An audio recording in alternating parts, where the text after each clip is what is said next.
Chapter 641. From the smooth landing of the carriage to entering the main banquet hall. Along the way, the air was filled with the clamor of voices and the dazzling lights.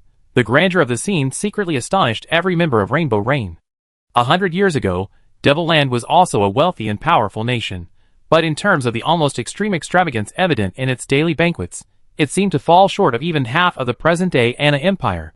The attire and makeup of the noblemen and women here transcended mere splendor, exuding a meticulously crafted, commonplace extravagance. Crystal artifacts, which should have been used as magical materials, were everywhere. They appeared on the hems of skirts blooming like flowers, serving as shimmering ornaments, or on the frames of brooches worn by ladies. The air was filled with the delicate scent of expensive perfumes, mingling with the aroma of food and the fragrance of flowers, creating a unique and slightly intoxicating atmosphere. Upon entering the manor's courtyard and being led to the main hall by waiters, everyone from Rainbow Reign felt dazzled and somewhat intoxicated. A retinue of nearly 100 servants bustled about. The spacious courtyard was filled with tables laden with various delicacies served free of charge and in unlimited quantities. Barrels of wine were stacked on the floor, and the door to the basement was wide open, with the butler occasionally calling out even more expensive vintages. Even the powerful Clear Ones, who created wonders underground, and even the saintly Elsa, couldn't help but be taken aback by the extravagance of this banquet. No wonder Potato had specifically told them before their departure that Devil Land, compared to Anna, was a resource-poor continent. Now they understood the meaning of those words.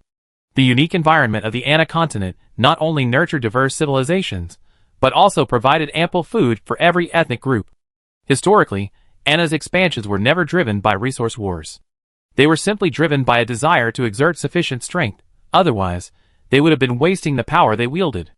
Back in the Leaf Elf Kingdom, Squid had heard people comment on this period of expansion, that a robust but arrogant child had rashly acquired a high-level scroll with astonishing destructive power.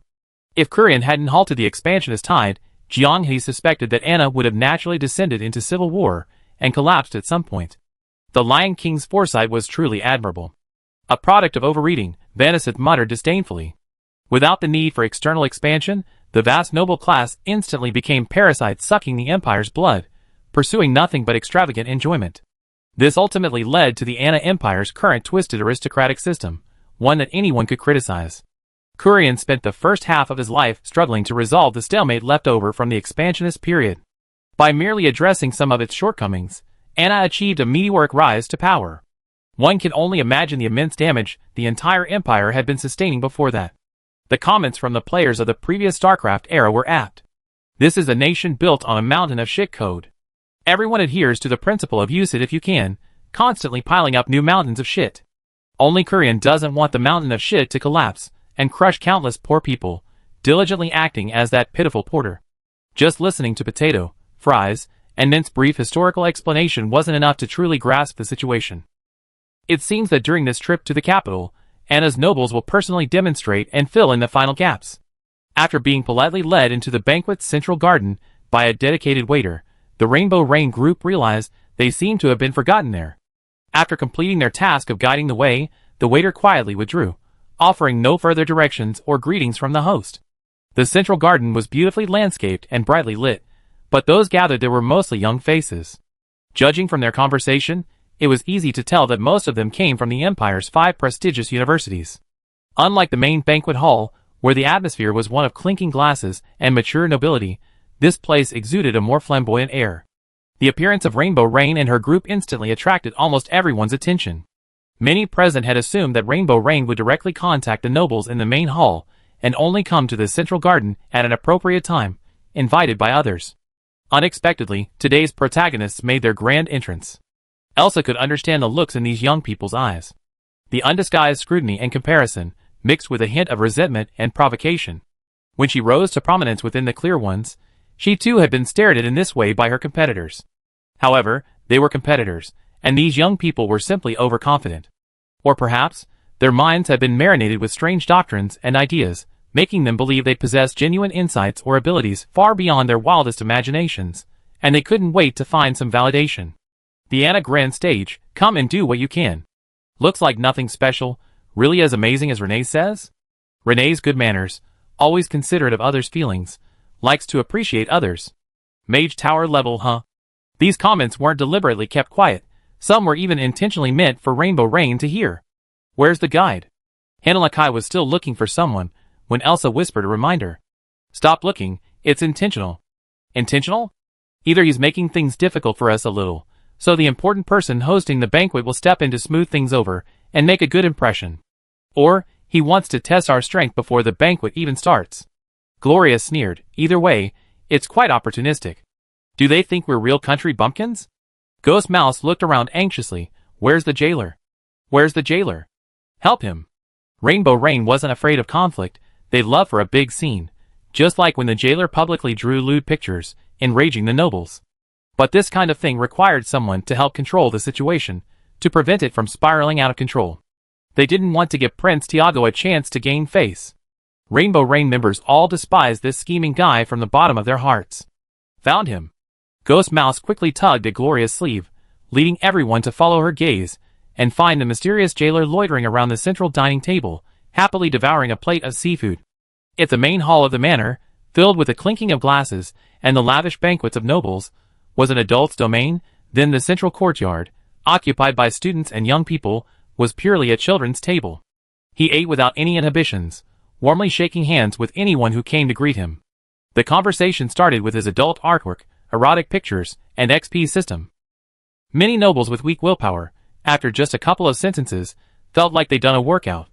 Such strong mental fortitude, drawing erotic pictures in public and being pointed at, yet still having such a good appetite. Is this his second plate? Stop praising him. That jailer is completely absorbed in his social life. Can he really help control the situation? Elsa sighed. I miss fries. Hearing the increasingly loud whispers and provocative glances around her, Gloria decided to ignore the jailer's situation.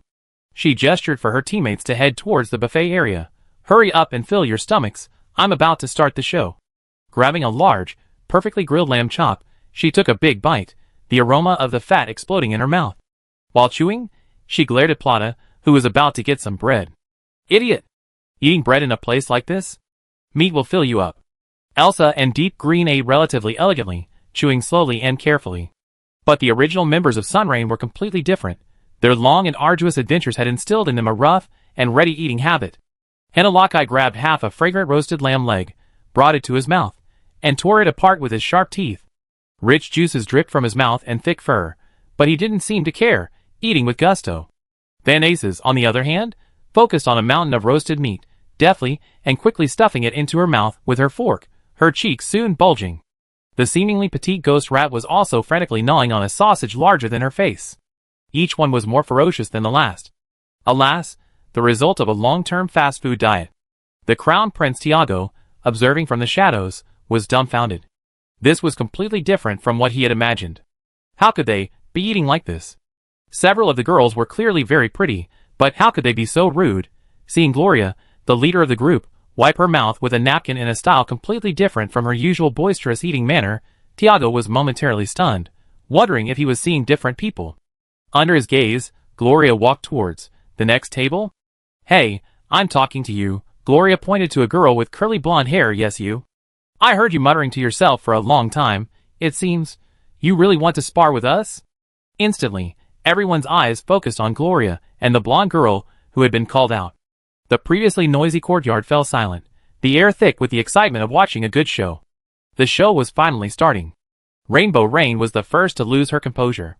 The blonde girl clearly hadn't expected such directness. Her face flushed crimson, half from embarrassment, half from anger at having her feelings exposed in public. Her companions were also stunned, unsure how to react. I heard you say that rank 6 equals rank 8. I'm very curious if there's a unique rank calculation method belonging to the Anna Central Bureau that we're unaware of. Gloria continued her invitation.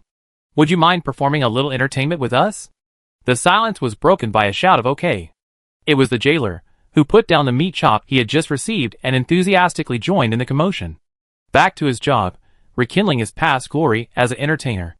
The crowd, always eager for a good show, saw someone take the lead and joined in the commotion. In an instant, the blonde curly-haired girl was practically roasted over the fire. The blonde curly-haired girl didn't bother to hide it anymore. Alright, I also like to see what Rainbow Rain, famous throughout the southern border of the empire, is really made of. She walked confidently to Gloria. Rank 7, Imperial Royal Magic Academy, Melissa. In her early 20s, rank 7, studying at the Imperial Magic Academy, the closest institution to the royal family. Her talent and background were undeniable, giving her ample reason to be proud. Gloria stretched out her hand, pointing to the group of Rainbow Rain who were enjoying their meal. Then you can choose an opponent? Oh, I can choose? We always have a soft spot for young people with clear eyes. Gloria slightly omitted a part of the word she learned from potato. The original word included stupid, which was a bit too offensive. Many people present were suppressing laughter. The Rainbow Rain members didn't look very old, but her words sounded like she was coaxing a child. Feeling humiliated, Melissa's fingertips stopped at him? The one without eyebrows. Golovin was sucking on beef marrow when Hinalaki elbowed him, and he realized he'd been called out. He pointed to himself. Ah, me? Chapter 642. Jianghe's task for the jailer was simple: stir up trouble, control the situation. The former was easy. No one knew better than him, a former entertainment expert, how to create a massive explosion of chaos. The latter was more difficult. Entertainment experts were only concerned with the fun, not the consequences. Fortunately, he had spent a lot of time with Jianghe, and had organized several offline fan gatherings in his previous life, gaining some experience. Golovin was singled out, and the jailer was already thinking of a way to control the situation and save face. Everyone in Rainbow Rain was a high-risk individual. In a game, they were equivalent to characters with stats like Gorkrone, powerful figures with impressive mechanics. If we're talking about the most dangerous, aside from the game's ultimate 143 fire spirit sorcerer Rona, it would be Golovin. He perfectly embodied the Overlord's philosophy, quality over quantity in magic. He used a limited number of spells repeatedly, and being a magic warrior, he frequently engaged in close combat. Hadron screamed in pain after being shot, and the jailer didn't think anyone here had thicker skin than him. Therefore, the moment Golovin was called out, everyone in Rainbow Rain stopped chewing. Then Aces and Alvin put their arms around his shoulders. We're here to cause trouble and build our reputation, so we stop short of bloodshed.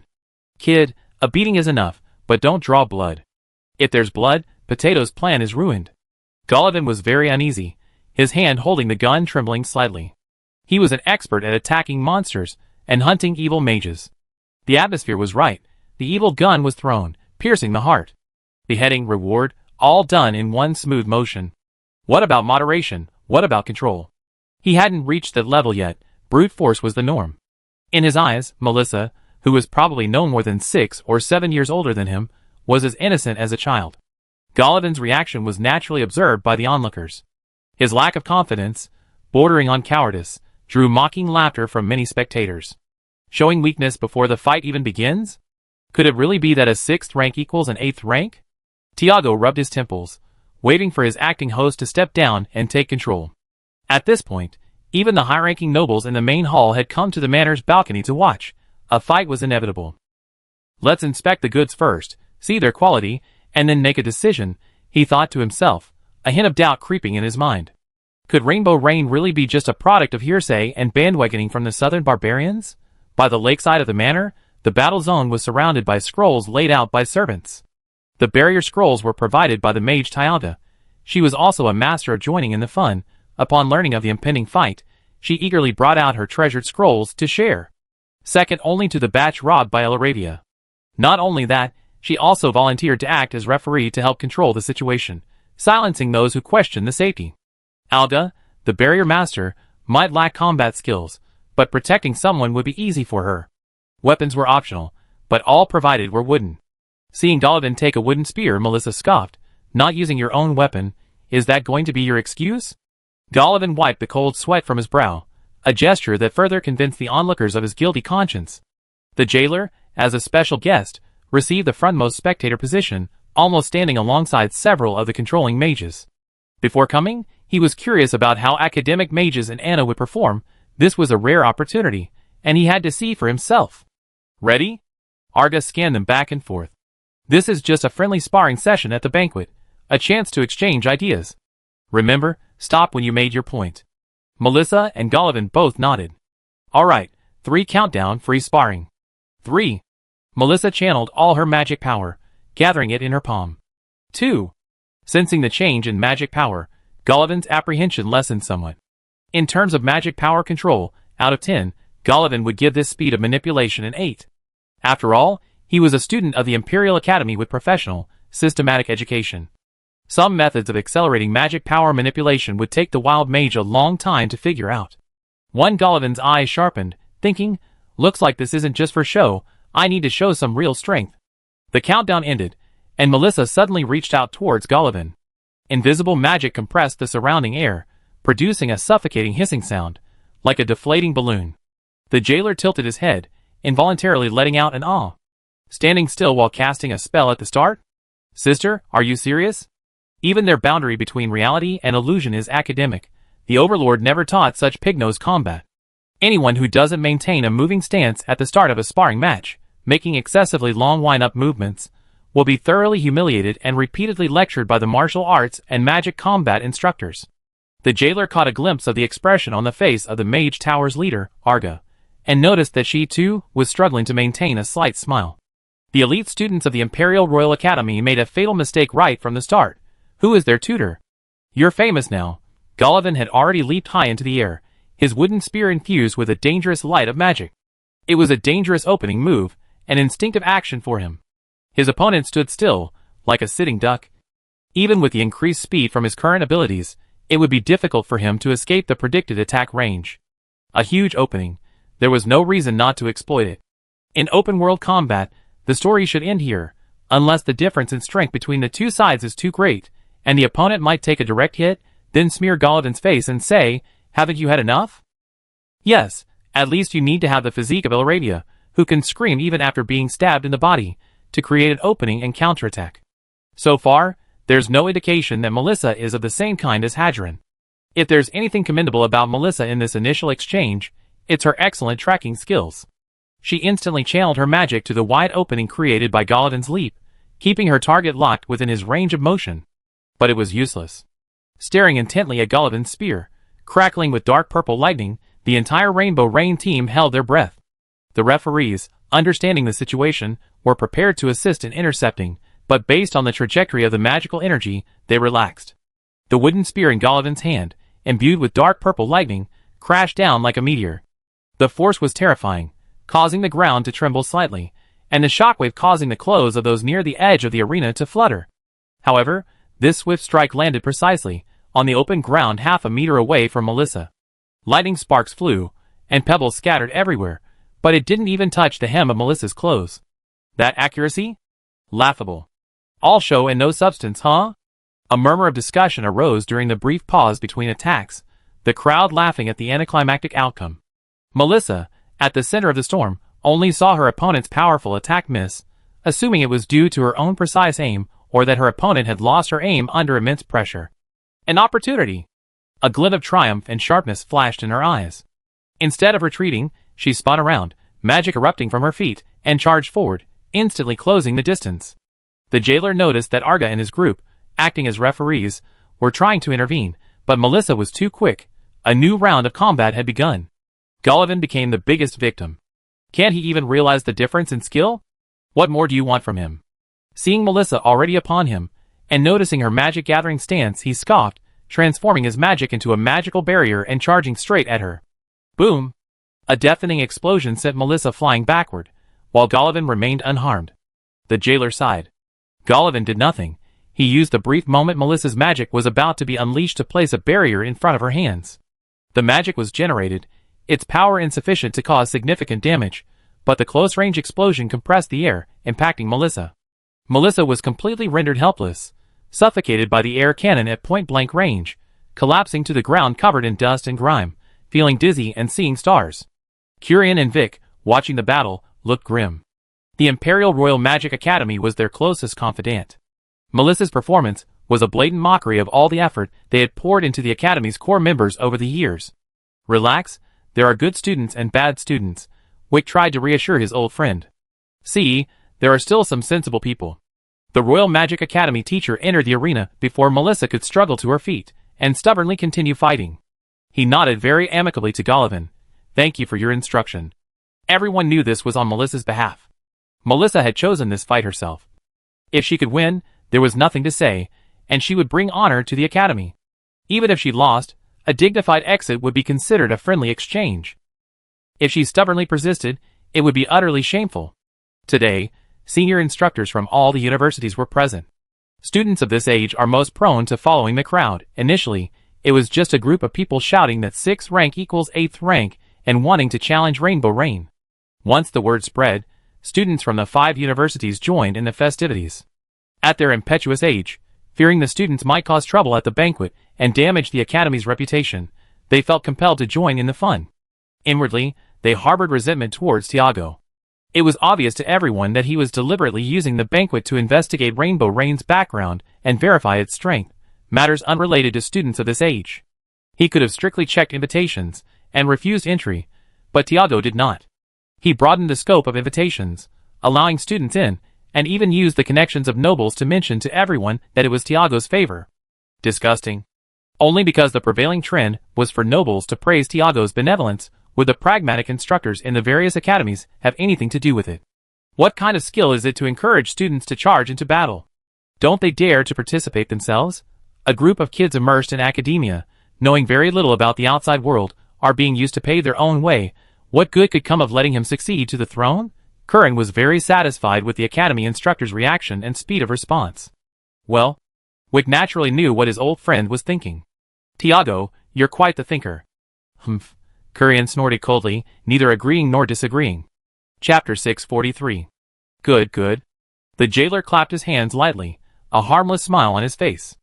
A unique sparring match, quite a nice little entertainment. Everyone thought this lewd master, known for his outrageous words and actions, was about to utter some shocking rant, but his tone suddenly changed. To have a sparring match with a high-level mage with a different style, rich practical skills, and outstanding abilities, such an opportunity is extremely rare. The jailer grinned, his gaze sweeping over the eager young faces in the room.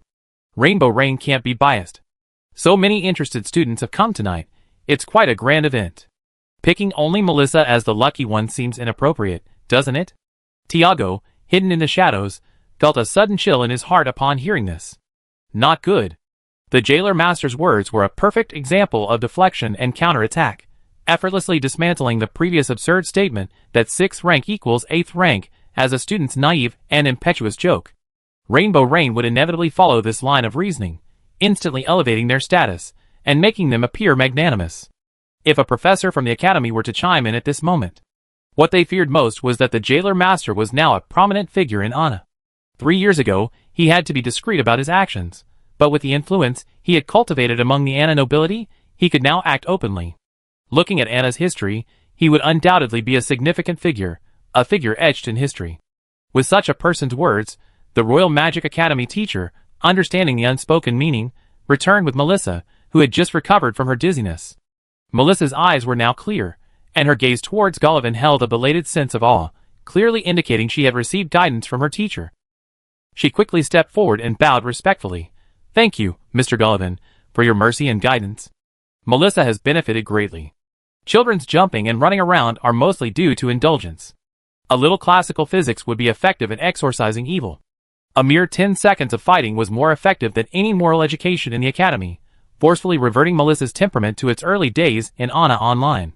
No wonder some mecha-themed characters use slaps to correct the protagonist's affectation and antics. It really works. Oh no! Tiago was as anxious as an ant on a hot pan, wishing he could appear immediately, but the opportune moment had passed, and how could he rashly barge in? Melissa's teacher seized the opportunity to suggest, as the jailer master said, since this opportunity is so rare, it would be unfair to only let Melissa benefit. Why not let more of the students, who have been in the academy, experience more of their wild side? Respect is earned through strength. Melissa's setback revealed something to the astute students present. Gullivan hadn't been holding back at all, he'd been giving her an overwhelming advantage. Perhaps Melissa possessed far more theoretical knowledge of magic than Gullivan, but if it wasn't applicable in actual combat, it was meaningless. Realizing this, a student who knew how to seize the opportunity immediately jumped in. Star Speaker Academy, Shaping Magic Department, Holmes, a tall, slightly arrogant boy exclaimed excitedly, I wonder if there are any seniors in Rainbow Rain who are skilled in shaping magic or elemental magic. Rona and Banassus exchanged glances, and ultimately Rona, who could instantly kill 3 elemental lords, stepped forward. I know a little about elemental magic. Can we try it out? I'd like to learn from you. Sure. Rona readily agreed. Rennie, mingling among the Star Speakers Academy students, couldn't help but smile at this scene. Holmes was one of her suitors. Although she had clearly stated that there was no possibility between them, it didn't stop him from enthusiastically showering her with attention. Not understanding rejection was common in the academy. After all, everyone thought they were special. Hearing that the jailer had successfully taken control of the situation, she casually mentioned to the sycophant, "It's a rare opportunity. Why don't you go give it a try?" No prompting was needed. Holmes, seeing this as an opportunity to shine, rushed out, his blood boiling. Knowing that Rennie held Rainbow Rain in high regard, he adopted a humble attitude. Rainbow Rain's wingman was the jailer, and the jailer's wingman was Rennie. Concerning the subsequent plot developments, Jianghe had meticulously planned this appearance, calmly guiding the narrative in his expected direction. Meanwhile, Tiago's eyelids twitched, and his fists clenched. Having missed his optimal moment to appear, he could only hold his breath and observe the situation. How could this be? His original script was for Rainbow Rain to clash with the arrogant student. At the height of the tension, he, the eldest prince, who considered the bigger picture, would step in to mediate, giving face to both sides and thus becoming the focus of the banquet, garnering widespread praise. But now, the limelight had all gone to the jailer master. Whether it was the teachers at the academy, the students who had come to their senses, or Rainbow Rain herself, everyone would think that the jailer master was someone to be trifled with. He averted any potential friction or conflict. This guy is something else. Rona, who was willing to risk everything and burn an elemental lord to ashes, only slightly demonstrated his understanding of fire magic, not even delving into the special skill of igniting spirits, yet this drew gasps of astonishment from the surrounding elemental mages. In that instant, the rivalries between the academy and the rogue mages became irrelevant. The clever ones could already discern Rona's extraordinary elemental affinity from his manipulation and utilization of magic. A master of a skill, could that exaggerated rumor be true? All members of Rainbow Rain possessed distinctive magic, abilities, and talents, each reaching the pinnacle of their respective fields. This shock, after experiencing Wolven's reign of annihilation and Vanasatha's gluttonous water, was finally ignited to its climax by Hinalaki. A student, yearning for guidance and embarking on the path of a magic warrior, inquired tentatively and received a response from Hinalaki. "However, you probably won't gain much experience fighting me." "Senior, why is that?" Having witnessed the groundwork laid by the previous students, more and more students, their eyes clear and their voices filled with respect, asked, My talent is quite special. Let me show you." While the outsiders were still curious, the Rainbow Rain mages all took 2 steps back. The big bear's controllable talent always made them uncomfortable. An invisible aura suddenly spread from Hinalaki as its center. The student who had stepped forward to ask for guidance felt as if the magic flowing within him was being gripped tightly by a giant hand, its flow becoming stagnant.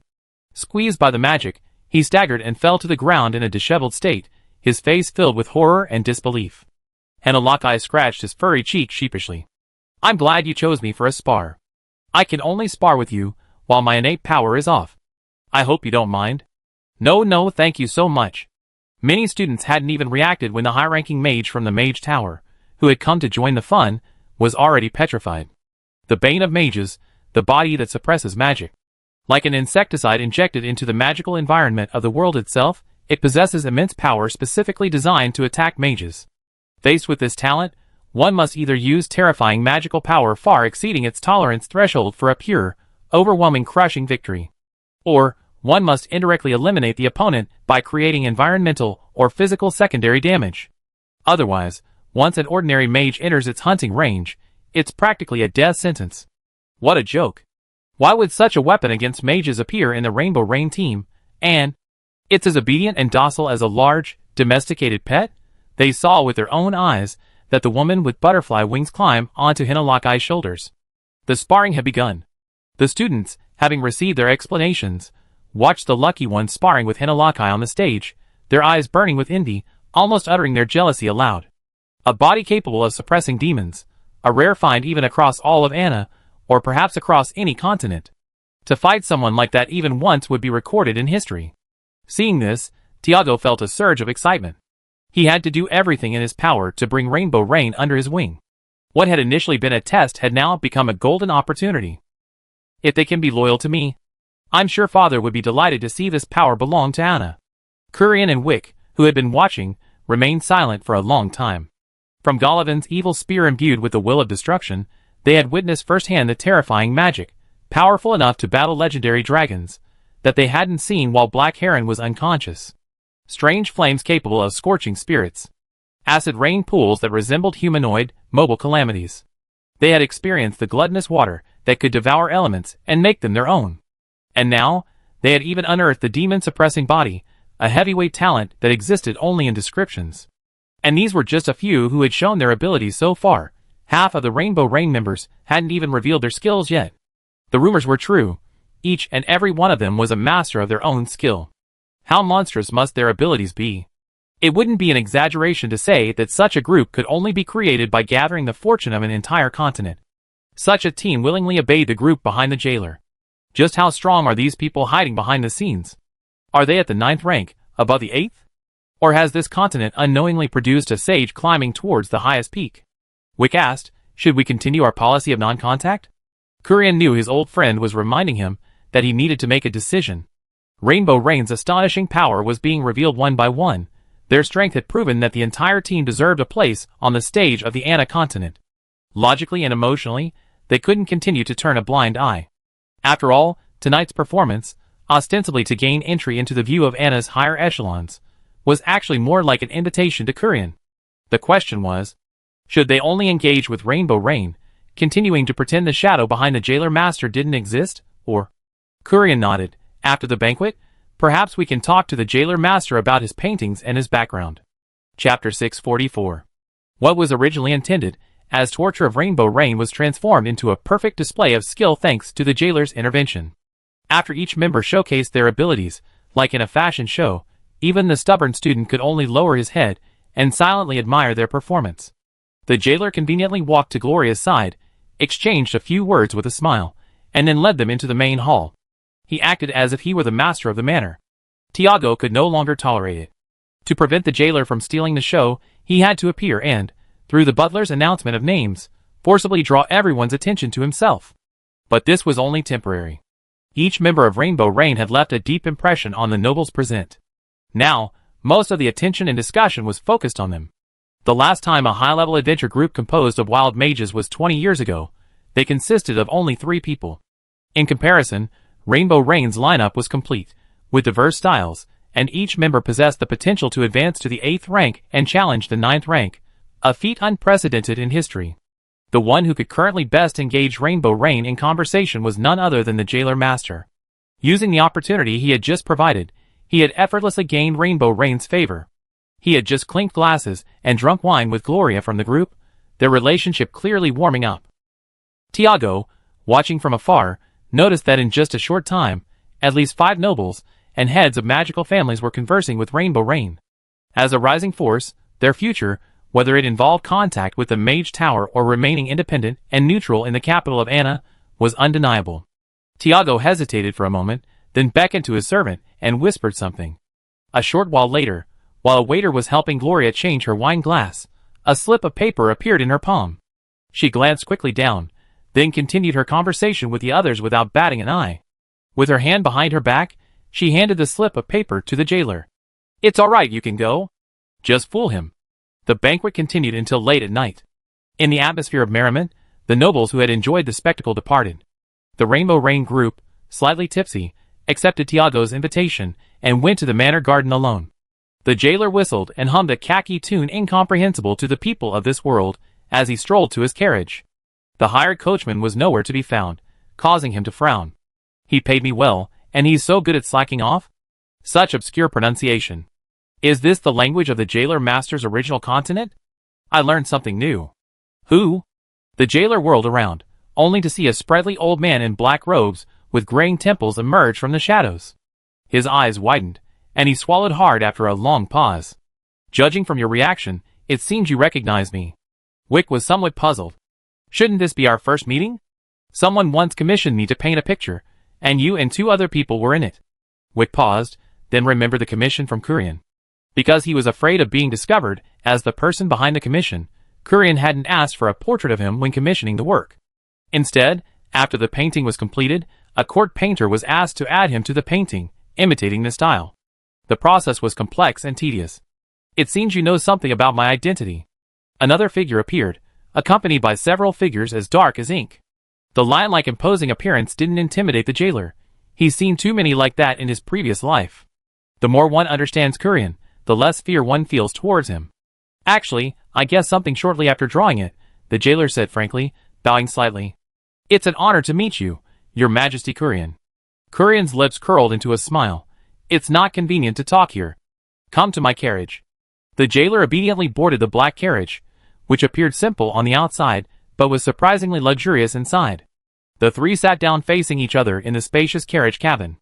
Seeing the jailer's calm and natural expression, Kurian smiled warmly. It seems you anticipated this meeting and were well prepared. Am I right? The jailer simply smiled, without answering. He was joking. He was completely unprepared. He had simply spent a lot of time with French fries in his past life, and naturally learned some acting and pretense techniques from her. Now he was simply cosplaying a composed, calm, and wise sage. It was tough. His sarcastic and mischievous spirit was burning brightly. Hopefully, Kurian wouldn't find these two contrasting traits incongruous. You suddenly disappeared from Fragrant Breeze City because you realized I was there, right? It wasn't the main reason, but I did need a manor. To provide a place for you and your friends from other continents, and incidentally, to settle Rainbow Rain down as well? The jailer struggled to suppress his astonishment and panic. Potato had said that he pushed Rainbow Rain to the forefront, replacing the boundary between reality and illusion that should have appeared in the current timeline of the game, precisely because Rainbow Rain was stronger. The boundary between reality and illusion in the game, although by the later stages of the story, was the most free guild on the Ana continent. But for them in reality, wanting to accelerate their progress and further consolidate their influence, this wasn't enough. He needed to make Kurian accept the Rainbow Rain while simultaneously accepting the boundary between reality and illusion, and realizing that the two were closely intertwined, with a clear primary and secondary element. Achieving this didn't require the relatively weak boundary between reality and illusion to appear, that would destroy the mental image conjured up by everyone who vaguely sensed this. The best opportunity for the boundary between reality and illusion to appear would be when Kurian had fully prepared himself psychologically. He didn't have Jianghei's judgment, and wasn't quite sure. Had the Lion King's mental image been fully formed? How could he suddenly see through everything? The connection between the Rainbow Rain and them was very private. Outsiders shouldn't know about it. The jailer was quick-witted, knowing that playing dumb was pointless. He casually picked up a piece of fruit from the table and took a bite. Yes, he admitted. Kurian's fingers were interlaced, his eyes calm as still water, revealing nothing of his thoughts. You went to such lengths to orchestrate this grand banquet, but what was your purpose? It wasn't just us who made it happen, the jailer joked. Your good son played a significant role in pushing things along. The phrase 6th rank equals 8th rank spread rapidly among the Empire's 5 major universities, thanks to Tiago's influence. Many students were likely indirectly encouraged by him to cause trouble at the banquet. However, they hadn't expected the newcomer Rainbow Rain to launch the first attack, suddenly thwarting their plan. His actions resembled a hero rescuing a damsel in distress. Once Rainbow Rain's strength was verified, and their relationship with the student soured, making them a thorn in the side of other nobles, he could easily intervene, gaining favor with both sides. He bears 80% of the blame for this farce of student provocation. Kurian was grateful that the jailer had spared him face by not commenting on Tiago's actions. To insult a father by speaking ill of his son is disrespectful. To criticize a son by speaking ill of his father is, in itself, a slap in the face. Using the Empire's younger generation as tools is despicable. Now, it has made them a laughingstock in the eyes of guests from another continent. Let's get back to the question, what do you want? The jailer shrugged. I can't answer that. You need to ask the person behind you, right? Your Majesty, you seem to know quite a bit about us too. Can I meet the person who orchestrated all this? The jailer shook his head. He's still at the jailer's manor.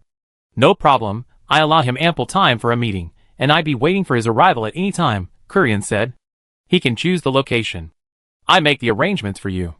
Now, we can talk about things you can discuss. Kurian was extremely adept at navigating conversation, skillfully shifting the topic. He realized that the jailer was merely the one assigned to the forefront of this team. The real decision-makers were simply remotely controlling everything that was happening here. This was astonishing enough.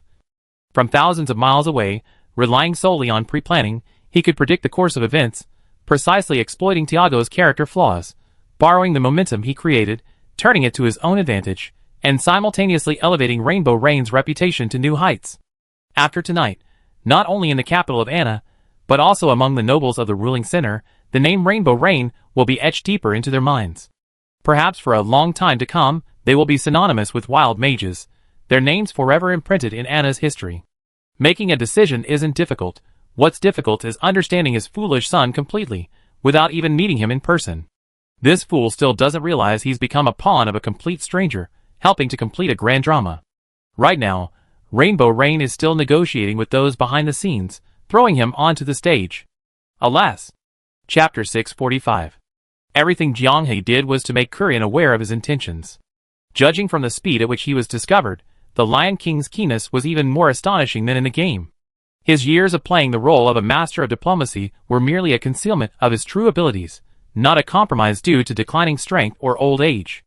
If the historical plot had unfolded normally, without the chain reaction triggered by the conflict between Anna and the fallen Star Sea, he would likely have made some significant moves in his later years. There's still a whole month until that catastrophic moment, Fries said calmly, looking at the calendar. Everything is ready, just right. The four Primarchs carefully checked Kurian's calendar and nodded. The time is ripe. It's time to begin the final stage. Jianghe slowly exhaled. Then let's begin. According to the original plan, I set off first. Everyone at the reality virtual boundary whistled with an ambiguous meaning.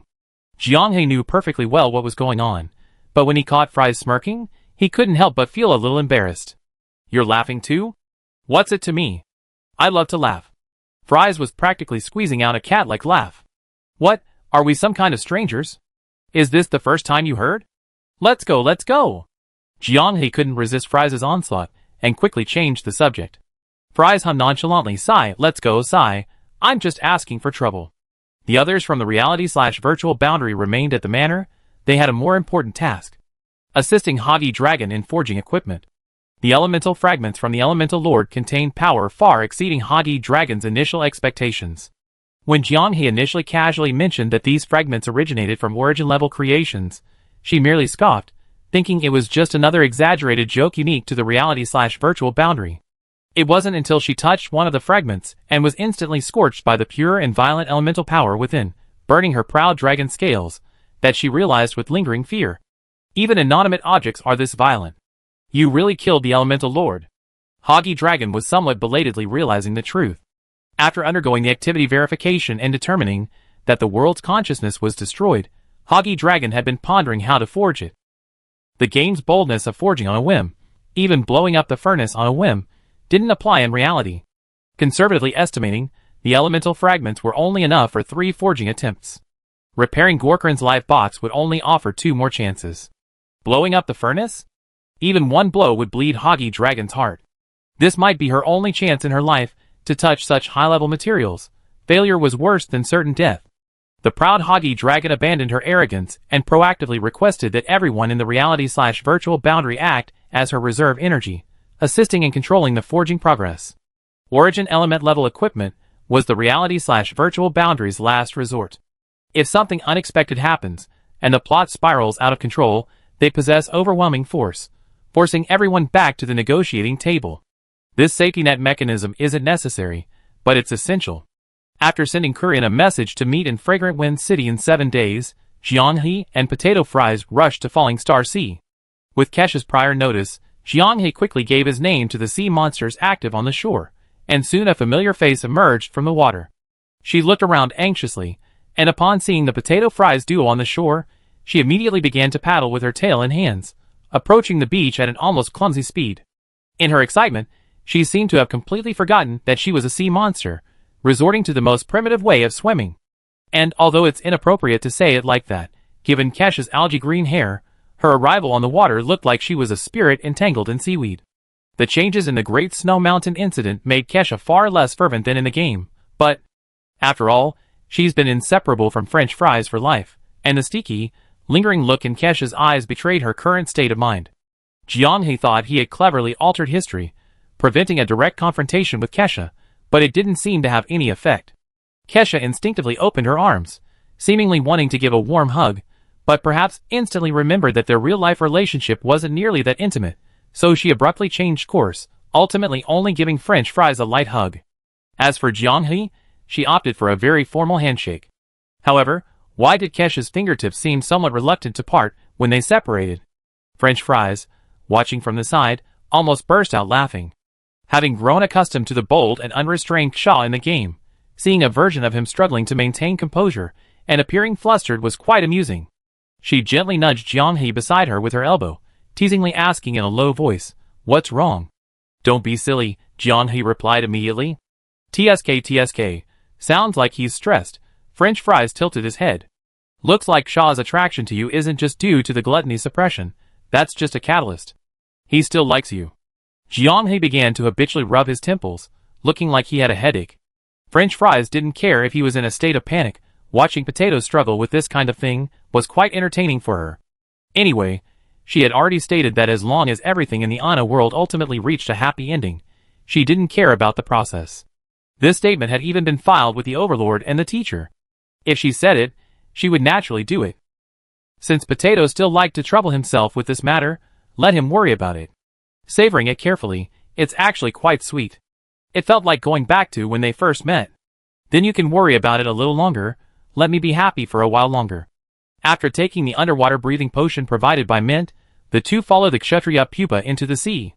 Just like in the game, after witnessing the awe-inspiring model of a terrestrial civilization, they were taken directly to Queen Mirrorheart's residence. Sitting in a rocking chair, gently stroking a black cat in her lap, Queen Mirrorheart looked like a retired old lady, leisurely basking in the warm light cast by artificial light sources, her eyes contentedly squinting. Sensing the intruder's voice, the black cat in her arms slightly raised its head, nuzzled Jingxin's small hand, and then obediently jumped onto the wooden shelf beside her to lick its fur. "Your Majesty, this is the potato fries I told you about at the boundary between reality and illusion." Kesha happily swished its tail and slid to the rocking chair, gently adding some force to the rocking motion, making Jingxin feel as if she were on a swing, swaying back and forth. Looking across Falling Star Sea, not many people dared to do this. A helpless smile appeared on Jingxin's face. She gently patted the rocking chair, stopping the rocking motion, and slowly stood up. Being so playful in front of guests makes people think that we in Falling Star Sea are all a bunch of overgrown children. Jiang thought to himself, that's not a misunderstanding. In truth, whether it was the players from their past lives or the now terrestrials of this world, their impressions of Siren were basically the same. Interacting with Siren was truly pleasant. Most Siren possessed a childlike innocence, a purity untouched by the terrestrials, enough to embrace any weary soul. Many players found Siren friends in the game. After a tiring day at work, retreating into the game and confiding in their Siren friends became a daily recharge for many. Although his memories ended at age 30, Jiang clearly remembered that in those years, Siren-themed pillows, especially those featuring the Siren from the Proof of the Stars event, became wildly popular and sold extremely well. Mugs also saw a surge in popularity. From then on, the image of the Siren differed greatly from the Sirens depicted in traditional literature. Queen Jingxin carefully observed the two and nodded slightly. "Excellent, already reaching the peak of the 7th tier at such a young age. You flatter me. It's nothing compared to Her Majesty's achievements. Please, no need for such flattery." Jingxin waved her hand with a smile. "Weren't you a whole adventurers group? Why are there only 2 of you? I heard from Ksha that each of you has exceptional talent. Some of them are active in the capital, and some are assisting hockey. Ellerby in forging." Jingxin's brows furrowed instantly. She turned around in surprise. "Ellerby, are you her followers?" "We're friends," Jiang said. "The item being forged this time is special, so Ellerby specifically invited us to assist. She's a renowned master craftsman in Anna. What would she need someone else's help with?" Jingxin was even more puzzled. "Besides, she's been living a reclusive life since Tina, hasn't she? How did you two meet?" "These questions are a bit difficult to answer," Jiang said hesitantly. Jingxin knew some of the questions were too offensive and didn't press further. However, her heart was in turmoil. "Let's get back to you guys. Thank you for saving Ksha's life. This guy was too playful, and almost got trapped under the Great Snow Mountain." As she spoke, Jingxin manipulated water elemental tentacles and pinched Ksha's chin hard. "Ouch! Ouch! Ouch! Ouch!" Ksha burst into tears. "What? Jingxin, don't bully me. Call me queen in front of outsiders. Your Majesty, please stop pinching me." Jiang quickly said, "To stand by and watch someone die is against our upbringing. It was just a convenient thing to do." Seeing Ksha's tears streaming down her face, French Fries quickly intervened. "Don't pinch Ksha anymore. She was just unlucky enough to get caught up in it. Anna, at level 9, knew more or less about the existence of demons.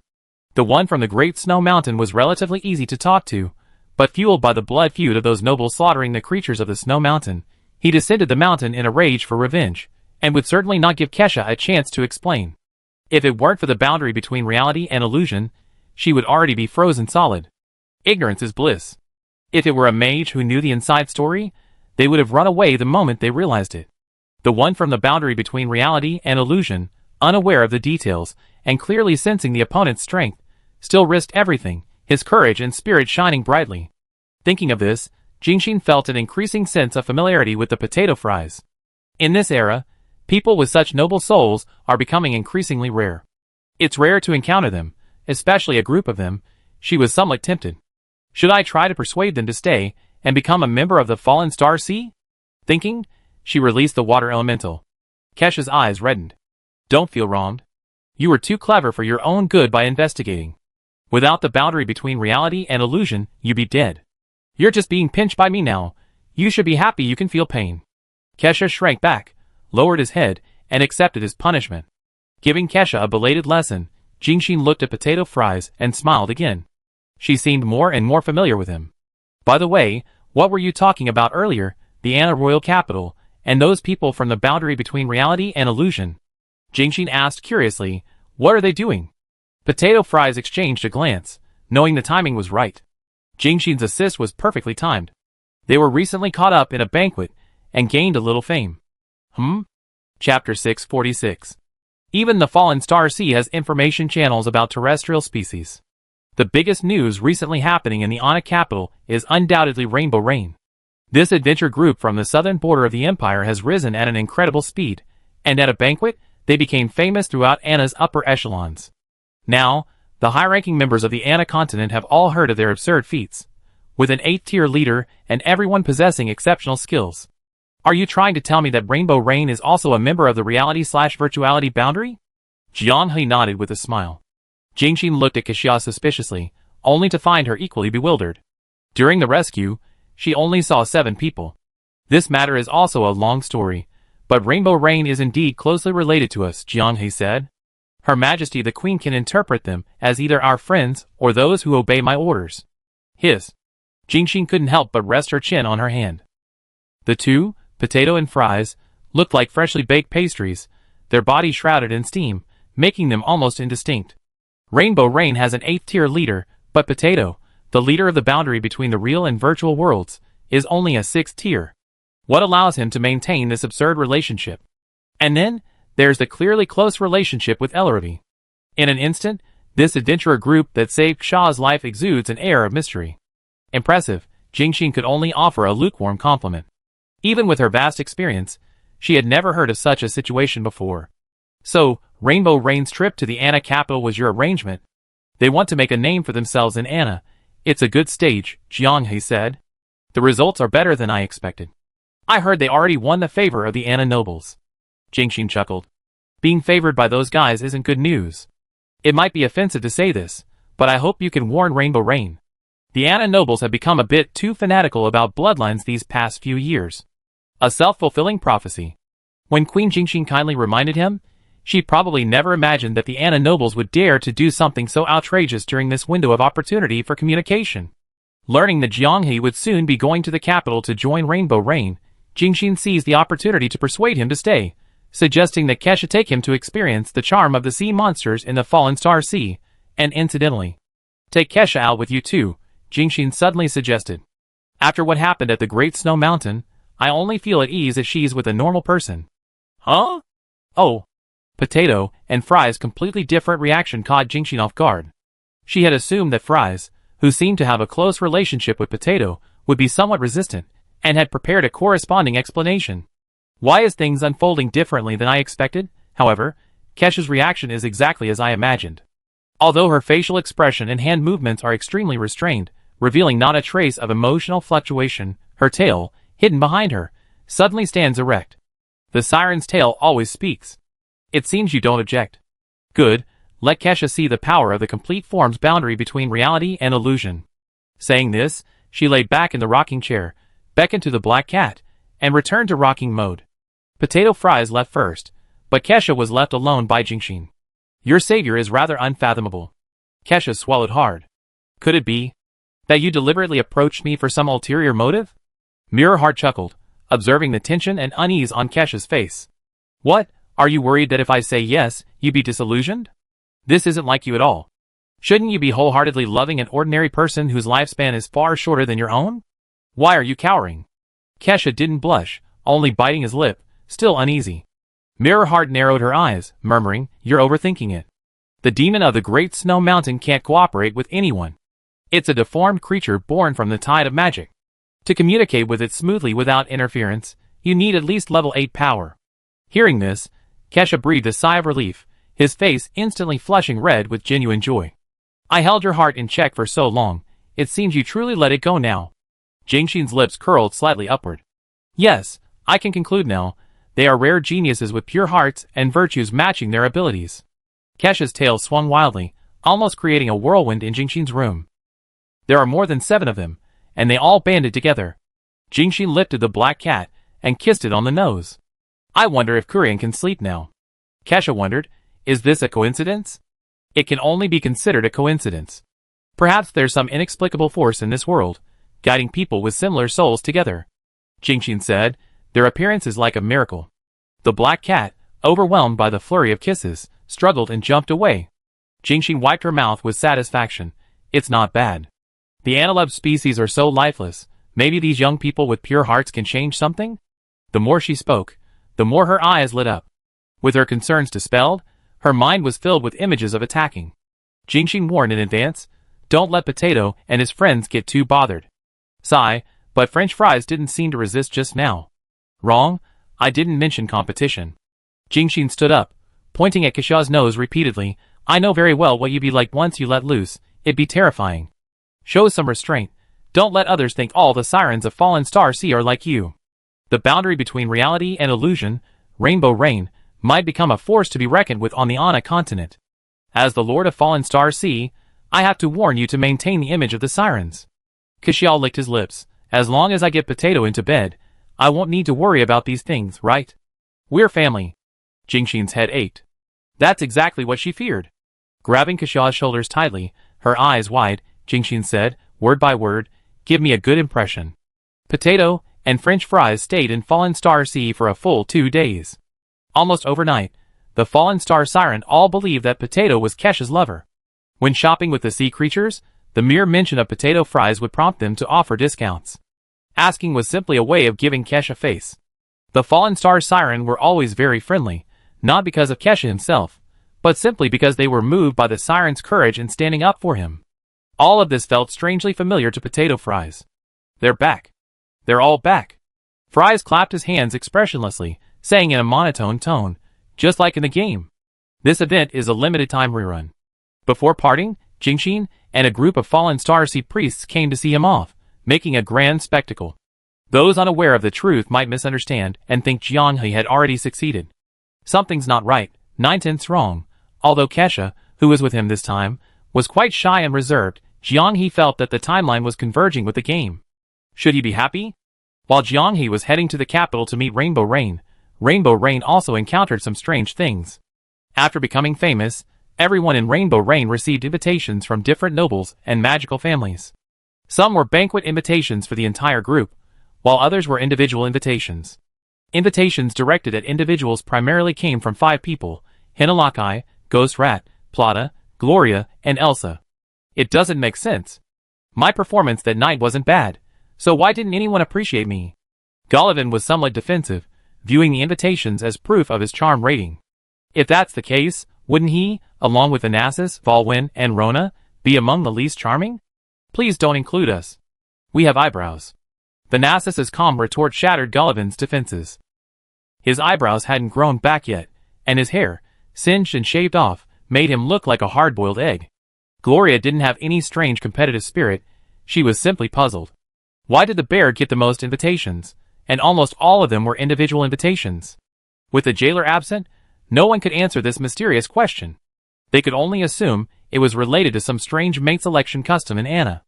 This kept Hinlakai's lips curling into a wide grin. The people of Deadland ignored him, but in Anna, his charm suddenly became widely recognized. Awesome. The middle-aged Volwyn snorted. Barehead, Bare tail, bare fur, by all standards of human aesthetics, he should be disliked. Why did he suddenly become a hot commodity on another continent? How can anyone on this continent like bears? It's so strange. Sigh, I understand your captain. In middle age, nobody likes you, nobody loves you, and the only title of captain is now in Goliath's hands. Come on, Cry. We won't despise you. You're our captain forever. Baldwin silently lowered his hat brim, ignoring Rona's biting words. If there's anything similar between Sunrain and the boundary between reality and illusion, it's probably this unique characteristic. No matter how much they're mocked or teased, the team never disintegrates. Having survived life and death together, they're not afraid of a few jokes now. Chapter 647. On the way to Fragrant Wind City, Kesha barely spoke to Jianghe, but chatted frequently with French fries. Strangely, she neither asked questions like "what's your relationship?" that could easily create awkwardness, nor did she aggressively inquire about Jianghe's preferences like she did in the game. It was pure conversation. They talked about everything under the sun. Mostly, it was anecdotes from her travels ashore. Once she started talking, it turned into a back-and-forth storytelling session between the two. Jianghe didn't participate, just listened, his mind preoccupied with his meeting with Kurian. With less than a month until the incident, the preliminary work had been meticulous enough. Barring any unforeseen circumstances, their planned main plot would unfold on time. But the historical inertia mentioned by the Overlord made him uneasy. This meeting was of great importance, directly determining whether, half a month later, they could become heroes capable of influencing the course of the Anna continent through personal connections. Wild grass brushed against Jianghe's nose, drawing his gaze downwards. Squatting in front of her, Fries grinned mischievously, and casually shoved a straw into Jianghe's mouth as he tried to speak. That's how it was in her past life, luring him into talking, then sneaking up and pressing her lips to his. Fries died completely after marriage. Heaven knows how she mastered it without any instruction. Something's wrong. She's like a different person after marriage. It's as if the Fries who relentlessly attacked in the game was just a dream. Jianghe has no memory of what happened after he turned 30, but based on his understanding of himself, being repeatedly teased and not retaliating wouldn't be in his nature. So, he most likely chose a magical counterattack. The consequences were obvious. Another lovey-dovey couple was born. If it weren't for the tight schedule and heavy workload upon landing in Anna, she would have revealed some of her true, tomato and fries nature to acquaintances. Is this nearing the end, and she can't hold it in any longer? At least, she didn't actually kiss him in front of everyone. Lost in thought, Fries spoke up. We're almost at Fragrant Wind City. Is there anything we need to arrange in advance? Fries' ability to seamlessly switch forms was impressive. It was as if the naughty child who had just stuffed straw into his mouth wasn't her. No. No! Fries sat down next to Jianghe, and put her arm around his shoulder. This action made Kuxia's eyes sparkle, and she looked eager to try it herself. Your original intention in going to Falling Star Sea was to gain Queen Mirrorheart's favor and approval, then casually reveal this relationship to Kurian, adding another layer of assurance to your harmless image on the Anna continent, right? But a small variable occurred during the process. Kesha wagged its tail and followed. Actually, you already had a better plan in mind, one that would lower Kurian's guard. You were just debating whether to use it, right? Jianghe's script had been read, and he feigned composure, saying, I guess so. I guess so? French Fries stretched lazily with a grin, then it's up to you. We had such a smooth run, and we're about to have a chance to clear the game in one life. It'd better everything goes smoothly, otherwise next time I shove your head into Hoggy Dragon's mouth and grind it. As long as you're willing. I'm willing, anyway. I continue the cycle, I die with you. Arriving at the jailer's mansion on the outskirts of Fragrant Wind City, Jianghe already sensed the subtle, yet undeniable, surveillance around him. Kesha glanced around, then whispered in Fry's ear, your friend, is he really capable of recruiting so many powerful magicians? What does he do, and why is he so afraid of dying? At this moment, she still didn't know who she was about to meet. Thinking of this, Fry's lips pursed slightly. Probably the most cowardly guy in all of Anna. That's an exaggeration. I better see who this coward is. Ksha couldn't wait. Entering the studio, the feeling of being spied on lessened, but the siren's powerful senses could still detect some deliberately suppressed magical energy hidden in the corners of the corridor and in the rooms. He has the strength, but his concealment is lacking. Fries asked, where is he hiding? Ksha's tail curled, transforming into an arrow and pointing to a door beside her. Fries' interest was piqued, and she lightly knocked on the door. Hey, are you there? Ksha whistled. Oh, he suppressed the flow of magical energy again, and he's even holding his breath. A few seconds passed. Wow, there's even a spell to control heart rate. Not bad, not bad. Jianghe sighed. He was just doing his duty. Were you trying to suffocate him? He had no doubt that, given the dedication of Kurian's inner guards, they could really suffocate themselves to the point of unconsciousness. Sure enough, after they left, the inner guard inside the room was drenched in sweat, almost collapsing from exhaustion. The meeting place was a hidden underground chamber in the center of the manor courtyard, a place where the jailer could paint in peace to avoid being disturbed. The walls were reinforced and inlaid with carefully arranged lighting crystals, which emitted a soft and stable light, illuminating the underground area as bright as day, without any sense of the oppressiveness of the underground space. An antique long table was placed in the center of the chamber, with 3 figures already seated on either side, waiting quietly. Hearing the sound of the chamber opening, the jailer hurriedly came out. Caught a glimpse of Kesh's figure, he was initially startled, but quickly understood. Potato is always right. Jianghe's gaze passed over the jailer's shoulder, and met Wick's deep eyes, as he slowly rose. Then, his gaze shifted to another elderly man, sitting quietly in a soft armchair.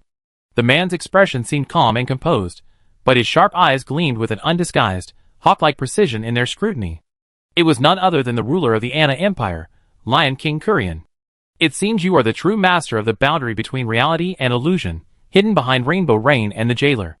Kurian's voice was steady and powerful, his aged voice still carrying an air of quiet authority. Compared to my imagination, there's a huge difference. You are too young. Kurian and Wick had privately speculated about Jianghe's appearance. In their view, someone capable of selecting and nurturing so many exceptionally talented and powerful mages must be a great mage of similar age to themselves. Most likely, a 9th rank mage they were unaware of. Upon first seeing Jianghe, they were genuinely shocked. They concealed their shock well, but their voices trembled slightly when they spoke. Too young, truly too young. How could someone so young be the leader of this group of young mages? Could it be a spirit-body swapping spell? Jianghe gave a slight bow of respect before walking to the other side of the long table.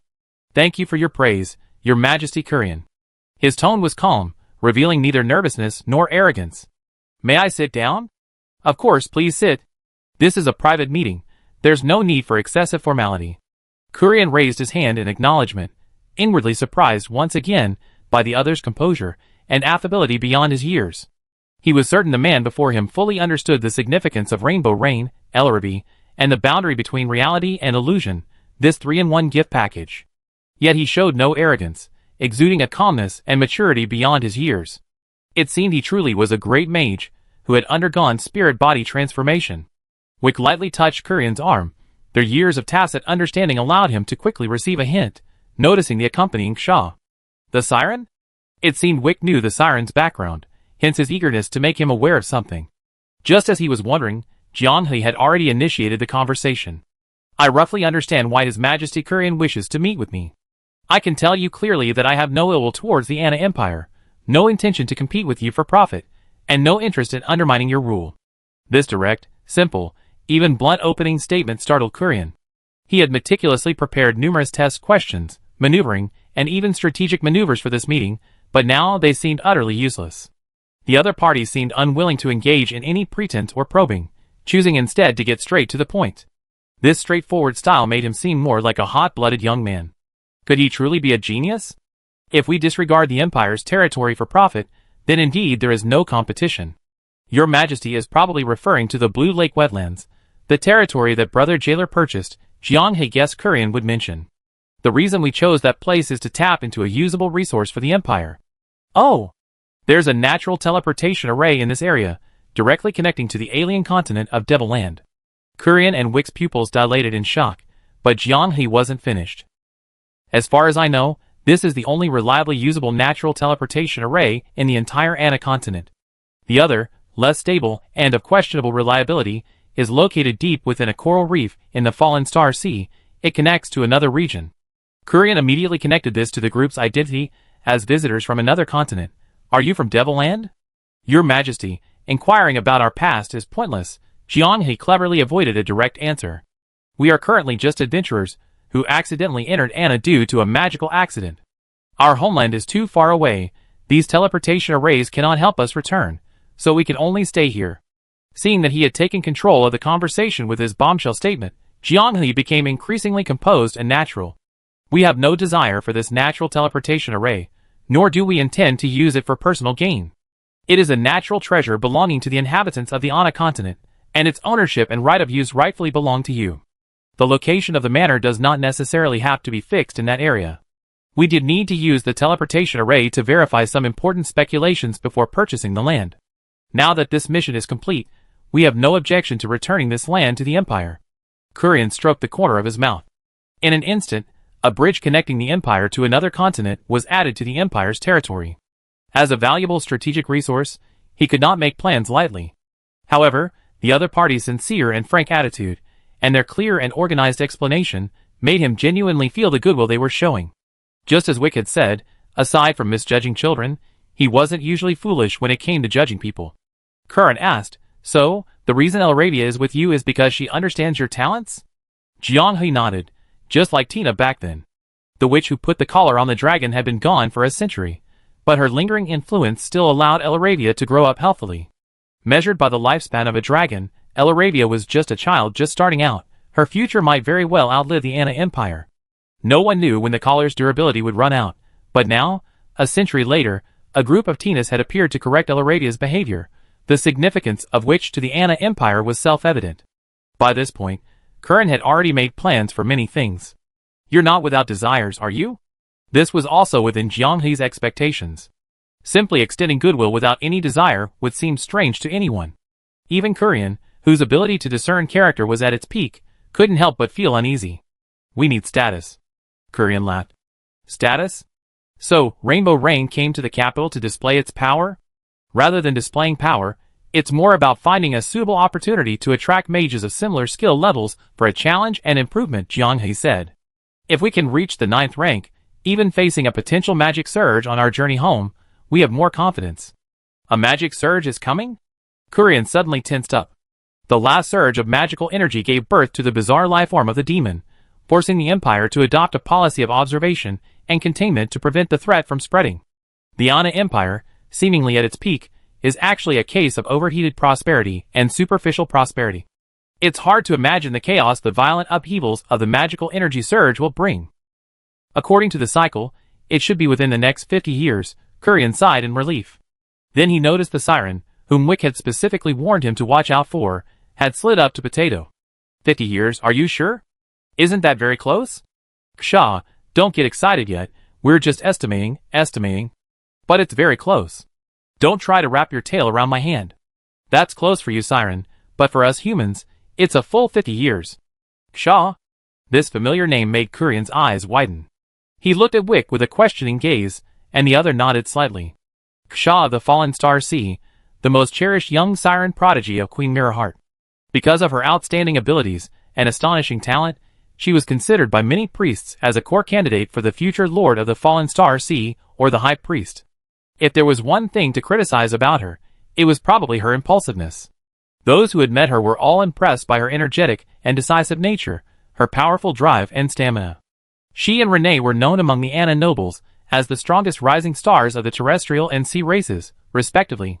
While the chatter on the other side continued, Kurian lowered her voice and whispered in Wick's ear. "What's she doing here?" "I don't know. It seems she has a very ambiguous relationship with Potato.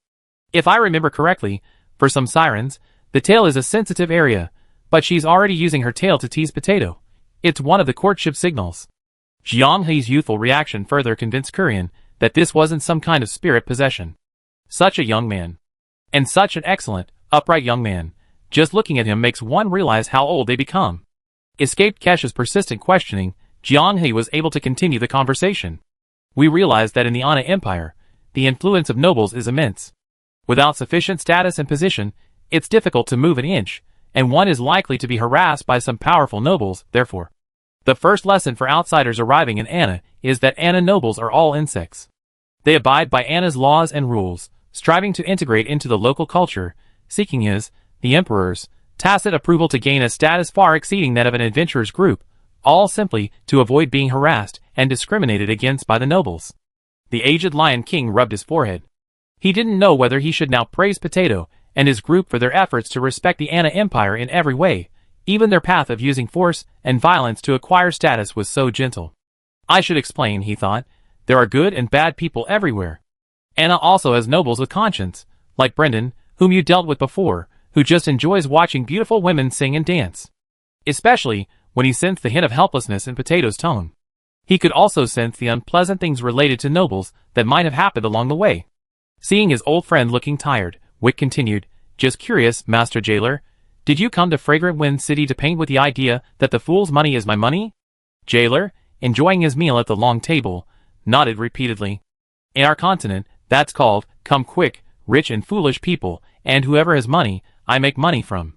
Currently, it seems the biggest group of idiots on the Ana continent are these numerous old money nobles. They're both stupid and rich. It'd be a shame not to lend them some money. Fries casually remarked, "Your paintings don't have such lofty critical undertones.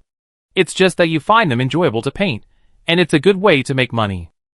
Sigh, frozen fries are back in stock for a limited time. If you could be this cold to potatoes, I admire you.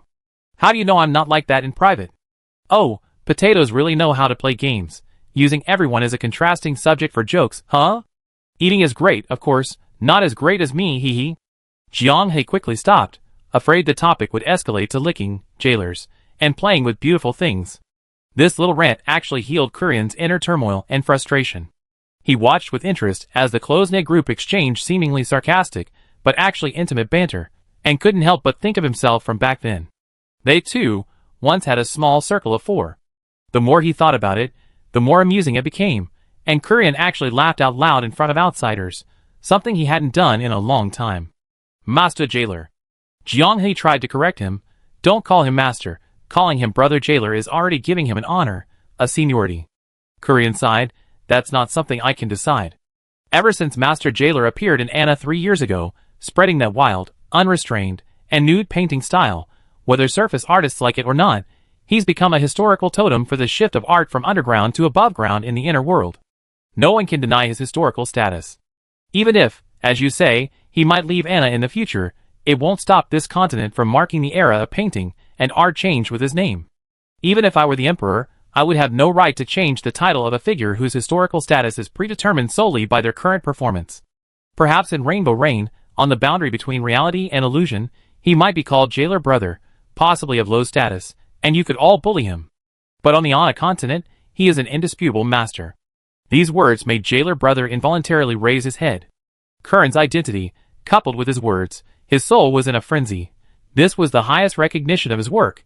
He retracted all his slander against the Ana continent. The Ana continent was right. Jiang He glanced at French fries. "You can write novels here too. We're no worse than Jailer Brother." "Yeah, you can write about Liu too.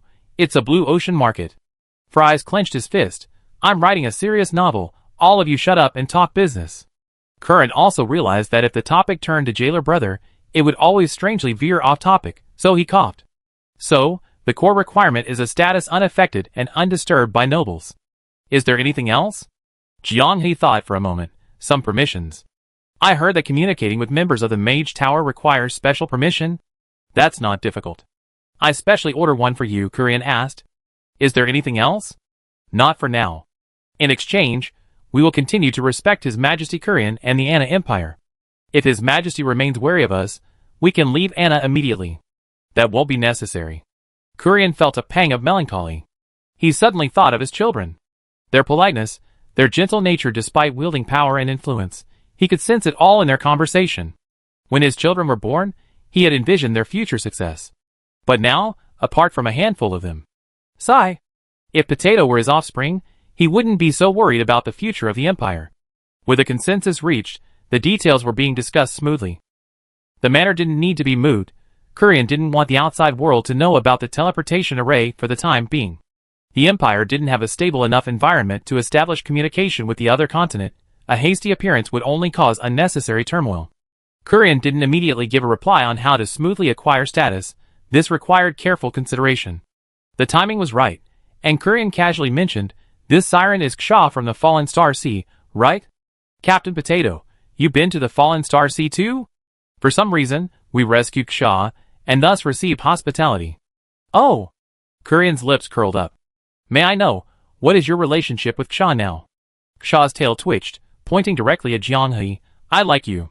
Kurian had only intended to test the relationship between the Fallen Star Sea and Potato's group, never expecting Shaw to suddenly blurt out such a bombshell. He was stunned. Even someone as seasoned and composed as him, honed by years of imperial experience, had never witnessed such a scene. Chapter 648. A moment later, Jianhui remembered the methods he used to deal with Kesha. Yes, you like me, so just shut up and stay put. Oh. Huh? Normally, Kesha would have pestered him a little, but he didn't. The difference between the game and reality is truly subtle. Thinking this, he smiled again at Kurian and said, Your Majesty, please forgive my rudeness. In fact, it broadened my horizons. It's a rare experience to still have such knowledge in this area even in old age. Kurian smiled warmly as well. I apologize for my presumption. Both parties were satisfied with the consensus and outcome of the meeting. Before leaving, Kurian promised to give a reply in 3 to 4 days. As he boarded the black luxury carriage, he looked back at the group from the virtual and real boarders who had come to see him off. His gaze swept over Kesha, but quickly averted. Leaning against the car window, Kurian stared at the dim earth below, his gaze occasionally drawn to fleeting points of light. His eyes were blank, lost in thought. Wick mixed him a glass of fruit liqueur to help him recover from his fatigue, and only then did he slowly emerge from his meditative state. Wasn't it a bit too hasty? Wick asked. You mean, I should have been more careful in examining their identities? After all, they're people of unknown origin, their backgrounds unknown. Kurian took a sip of the liqueur, slowly exhaling the weariness huddled within him. Without Jingxin's tacit approval, even if Kesha were impulsive, he wouldn't have casually said he liked Potato. The Sirens are a special race. Their innate talents like a status bar in a grinding game. Water elemental affinity. Magical affinity. Elemental body. Longevity. Word power. Aside from word power, everything else is innate to the Siren. In a world steeped in magic, the Siren are practically born to be judges. As lords of the sea, the vast ocean provides them with no competitive pressure. They do nothing but sleep and eat, find amusement when awake, and study when bored. This overly privileged environment has fostered their ancient, innocent, and pure racial nature. The ancient dragons once said that the Siren Lord and Siren priests are the orphanage directors. They need to protect the foolish children who are wise but lack experience. And indeed, every Siren Lord throughout history has been a monster with monstrous combined abilities, talent, magic, experience, wisdom, and overall prowess. Logically, such stringent conditions should eventually lead to a decline in the quality of the Siren Lords. Strangely, the 4 generations of Siren Lords since the recorded history of the terrestrial civilization on the Ana continent, disregarding the element of magical tides, have all become increasingly stronger compared to their contemporaries. This seems inversely proportional to the declining offspring of their race. Because fewer offspring mean a weaker Siren population as a whole, the Siren Lord becomes stronger. It's as if the sea possesses a will that constantly protects its eldest son. And the culmination of this will is none other than Jingxin. As the 5th generation Siren Lord, she has gained the special talent of Clear Heart on top of her existing Siren talents. By engaging in dialogue with her while immersed in the sea, she can sense the emotional changes and phenomena of those she speaks to through the resonance of water elements. The one being spied upon was completely unaware of the subtle resonance emanating from the water element. This is the origin of her name, Mirror Heart. A freak who, without needing mental magic, can indirectly peek into people's hearts simply by being in the ocean. The boundary between reality and illusion has seen Mirror Heart. Kesha likes Potato, which means she must have received the blessing of Clear Heart. The fact that Potato and Kesha could appear in Fragrant Wind City, and that Kesha could casually say I like you without being told otherwise, is already clear proof that they passed Mirror Heart's test. The boundary between reality and illusion is not only harmless, but the Fallen Star Sea is actively vying for her. This signal shocked and alerted Kurian far more than any other information. Mirror Heart herself is a genius. Her stats dominate the entire era. All the powerful Anarian beings she sparred with during her travels could only admire her. Many challengers were left frustrated after being defeated. Even now, if you ask the level 9 members of the Mage Tower if they are confident in defeating Jingxin, the most likely answer will be maybe, perhaps, probably, maybe, definitely. No one truly has the confidence to fight Jingxin one-on-one, except for Elarabi. Facing her, the most respectful approach is to gang up on her. Jingxin herself believes this, which is why she dared to physically investigate demons, engage in basic conversations with them, and share the information with Kurian free of charge. She believed she could do it, so she did it. Just like Kesha. This genius, who cherished and protected the young prodigy of the fallen star sea, the one most like herself, intentionally or unintentionally brought Potato along. This can't be thought about too much. The more Kurian thinks about it, the more his scalp tingles. Is this an implication that Potato's potential is comparable to hers back then? Is it the unparalleled value of the reality virtual boundary? Hearing Kurian's words, Wick fell into a long silence. The value of Mirror Heart selections is too high. Shaw's open-minded approach is clearly to lick the potatoes tied up. Now, betting on those who value the reality virtual boundary has become a trend around Anna. If we had to choose, only the longest-lived and elusive High Priest of the Southern Leaf Elf Kingdom hasn't appeared. Kurian, although that High Priest hasn't appeared, according to my investigation, Chief Potions Master Hammond greatly admires someone named Squid, who is also a member of the reality virtual boundary. I only found out about this on the eve of the meeting, when I had the inner guards gather information at the border. This person named Squid appeared in Leaf by falling from the sky and was later treated as a distinguished guest by Hammonds, Wick said. This was once a topic of amusement in Leaf, but the news spread only slightly, so we had to specifically inquire to find out. Kurian sighed. So, it really is true that everyone across the Ana continent has high hopes for the reality virtual border. Different people have given it the same high praise. Not all of them are high praise, Wick joked. At least the jailer master who landed within our territory was once full of bad reviews. One person might misjudge, but can everyone misjudge? Moreover, there's Jingxin, the possessor of the Heart of Clarity, who has given her final verdict. For a moment, Kurian felt a strange sense of being shut out of the Ana continent family. We held a grand banquet, and the reality virtual border was the main character. Who wasn't invited? It's you, Kurian. It's obvious that the reality virtual border group received excellent hospitality in every region. Rising stars of upright character and pure morality always inspire admiration. Some promote them, treating them as friends regardless of age. This is Hammond's. Some lower their pride, ignoring the uneven strength at the boundary between reality and illusion, bowing their arrogant heads and curiously dancing with them based solely on talent. This is Elravi. Some see through the surface, recognizing another group of people with pure hearts, naturally sending Shaw aside, preparing to forge a legend. This is Jingxin. Kurian covers his face. Only when visiting the Ana Empire did he experience the uniqueness of the boundary between reality and illusion. Come quickly if you're rich and foolish, the jailer's words still echoed in his ears. It wasn't that they had too much money, they were too lazy to even bother with them. His words were incredibly grating. How did the Empire become like this? Don't worry, I can see they respect you. They're completely unaffected by the equal treatment nickname, and they probably understand your predicament. An empire that relies solely on my face to gain favor is doomed. Kurian lamented, what will happen if I die? Now, Kurian couldn't help but wonder if the virtual real border had other concerns about scheduling their meeting last. This was typical of someone who had suffered too many losses, and was now trying their luck with a meeting. In the long run, the emergence of a new, neutral entity like Elradia on the Ana continent wasn't necessarily a bad thing. Any unusual developments would mean that Elradia and Jingxin wouldn't remain indifferent. After all, the virtual real border was ultimately an outsider. Thinking this through, Kurian made a decision. Wick, try to salvage some of your image. My image is very good. It's us, Kurian said weakly. What, you're planning to let your daughter try? Wick was stunned. Excuse me for being blunt, but they probably can't compare to a single hair on Kesha's head. Only Wick dared to criticize the royal bloodline like that. You? The Lion King was genuinely amused. Having Wick as a friend in this life was truly his blessing. Kurian and Wick weren't the only ones heading to the capital. Under the cover of night, Jianghe and his group, who had arrived in a carriage on the outskirts of the capital, were chattering away. After Kesha's outburst in front of Kurian, she suddenly became well-behaved again. Along the way, there wasn't a single follow-up to her outburst, she just cautiously glanced at the fries and potatoes. In her view, her liking for potatoes and potatoes liking her were two different things. She could like potatoes first, let him experience the charm of the siren, and then fall in love with her. Jianghe was grateful that she could be quiet for a while. His head was a little numb. The atmosphere was tense the entire way. Even the most talkative jailer only brought up topics related to erotic images, effectively banning any attempts to stir up trouble or have fun. French Fries, on the other hand, kept a close eye on Jianghe's reactions, smiling as she watched. Jianghe finally sighed before entering the city, pulling French Fries aside to a corner where the other two couldn't see her.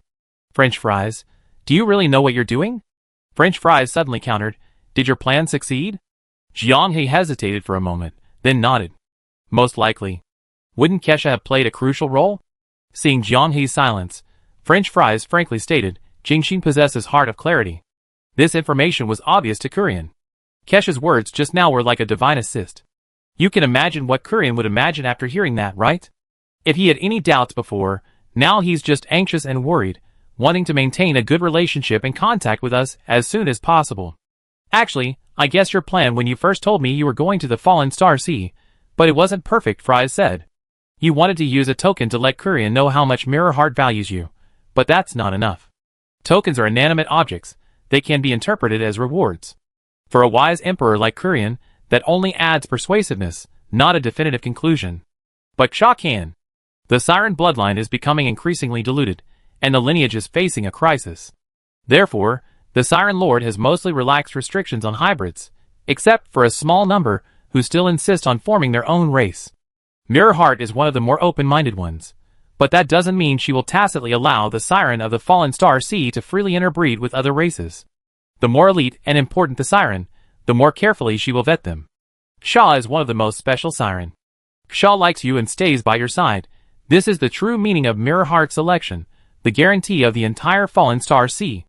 Only in this way will Kurian dispel all doubts without hesitation, because before him is no longer the vague and unknowable boundary between reality and illusion, a rainbow reign, but a real, ancient race that has existed for thousands of years with the Anna Empire, even before the Empire's rise.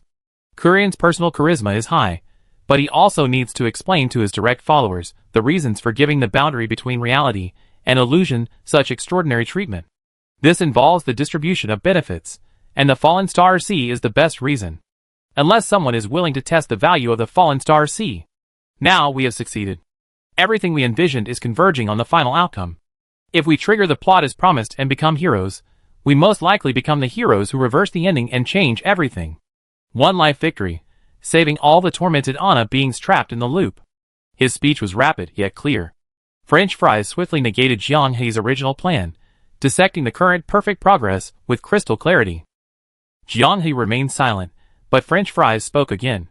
But Kesha should have some credit, shouldn't she? She cleared the final obstacle on your path to the end. This time she's a living fish, not a dead fish in the game. She said she likes you. If I were her, I would also hope that the person I like would reciprocate, just like when I said I liked you, you hugged me. Jiang He took a deep breath. Then what about you? I still love you. French fries hugged Jiang He and offered his lips. His eyelashes trembled, making Jiang He close his eyes until the warm breath receded. When I liked you, you were just a gamer with nothing. Although I have no memories of what happened after I turned 30, the fact that we're here proves that whether then or now, I always loved you. Jiang He blushed slightly. What I mean is, what are you going to do with Kexia? That's between her and me. You don't need to worry about it. French fries grinned. You can worry about your own things. Jiang He slowly exhaled a breath of stale air. French fries said with relief. That's more like it. It's like I've been making things difficult for you all along. I already agreed, and you're still torturing yourself. By the way, before I descended, I actually thought about what to do if everything went smoothly and the method to perfectly persuade Kurian came to this point. Then I consulted the Overlord, so I figured it out earlier than you. Potato's eyes gleamed sharply. Don't forget I'm a player. In a trash game like Anna, I'm going to win no matter what. Fries. One more time, I didn't taste anything this time. TSK, fine. If he could, Jailer really didn't want to act with the other three. Speaking wasn't an option, remaining silent wasn't an option either. The subtle atmosphere made his back itch. If he was guilty, let Orange Tea put on a nun's habit and stomp hard on his face, instead of throwing him into the middle of Potato, Fries, and Ksha as a buffer. His sharp eyes caught the two returning to the group wiping their mouths. He hesitated for a moment, then suddenly felt a sense of relief and clarity, like seeing the moon through the clouds. Deliberately walking over to Potato, he lowered his voice and asked, "What's the result?" Jiang He asked knowingly, What result? Wow, you're hiding this? Are you the type of player in FPS games who doesn't finish off teammates in the late game and just shouts to hide? Sometimes, I really hate Jailer's sharp intuition. In just a short while, he could read the atmosphere. If he's so perceptive, why didn't he share some decision-making information before they arrived? Is he hiding his talent? Fries and Shaw, trailing behind the team, kept whispering to each other. Jailer was eager to find out, but unfortunately, they had already arrived at Rainbow Rain's lodgings and had to regretfully give up. Seeing the team's only designated brain appear, the entire Rainbow Rain team completely relaxed. During this period, invitations to banquets had piled up. They had finally established a good image among the nobles, and become a sought-after adventurer group in Anna. If they were misunderstood as arrogant and haughty for repeatedly refusing invitations, it would be disastrous if it affected their plans. As Orange Tea, who was in charge of contacting them, put it, although it was their first time playing through the game, it was the best start they had ever had. This game is only good for one playthrough. Nobody wants to savor it. Gloria reported, to avoid being criticized for being arrogant, we accepted several invitations. Tonight's guests are Hinalaki, Plata, Valwyn, and Gullivan. Jianghe nodded, you did the right thing. It was my fault. Communication was interrupted en route, and I couldn't pass on any new instructions. Gloria and Elsa played the role of filling in the gaps, and they did a great job. He glanced at the clock wondering, is the banquet going to last this long? It's already past midnight. Elsa said, we were wondering too, so Ghost Rat went out to fetch them.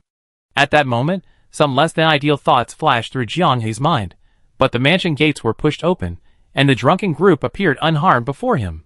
The Anna nobles, almost fanatical about enhancing their bloodlines, wouldn't let the sirens go unpunished if they could target the exceptionally talented individuals in Rainbow Rain. The most eye-catching was probably Hinalaki. The value of his demon-suppressing body was probably making many nobles drool. They wouldn't go so far as to tie up the clumsy bear in a dungeon and exploit him, but arranging some strange entertainment while he was drunk shouldn't be too difficult. Fortunately, after some questioning, Walvin confirmed that nothing had happened. This former leader, an Akron with an air of transparency, possessed a rather peculiar talent. He couldn't get drunk. Having been exposed to alcohol since childhood, no matter how strong the liquor, he would only experience a slight buzz at most. One drink after another would only leave his bladder feeling uneasy, while his brain remained perpetually excited.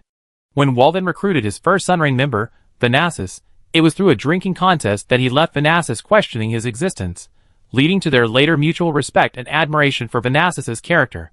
The banquet just now had been incredibly intense. After Potato's reminder, Walvin realized that everyone's glasses were being offered to Hinalaki. Very few reached him. He had to pour himself a drink to quench his thirst. Seeing that all the visiting Rainbow Rain members had passed out while Walvin was still eating and drinking, the focus of the attack finally shifted to him. And then? That was it. He forcefully held his urine and got everyone at the table drunk. When he left, no one in the banquet hall, except for the maids, was able to move. Jianghe and his group of 4 remained silent for a moment, then all gave Walvin a thumbs up.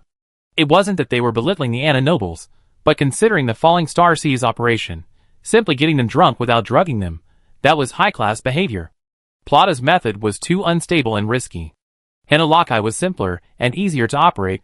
The plan was simply to find a group of people with high alcohol tolerance to assist.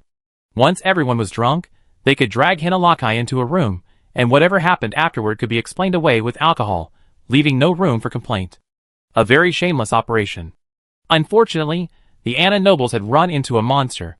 Meeting Walvin was their bad luck. Hopefully, none of those desperate individuals had engaged in argumentative drinking, otherwise, bad news would likely arrive by dawn. What's argumentative drinking? Ghost Mouse asked curiously. Part of it refers to forcing yourself to drink even when you can't handle it, Jianghe explained. Part of it refers to using dangerous methods to get the other person drunk. For example, iced liquor. Iced liquor is a dangerous method? Wolfen scratched his head. They were really going all out. I rarely drink iced liquor, but they invited me to try it, so I drank a whole barrel with them. And let me tell you, it was so refreshingly cold. Wolfen had always lived a frugal life, and drinking iced liquor during adventures was a waste of magic, so he hadn't really experienced it properly many times. Gloria quickly checked Wolfen, confirming that he was perfectly fine. He was truly a walking liquor barrel. At this moment, the dazed Hinalaki was muttering incoherently. Ugh, I can't drink anymore. Wolfen, help me. Wolfen laughed irritably. The jailer said, speechless. This time, the commander saved everyone. Fries chuckled. Then the unlucky ones are the nobles driving those black luxury cars. Chapter 649. To suddenly elevate the status of a group with little involvement in Anna, even with exceptional combat power and impressive achievements, Kurian couldn't simply dictate the situation. From initial communication to reaching a consensus, given the involvement of the boundary between the real and the virtual, Kurian's iron-blooded inner circle reacted swiftly, mobilizing within just 2 days. Family members became active, appearing at banquets of various acquaintances, intentionally or unintentionally revealing that the leader of the real and the virtual boundary was highly regarded by Jingxin, the lord of the fallen star sea. As Fries had said, this reason was an excellent entry point for the Anna nobility to accept the outsider's status of the real and the virtual boundary. The elusive, often imagined, connections to the fallen star sea were enough to make many think twice before acting. Subsequently, Kurian granted free passage to the Mage Tower to the Rainbow Rain team, belonging to the real and the virtual boundary. Surprisingly, the Mage Tower remained silent, raising no objections. The nobles, who usually liked to interfere in such matters, tacitly chose to turn a blind eye this time. Everything proceeded smoothly. The Rainbow Rain members, having obtained their passes, exclaimed in disbelief. "We thought there would be some back and forth on this," Elsa remarked in amazement. The local nobles didn't object at all. "I feel like they're the kind of people who oppose what the Lion King approves of, and approves what the Lion King opposes." Having only been in Anna for a short time, everyone in Rainbow Rain had already deeply experienced the aristocratic atmosphere here. The rice and water of Anna continent are truly nourishing. The jailer coughed. "Don't ask, just know that potatoes are amazing." Jianghe was well aware of this. Xiao's explosive revelation had indeed been effective. However, he hadn't seen Xiao much these past 2 days. From day to night, only a short time before bedtime would he see her returning from outside with French fries. Even when he cuddled with French fries and pleaded, he could only get a single sentence, "He." With little time remaining before the turning point in the fate of the Anna continent, Jianghe could only temporarily ignore it. Anyway, it was unlikely to cause any major news. Rainbow Rain, the talk of the town, suddenly reduced its activities, with everyone staying in their assigned mansion and no longer venturing out, becoming the focus of attention for the Anna nobles. Ever since Walvin had drunk a whole roomful of people, and then carried them back with light steps, his name had never appeared on any of the nobles' banquet invitations. He had become famous overnight. Many eager nobles were wondering if this was an attempt to expose themselves, making Rainbow Rain wary. Only Kurian knew the inside story. Just yesterday, he received a letter from Jianghe. Wick, who was nearby, peeked over and asked, "Oh, going back to the Fallen Star Sea? Perhaps Jingxin has some special instructions." After spending time with her, I also realized that Xiao might not become the next ruler of the Fallen Star Sea. Kurian shook his head helplessly. "She's talented enough, but her childish nature is a bit." Jingxin, at Xiao's age, had already shown a maturity far beyond her peers. "But this also means Xiao will have more freedom," Wick said.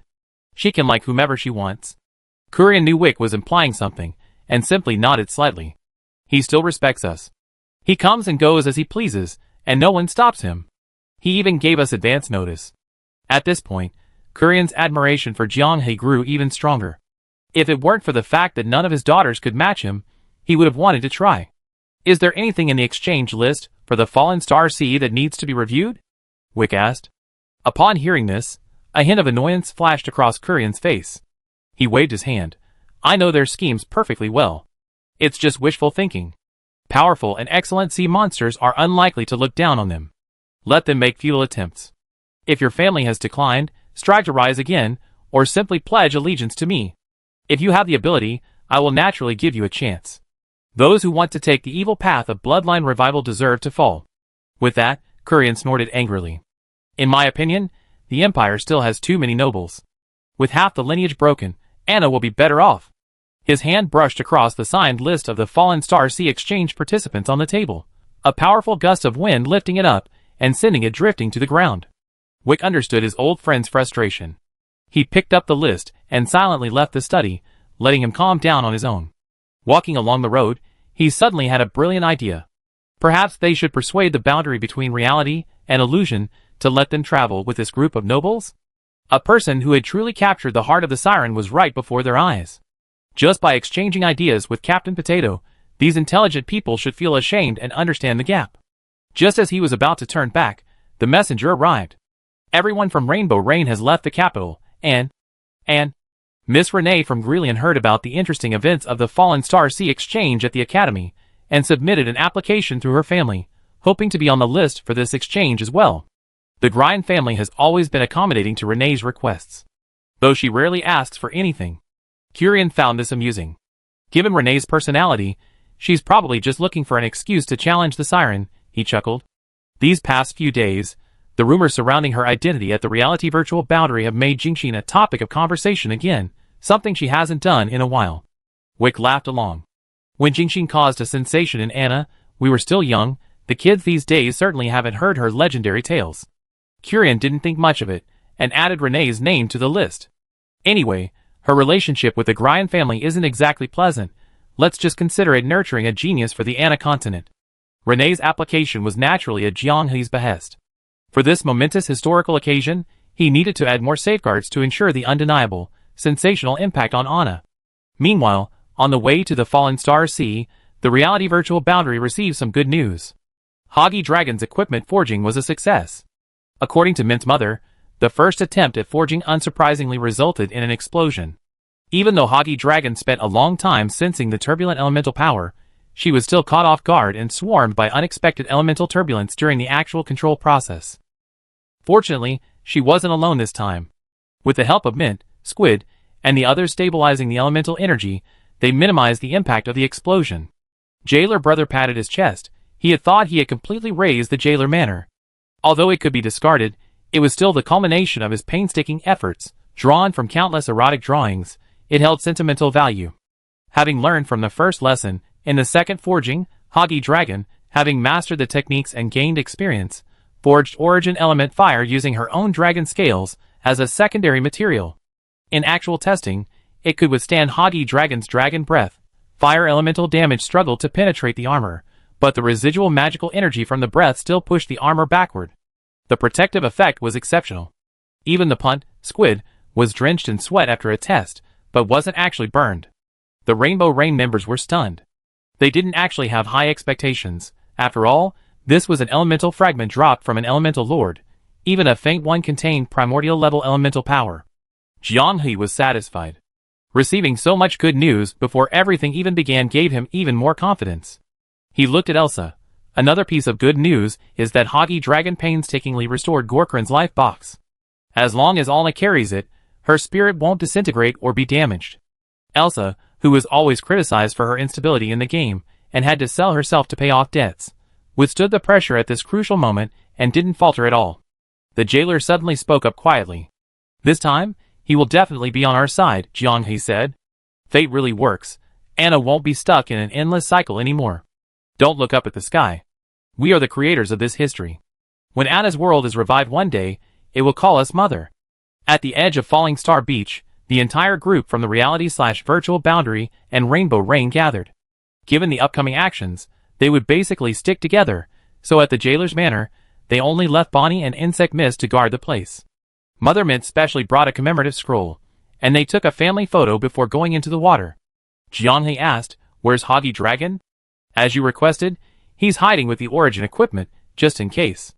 "Alright, let's go." Kesha was completely bewildered the whole time.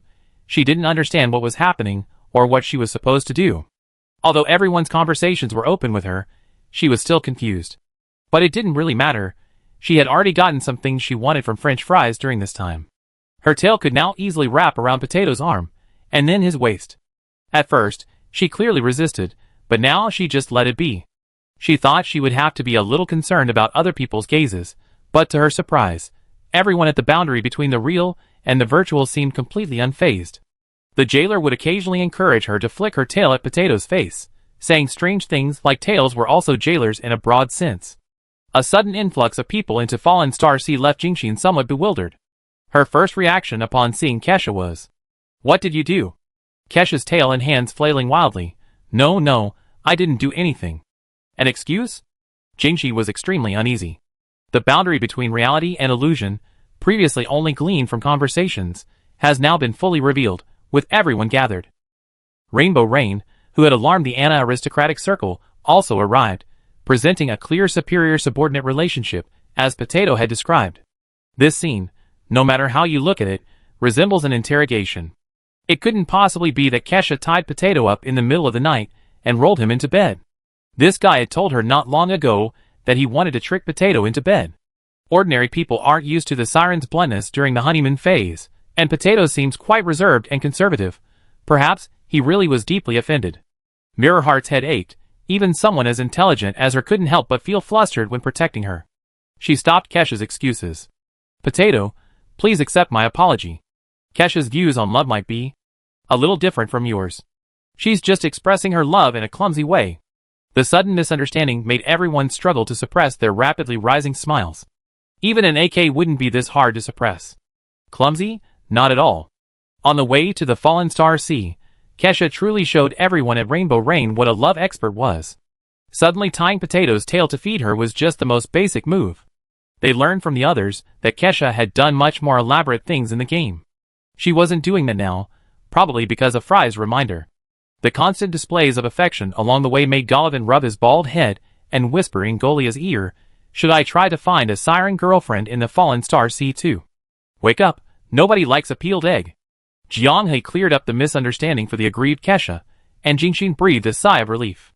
She had gone to great lengths for her foolish tribe. Knowing that Jianghe's intention was simply to let the Fallen Star Sea understand the boundary between reality and illusion and the scale of the Rainbow Rain, and to get to know each of them, Jingxin felt somewhat gratified. This approach was somewhat similar to that of her foolish tribe, innocently endearing. The Rainbow Rain, famous throughout the capital, quickly attracted a large crowd of sea creatures. Rarely venturing ashore, they could only learn about this major news about the land-dwelling species through conversations among the coastal people. It felt like a traveling circus had arrived in the Fallen Star Sea. Seeing her tribesmen so excited, Jingxin casually remarked, "Since you're here, don't rush off this time. Stay for a while. Our Fallen Star Sea is far more vast than the capital of Anna. We were already impolite in not being able to properly entertain you last time, so please don't refuse. Also," Jingxin changed the subject, "tomorrow at noon, the nobles of Anna will also send people here for exchanges. It's said that among the visitors is a young woman named Renee, the #1 new mage on the Anna continent this generation. Perhaps you'd be interested in her. Why not come and learn from her?" Mint felt a subtle itch. Although the misunderstanding with Renee had been cleared up, the #1 new mage on the Anna continent. It should be her. As night fell, after confirming the soundproofing array was working properly, Jianghe nodded slightly to the Fries. He grabbed Kesha's shoulder, causing her to shudder violently, her stiff tail instantly going limp to the ground. "Why are you squinting?" "To make it easier for you." "No, I need to talk to you about something important." "I don't care about anything, whatever you want to do." Knowing that saying more would only lead to misunderstanding, he whispered something in Kesha's ear. A moment later, Kesha's eyes widened. "This? Do you trust me?" Shaw hesitated for a moment, then nodded emphatically yes. On the shore, Elora Vi silently watched the noble servant, who had come to confirm the guidance of the Fallen Star Sea to the siren, casually tossing a handful of nuts into her mouth. Sigh, it's finally come to this moment, the destined time. Saying this, she stood up and stretched lazily. 3 years, just for this moment. Potato, you guys have to succeed. I don't want to live in this endless loop. Chapter 650. What? The tranquility of lunch was shattered by the urgent report from a guard in the distance. Curran was dining with Wick when he vaguely caught the words Fallen Star Sea and CC Seal, and his heart sank. He suspiciously put down his chopsticks and waved for the maid to step aside, allowing the guard to speak. Wick was still chewing, but seeing the guard's trembling, sweat-drenched reaction, he immediately sensed something was wrong. This elite soldier, known for his composure and calmness, was now deathly pale, fine beads of sweat on his forehead, and even his breathing was unsteady and trembling. What could possibly cause a well-trained Imperial Guard to panic like this? Catch your breath, Wick said in a deep voice, explained clearly. The reporting guard swallowed hard. Your Majesty. The Fallen Star Sea has been sealed off. Why? Kurian's brows furrowed, his displeasure spreading rapidly. Giza. He's in the Fallen Star Sea, using a potion on the sirens, attempting to forcibly give them his own bloodline.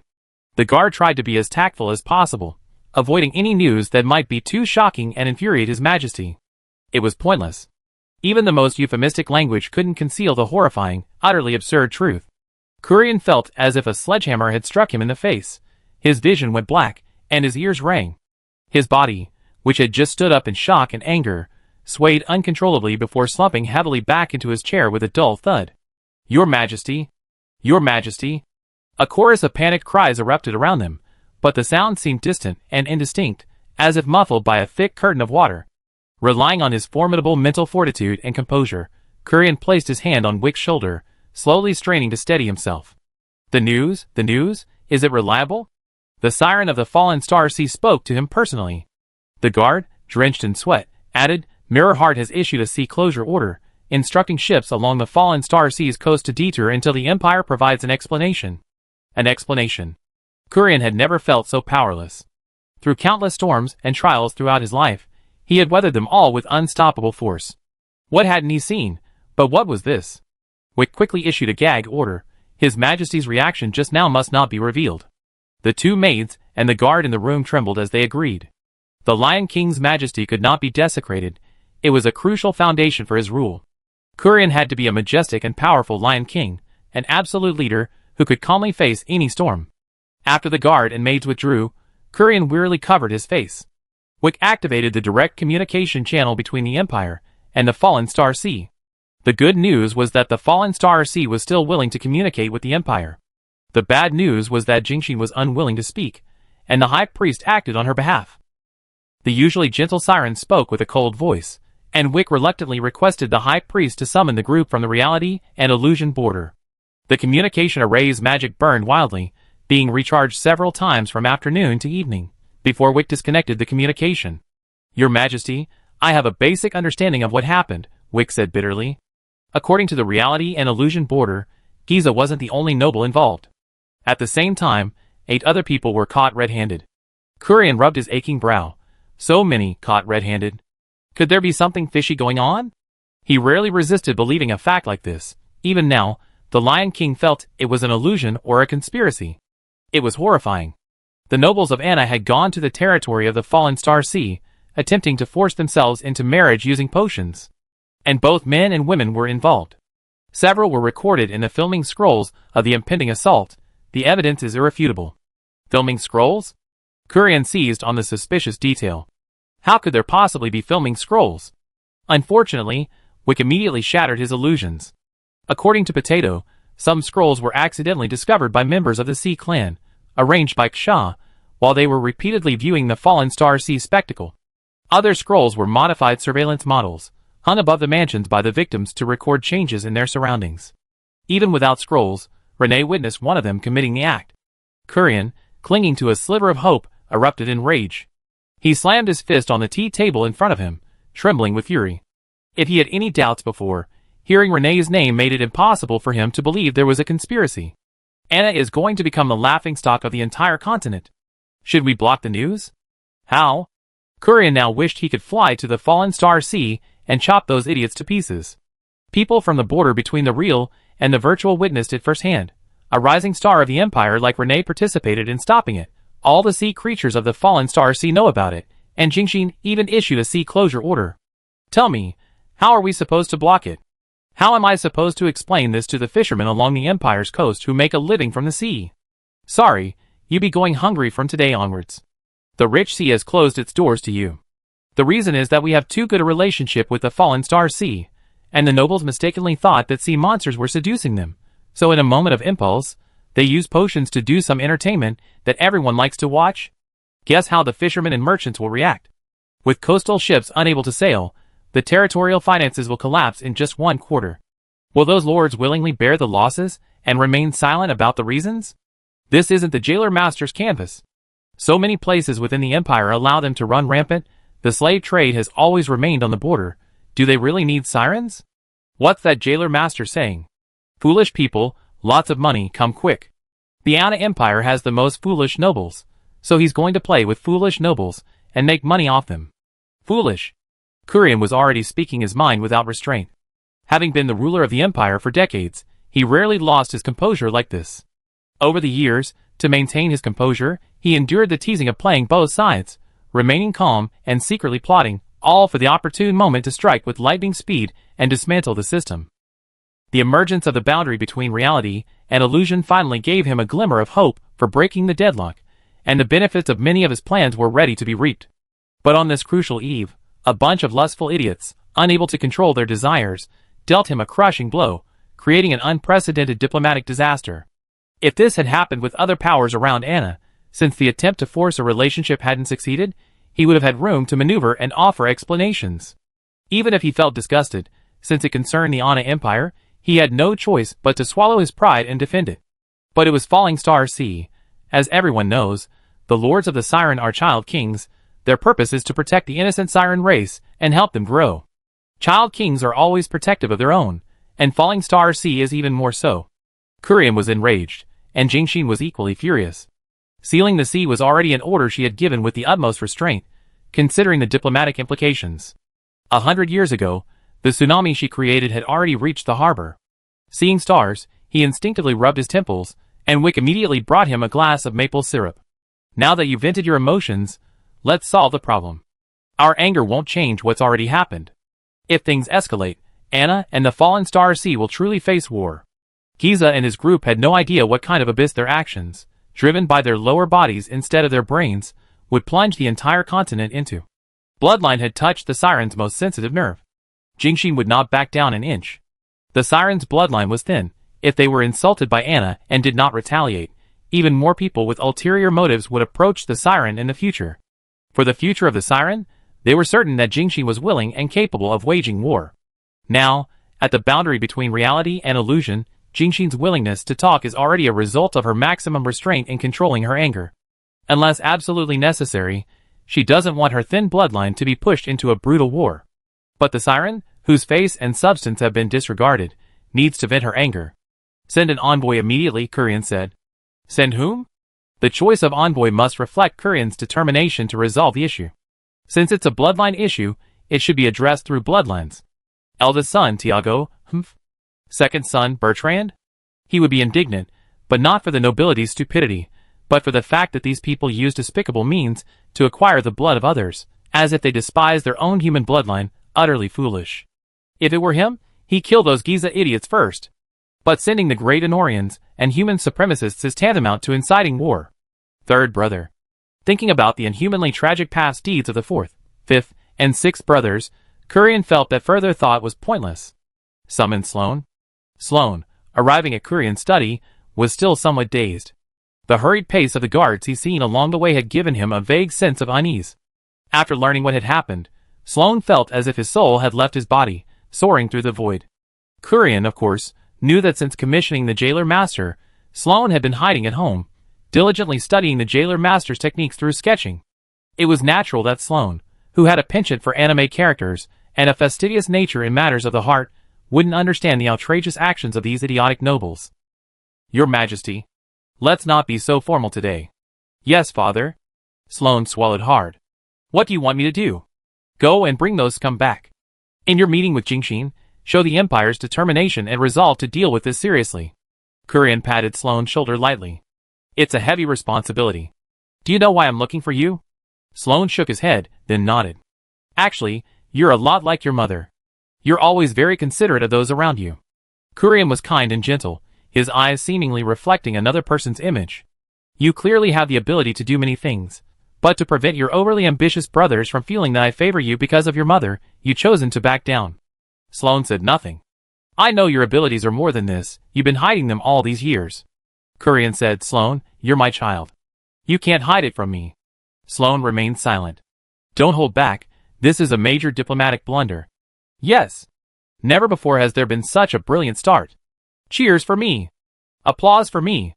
With Rikshaw's cooperation, the capture was flawless, everyone was in custody, and the evidence was irrefutable. Every step aligned with Jiang He's requirements, prompting the jailer to unleash a torrent of champagne. The beginning is always the hardest. The crucial event that would reverse the course between the land and sea races, due to the powerful intervention of the boundary between the real and virtual worlds, had begun to unfold in a new direction. Next, as long as they used their powerful status to advance through the capital, the historical vortex that would destroy Ana should disappear. Right. Upon arriving at the Fallen Star Sea, Sloane immediately began a lengthy meeting with Jingxin. From daytime until afternoon, almost all the Siren priests were present, awaiting information from the Queen's palace. As messengers of Kurian's will, if their initial attitude did not satisfy the Fallen Star Sea, they would shroud the coastal territories in rain for 10 days. The priests knew this would rapidly escalate the long-standing peaceful relationship between Fallen Star Sea and the coastal city-states, but they had to do it. The gates of the Queen's palace opened, and Jingxin's voice drifted out. Let him take those beasts away. Ksha will follow the boundary of reality, and illusion to the capital. Falling Stars C. Wait only 30 days. Upon seeing the people from the boundary of reality and illusion again, as well as the jailer master, Prince Sloan smiled warmly. Despite being deep in the mire, he remained gentle and refined. Please excuse my rudeness. Jailer brother teased. It's not that I'm rude, but seeing the Anna nobles adding new material to my drawings is quite a novel experience. With such a bizarre request, why didn't you come to me? I could have fulfilled it. Your writing isn't enough to allow them to complete the inheritance of their bloodline. Prince Sloan shook his head. Not everyone can be content. Sloan remained humble throughout. Even when facing the boundary between reality and illusion, he proactively opened the car door for everyone, watching them all board before turning to leave. In and out of the game, he was always like this, never vying for anything, simply standing quietly among the children of Kurian. While others scrambled for candy, he guarded his meager resources, happily entertaining himself, completely out of place. No wonder, before Anna's complete collapse, Kurian had him as his chosen successor. The empire couldn't withstand further turmoil. It needed a monarch who could maintain the status quo while possessing a certain decisiveness, a quality the other seemingly inhuman children lacked. Your Highness, please get in the carriage. Sloan glanced at the foolish nobles in the distance, howling and begging his guards to untie them, and felt his blood boil. Despite his good manners, at this moment, he also wanted to pour a bucket of scalding water into that carriage and let them writhe in it. The instant he climbed onto the carriage, gripping the handles, he suddenly felt a chilling wind behind him. Before he could react, a close attendant rushed towards him. Your Highness! Blood gushed out, the attendant's body transformed into a massive spray of blood in his eyes, spreading and splattering. The defensive spell the attendant had cast before his death formed a rhomboid barrier in front of him, buying him a moment to react. Before the dark light pierced through his body, his elemental barrier also unfolded. Swoosh! The surging energy penetrated the barrier, pierced through Sloan's body, slamming him into the carriage, denting him in. Chapter 651. At the same time, a torrent of dark magical energy struck the carriages carrying Giza and the other nobles. A deafening explosion tore through the air, and a scorching shockwave spread wildly in a ring outwards. The solid ground of the dock shattered like a fragile biscuit, sending sand and gravel flying. A mushroom cloud rose, and the howling wind, carrying debris from the carriages, transformed into countless sharp blades, severing the masts of all the ships moored around the dock. The ships groaned in agony from the terrible impact, splintering wood like rain. The attack happened so suddenly that no one was prepared. Realizing the magical attack, the people on the boundary between the real and the virtual worlds, traveling in two carriages, reacted as quickly as possible, but it was too late. Prince Sloan's fate was unknown. Inkfish. Bedside rushed towards the epicenter of the explosion, disregarding everything else. To be on the safe side, Jianghe sent the four primitives and Inkfish to accompany them, and Prince Sloan also dispatched several powerful mages to accompany them.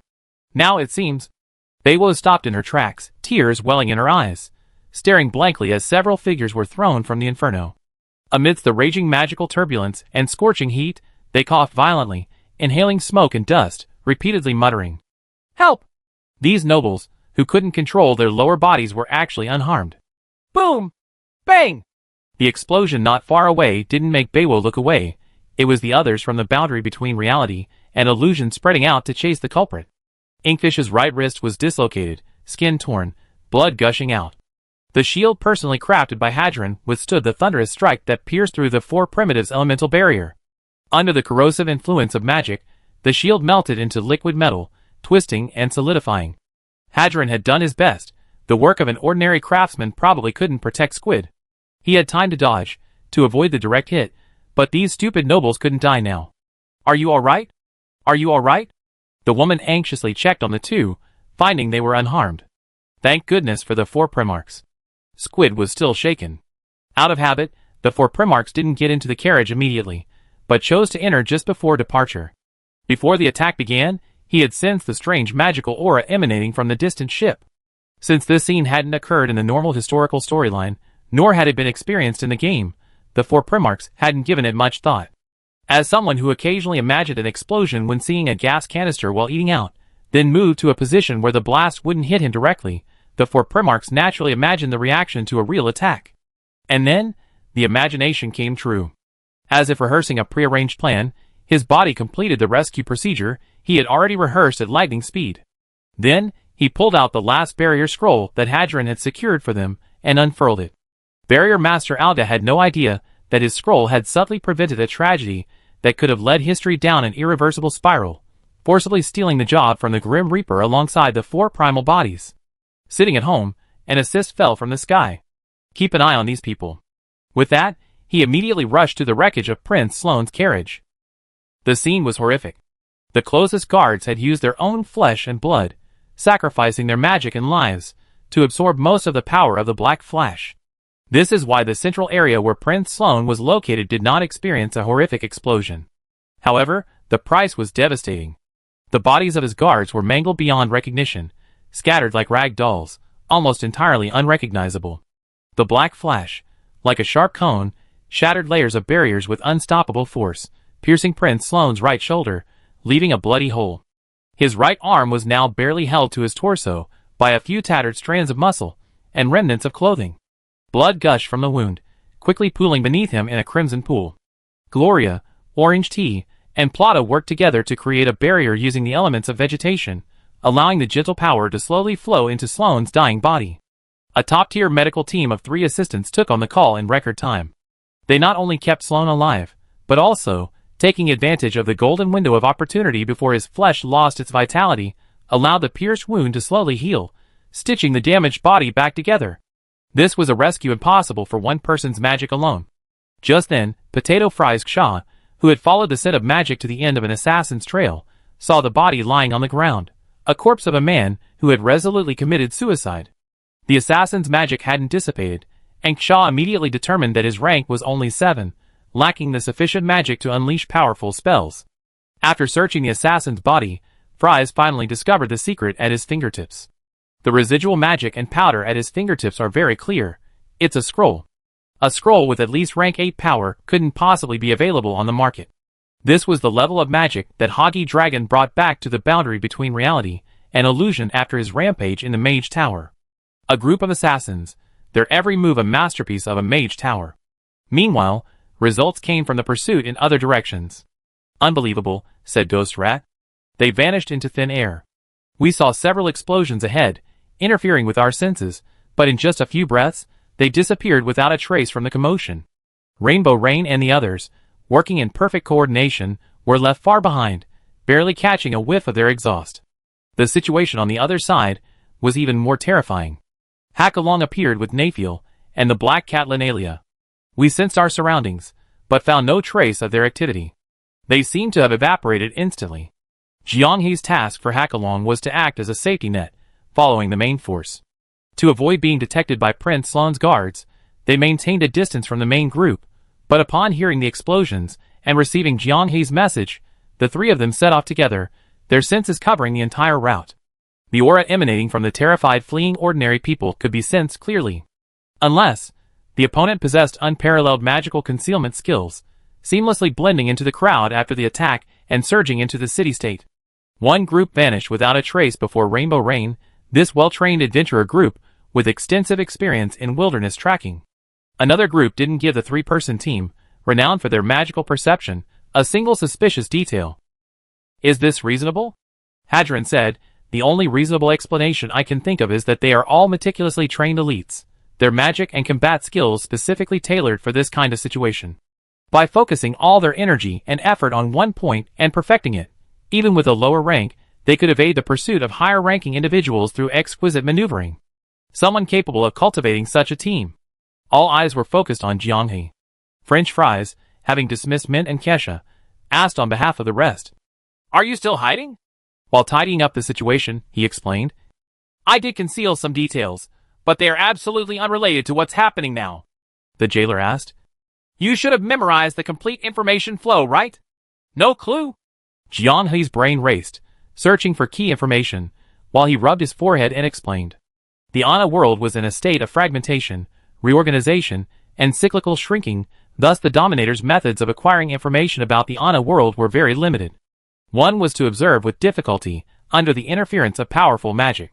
The other was that, in each round when the Ana world was broken into what they called flake-like fragments of information, like torn pages of a book fluttering in the air, the Dominator could take advantage of the limited time before reorganization to observe, record, and translate information into something they could understand.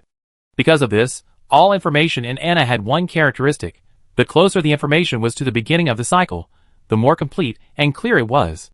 The closer one gets to the end of the cycle, the more fragmented and chaotic the information becomes. The Overlord meticulously organized the information, piecing together the content of the final message and establishing the proof of the stars to deduce possible scenarios within this framework. This is why the Overlord repeatedly emphasized the boundary between reality and illusion, and the need for adaptability.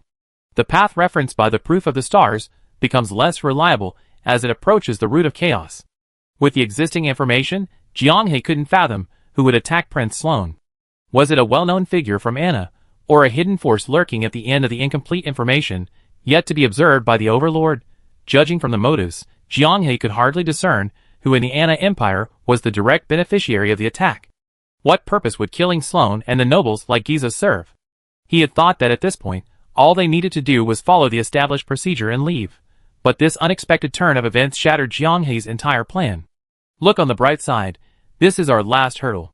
Everyone looked at the jailer and spoke in unison. Shut up. The incident occurred at Anna's port, a densely populated area, causing immense chaos. In just a short while, the figures of the Lord's personal guards and members of the local mage tower appeared in the distance. Just as the falling star sea was handing over the return of nobles to Anna, this sudden attack would likely cause a huge misunderstanding. French fries, go and explain clearly, ask the Lord to come here and tell him. Prince Sloan requests your presence. Sloan's condition had improved. His previously weak body had regained vitality thanks to the relentless, exhausting magical and physical resuscitation efforts of Orange Tea and the other two. His arm, almost torn apart, had healed, though crisscrossing bloody scars remained. Ksha, go back to the Fallen Star Sea and tell Jingxin what happened here. Tell her not to send any sirens near the docks, and all sirens should stay away from this sensitive area for now. Then, have Renee come here. Without a word, Kesha leaped into the sea. Renee was part of Jianghe's plan. She volunteered to be a hostage in the Fallen Star Sea for a few days, enough to make the Grelian family anxious and align themselves with the boundary between reality and illusion, calling for severe punishment of Giza. Once the atmosphere heated up, Kesha could plead for her release, and Jingxin could then release her, naturally showing some goodwill and intensifying the public opinion battle among the Anna nobles. Now that this has happened, Jianghe can no longer proceed with the original plan. He must improvise. The local lord, a man of courage, despite the unclear situation, actually came alone with Fries. When he saw Prince Sloan, his eyes half closed, being treated by three people drenched in sweat and nearly exhausted, his legs went weak, and he almost fainted. This, my lord, I need you to immediately seal off the news, Jianghe emphasized. What happened here must not be associated with the siren, otherwise, you know the consequences. The lord swallowed hard. I don't know the details yet, I can't make a decision. Agree to him. The person who broke the deadlock for Jianghe opened his eyes at the opportune moment.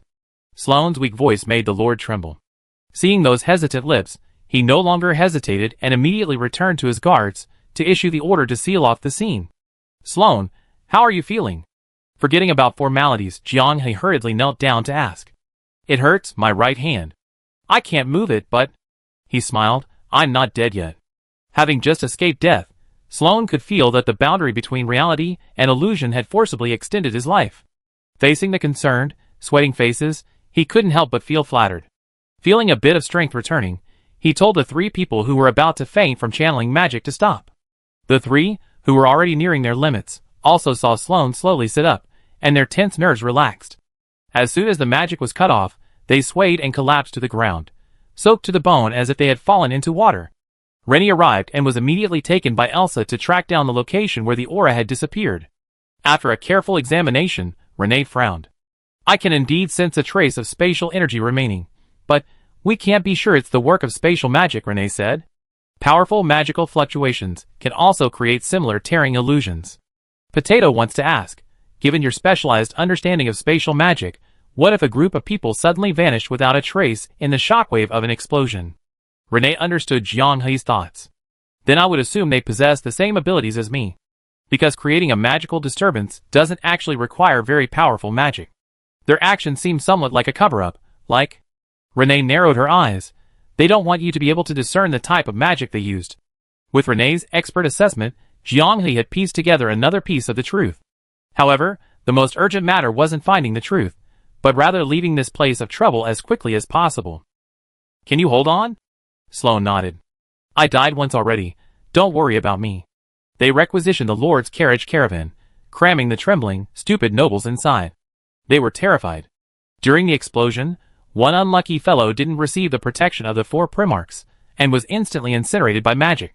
The still smoking, blackened, twisted, and grotesque death was a tremendous psychological shock to these pampered idiots. Some even lost control of their bladders. As they were shoved into the carriages, Giza and the others kept shouting "Siren chasing us." This made Jiang He's eyes narrow. The mastermind behind this? Could it be for this? Chapter 652. Jiang He's mind was in a daze the entire way. What would the assassin's purpose be? Killing the Giza nobles, who couldn't control their lust, could be understood as an internal purge within the nobility. After all, many high-ranking nobles were worried that Kurian, who maintained a neutral stance, might change his attitude and use this as a pretext to begin his long-cherished consolidation of power. The idea that the dead are more useful than the living was something some Anna nobles likely agreed with. However, targeting Prince Sloane, from any rational perspective, would not benefit the current stability of the continent. The Anna nobles generally had an ambiguous attitude towards the Sirens. They were never stingy with their verbal want, but once confrontation was mentioned, their rhetoric immediately became "let's sit down and talk." No one genuinely wanted to risk their lives. Once war broke out, it would inevitably create new channels for advancement, and a new noble group, firmly controlled by Kurian, would rise accordingly. The rise of the new elite often meant the ruthless purge and marginalization of the old vested interest groups. We can't go to war. This was almost a consensus among all the old noble families. Once war breaks out, Kurian will inevitably use this opportunity to significantly expand their upward mobility, forcing them to bow down. If things really come to that, how can these old-school powers maintain their existing wealth and status? The impoverished nobles of Giza, who dared to take the risk of drugging the Sirens, shared a common background. Their families were increasingly declining, and they were trying to profit from the chaos. Any noble patriarch whose mind hasn't been completely corrupted by alcohol and potions has no reason to actively ignite a war that could destroy their own foundation. But if it wasn't to incite a war between the fallen star sea and the terrestrial species, then the assassination could only be aimed at Sloane, Giza, and them. In the normal storyline, Giza's life or death was a recurring point of contention among the nobles, so there was no reason to rush his execution. After much thought, it was indeed aimed at Sloane. The more Jiang He thought about it, the more his scalp tingled. History had introduced variables unknown to them, and beyond their control. If they couldn't find this hidden mastermind, even if the fallen Starseed didn't declare war, Anna would, with the help of others, once again become an expansionist empire. The expansion and reclamation that Kurian had halted for nearly a century, once resumed, would involve a war affecting all of Anna. French fries hit the nail on the head. This guy seems very clever. He chose a delicate moment to ignite all sorts of conflicts within Anna at once. Whether he succeeds or fails, it will create a huge uproar. Jiang He nodded. It doesn't matter that Sloane isn't dead, what's important is the fact that someone attacked him. The Wolf Queen only bore 2 children for Kurian, the 3rd Prince Sloane and the 5th Prince Enrique. Kurian doted on them immensely. Enrique, the source of all the chaos, survived all sorts of outrageous acts simply because he had the Wolf Queen's blood. With any other mother, he would have died 1,000 times over. Sloane's attack will also trigger Kurian's sensitive nerves, and the previously relatively stable situation in the Empire is being accelerated. Who is accelerating things in Anna? Jiang He sighed, rubbing his forehead. Inside the carriage, Prince Sloane appeared unusually calm on the surface, even trying to hide his inner turmoil by drinking water. However, the uncontrollable, slightly trembling hands he held when holding the water glass completely betrayed his feigned composure. They're all dead? This was the second time he asked the same question, his voice hoarse. After receiving Orange Tea's affirmative answer once more, the last glimmer of light in his eyes dimmed, and his expression turned ashen. Sloane's dozen or so personal guards were all wiped out in this incident. 2 guards reacted quickly, sacrificing themselves to shield their targets. The others were caught in the magical blast before they could even react. Perhaps influenced by the Wolf Queen, his personal guards were a mixed bag, mostly recruited from among adventurers, with a few elite academy members. In truth, if Jiang He were to evaluate them, the quality of the adventurer Sloane had recruited was rather average, given that his activities were primarily confined to the imperial court. Within this area, opportunistic adventurers far outnumbered those with genuine skill. However, The fact that the two who shielded their targets at the critical moment were insignificant, weak adventurers in the eyes of ordinary nobles spoke volumes. You could say they were weak, but you couldn't say their professionalism was lacking. There's no way to criticize Sloane's judgment in choosing people as inferior to Koreans, because the people he chose made their final vote with their lives on it. Jiang He asked, "Have you offended anyone?" Sloane shook his head blankly. It's normal to be clueless, given his status. Even if those people were dissatisfied with him, they wouldn't show obvious hostility. Upon landing in the capital, Korean arrived at the scene immediately. After carefully examining Sloane's physical condition, he choked up slightly and squeezed Sloane's uninjured shoulder. His gaze drifted towards the group at the boundary between reality and illusion. He swallowed the words he wanted to say and nodded slightly. "Follow me." Deep inside the palace, they arrived at Korean's study, where maids had already laid out refreshing tea and snacks. After taking their seats, Korean's first words were, "Thank you." Korean abandoned his imperial status and spoke sincerely as a father. "It's nothing, just buy a few more erotic pictures so I can earn some money." The conversation, which had been somewhat serious and heavy, became lively after the jailer spoke. Jiang He was still thinking about how to respond, but now he didn't need to think. Sloane, who had just sat down, was awkwardly at a loss for words. Korean was speechless. "I will give you the corresponding reward." "Then I don't want it. It has to be a commission piece. Only then will I feel inspired." The jailer insisted earnestly. Jiang He gestured, and orange tea immediately covered the jailer's mouth. "Your Majesty, this news can't be kept secret for long. If the nobles within Anna use this as an excuse to erase Giza's actions, then the Fallen Star Sea will indeed escalate its countermeasures, and war will soon be upon us." After the attack, Giza and his group insisted that the siren was responsible, and it's hard to say they were truly foolish. After all, the longer the true culprit behind Sloane's attack remains undiscovered, the greater the opportunity for them to exploit the situation. What is the Fallen Star Sea's stance? Giza and the others must die. Wick's eyes narrowed, and he couldn't help but look at the silent Korean. Jiang He continued, "If they can escape punishment merely because of a weak, declining noble title, then the Fallen Star Sea Siren's troubles will be endless. Jingxin doesn't want the siren to live in such an environment, so Giza must die, no questions asked." Silence spread in the room. After a while, Korean's sigh broke the heavy atmosphere. "I understand. You all go and rest first. I will give Jingxin a satisfactory answer regarding this matter." Wick handed over the address of the Void Real Border's lodgings to the inner guards, personally saw everyone out, and then returned to his study. At this moment, Korean was questioning Sloane about the details of the attack. The more detailed Sloane's account, the more horrified Korean and Wick became. Escaped the Void Real Border's pursuit, left few useful clues at the scene, and even possessed a high-level offensive scroll of Mage Tower caliber. All of this indicated that the mastermind behind the attack commanded a group of assassins specializing in stealth and surprise attacks. Perhaps out of fear of the Void Real Border, or perhaps due to some unforeseen event, they were unable to deliver a further blow. Otherwise, Sloane would surely have died on the spot. The Empire actually has such a group of people. Korean's eyes flashed coldly. Interesting. He paused, took a deep breath, and said, "You should go back and rest too." Sloane left, leaving only the Lion King and Wick in the room once more. "What do you think?" Wick said. "Currently, it's unclear whether the attack is aimed at Sloane or Giza. It could be a smokescreen to avoid being traced." Korean nodded, agreeing with this assessment. "What if it's simply targeting Sloane?"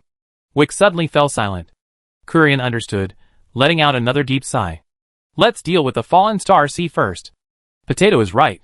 If this continues, Anna will really descend into chaos." Just like in the game, after much back and forth, the members of the virtual reality border returned to the familiar manner. The only difference was that this time, there were no internal guards protecting them. This was Korean's recognition of their combat strength. The brainstorming session for the entire virtual reality border team began the moment they checked in. Jiang He's mind raced. He needed external processors to assist with the calculations. But after much thought, they still couldn't figure out who would truly benefit from this situation. The chaos across the continent would only benefit newly emerging noble groups dissatisfied with the old aristocracy's monopoly.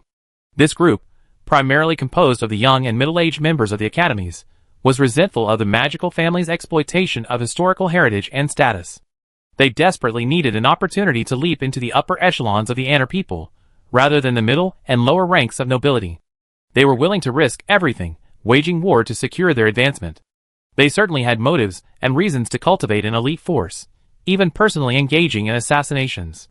But the risks of fighting the sirens were immense. Was it really worth it? Kurian was aging. Betting on the prince could also give them a chance. Why the rush to the table?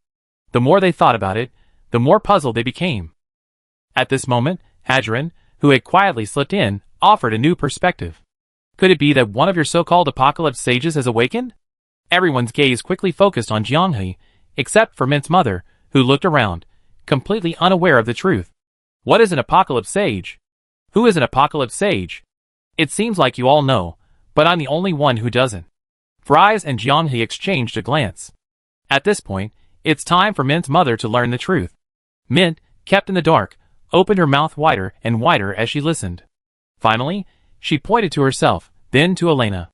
Me, Hadron, and Renee are all apocalypse sages? Jianghe nodded. You are all special individuals who can sense the impending apocalypse early in the cycle. Each cycle involves an attempt to save the world, but without exception, all have failed. Overwhelmed by the amount of information, Mint's mother slumped into her chair, staring blankly at the ceiling. Hadron turned his gaze back to Jianghe. What do you think? I can't rule out the possibility you mentioned, but what about the motive? Hadron said. He awakened prematurely, intending to save the world in his own way. His first plan was to instigate a great war. Squid couldn't hold back. That's quite creative of him. The war between Anna and the fallen star sea was a turning point in history. He didn't even apply the brakes, he floored the gas pedal. What? He thinks the war isn't big enough, he wants to watch a grand spectacle, preferably involving the entire continent in a massive battle. Bed stroked his chin. A magnetic field audience, huh? Since the world is doomed anyway, the first thing he does upon awakening in the loop is to guide history in a direction that will explode. Orange tea. Jianghe glanced thoughtfully at the jailer. Since you already given up on yourself, why not just watch the fun? The jailer quickly retorted, what? Most people who want to have fun would try something like this. Don't think of us as so evil. Squid scoffed. We usually don't claim to be fun people, only you like to call yourself that. That's a new idea. Huh? The jailer was stunned. What do you mean? You really agree with this guess?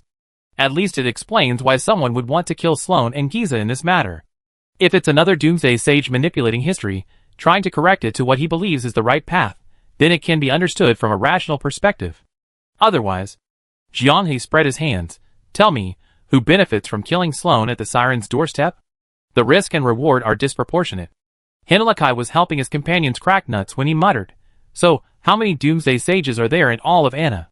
Including Peppermint Mom, Renee, Hadron, Kesha, and Jingxin, there are 14 in total. Elsa counted on her fingers. Listen, they're all women. Jianghe casually replied. The remaining 9 are either male, genderless beings, and one can change gender to reproduce independently. He then took out paper and pen and wrote down the names of the 9 doomsday sages on a scroll, along with their likely locations at the current time. The onlookers marveled. No wonder he was chosen by the Overlord. His brain could hold so much information without confusion. In just a short while, he had identified all the doomsday sages. Come and claim them. Do you recognize any of them? Actually, Jianghe's brain was completely blank. He had no desire to recall the relationships between the characters. Things were spiraling out of control, requiring him to expend more energy figuring out how to resolve the current chaos. A single misstep could render all his efforts this cycle futile. Don't let me find out who's behind this. I kill you. He was seething with rage, gritting his teeth. Beden the Lightless, isn't that the Dark Element Master from the Mage Tower? Mint's mother was the first to recognize one. What kind of weird name is that? Gloria couldn't help but complain. Who would choose a name with 4 homophones? Shaw's forehead was beaded with sweat. This seems to be a scholar from the Silkbell Sea clan near our fallen star sea? Huh? Are there really people with such a name? Jianghe calmly replied, it's the Apocalypse Sage, who can change its gender and reproduce independently. If I remember correctly, after confirming the apocalypse, to speed up the salvation process, it bred a bunch of weakened children to assist. Golovin was excited. What kind of race is so amazing? In Anna, they seem to be called soft touch, but judging from their appearance, we call them sea slugs. Of the 9 people, only 2 were claimed. It'd probably take another 2 or 3 days for public opinion to build up. Hadron, you lead them on a tour, Jianghe said. First, let's confirm that these apocalypse sages haven't turned into entertainers and destroyed the world. Chapter 653. The situation escalated far faster than Jiang He had anticipated. Only the second day after their arrival in the capital, news of Sloane's attack began circulating among the nobles. By the third day, through the noble servants, the news had spread to the ordinary citizens of the capital. By the fifth day, when Hagi Long returned with his fries, the entire Anna public discourse was vibrant and bustling. The news the fries brought disappointed Jiang He. All the doomsday sages were confirmed to be within their original life trajectories. The only one who had gone out was the dark element Master Beton from the Mage Tower, who had been invited to Wick's Inner Guard Training Center to teach advanced courses. The highest-ranking doomsday sage was also Beton, at rank 8. Most of the 14 had achieved rapid rank advancements during the remaining garbage time of the broken cycle. At this moment, most of them were weak, with the lowest rank only rank 6. Thanks to Hadron's widely known reputation and noble dragon status, the apocalyptic sages who were accidentally encountered were all filled with trepidation, answering every question imaginable. Even Beton himself was uneasy because of Hadron's previous outrageous act of wreaking havoc in the Mage Tower. The elderly man in his 60s or 70s was sweating profusely as they talked, fearing that Hadron might suddenly go berserk and raze his tower to the ground. After speaking, he even proactively opened his storage room, took out his treasured scrolls, and asked Hadron to appreciate and collect them. Hadron, of course, refused. Just kidding, if she hadn't been genuinely worried about the boundary between reality and illusion last time, she wouldn't have made such a fool of herself, throwing a tantrum like a child. If it was a requirement of her character before, it's also a requirement of her character now. Gloria, who was accompanying him, recalled the incident, covered her mouth, and couldn't help but chuckle. "Potato, you didn't see it, Hagi." Beton was very disappointed after Elaravia refused. Disappointed? Jiang He was taken aback at first, then couldn't help but laugh out loud. Hagalong's unique collecting obsession, and her strict standards of only acquiring top-tier items, had already spread throughout the upper echelons of the Mage Tower, and the capital city thanks to her feat of causing a ruckus at the Mage Tower last time. Master Beton's offer of a treasure, only to be rejected, was, in a sense, tantamount to Hagalong publicly declaring his collection insufficient and unworthy of entering her renowned collection room. If outsiders knew, Beton would be the object of ridicule, wouldn't he? The shift in public opinion was subtle. A few months ago, those who were robbed were objects of sympathy, but now they were the only ones others envied. They really underestimated the impact of Hagalong's last 0 yuan purchase. Now, the people in the Mage Tower are probably hoping Hagalong will rob them again. Dragon's choice, trustworthy. Elaravia herself rubbed her cheek, a thoughtful glint in her dragon eyes. Could it be? That robbery was right, and opening a collection room was right too. TSK, this feeling. Fresh, interesting. If we can really break out of this damn cycle, we play like this from now on. The premise is breaking out of the cycle. Thinking that the information brought back from the investigation almost completely ruled out the possibility of the Doomsday Sage flipping the table, Jiang He's nerves, which had just relaxed for a moment, tightened again, his head throbbing slightly. Over the past 4 days, he had meticulously sorted through every detail he could recall, filtering through much of the information he had memorized over and over again. No clue. Elsa, maintaining her usual composure, offered 2 possibilities. Either, this mastermind has remained extremely well hidden in every previous cycle, never revealing their true intentions or actions. Or, perhaps they appeared at the end of a cycle, but because the information was too fragmented and incomplete near the point of complete historical destruction, we failed to observe their presence. Jiang He nodded heavily. In fact, he secretly hoped that some apocalyptic sage was behind it all. Because if they could explain the ultimate crisis facing the world, these sages who had shone with humanity in the apocalypse would most likely stand by their side, fighting together against the cycle's end, which would devour everything in less than a year. The mastermind is in the shadows, they are in the light. He had just subconsciously reached out to rub his temples when French fries appeared behind him, their warm fingers applying just the right amount of pressure to ease his tense nerves and stress. Watching the scene, a barely perceptible hint of envy flashed in Kesha's eyes. But surprisingly, she said nothing, only flicking her tail. This is difficult to resolve. Gloria couldn't help but scratch her long, radiant golden hair, her tone tinged with frustration. No matter what method you, Potato, plan to use to deal with the upcoming noble trial, as long as that mastermind is determined to interfere, we remain in a passive, reactive state. Controlling the course of history is most dangerous when you're on the defensive. Without the initiative, one wrong step requires countless efforts to correct. She truly admired Potato. If it were her, struggling to turn the tide in a losing situation, entering the final stages of the game with an advantage, expecting a smooth victory, only to have such a huge unexpected turn of events occur. She couldn't imagine how her mentality would collapse. Historically, it seemed that the Sunrain team's annihilation was partly due to her making wrong decisions under pressure. Although Jianghe had comforted her, saying that against the world's consciousness, which was blinded by rage, no one could do anything. The atmosphere in the mansion was oppressive and somber. The jailer wanted to act silly, but seeing everyone seriously troubled, he decided to keep quiet. Zhu Zicha, seeing the jailer's eagerness, finally shut himself up with fruit wine, and breathed a sigh of relief. The value of single-handedly defending against the jailer. We can only passively react, and see what other big moves they're planning, Jianghe said. If they remain inactive, waiting for us to make a move before suddenly intervening and ruining everything, that would be the most terrifying thing. Right now, we just hope they start moving and do something. The more they do, the bigger the openings become, Mou chimed in. Right, so we need to move too, Jianghe nodded. If they know the inside story of the cycle, they should have noticed the anomaly. Whatever we do, they sabotage. Seeing Plata raise her right hand, like a student waiting to be called on, he gestured for everyone to stop discussing. Plata, what are your thoughts? Plata pondered, could we spread the news of the world's destruction, forcing everyone to stop fighting amongst themselves? As she spoke, she noticed everyone staring intently at her, but their eyes held a newfound tenderness and care. Wow, amazing wisdom. It takes skill to elicit such a sarcastic response from the usually silent primals. Gloria and Ghost Mouse, one on each side, ruffled Plata's hair and pinched her cheek. Sweetie, Plata, there are plenty of sweets to eat. You love sweets, don't you? Eat more. Like an adult with a child. Perhaps realizing how naive and adorable her suggestion was, she didn't object, blushing awkwardly as she stuffed her mouth full of pastries. Inkfish clapped enthusiastically. All right, the morning's brainstorming session is temporarily over. It's almost noon, let's eat. The public opinion storm in the capital was intensifying. The fallen star C, who should have been the victim, was being misunderstood by the public as having overreacted and openly provoked Anna because of Anna's deliberate omission of Giza and others' atrocities, and the detail of Sloane's near-death experience. After finishing their meal, they needed to devise a plan to deal with the increasingly dire situation.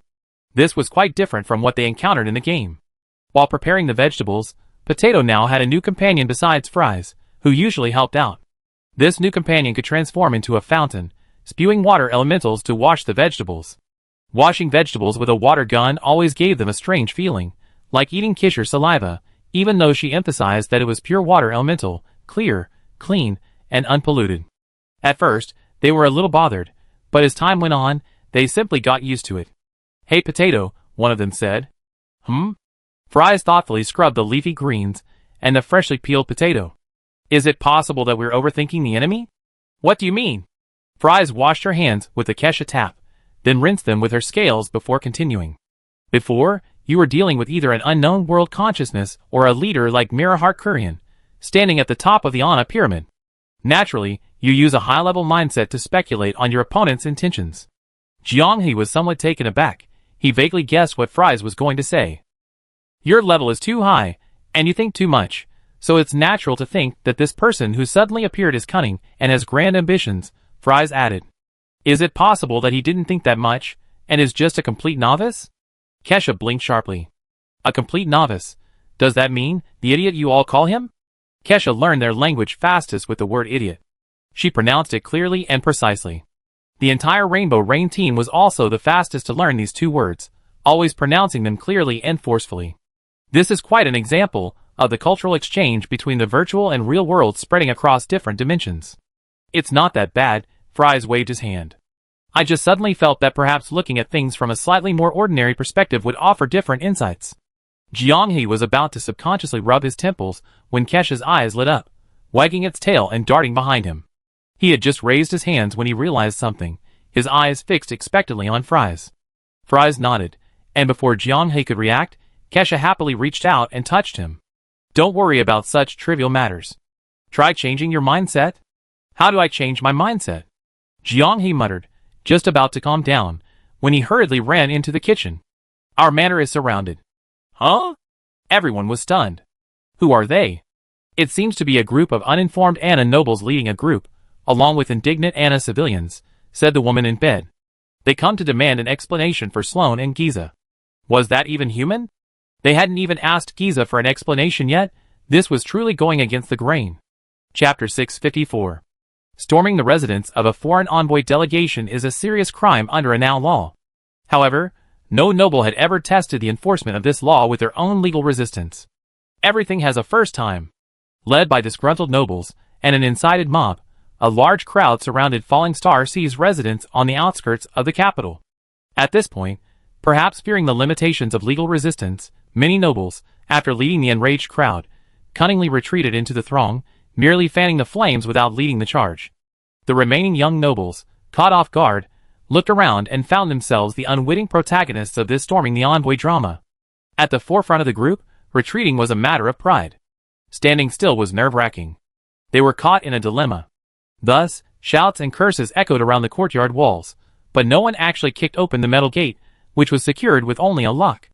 The Anna people were using very offensive language, but the entire crew of the virtual boundary and Rainbow Rain were undergoing a comprehensive learning experience of local customs under Mint's mother's explanation. The upside-down fish comes from the customs of fishermen along the Anna coast. They would catch fish that weren't good-looking and wouldn't fetch a high price. The kind of fish that's somewhere between dead and alive.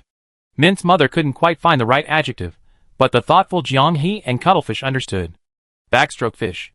The magical description instantly conjured up a vivid image in everyone's minds. No wonder she's a cook, Henlikai praised. Yes, it's the backstroke fish. They cut off its head, gut it, hang it upside down, and marinate it with sea salt and chili peppers. The fish that Chip stole from the beach is this type. Using the term upside-down fish to insult a siren is extremely malicious. In the eyes of the Anner people, siren are simply different kinds of fish people, only without fish heads. The fish people living near Anner's coast were reduced to very few during centuries of massive expansion. During Anner's expansion, there was indeed an extreme dark history. An Anner mage killed a siren, roasted the corpse, and then couldn't resist cutting off pieces of flesh to eat, a story still vividly recorded in historical annals. This incident didn't cause a major uproar simply because the siren appeared on the battlefield against Anner as an enemy. Therefore, the siren reasonably disregarded the barbaric aspect of the incident, attributing it to the siren's personal choice and the mage's purely morally despicable act, without escalating it to a collective issue. Ordinary Anner people mostly only use fishy flesh, sarcastically referring to siren as aquatic life. However, this is the derogatory term used by someone well-versed in Anner's history, and with some understanding of other races, precisely targeting all Anner siren. Even the erudite Mint Mother was stunned for a moment before she understood. She didn't believe such a slogan could be uttered by an ignorant nobleman. Ksha clearly understood the derogatory term. She had been smiling and following Jianghe, but her expression changed the moment she heard the voice outside. Her body trembled slightly, the sting and resentment of her people being insulted hidden in her tightly clenched lips. It was rare to see the usually cheerful and lively Ksha display such an expression. In fact, the boundary between the real and virtual worlds had already notified Kurian. They knew what was happening here, and their people would arrive soon. For now, doing nothing was best. Jianghe straightened his collar, strode towards the gate, threw away the large lock that could not possibly stop any intentional attackers, and appeared before the agitated crowd. Unlike those with precise sources, they were unaware that the Fallen Star Sea delegation actually consisted of only one sea monster. Nor did they know that the delegation's composition included Rainbow Rain, who had recently caused a stir in the capital. Therefore, upon seeing the Rainbow Rain members accompanying Jianghe, the noise abruptly subsided. The young nobleman, who hadn't managed to retreat into the crowd, was utterly bewildered. Jianghe locked onto one person and beckoned. "You're very loud, take a step forward." "What, you want to fight?" The young nobleman, who had been called out, had already sensed something was wrong, stubbornly trying to use his numbers to intimidate himself. An invisible rope bound the man's waist, and with a forceful jerk, Jianghe sent the young nobleman losing his balance and falling to the ground, dragged 3 meters, like a dead dog, to his feet. Before specializing in mental magic, he was a magic warrior, specializing in shaping magic. Traditional skills, still readily at his disposal. What do you want to do?" Jianghe didn't waste any words, stomping his foot into the ground, silencing him in pain. "This is the capital of Anna. How dare you commit violence here? So you can't commit violence in someone else's capital? I thought that was some kind of Anna trivia." Jianghe sneered. Putting everything else aside, his indignant words amused Rainbow Rain. Everyone was protective of their own. Without protecting their own, The current situation of the group wouldn't have been possible. Adhering to the principle that you insulting Kashia is insulting me, Rainbow Rain was eager to try. A rare opportunity, they had long wanted to take down a few stupid nobles. Please, hurry up and breathe on me. My hands are itching. Just as tensions were about to rise, a carriage pulled by a winged horse descended from the sky. Sloane hurriedly dismounted, relieved to see Jianghe had merely trampled someone into the mud. The worst-case scenario was death. If not, it was a trivial matter. In all of Anna, no one understood the sheer absurdity of these troublesome nobles better than Kurian. If he could truly force the well-mannered Jianghe to commit murder, he truly deserved to die. At that point, he would verbally join the nobles in condemnation while secretly savoring the delicate balance between reality and illusion, experiencing a climax of pleasure. His words were doing the talking for him. With the person in charge appearing, the clamor subsided. Having received Sloane's message, Jianghe knew Kurian was ready, and could unleash his full fury. It seems Fallen Star Sea is the Anna people's garden. They come and go as they please. Not only did you do nothing wrong, but Fallen Star Sea is the one in the wrong. It seems there's no need to talk anymore. Let's go! Jianghe suddenly released his foot, respectfully helping the minor nobleman, who had been trampled to his feet, carefully brushing off the dust and dirt. The somewhat dazed minor nobleman thought that Sloane's presence had suppressed the arrogance of the alien envoy, and he planned to raise his voice and continue denouncing Fallen Star Sea's arrogance. What do you mean there's no need to talk anymore? It's all just a tactic of pushing things to the limit. Doesn't he know these negotiation tricks? Who can he scare? Seeing Prince Sloane shamelessly chasing after them and offering his persuasion, many people either thought the prince was cultured, or they thought the prince was spineless, actually fawning over the siren. Disgusting. Several carriages took to the air, disappearing rapidly into the horizon, pulled by winged horses. At this moment, many people sensed something was amiss. The extreme tug-of-war could have been avoided if the prince had offered a way out. This didn't seem like a tug-of-war, but rather an attempt to overturn the table? Sloane returned, the usually mild-mannered man approaching the crowd. He noted down a few young nobles standing near the front, then gave a meaningful glance to the one Jianghe had stepped on. You better hope the envoy is stopped, otherwise, your families might disappear. Initially, no one took Sloane's words seriously. What a joke. Anna was in the right. Why should they back down to Falling Star Sea? In just one afternoon, news of Prince Sloane's foreign-worshipping behavior spread throughout the capital. Indignant people, hearing their own people being trampled on, felt Sloane's attitude was unbecoming of a prince, a disgrace to Anna. But gradually, information leaking from informed nobles began to distort the truth. The names of Giza and his group, along with the potion and their incredible feats in Falling Star Sea, entered the public eye. The Anna, initially furious, suddenly realized there was a reason. Even if Sloane's attack was the work of the siren, it was somewhat understandable. Several members of the families involved were powerless to see Kurian, and could only knock on Sloane's door that very night. The young men who liked to stand in the front row were now bruised and swollen, trembling like quails. The siren's envoy was stopped in Fragrant Wind City, Sloane said, but they need us to show sincerity in continuing negotiations. Sincerity? Someone immediately offered to apologize. If an apology is enough, Giza will be exonerated. Sloane dropped the bombshell. You may not know, but the Fallen Star Sea only gave us 30 days. If we don't get a response, they will declare war. What? Now, finally realizing the catastrophic disaster their family's offspring had committed, the patriarchs broke out in a cold sweat. This was like throwing a fireball on a riverbank that already had holes. How could they not see that their own children had been used as pawns? The instigators had done their job and disappeared, while these reckless fools had to bear the consequences. The time you wasted, Anna will have to pay the price. Prince Sloane, what should we do? They came to take Giza's life. Now that Giza is alive, we could only use someone else's life to pay the price. Sloane slowly stood up, his gaze fixed on the young man whose head Jianghe had stepped on. No. Father. Having already sensed his fate, he immediately cried out. I just went to join the fun, it has nothing to do with us. Sloane showed no sympathy whatsoever. People must be responsible for their actions. Since you uttered words that could touch the siren's vulnerable nerves at such a sensitive moment. Words can be fatal, and you can't blame anyone else. Moreover, Potato and Father have reached an agreement. They intend to use a dead man to begin these negotiations. Time is running out. The Empire doesn't have time for your sentimental waiting. As he spoke, blood suddenly bloomed on the courtyard ground. Sloane waved his hand, signaling his guards to step forward. Cut off the head and send it to the siren's envoys, requesting they recalculate the 30-day negotiation period. Killing one's own child is not uncommon among nobles.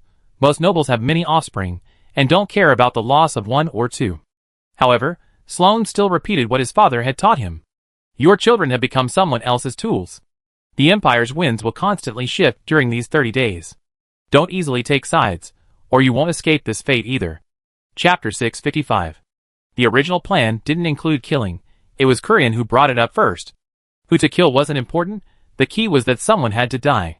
Even without any noble disturbances, Kurian would have arranged for someone to run into Jiang He's line of fire, engaging in a tacitly coordinated attack. Jiang He and Kurian shared a common goal in killing.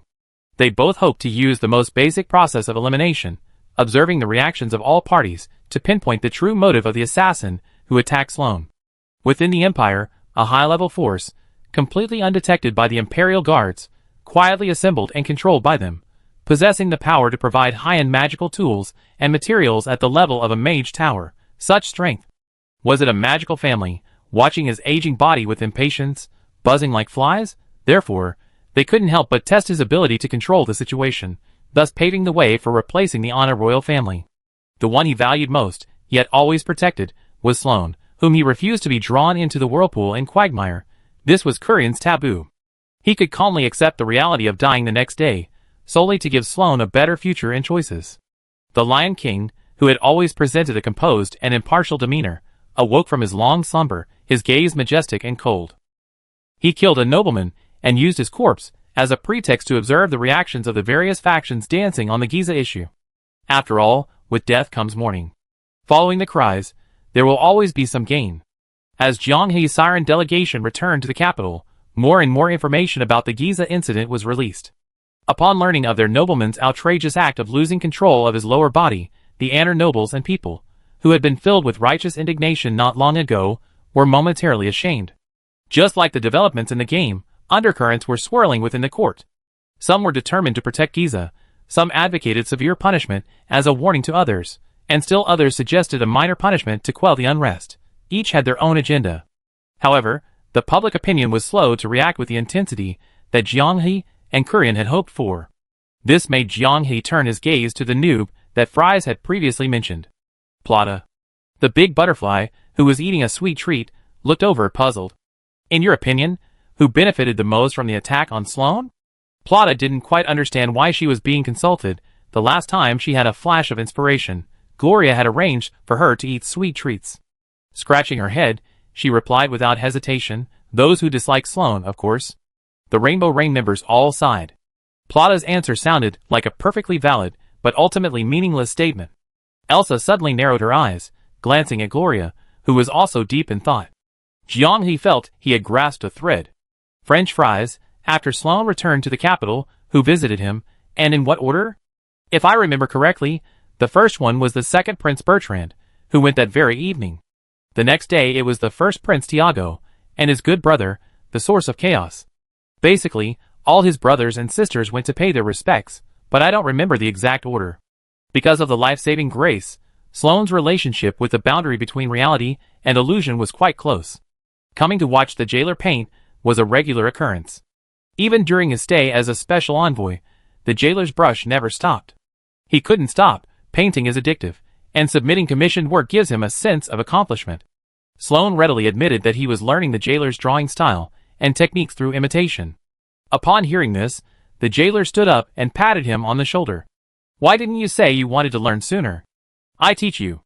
Sloane was taken aback. He hadn't expected this unique skill of the jailer to be taught so readily, without any intention of hiding his abilities. With more and more people drawing erotic pictures, I can finally be completely liberated, only eating and not drawing, the jailer said sincerely. I draw erotic pictures only because no one else does, so I have to cook for myself. If you're willing to do it for me, then what else is there to say? We can just exchange erotic pictures. In this friendly atmosphere, it wasn't difficult to learn about Sloane's daily life. You suspect Bertrand? Fries asked in surprise. Jiang He didn't answer, but instead asked everyone, the full story of Sloane's attack hasn't been revealed yet. Aren't you all surprised? The jailer smacked his lips, chewing on a gummy candy. What's surprising? We immediately silenced the Lord, and Kurian must have ordered an information blackout as well. Besides us, aren't there other people who know? Who? The assassin. The jailer paused, then sat up straight. Suddenly Elsa, lost in thought, had a sudden realization. That's right. If the assassin's goal is to incite a war between Anna and the fallen Star Sea, all they need to do is release the news at a crucial juncture when Anna's nobles and the public are hotly debating the Giza incident, that Sloane wasn't just attacked, but that it was a near-successful and brutal assassination. The effect would be devastating.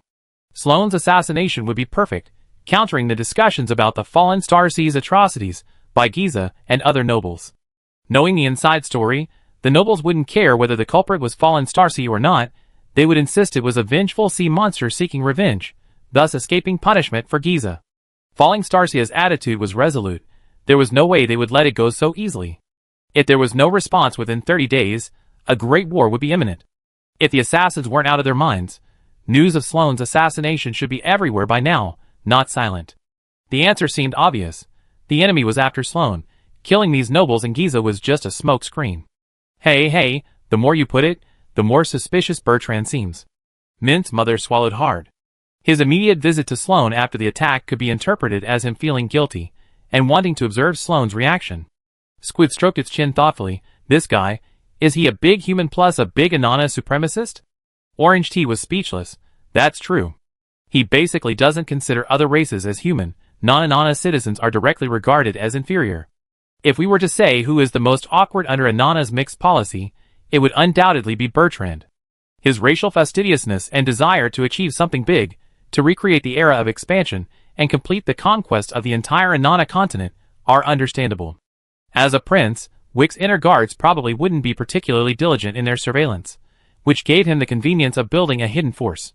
Since the matter likely involves Bertrand, who is also a prince like Sloane, Jiang He dared not share his speculation with Kurian. Preventing the naval and land war would most likely end Anna's cycle of suffering. The boundary between the virtual and real worlds has worked tirelessly for 3 years to achieve this. Now, only one step remains. Jiang He must also consider Kurian's hidden identity as father beneath his emperor persona. Hadron ate orange after orange. Her position at the boundary between reality and illusion was practically evolving into a garbage can. She accepted anything leftovers that no one else wanted. She was completely bewildered by the trivialities of the Anna Empire, and simply chose not to bother trying to understand them. At this moment, she simply occupied the best spot by the window, casually propping her feet up on the table, utterly disregarding any elegance, focusing solely on the mountain of various snacks piled before her, heartily devouring them, and enjoying her blissful moment. Faintly sensing the familiar magical aura of Prince Sloane's Pegasus approaching, she nonchalantly took another large bite of the specially made scallion pancake. This was a deluxe version of potato chips made especially for her. The crust was crispy, and the inside was filled with fragrant mincemeat. The filling was so plentiful that one almost doubted whether it could still be called a scallion pancake. Just as she was enjoying her meal, her mouth brimming with grease and pure bliss, a sharp glint suddenly flashed in her languid dragon eyes. Her chewing slowed gradually, finally ceasing. She tilted her head slightly, seemingly listening to some subtle sound imperceptible to ordinary people, her nostrils flaring slightly. Thump! A deafening crash shattered the tranquility of the mansion. The table and chairs where Hoggy Dragon had been standing were violently flung away by a tremendous force, splintering wood everywhere. The paving stones beneath her feet couldn't withstand the sudden burst of power, cracking inch by inch, the rubble floating up as if weightless. She used magic to gather all the food from the table, shooting like a cannonball into the distant sky. Before Jiang He could react, she had already leaped over the top of Sloane's carriage, flying even further away. Landing, Sloane jumped impatiently from the carriage, staring blankly at the afterimage of Hoggy Dragon as she pulled herself up and plummeted back down. What's going on? Orange Tea held her breath. There's a strange person following your carriage on the ground. Huh? In terms of perception, Orange Tea's parameters were definitely the highest among everyone present. The 9th-tier Hoggy Dragon hesitated for a few seconds before attacking, while Orange Tea, only at the 6th-tier level, possessed a radar matching the Hoggy Dragon's. Meanwhile, the others present, at such a great distance, couldn't detect anything at all. A short while later, a person dressed in coarse linen clothes, resembling a farmer, was brought back by the Hoggy Dragon. He was terrified, his body limp, and his face deathly pale. Clearly, the Hoggy Dragon's brute force, relying on its body to withstand the G-force, had made the experience of riding him in a dragon carriage quite unpleasant. Following a prince, what audacity! Hoggy Long quickly stuffed a scallion pancake into his mouth, spitting out a small flame in a menacing gesture. "Tell me, who ordered this?" "Prince Sloane, please forgive us. Our master instructed us to take turns keeping a close watch on you." "He gave in so easily?" "Who is your master?" Sloane asked suspiciously. "Prince Bertrand." Hearing this, Jianghe was completely bewildered. "He confessed so easily? Is that reasonable? Why did you do that?" "I don't know, but my master also said that if we're discovered, he can tell you the whole story clearly." At this moment, Sloane had no interest in discussing painting techniques with the jailer. He boarded the carriage, detouring to Bertrand's manor. Today, he only wanted to understand what his good brother was up to. The group at the boundary between reality and illusion exchanged bewildered glances. French Fries hesitated. Is this a feint, a deliberate diversion, or a misunderstanding? Jianghe pointed to himself. "Ask me? How should I know? I really want to kill someone right now." Tomorrow is the crucial day in the game when he faces the Anna nobles and begins his debate, and his mind is still a complete mess. He finally found a clue, and just when he thought he could move on to the professional player's conclusion, another unexpected turn of events occurred. Shaw's tail bounced on the ground. "Don't worry, you can play with my tail, it's very stress-relieving." Jianghe clutched his head. Is he a child? A few minutes later, in the living room of the mansion. "It feels even better than in the game. The tail is cool and refreshing, and it feels quite comfortable to touch." Since arriving in Anna, Jianghe experienced a classic scene from his previous life's game for the first time. The siren pillow was right.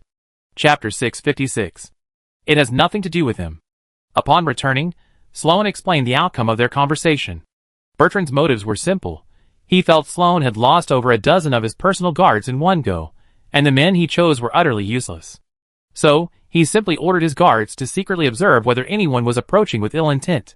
Not only that, Bertrand also thought that since they dared to attack Sloane, they might take advantage of everyone's belief that they wouldn't dare to attack again upon returning to the capital, and do it again.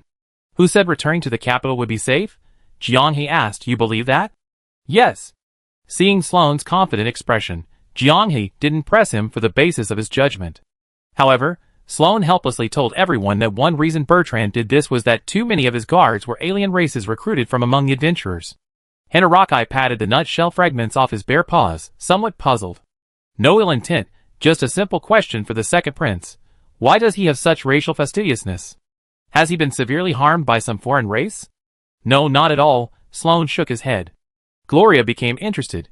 "It can't be due to his upbringing, can it? The old Lion King's cubs all have very distinct characteristics. You rarely see any with the same personality model. It seems like the result of a deliberately differentiated upbringing from childhood." "That's not it either. Bertrand was with me when he was little." Sloane also shook his head with a smile. "We were both well taken care of." Jianghe remembered this. Bertrand's mother came from a small, but powerful magical family in Anna. She was fortunate enough to be appreciated by Kurian, and worked for him as a scribe. What followed unfolded naturally. The Wolf Queen remained childless, and Kurian, unable to withstand the pressure from all sides, began seeking an heir. Bertrand's mother seized the opportunity. Up to this point, it was a story of meteoric rise. Listening to Sloane recount this story without any apparent burden, some began to wonder. Elsa asked, "Isn't Wick Kurian's current secretary?" Vanessa also wondered. "It seems Wick handles all of Kurian's personal duties. Last time I met him, even the maids needed Wick's permission to enter the study." Knowing everyone had noticed the anomaly, Sloane sighed helplessly. Many things might seem reasonable to outsiders at first glance, but to the nobles of Anna, they might seem very subtle. "Wick manages too many affairs, father. In fact, intentionally used this to create a separation." Fries looked at Jianghe, who silently nodded, offering a quiet reminder. "It's related to Bertrand's mother." Sloane didn't hide anything. This past event was still remembered by many of the older nobles. When Bertrand and Sloane were 10 years old, Bertrand's mother, using her position as a scribe, secretly passed important information to the family for personal gain. The four primal bodies superior, now stationed at the Krikri fortress, was once burdened with the heavy responsibility of reclaiming the northwest of the empire and easing tensions between the various border tribes. After years of hard work and accumulating sufficient prestige, Kurian dispatched a trusted confidant, deciding to gradually consolidate power, starting from the frontier. He didn't send a lord, but rather a military governor, someone familiar with both the real and virtual borders. This governor possessed immense power, including the ability to intervene in all the fiefdoms of the empire's northwest, and control a significant portion of its military and political affairs. This was unprecedented in the entire history of the Annar Empire. The situation of the alien races bordering the Empire's northwest was always unique, unlike the Empire's southern border and southeastern coast, which were controlled by the powerful forces of the Leaf Elves and the Fallen Star Siren, resulting in a fragmented landscape. But this region was simply too poor. The Empire's period of great expansion angered the neighboring forest species. Until Curion issued a decree prohibiting expansion in his first year in power, the forest species created a barren belt around the Empire's border. The method was simple. Utilizing the forest species' affinity for vegetation, they forcibly accelerated growth, prematurely ripening all the land within the area. For the first 6 months, the region flourished, with lush vegetation and abundant harvests. By the time the Empire realized what was happening, it was too late to stop it. The forest species' artificially created firewall forcibly transformed the fertile northwestern forests into a barren wasteland, barren for a time. The Empire did gain territory, but it was a wasteland so barren it could be crushed into dust with a handful of soul, utterly drained and brittled by magic. The forest creatures inhabiting this land, unlike the Leaf Elves, lacked a vast national system. Their tribal alliances, driven by a ruthless willingness to sacrifice themselves for the enemy, instilled fear in every Annar lord who received a fiefdom and arrived here. They were fearless. When the Empire invaded, they could abandon their lands and flee at any moment. But once the Imperial mages, having mobilized their forces, departed, they would return with renewed force. For every inch the Empire advanced, they destroyed an inch. The forest creatures recognized the Empire's greatest weakness, its sheer size. A bloated nation could not efficiently conquer and rule them. Curion saw this too, so he had to choose a more efficient method of governance, and this time it wasn't for expansion, but simply for effective governance. The experimental site was the northwest, where the conflict was most intense, the destruction most severe, and even the feudal lords were merely figureheads, who didn't actually go. Here, no one cared that his trusted confidants were interfering in territorial affairs. They wouldn't even accept territory for free. At this point, the northwest of the Empire was only one step away from anarchy. Sloane said this, and Gloria swallowed hard. What exactly did Bertrand's mother do? Sloane paused, then said. She gave her father's confidants the secret message. Father trusted her completely, having her draft the information, especially the part about consolidating power, but she told some people she shouldn't have. Everyone present, except Jianghe, who already knew the inside story, was shocked. Many even felt a chill run down their spines. Why? Jianghe understood why Gloria would ask this.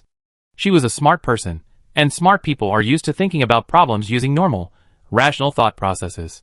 But some things are best understood by someone as adorable as Plata. Sloane provided the answer. According to her, she wants to garner more support for Bertrand. Huh? The little apple in Plata's hand fell to the ground. This was the astonishing wisdom of Bertrand's mother. The Wolf Queen held an unparalleled position in Curion's heart.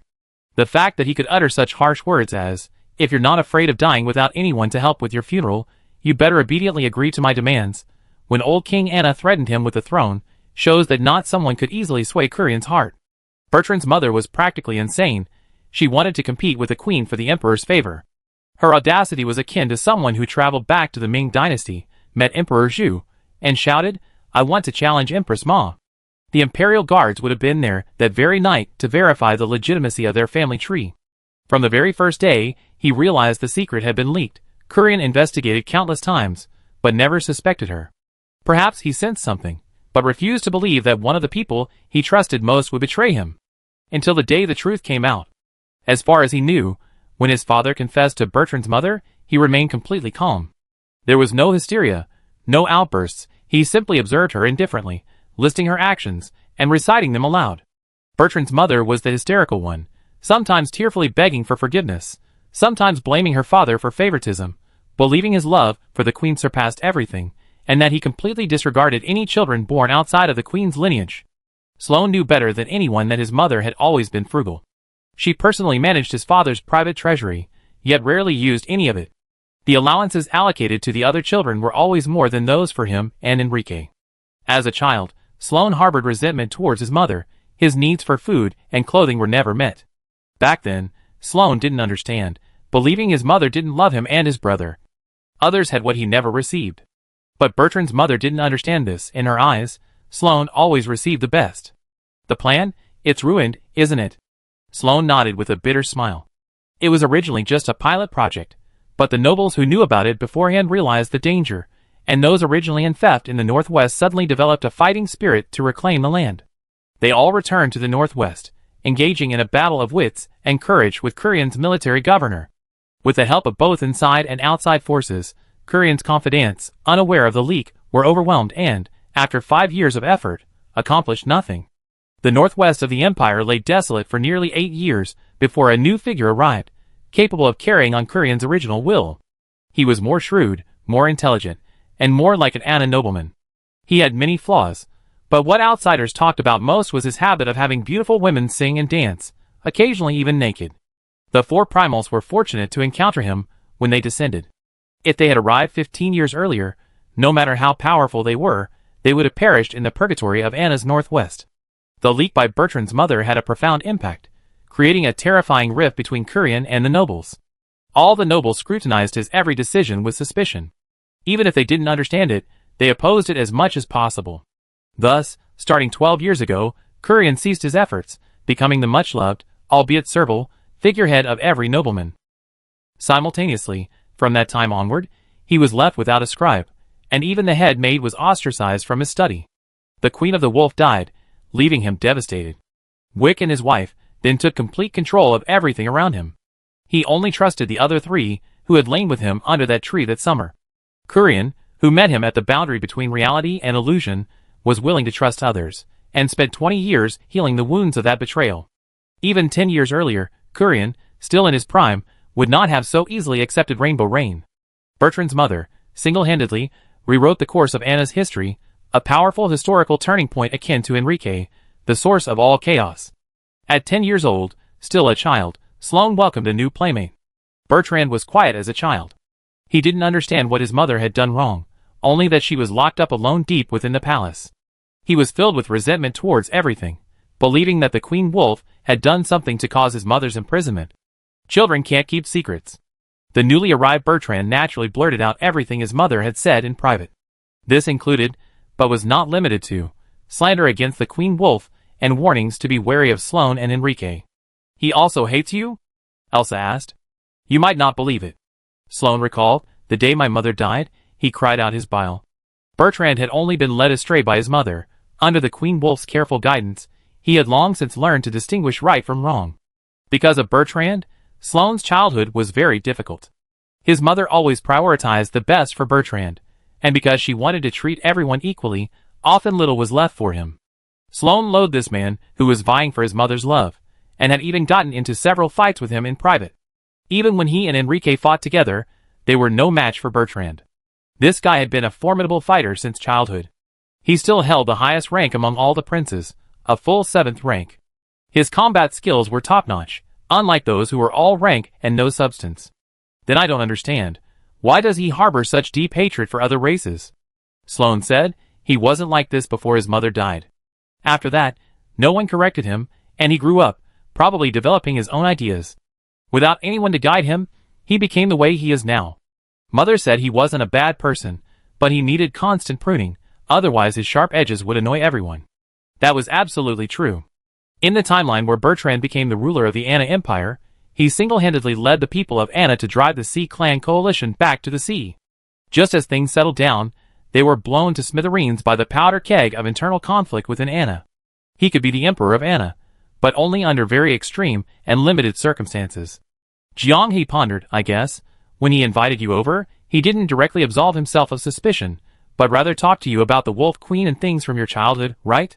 Sloane was somewhat surprised. "Commander Potato, you guessed all of that? That's just in line with his personality. Someone like Bertrand, even when plotting, would be straightforward." Revisiting old times was something the rather proud Bertrand wouldn't do indirectly to show his innocence to his good younger brother. Considering his unauthorized dispatch of people to follow Sloane and his actions at a sensitive time that would easily arouse suspicion, it would be hard to believe Bertrand wasn't secretly concerned about Sloane's situation. Although the Wolf Queen had been gone for many years, her maternal love for Sloane still protected him. After Sloane left, Jiang He immediately cleared Bertrand of suspicion. "So decisive. What if it's just a pretense?" "Trust my judgment," Jiang He said confidently. "At this point, you should trust my judgment even more." Indeed, in the endgame, the situation was a mess. Just follow orders. At this time, the worst thing is for anyone to have extraneous thoughts or act alone. If it's not Bertrand, then who else could it be? Jiang He stroked his chin and looked at Plata. What are you doing? Didn't you trust Potato's judgment? Why are you all looking at me? Sometimes, we also need to trust your judgment, which possesses extraordinary wisdom. Chapter 657. Plata's new assessment left many with doubts. If the speculation came true, it would be quite unconventional. Unfortunately, the boundary between the virtual and real worlds didn't have much time to consider and confirm. The debate at noon the next day, unsurprisingly, went awry. In the game, under normal circumstances, both the boundary between the virtual and real worlds and the fallen star sea were in the right. Even if the nobles were unwilling, they could only debate whether Giza and the others deserved the death penalty and the immunity of nobles from trial. Sloane's attack created room for fabricated explanations for what should have been a straightforward and clearly defined heinous act. In the council chamber, almost all the Anna nobles present sided with Giza. Even though the true culprit behind Sloane's attack remained unclear, it didn't stop them from firmly insisting that it was Fallen Star Sea's revenge. It wasn't about the truth, but about their stance. The Fallen Star Sea was no longer the perfect victim, unable to gain a dominant position in the council. Even the nobles, who had been verbally abused to death in the game of their past lives, could now arrogantly raise their arms and shout, accusing the Fallen Star Sea of blaspheming Anna, and taking the opportunity to propose that the Fallen Star Sea hand over the attackers first before dealing with Giza. This proposal, once put forward, quickly became the main topic of the day's council. Those in the know understood that with the other side possessing the methods of a high-level stealth mage, as long as they deliberately concealed themselves without leaving a trace, the Fallen Star Sea would have absolutely no way to prove their innocence. A rather comical scene even unfolded.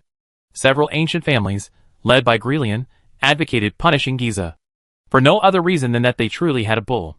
Renee, as a hostage, along with several of her Star Speaker's classmates, remains detained in the Fallen Star Sea and has not returned. Grian dared not gamble that Jingxin's mental state was still intact should negotiations break down. Curran, residing on the second floor of the council chamber, tapped his fingers irritably on the railing. He noticed the unease of the group from the boundary between reality and illusion. It wasn't that they lacked eloquence, but rather that the nobles had formed a united front, making it difficult to find a starting point. The vast majority of nobles harbored a naive, clear-eyed stupidity, believing that the Fallen Star Sea's threat of war in this matter was merely a show of force to demonstrate their stance. These fools, who had never dealt with the Fallen Star Sea and understood Jingxin even less, were naively projecting their own assumptions onto others. Their judgment was likely based on the premise that the Siren bloodline was rare, making such an action unworthy of effort, contrary to the interests of the group, and bound to provoke strong opposition from other high-ranking members of the Fallen Star Sea. What a bunch of fools! Jingxin is the undisputed king of Fallen Star Sea. Moreover, there are things in this world far more valued by the Sirens than mere self-interest. The mere shouts of a few powerful families, like the Grelian, are futile. Anna is drawing ever closer to war. Returning to the mansion, bathed in the afterglow of the setting sun, Jianghe was utterly exhausted after a day of arguing and dealing with these ruthless aristocratic wimps. Even Kesh's tail pillow and fries couldn't calm him down. The air in the entire hall was heavy. At this moment, they understood even more deeply the immense impact of the attack. It was inevitably pushing history towards the abyss. If they couldn't quickly find the mastermind behind it all, let's use that stupid method. Jiang He's voice drew everyone's attention. Upon hearing his description, they exchanged bewildered glances. He wasn't exactly stupid, but his success depended heavily on the other party's foolishness and cooperation. You all trust my judgment, and I'm willing to trust Plata's intuition, so the loop is closed. Jiang He spread his hands. If there are no clues, create them. 2 days after the first round of discussions, and on the 11th day of the 30-day deadline set by Jingxin, a new guest arrived at the mansion on the border between the virtual and real worlds. Sloane, invited by the group, stared in surprise at the hazy, misty humanoid figure floating in the air. This is... Elsa introduced herself. Sister Olna, also a member of Rainbow Rain, except she's a spirit. A spirit? Sloane exclaimed in shock. Spirits weren't rare. Traces of evil spirits had appeared in many areas of Anna. But most spirits appear hysterically, devoid of reason. Sloane had never seen a special being like Olna, so lucid, articulate, and capable of using spells she knew from her previous life. During Olna's talent show, her elemental magic was even better than Sloane's. He felt ashamed. No, spirits should gradually dissipate or lose their reason over time. Sloane was still puzzled.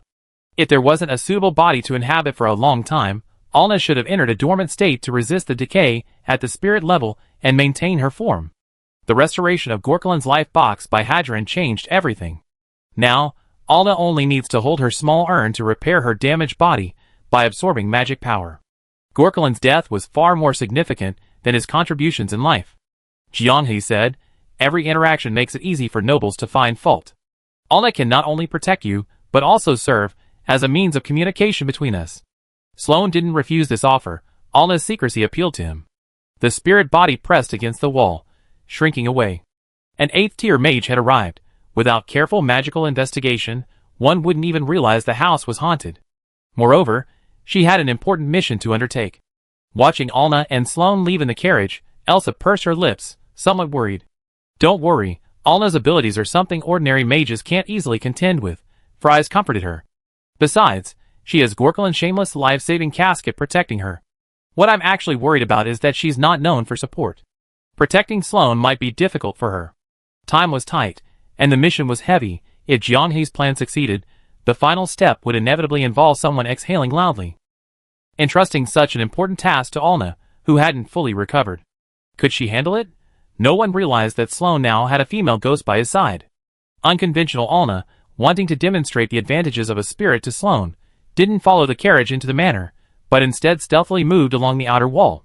Along the way, neither the passing servants nor the diligently patrolling guards noticed her presence. Without a trace, Alna floated into Sloane's study. Sloane pushed back the curtains and stepped onto the balcony, gazing at the safe, brightly lit, and orderly scene within the manor, and couldn't help but smile wryly. That's terrifying. Doesn't this mean that without using some countermeasure magical items for sensing and interception, his manor, Alna, would only be a little more cautious on the way, with no real difficulty in infiltrating? What do you think of my personal guards? Their abilities? Elsa said they're very loyal. But I asked about their abilities. Very loyal. Thinking of the personal guards, who risked their lives to shield him at the port, Sloane shook his head helplessly, but also nodded with satisfaction.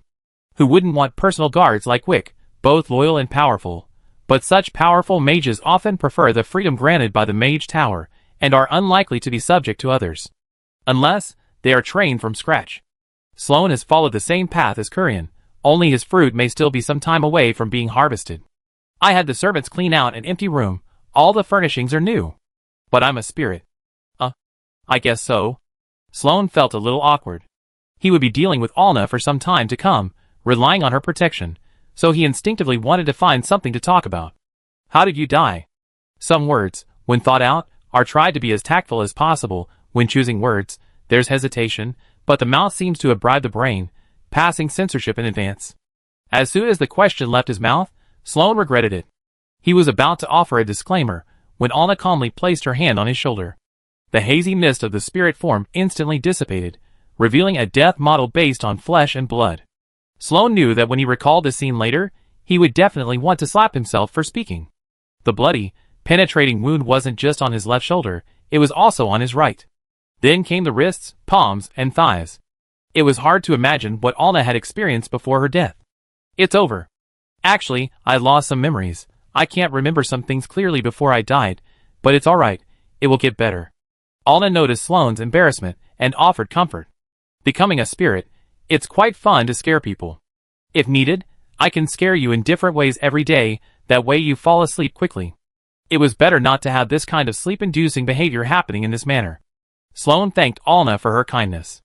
Indeed, everyone, whether it was the boundary between reality and illusion or its subordinate rainbow rain, was quite magical. Before falling asleep, thinking about his manor, with a ghost floating around like it was patrolling its territory, he still felt something was off. The next day at noon, Sloane was summoned by Kurian. In the carriage, watching Alna moving freely outside in broad daylight, he felt incredulous. We are spirits, and spirits are also energy bodies. We're just a little weaker during the day, but not to the point of being completely destroyed by light. Don't mistake the bard's fancy little stories for reality, Alna explained. One is never too old to learn. A dozen or so chairs had been added to Kurian's study. The visitors were all princes. Sloane was one of the later arrivals, immediately drawing everyone's attention. He gave a brief greeting, found Enrique, and sat down. Opposite him was Bertrand, who was resting with his eyes closed. Soon afterward, all 13 of Kurian's surviving children arrived. Kurian rarely summoned his children at the same time, unless there were important matters concerning the royal family that needed to be announced. Usually, it was for reprimanding or rewarding someone. Rewards were few and far between, while reprimands were the norm. Thinking of this, many present became uneasy, frantically recalling whether they had recently overstepped their bounds. Although, at this point, it seemed impossible to count them all. Today, I invited you here to discuss the matter of Giza and the fallen star sea, Kurian said calmly. I heard enough of the voices of those high-ranking nobles. Now, I want to hear your voices. Kurian's children exchanged glances, none of them daring to speak.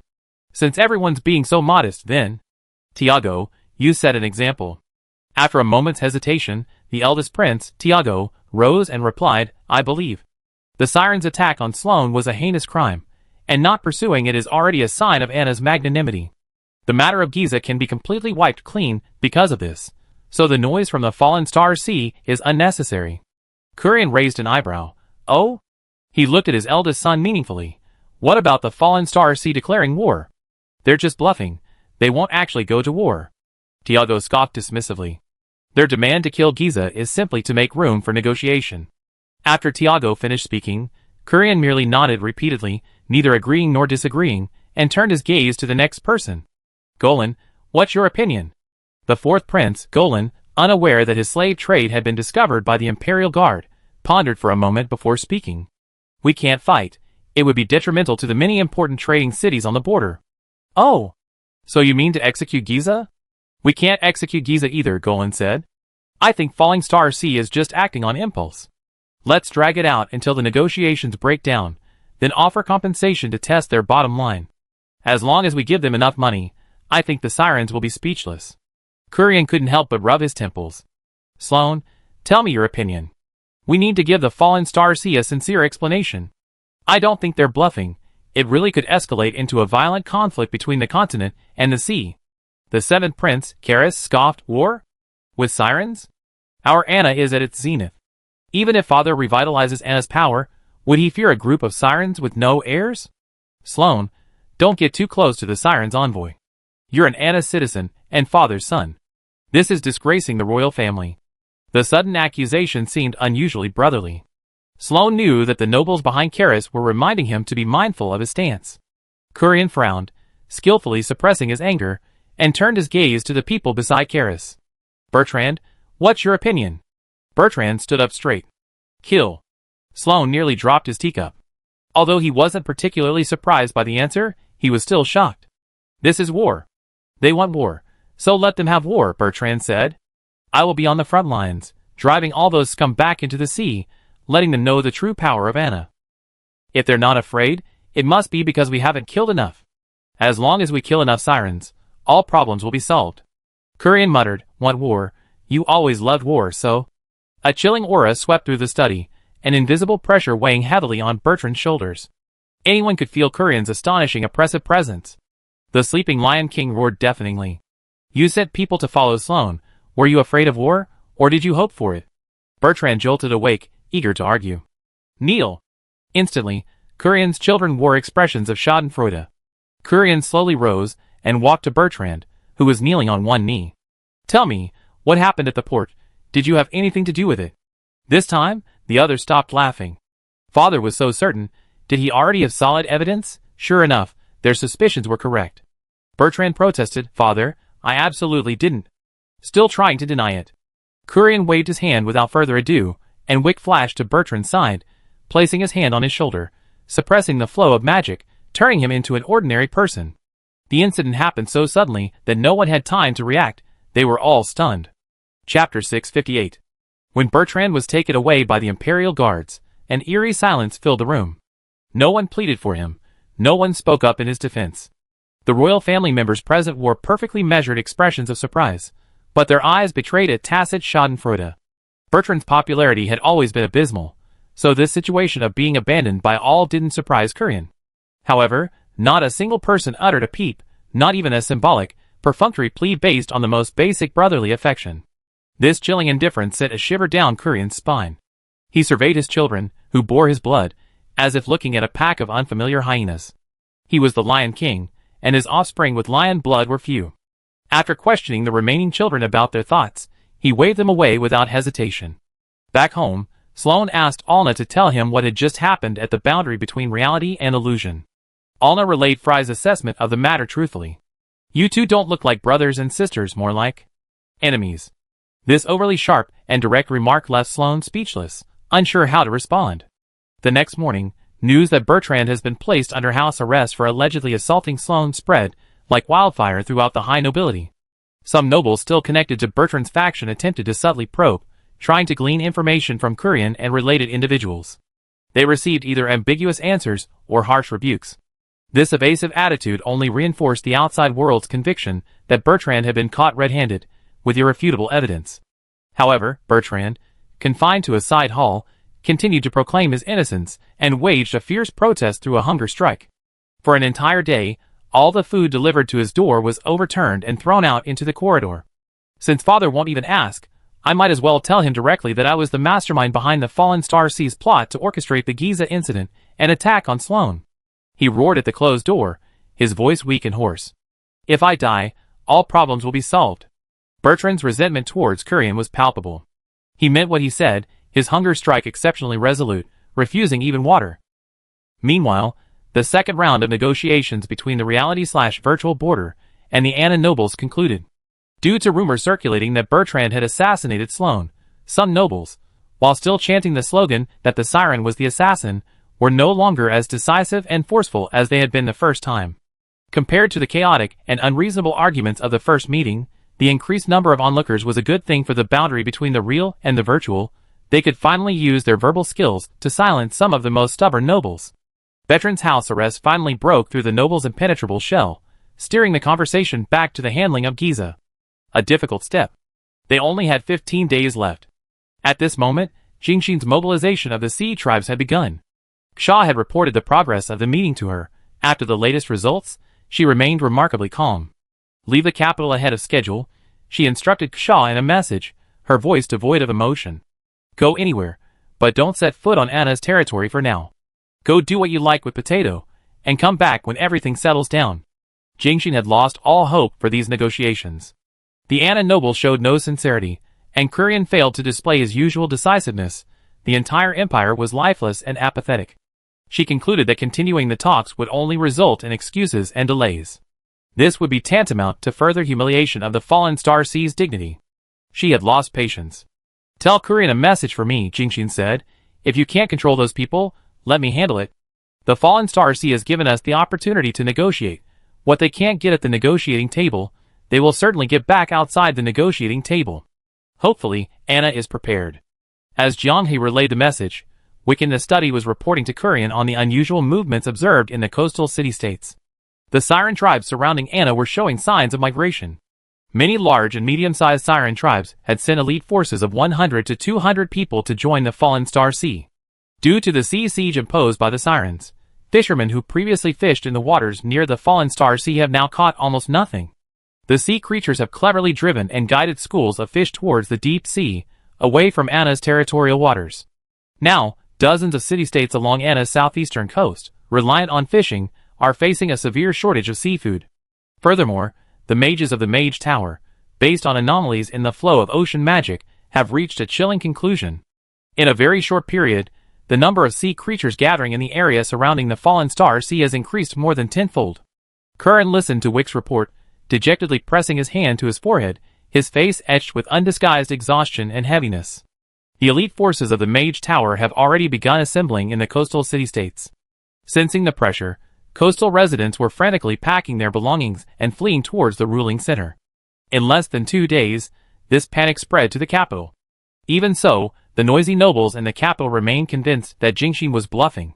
Their reasoning was that Jingxin had conscripted countless sea creatures to aid in the war, a cunning act of completely unwilling to sacrifice her own elite forces, proving she had no courage to bear the losses of war. Curien wished he could have half the optimism of these fools. Bertrand's hunger strike had reached its 4th day. Wick knocked him unconscious and forced some liquid food down his throat, but after Wick left, he vomited it all up. His will to die was exceptionally resolute. From childhood, Bertrand had been known for his stubbornness. He was proud, valuing dignity more than life itself. Kurian, refusing to listen to any rebuttal, immediately put an end to the slander, shattering Bertrand's ties to his father and family, leaving him with no room for further feeble explanations. If it weren't for the forced administration of a magical potion, maintaining a minimum level of life, and stripping him of the strength to end his own life, Bertrand, with his current state of mind, would already be a cold corpse. Jiang He couldn't help but sigh. Is the inertia of history really so heavy? For 3 years, they had clearly made almost every correct choice, doing their utmost to pave the way to a perfect ending. Even the mistakes of a century ago were corrected at this moment. They were so close.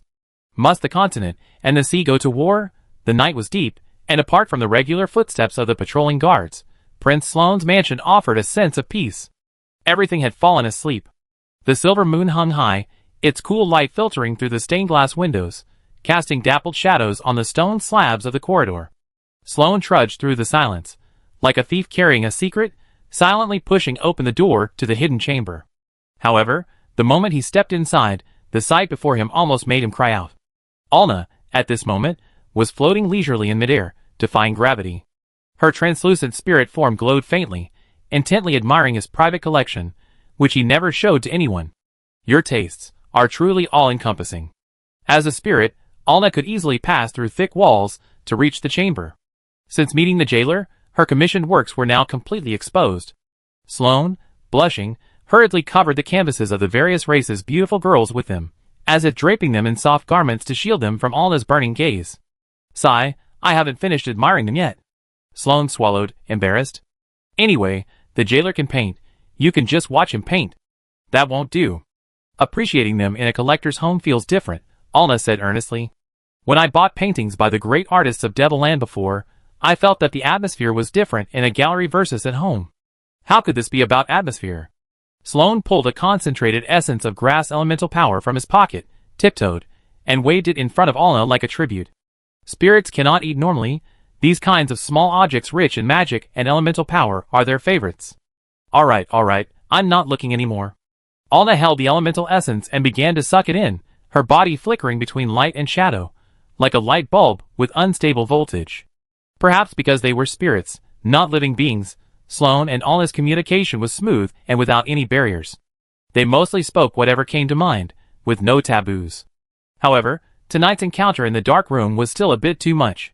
Sloane wasn't a jailer. He couldn't stand in front of erotic pictures and chat casually with a woman. Just as he left the dark room, a little squirrel trotted up and jumped onto his shoulder. The magical messenger had arrived. Who? Alna asked, somewhat wary. Guard, Sloane said helplessly. It seems the new picture I ordered is ready. Alna immediately perked up. A new erotic picture? Get it delivered quickly. They've been under surveillance. They can't deliver it. Besides, have you forgotten why you were assigned to my side? Right, Alna pursed her lips. Then let's go. I go steal you some midnight snack. By the way, will you be using it tonight? Don't ask. Sloane didn't hide his whereabouts. As he left through the main gate, the captain of the guard nervously asked if he should take a few more attendants. After being repeatedly denied, he could only nervously remain silent.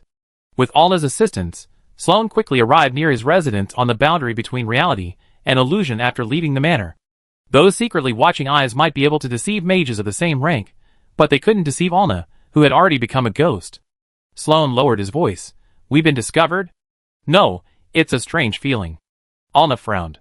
Our senses flowed through us like water, then suddenly receded, as if deliberately ignoring us.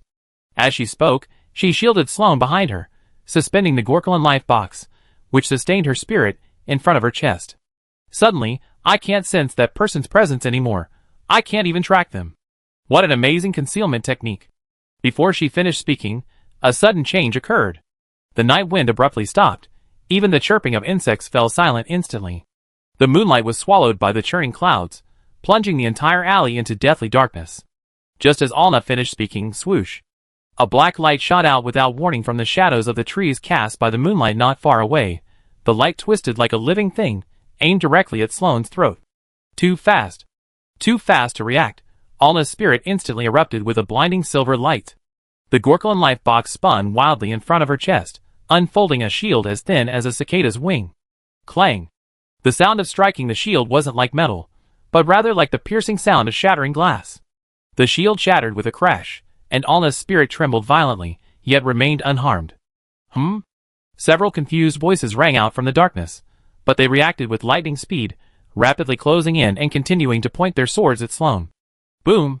The Gorkron life box crashed to the ground like a boulder, emitting a deafening explosion that echoed through the silent night. Quickly finish this, the attackers shouted. They were close to the boundary between reality and illusion. In less than 10 seconds, a powerful figure would appear.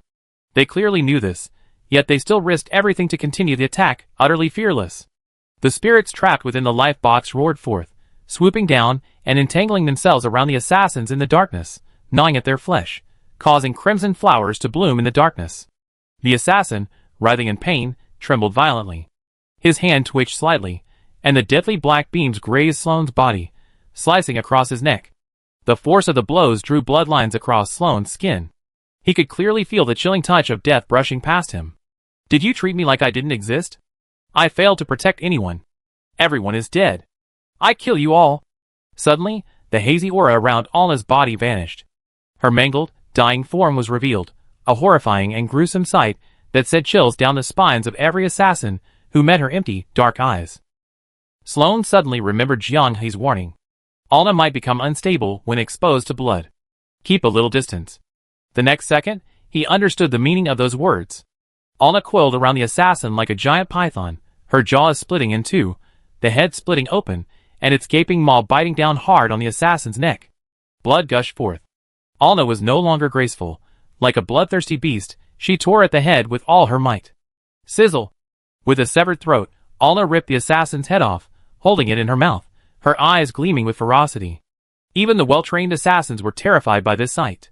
They had witnessed countless bloody scenes. Many had crawled through mountains of corpses and seas of blood before earning the approval of that lord.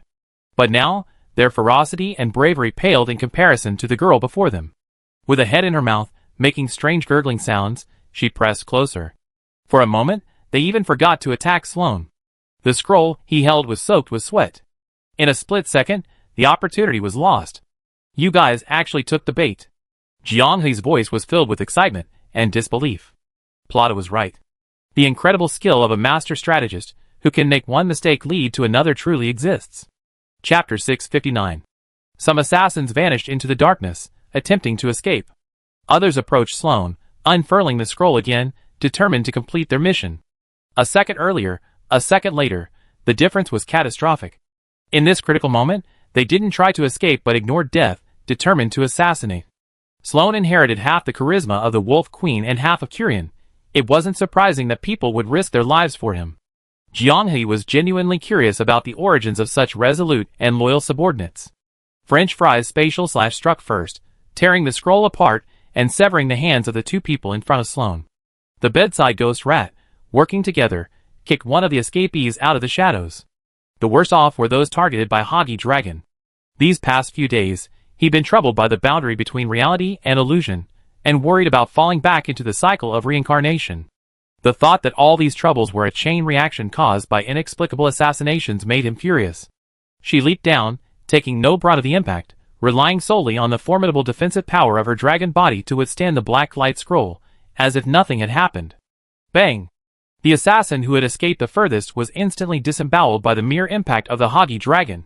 He landed in midair in a contorted, ragdoll-like shape, rolling wildly several times before finally succumbing to his wounds, his bones shattered. Being struck with the full force of the Hagi Dragon's humanoid form was practically no different from a close, intimate encounter. Seeing two people escape in another direction, the Hagi Dragon, with its wings sprouting from its back, prepared to strike again, like a cat spotting a mouse. Don't chase them, Jiang He ordered. She snorted, glancing back at him, feeling utterly disgusted. We need to send someone back to alert them. Yes, yes, yes. Hagi Dragon wiped the blood and flesh from his scales, and carelessly tossed them to the ground. Why didn't you leave any survivors on your side? Orange Tea checked everyone's breathing. One person is alive, the rest committed suicide. Elsa found the key. It's a potion, stuck in the nasal cavity. Can Peppermint Mom confirm the type? Peppermint Mom had become a very common term. Anyone involved in the boundary between reality and illusion would use this term. Even the Slime King couldn't escape the common practice of calling someone Mom.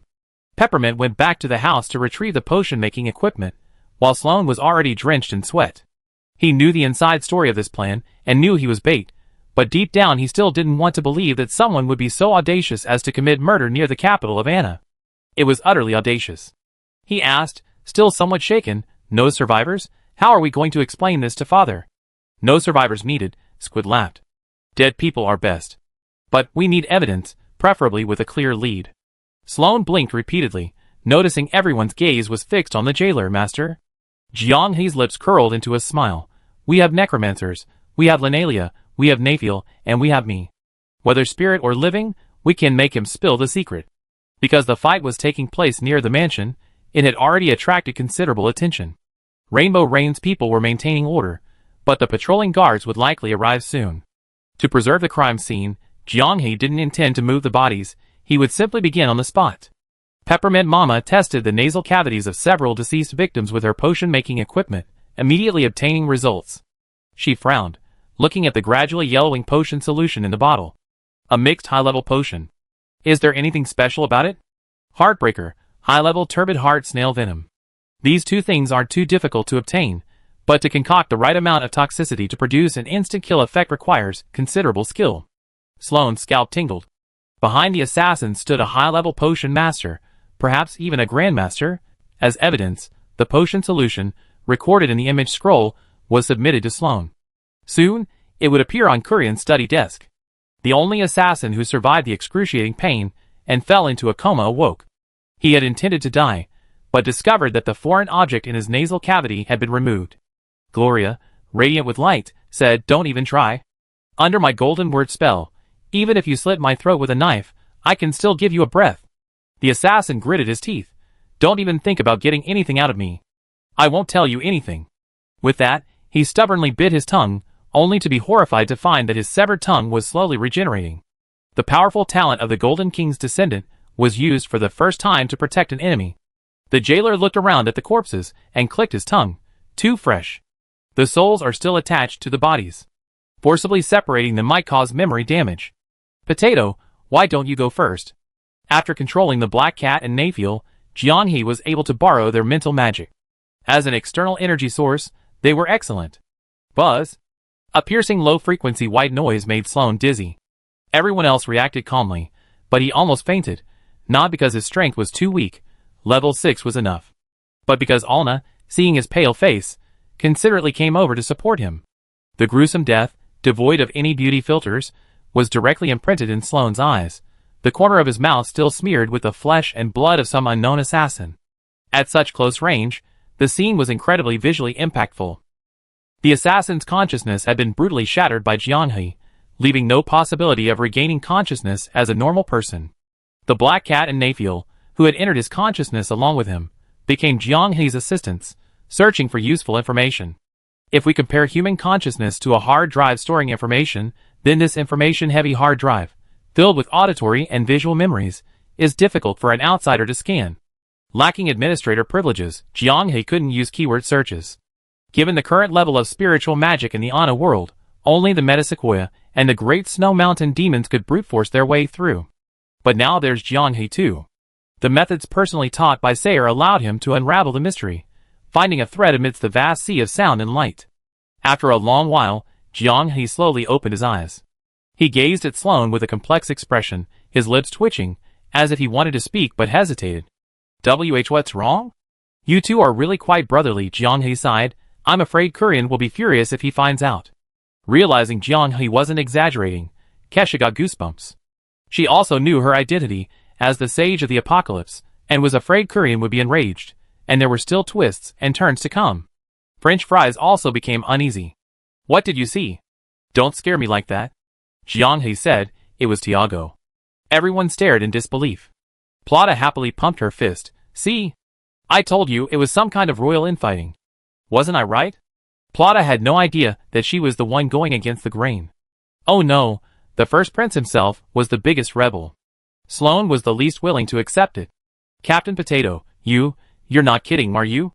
Unless he has mastered some amazing technique to deceive mental magic, if that's the case, I think my teacher would try every means to resurrect him. No, what's his motive? French fries was truly exasperated. It felt like the absurdity of playing a game, scheming against your opponent for ages, only to find out they weren't just playing a trick, had no deep strategy, and were just a complete novice. She watched helplessly as Potato struggled, painstakingly trying to understand the underlying interests, and find the ultimate beneficiary from the very first day of the attack. She herself was deeply troubled, spending countless days and nights in a state of anxiety. She couldn't understand it. Tiago, as the eldest prince, was the most likely successor to the throne of Kurian. Despite Kurian's deep affection for the Wolf Queen, the issue of the direct heir still depended on the support of the nobles and other core interest groups in Anna. Throughout history, Kurian himself had considered training Sloane and placing him on the throne many times, but ultimately chose to abandon the idea. It wasn't that Sloane wasn't capable enough, but rather that assessing the turbulent times, stabilizing the vested interests of Anna was more important. Therefore, after the outbreak of the war between the fallen Star Sea and Anna, on his deathbed, he steadfastly chose Bertrand. Bertrand was by no means a good emperor, but he was a capable fighter. He could protect the interests of the nobles, easily uniting the various factions within Anna. Therefore, it can be inferred that Tiago was the direct heir to the throne, a future whose possibilities had been eroded by the cycle of power. Even if Kurian disliked him, he would try to correct him, making him aware of the antagonistic relationship between the emperor and the nobles. He should have been the next emperor after Kurian in normal Anna history. However, Tiago orchestrated a major disaster. Killing Sloane was a completely counterproductive act. Besides enraging Kurian and prompting the Imperial Guard to pursue him, what practical benefit did it bring him? Was he worried that Sloane would usurp his throne? That reason is utterly absurd. If we consider the threat, Bertrand was the most likely person to seize Tiago's succession. Because Bertrand's supporters were incredibly fervent. Bertrand had the broadest support among those who loved the idea of underdogs overthrowing their superiors. Greater Aeneists, great humanists. Once Bertrand becomes emperor of Anna, any non-citizens outside the empire's borders will automatically be relegated to slavery. The slave trade will inevitably expand and flourish, reaching new heights. The long-stagnant path of advancement through military merit will reopen, and ambitious young men, eager for war, will kick the old nobles out of their core power circles and install themselves in their place. Those old bastards should get out. This slogan has widespread influence. Tiago, with its old nobles and magical families, represents conservatism. Bertrand, with its more radical and progressive mages, represents pioneering spirit. They are the true adversaries. If they're going to fight to the death, it should be the two of them who start. If assassination is to be done, Bertrand should be assassinated first. Involving Sloane, Kurian's favorite child, and a direct descendant of the Wolf Queen, would be far more risky than beneficial. Only a madman would wave his hand, and casually tell the secret agents he could secretly build, without the Imperial Guard's knowledge, to you, go and kill Sloane. What kind of logic would lead such a powerful trump card to be revealed for something with almost zero return? She couldn't understand it. Fry's frustration was a perfect match for the boundary between reality and illusion, and the Rainbow Rain. No one could be happy with Plata. It was too bizarre. Fresh corpses gave birth to fresh spirits. Using sophisticated necromancy, the jailer manipulated both the corpses and the spirits. Death causes spirits to lose a lot of information from their previous lives, but it's still acceptable compared to the loss from forced stripping. After examining two corpses, he and Jianghe exchanged bewildered glances. Potato is right, it really is Tiago. They're members of the secret guards, who can only be mobilized upon seeing a handwritten document. Without Tiago's permission, no one can order them around.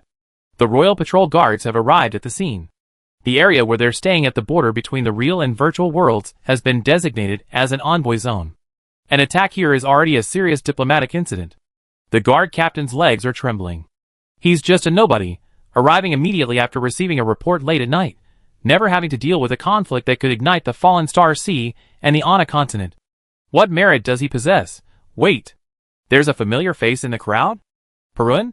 You're in charge of patrolling this area tonight. Called by name, Perun knelt down.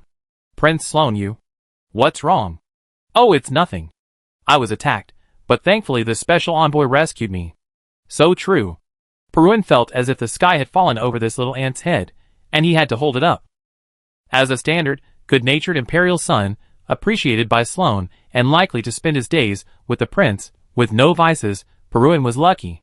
The situation escalated, and it was no longer his concern. The Imperial Guard arrived. The legendary figure Wick arrived. Then came the master of trace tracing from the Mage Tower.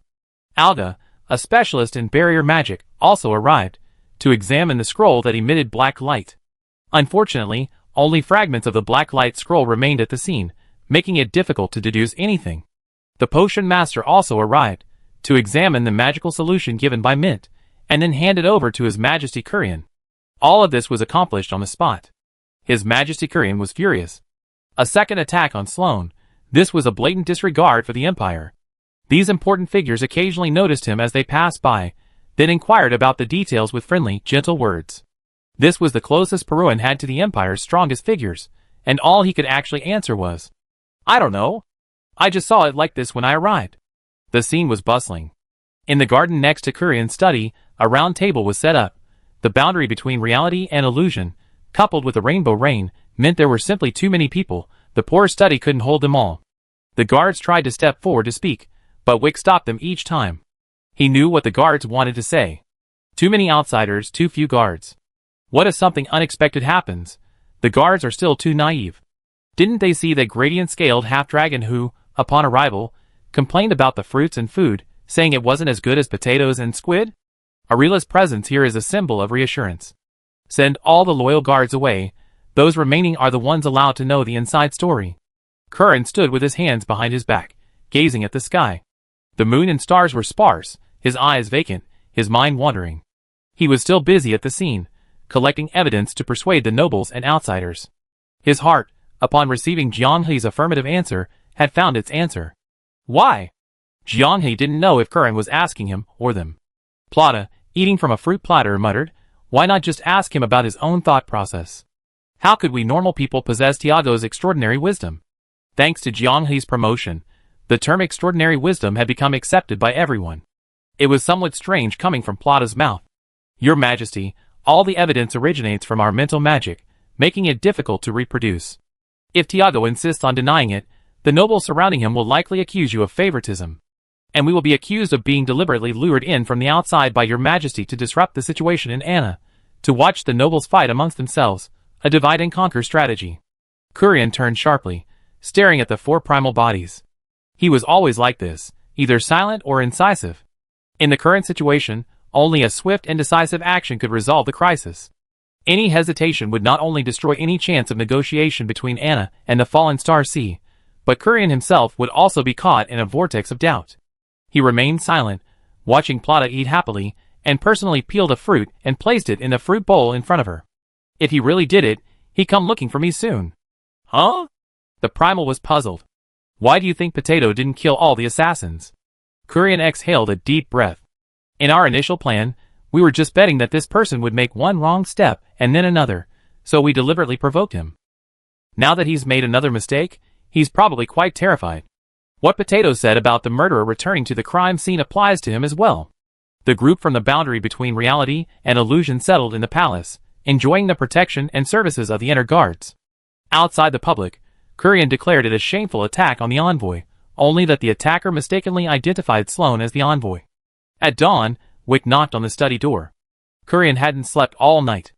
Jianghe and Potato Ksha silently kept the old man, who had shed his imperial identity, and was now just a father, company, reminiscing about the past. As a human being with flesh and blood, Kurian had a strong urge to confide. However, having always been surrounded by Wick, those past events had long since lost their flavor. In front of the three, those beautiful memories, once again, transformed into a sweet, mellow liquid, welling up in his heart. From his acquaintance, friendship, and companionship with the Wolf Queen, to becoming the ruler of the Empire. Decades passed in a blur, a magnificent tapestry that could not be fully recounted even in a single night's rambling, ultimately interrupted by Kurian's resolute declaration of fate regarding his child. Wick, who had just entered, uttered words that did not surprise Kurian. "Tiago is here." "Heh, heh, heh." Kurian covered his face with his hands, laughter seeping through his fingers, growing increasingly sorrowful, yet his voice grew louder. "Ha ha ha. You see, I actually understand them quite well, don't I?" Jianghe didn't know what to say to comfort them, and even the emotionally intelligent French fries could only remain silent. The three of them hid in a small cubicle in the study, peering through the door like a game of hide-and-seek, watching the excellent drama unfolding inside. Kurian never allowed his children to see him as the emperor in private. He preferred to hear "Father, Dad." When Tiago softly uttered "Father," they clearly saw the muscles in Kurian's cheeks twitch. "Why are you here?" "Before dawn, I heard from the servants that Sloane had been attacked again, near the residence of the fallen Star Sea envoy. Thinking that father might not have slept all night, I had someone specially prepare some calming pastries. Curran's hand, hidden under the table, suddenly gripped the drawer, veins bulging. He suppressed his emotions. Since you're here, eat with me. With that, he gestured for Tiago to sit down, picking up the pastries and placing them on their respective plates. Wick approached, only to be handed a snack by Curran as well. For some reason, Jianghe noticed that Tiago seemed relieved. Fries immediately understood. How disgusting, testing Dad's suspicions with a snack. Kesha was bewildered. Is that so? If he knew the truth, he might even be suspicious or disgusted by the food. What a despicable guy. What does he take the Lion King's love for? As a member of the Fallen Star Sea, raised under the protection of Jingxin, the leader of the children, Kesha couldn't bear to see this scene and wished he could go out and give Tiago two tails. Tell me your opinion. Did I misunderstand Bertrand? He's been on a hunger strike for 4 days. Tiago ate silently, his head bowed. Why aren't you answering? Father, this involves my brothers. I don't know how to answer. A flicker of hesitation crossed Curran's face. He wanted his child to be innocent more than anyone else. Before her death, the Wolf Queen hoped he would treat all his children equally, that they would all be harmonious and supportive. He tried his best to be impartial, continuing the Wolf Queen's practice. Sloane and Enrique's treatment had always been worse than others. Even in the selection of the heir, he implicitly chose the one better suited to the continuation of the empire, rather than her child. However, perhaps father, due to indulgence, hasn't considered things thoroughly. Tiago feigned helplessness. A 4-day hunger strike doesn't really clear one's name. Don't you think it's too much of a coincidence, father? Seeing Curran's silence, Tiago pressed his advantage. While Bertrand was on his hunger strike, someone targeted Sloane, as if to tell everyone that he had nothing to do with it, that he had been wronged by father. Once the incident occurred, rumors spread like wildfire. People criticized father for his poor judgment, and insults against Bertrand were rampant. Many of his followers used this as a target to launch a fierce attack. I think whether the suspicion is clear depends on the investigation results, but Bertrand certainly had a motive. At least, he earned father's remorse during his re-examination. I don't want anyone to use father's love to escape punishment. Curran's eyes widened, staring intently at Tiago. After a long while, he smiled warmly. Yes, it shouldn't have been like this. He stood up and gently stroked Tiago's head. We really can't let people take advantage of family ties to do whatever they want. Curran paused, then waved his hand dismissively. In that case, you be in charge of investigating this matter. I only give you 2 days. You must have a result, good or bad. Tiago was stunned. Father, should I recuse myself? Go ahead. Curran commanded sternly. Chapter 660. My father passed the throne to me without much resistance. Most of my brothers are useless, they dare not, and are unwilling to, compete with me. They fear me, but they also trust me. It's good that Curran became the ruler of the empire.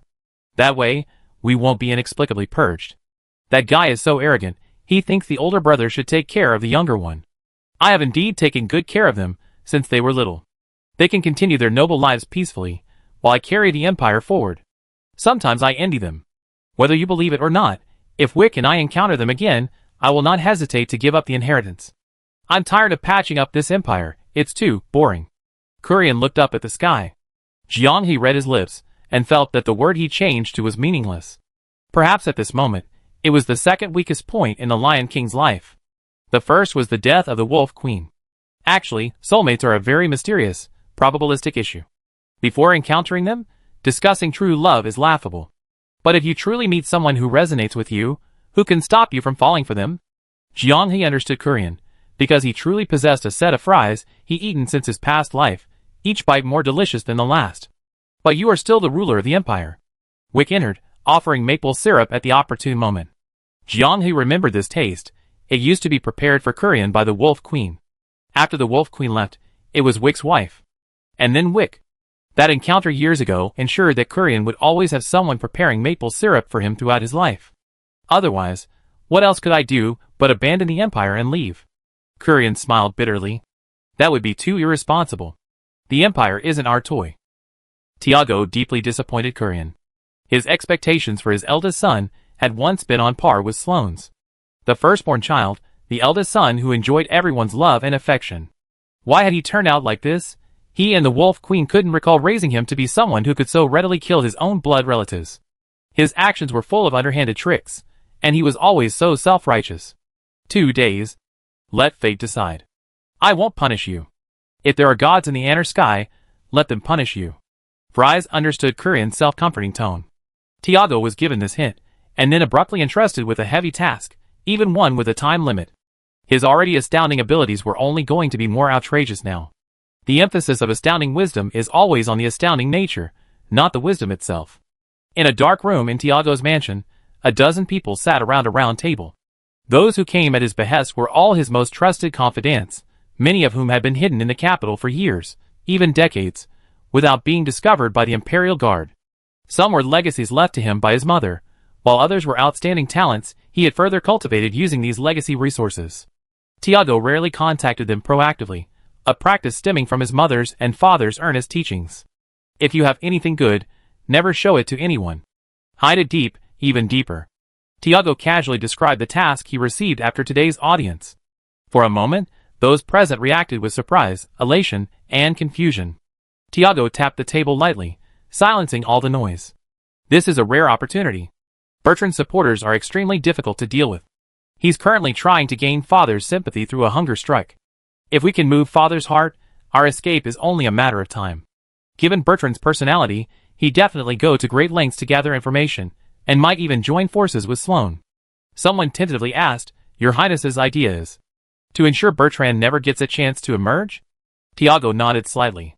Fix Bertrand's crimes. Today, Father clearly agreed with my proposal. As long as the evidence is conclusive, he won't show any mercy. After all, Sloane's importance to him. Humph. Most people were eager to get started, waiting for Tiago to assign tasks and explain the plan. Only a middle-aged man named Rugo looked hesitant. Rugo, this time, you're not supporting it either. Rugo was from a declining noble branch, and in terms of status, he was unlikely to be on Tiago's side. His rise to become one of Tiago's confidants stemmed from his constant advice to Tiago's bodyguards over the past 10 years. Initially, Rugo didn't know the mastermind behind the bodyguards. He simply wanted to improve their living conditions and share his insights on current affairs, as well as his plans for improving people's livelihoods and governing the territory. His indirect yet effective approach earned him recognition and promotions, eventually leading to his introduction to Tiago. He was a prime example of a commoner achieving success through insight and wisdom. Tiago didn't directly interact with Rugo, viewing him merely as an external brain for his guards, primarily tasking him with gathering information on the other princes. Rugo was alone, without family or property, and no family to bind or assist him. Tiago couldn't fully trust him. However, many guards praised his knowledge and wisdom, noting that his methods significantly improved the efficiency of governing the territory and managing daily affairs. Left with no other choice, Tiago reluctantly accepted him. The reason Lugo was specifically mentioned was because after the attack on Sloane, Lugo had offered vehement advice, which had infuriated Tiago. Teach him how to do things? Lugo hesitated, then rose and bowed to Tiago. Your Highness, I implore you, do not put Bertrand to death. On the contrary, you should find a way to clear his name and restore his innocence. In the dark room, everyone stared blankly at this unkempt, stubble-faced middle-aged man, as if looking at a monster. Clear his name? Restore his innocence? Tiago chewed on Lugo's words, his hand gripping the cup tightly, his knuckles cracking. If he's innocent, can I be innocent too? Yes. Lugo said decisively, regardless of whether Bertrand is guilty or not. Your Highness, even if you deliberately stall the investigation, it will only earn His Majesty's favor. Favor? Tiago stood up, looking down at Lugo kneeling on one knee. Now it's either him or me who dies. Once we get through this, I will be the ruler of the Empire. Can't you see the situation? Lugo gritted his teeth and insisted, Your Highness, your stalling investigation will only deepen His Majesty's suspicion of Bertrand, which is far more effective than framing him. His Majesty has only ever loved the Wolf Queen. Everyone in Anna knows that. Bertrand fainted from grief after the Queen's death, a fact witnessed by all, demonstrating her charisma. In recent years, Sloane and Enrique have suffered greatly at His Majesty's hands, receiving far less favorable treatment than the princes.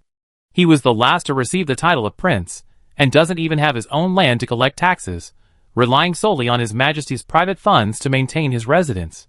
It wasn't until 8 years ago that he acquired his first caravan, traversing the less profitable northwest border, barely managing to break even thanks to the protection of the Kekri fortress. Is it that His Majesty doesn't love the 2 children the Wolf Queen bore him?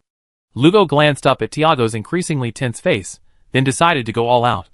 No, His Majesty cherishes them, and loves all his children equally.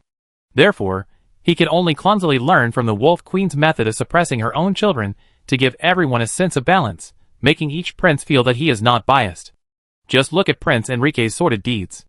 A prince openly went to a slave trading post, bought an entire slave caravan, held a wild party, and indulged in debauchery with several foreigners in one night, utterly dissolute. Are His Majesty's guards so incompetent that they couldn't notice? His Majesty knows everything, but he only ever gives minor punishments. To put it bluntly, behind closed doors, they're all family. His Majesty's family scandals would never be aired in public.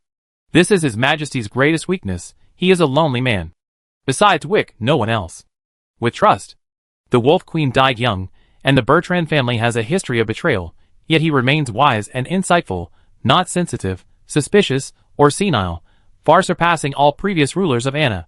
Judging from His Majesty's easy acceptance of Rainbow Reign this time, he still cherishes his well-known identity as an adventurer. He is not only nostalgic, but also striving to learn to trust again. At such a crucial juncture, Your Highness should cover up the family scandal and learn to be the head of the family. Even if Bertrand has made mistakes, he is still Your Highness's brother. As a son, instead of helping his father cover up the scandal, Your Highness is making a big fuss about it, letting the Anna nobles point fingers. What will His Majesty think? If Your Highness truly wants to become the ruler of Anna, he must first start by being the head of a family. His Majesty has entrusted you with the power of the family head. This is a tremendous test. You must not kill your own flesh and blood. The room was so quiet you could hear a pin drop. Lugo had always been a marginal figure at the limited number of large round tables he had attended. Knowing that Tiago didn't quite trust him, some had advised him to marry and have children so that His Highness could feel more comfortable using him, but he remained unmoved. This was the longest he had spoken in the 4 years since he had risen from humble beginnings to join Tiago's dark round table. His words were resolute, his voice steady yet booming like thunder. But an even more violent thunderclap suddenly drowned out Lugo's voice. Lugo, am I less knowledgeable about my father than you are? What head of a family? Father wants the Lord of Anna, an emperor who rules this vast land. Lugo's lips moved, but before he could speak, he lowered his head and changed his words. I learned something, Your Majesty. It was a slip of the tongue, yet it stunned everyone in the dark room. Tiago was also somewhat dumbfounded. He had expected Lugo to remain defiant, but he hadn't anticipated such smooth talk. Your flattery is a bit too prescient. Rise, Tiago said, his anger turning into a mocking laugh. What you said isn't entirely without merit, but your mistake lies in not understanding Your Majesty. Yes, Lugo nodded in agreement. Now, if asked if he was a woman, he would answer yes. Perhaps it was Lugo's address of Your Majesty that spurred the other guards present to pledge their loyalty with an almost frenzied enthusiasm. Those who received important missions beamed with joy, while those who received auxiliary missions were utterly disappointed, seemingly viewing this operation as a ladder to heaven. Curien had lived too long. He had cleverly selected the channels of transition between the old and the new through academies and adventurers' pilgrimages. At the same time, he significantly increased restrictions on the inheritance of titles, resulting in a scarcity of newly promoted nobles in the post-pioneer era. He essentially turned the empire's pressure cooker into a slow cooker, allowing the nobility's internal extravagance to rot and decay, turning them into corpses. In a sense, the current decadence of the empire is partly due to Curien's clever planning. Only by stopping the war machine could the land be cultivated and the people recuperate. The accompanying decay was unavoidable, but it was better than the sudden collapse of a giant with feet of clay. However, this effectively locked down the previous avenues for nobility to rise. During Curien's reign, capable individuals from humble backgrounds rose far faster than lower-ranking nobles, resulting in a mass production of impoverished nobles. This fueled resentment among many, who dared not speak out. They desperately craved a change of dynasty. Only in this way could they secure their share in the new order. What they couldn't get from Curien, they would take from his children. The secret guards all received their tickets to wealth and glory, and Lugo was not left out either. He was responsible for quietly spreading the news until it became common knowledge. It wasn't difficult, nor was it simple. This arrangement showed that Tiago had been pleased with His Majesty's flattery. Tiago didn't understand advice, occasionally. No, it seemed he often made astonishing decisions on a whim. Unless you made him happy, and everything went smoothly for him, he wouldn't listen to reason. But some things, no matter how tactful, would still be unpleasant to him. Ruga couldn't think of a tactful way to persuade someone not to eat excrement, especially when he was happily munching on it. Pointing out that he was eating excrement was blasphemy in itself. Stepping out of the dark room on a sweltering summer day, Lugo shivered violently. Within 2 days, Tiago, having received authorization, made a startling discovery. The key to the Black Light Scroll, the ability of the assassins, mostly rank 6, to unleash power surpassing that of their current generation, was discovered in the basement of the mansion of one of Bertrand's subordinates in Fragrant Wind City. There were 30 scrolls in existence. Bertrand's subordinates were currently missing. Only a few servants were apprehended at the scene. The cargo manifest of Bertrand's Screamer Great Snow Mountain Caravan also contained a large quantity of inhaled nasal concoctions used for assassin suicide. Furthermore, many caravan members admitted that many of the guards, who usually protected the caravan, had suddenly disappeared during this period. Tiago reported his findings. No conclusions were needed. He simply reported his findings truthfully, leaving his father to interpret as he saw fit. With so many coincidences, given his father's past experiences of betrayal, he couldn't help but believe it and think it through. Thinking this, Tiago's lips curled into a smile. He wasn't some stubborn fool. He had taken some of Lugo's advice to heart. Since they had already planted the evidence, it was safer to remain silent and wait for his father to speak first. Even if his father eventually realized the suspicious points, he would be reluctant to admit it, as he was the one making the final judgment, and would try to save face. In Curian's garden, the investigation report Tiago had handed over was being slowly read by someone. He was unmoved by the potato and squid dish, even though the boundary between reality and illusion and Rainbow Rain were picnicking nearby, as if treating this private royal sanctuary as a playground. Curian personally cut the steak and handed it to him. "What are you thinking? Not writing a single word makes me a suspect. Not writing a single word makes me want to die." A somewhat weak Bertrand put down his report and pursed his lips. Curian smiled and swept the evidence Tiago had meticulously prepared onto the ground. "Eat it while it's hot. Dad, I don't resent you for not telling me beforehand. Don't feel guilty. I'm still young. Missing a few meals won't hurt. It's just that Uncle Wick knocked me out. It hurt so much." Wick scratched his cheek awkwardly. "Actually, I understood many years ago. Mom, she did something wrong. I don't understand why she did it, just like I can't understand why Tiago is so crazy." After thinking for a moment, Bertrand looked at the group of people not far away, who seemed like a family, clinking glasses and exchanging toasts. Perhaps, people like that have something in common. They're too presumptuous. Under the earnest gaze, he took a bite of his steak, trying to comfort his father's guilty heart.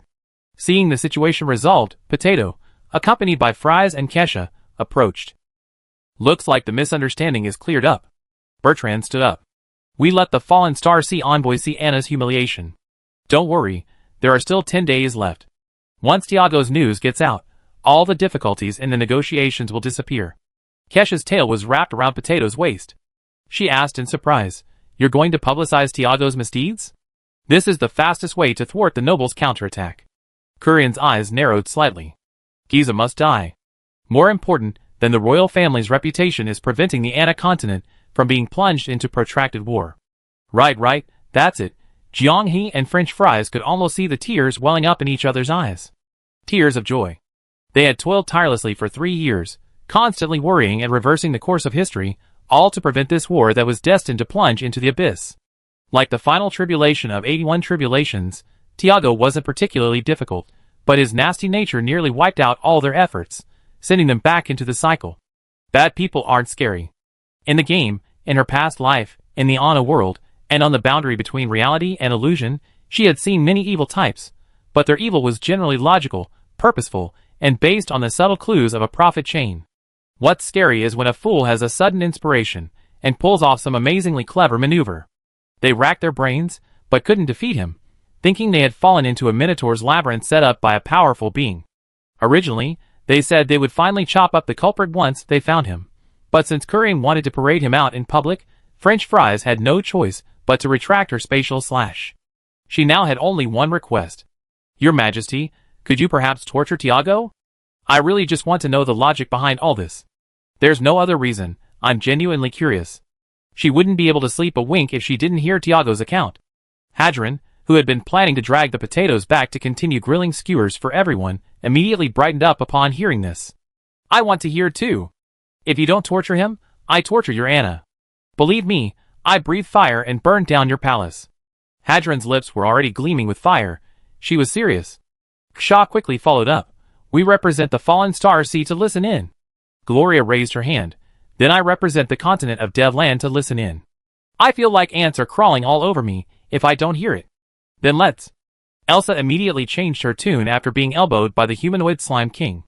With a pure heart like mine, I also want my soul to be tainted. Peppermint Mom waved her hand. I, Peppermint, the future foremost potion master of Anna, am here as a registered observer.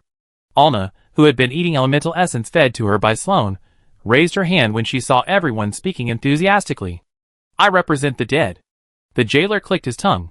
Wow, even the goddess of the underworld is here representing the dead. Then I represent all jailer enthusiasts. It's a pity Renee is still detained in the fallen star sea, otherwise there would be someone else who could represent the future space master. Jianghe even felt that the rulers, far above in the world, transformed into hyping warriors, still struggling to watch despite the double blow of frame drops and lag, were also anticipating this scene. Who would have thought that, with everything going smoothly at the boundary between reality and illusion, and the first cycle seemingly on the verge of ending, the thing that could nearly drive Potato crazy was the first prince, who, from every angle, seemed like a mere stray dog on the street. He laughed in exasperation. If Tiago could even dazzle the Overlord, his life wouldn't have been in vain. Clearly, to get the world's attention, you don't necessarily need extraordinary talent or skill. If you're just the right amount of foolish, you can also be astonishing. Curian was both angry and amused. The combination of the boundary between reality and illusion plus Rainbow Rain was far too complex.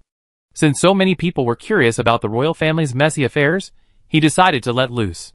Listen, everyone listen. I want to know what he's thinking too.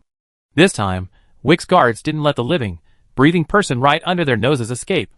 Tiago's biggest mistake was prematurely revealing this hidden secret weapon. Of course, judging from his actions over this period, every decision he made could be labeled the most foolish. It's estimated that no one in the Empire can surpass him in the short term. In the future, when they become senior members of the Inner Guard and train their juniors, they will be used as negative examples, discussed monthly and tested annually. Through the patient observation of the senior Inner Guards, they have identified the various nodes of this vast network. They are astonished that, over the years, a dark web has actually existed, woven within the ruling center of the Empire and its major city-states. They are also stunned that this entire network has suddenly surfaced, giving them the opportunity to uproot it completely. In all their years, they have never seen anything like it. The time to close the net has arrived. A day and a night later, Tiago, who was happily awaiting news of Bertrand's severe punishment, received devastating news. He was awakened from his sleep, learning that his secret guard, painstakingly built up over nearly 10 years, had been almost entirely wiped out. He wasn't hopelessly stupid.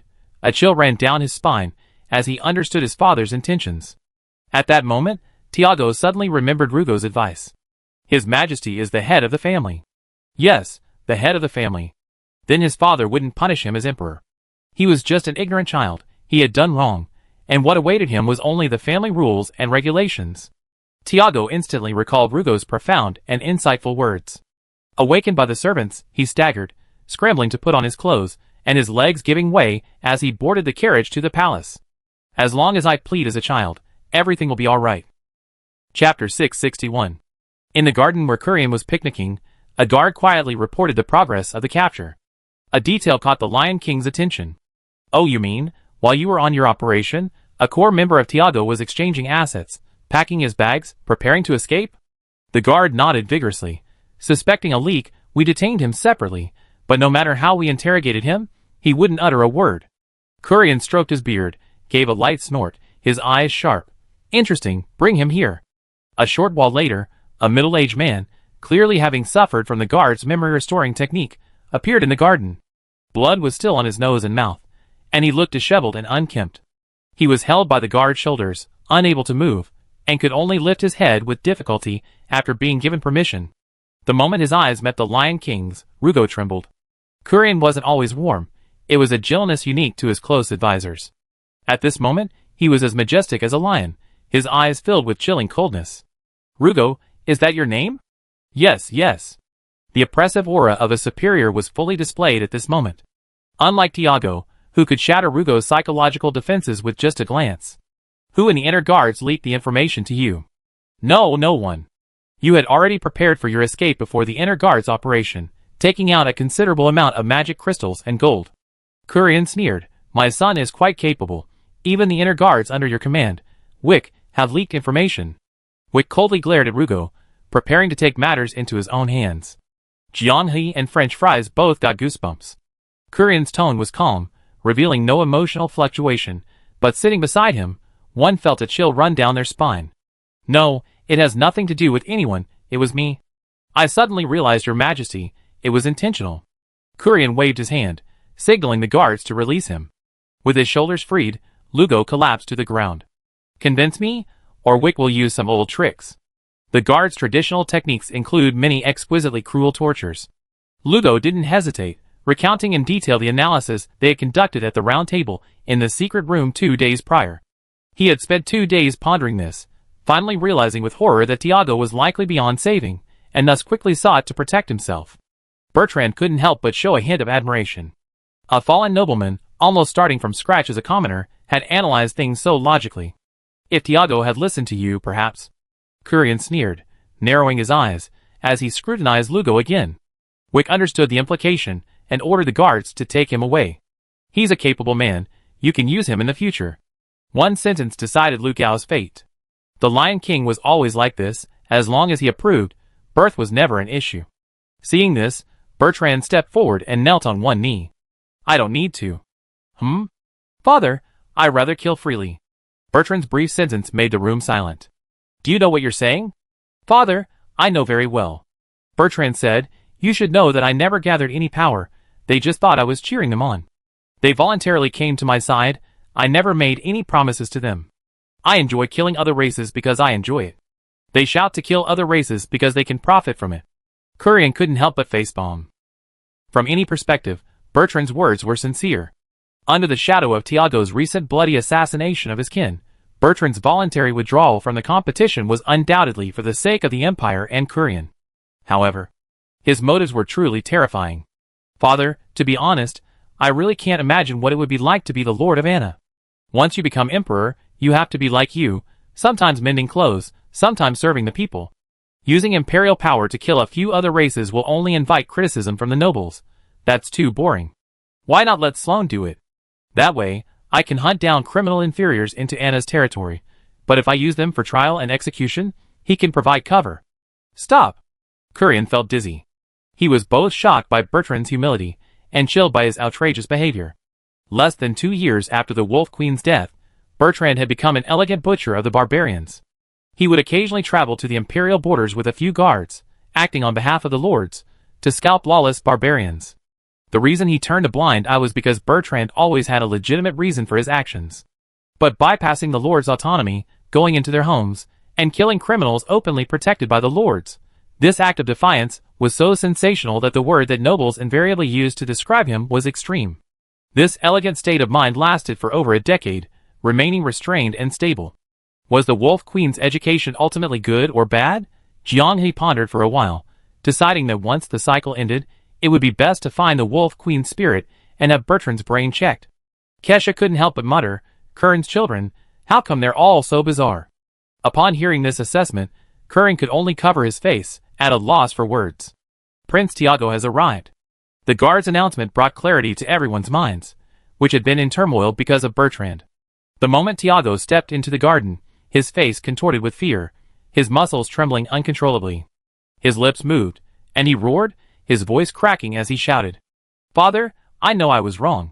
With that, ignoring the countless eyes staring at him, he knelt down with a thud, crawling to Curran's side and grabbing his leg. They instigated me, repeatedly instigated me, I was bewitched, and suddenly, I really didn't intend to kill Sloane, Tiago sobbed, clutching at Curran's trouser leg, burying his face in it. The original plan was to kill Giza, like this. Like this. Like this. Tiago had clearly thought through his explanation on the way here, but he cried so hard that his mind went blank, and he stammered. How clumsy. Kurian laughed angrily, a hint of gentleness and helplessness creeping into his gaze, as he looked at Tiago. Still trying to deny it? Your core members have all spoken. Kurian sighed. What makes you think the inner guards can't pry open a group of people's mouths? Tiago's voice was hoarse. Father! Kurian stretched out his large, powerful hand and forcefully flung Tiago's hands off his thigh. Confess. Tell me why you did this. If you're still trying to evade the issue, look at Xia, look at the envoys from the fallen star sea. You almost caused a war between land and sea. Tiago dejectedly reached out to Kurian, but Kurian forcefully pulled his trouser leg away. Knowing he couldn't deny it, Tiago trembled all over. Wick timely offered him a glass of fruit wine to calm him down. After a moment of silence, he finally revealed the whole plan. It all stemmed from the appearance of Rainbow Rain. What's our relationship? The jailer asked, dumbfounded. Can't you talk, you brain-dead idiot? He was always so outspoken, saying whatever came to mind. But Tiago couldn't retort. He clenched his fists, gritted his teeth, hoping to see Kurian reprimand him, but when he looked up, he only saw a stagnant face. He continued to explain, trembling. Rainbow Rain's arrival in the capital caused a huge uproar, and they soon became guests of honor at Kurian's court. At first, Tiago didn't think much of it, but when he learned that Sloane frequently contacted the jailer master in private, and that the jailer master was actually a member of this mysterious group, he could no longer remain calm. Since Bertrand's mother's betrayal, Kurian had become extremely strict and cautious in his assessment of outsiders. Aside from a few trusted confidants he had personally promoted, few people had risen to become Anna's focus and receive Kurian's favor so quickly as Rainbow Rain. Unusually, Tiago suddenly realized the truth. Rainbow Rain was precisely the elite force that Kurian had wished cultivate outside. Only this could explain Rainbow Rain's rapid rise to prominence and the exceptional treatment they received. Introducing a powerful external force, maintaining a neutral presence in the public eye, and then, at the opportune moment, having them align with their chosen imperial heir. This was a logical way to strengthen the empire without arousing suspicion of favoritism.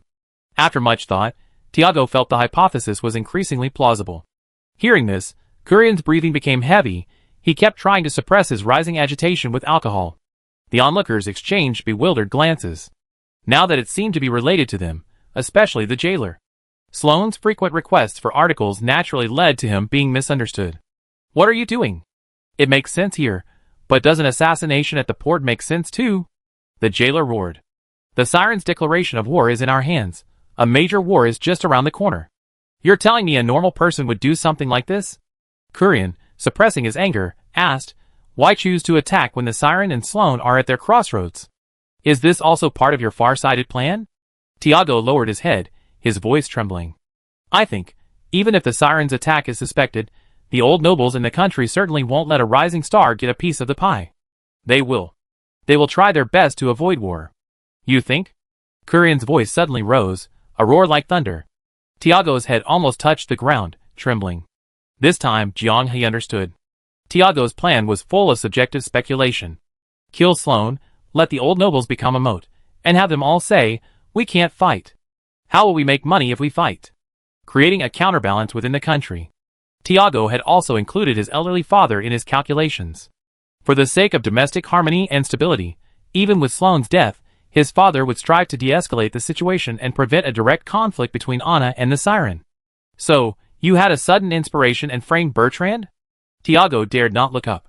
He also felt that doing so was playing with fire, yet he was also eager for the potential gains. So they added a patch to the plan, assassinating Sloane while simultaneously assassinating Giza.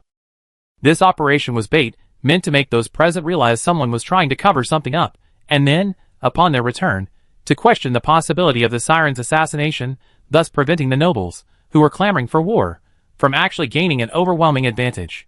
Sloane understood.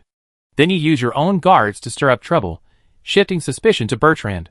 Tiago replied in a low voice, but it failed before it even got there. Kurian stood up, took a few steps, and stumbled, nearly falling.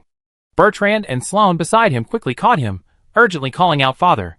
Tiago also tried to get up, but was whipped to the ground by Xia's tail. Because of this fool's self-righteous world-shaking wisdom, Anna and the fallen star sea were on the verge of bloodshed. Squid was speechless.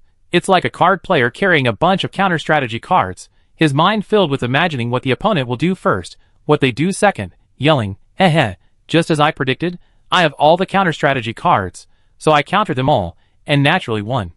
Tiago hadn't considered that this intricate, interconnected scheme would be riddled with flaws if even one link went wrong. This genius didn't see any problems with the plan, he only believed he was unlucky to have failed to kill Sloane in the first step. Once Sloane was killed, the subsequent events would inevitably fall like dominoes. He was completely immersed in his art, imagining everyone acting like puppets in his performance. Sloane's personal guards certainly wouldn't have the courage to risk their lives to save people. The Fallen Star Sea won't declare war because their bloodline is scarce. Anna won't pursue the matter because the nobles are united. Curion's inner guards are useless. Even a large-scale operation by the secret guard spreading rumors won't leave a trace. As long as he writes the script well, A can win. Jiang He clutched his head. Crazy. He, who even tricked the world's consciousness, was completely captivated by Tiago's astonishing wisdom, unable to find any clues. A lifetime of shame. In the game, to fill in the missing information about Anna, the Overlord dispatched the most outstanding literary masters to conduct profiling and deduction, forming the later story of the Land-Sea War scene at the boundary between reality and illusion, a story that Anna couldn't effectively obtain information about. I wonder what they would think if they saw this scene. Hopefully, the Overlord was also stunned, so they could be at peace. Father, I really know I was wrong. I won't do it again. Seeing the disappointment in Curion's eyes, Tiago's hair stood on end, and he begged desperately. I don't want to see you. Never. Father. Put him under house arrest for now. Tiago's eyes suddenly lit up. His eyes blurred with tears, he raised his head, his pale lips, sticky with saliva, struggling to open and close. Father. You mean? I will announce your shameful deeds to all Anna. You will no longer be a prince. Yes, I was wrong. I don't deserve it. Tiago wiped away his tears and snot, his heart filled with ecstatic joy. As long as he was alive, there was hope. His father truly cared about blood ties. After the guards took Tiago away, Curion remained silent for a long time before slowly speaking. He won't appear again. Bertrand and Sloane's eyes widened instantly. Your Majesty. They both called out solemnly at the same time. Whether it's your Majesty or Father, whatever you say, I won't listen. Curion raised his head, gazing at the sky, he said it. He doesn't want anyone to use kinship to escape punishment. Since he's not family, then he's a subject. Wick, tell me, what crime is punishable under the Anna laws for assassinating a prince? Wick knelt in fear. You're pleading for mercy too? Your Majesty, he's not my child. He murdered his brother, framed someone, and will stop at nothing for power. Curion laughed. He himself said he wanted the death penalty, so let's grant his wish. Curion pursed his lips, forcing an ugly smile at the trio of Jiang He, French fries, and Kishia. Ksha, can Mirahart stop now? Curion sighed deeply, as if he had aged 10 years, slumping into a soft chair, his words barely audible. I even killed my own son, Giza. Can't I kill someone else? As he spoke, tears streamed down his face. The Lion King who made Lugo's hair stand on end was now as helpless as a child. Once you become king, you can no longer shed tears. Letting others see your weakness will only bring endless trouble. His father's teachings still echoed in his ears, but he couldn't help it. Ksha trembled, swallowing hard. I will immediately inform Queen Mirahart. Anna and Fallen Star see, there is indeed a misunderstanding. Your Majesty, shall we see him one last time? Wick was his frail old friend's strongest pillar. Some things only he could do. Bertrand suddenly spoke up. Father, I think we should redefine Tiago's identity. He may no longer be human, so I can do it for him. With his brother's blood on his hands, the throne was no longer his. His mind was made up. Curran, of course, understood Bertrand's thoughts and waved his hand. Wick, tonight, send him on his way. Chapter 662. On the outskirts of the capital, a long-abandoned manor was heavily guarded by imperial guards. The somber atmosphere clashed with the chirping of insects on a summer night. Tiago awaited Wick's arrival. Hungry and ravenous, he sniffed the aroma emanating from the food box, swallowing hard. Having been shaken all day, he hadn't eaten a single bite. Uncle Wick. Tiago, ravenous, inhaled the tempting aroma from the food box Wick had brought, his Adam's apple bobbing involuntarily as he swallowed repeatedly. He hadn't eaten or drunk anything all day, and the smell of food was almost swaying his will. Uncle Wick. His voice was hoarse, carrying a barely perceptible pleading. Wick gazed at the child he had watched grow up, his expression complex. He slowly opened the food box, placing the still-warm grilled fish fillet, soft bread, and several delicate side dishes on the table, his movements steady yet carrying an unspeakable heaviness. He poured himself a glass of deep red fruit wine, silently sipping it without looking at Tiago. Eat. His Majesty's punishment for you won't change, and don't expect me to plead for you. I can't do it. His thoughts exposed, the last glimmer of light in Tiago's eyes dimmed, and he slumped dejectedly into his chair. Seeing Wick casually pick up a piece of cooked grilled fish fillet and take a bite, he could no longer restrain himself and began to eat. Tiago, your father, and I have been friends for over 40 years. I held all of his children, and you are the one I remember most vividly. Tiago wolfed down his food, and hearing Wick reminisce about the past, he involuntarily lowered his head, unwilling to let the voice reach his ears. The Wolf Queen had no children, and he couldn't withstand the pressure, which led to your mother's rise to power. Perhaps, as you grew up, more than once those around you whispered that His Majesty was harsh towards your mother, that everything was merely a tool to appease the nobles and mitigate the Wolf Queen's influence, hence the miracle of a minor nobleman rising to the top of the empire overnight. It was His Majesty who deliberately chose your mother's insignificant family to prevent the Wolf Queen's position from being threatened. Including you, you were also not expected to be born into this world. You don't need to deny it. Wick raised his hand to stop the possible rebuttal. I'm in charge of the Imperial Guard. I know many of the whispers in the shadows. Tiago remained silent. But I must tell you, when you were born, both His Majesty and the Wolf Queen were genuinely happy for your arrival. Your mother was once the most respected person in the palace, her status comparable to the Wolf Queen's. Tiago stopped chewing. Comparable. I can count on one hand the number of times my father and mother spoke since I can remember. There was no shortage of resentment in her voice. Wick didn't answer directly, but instead dropped a bombshell.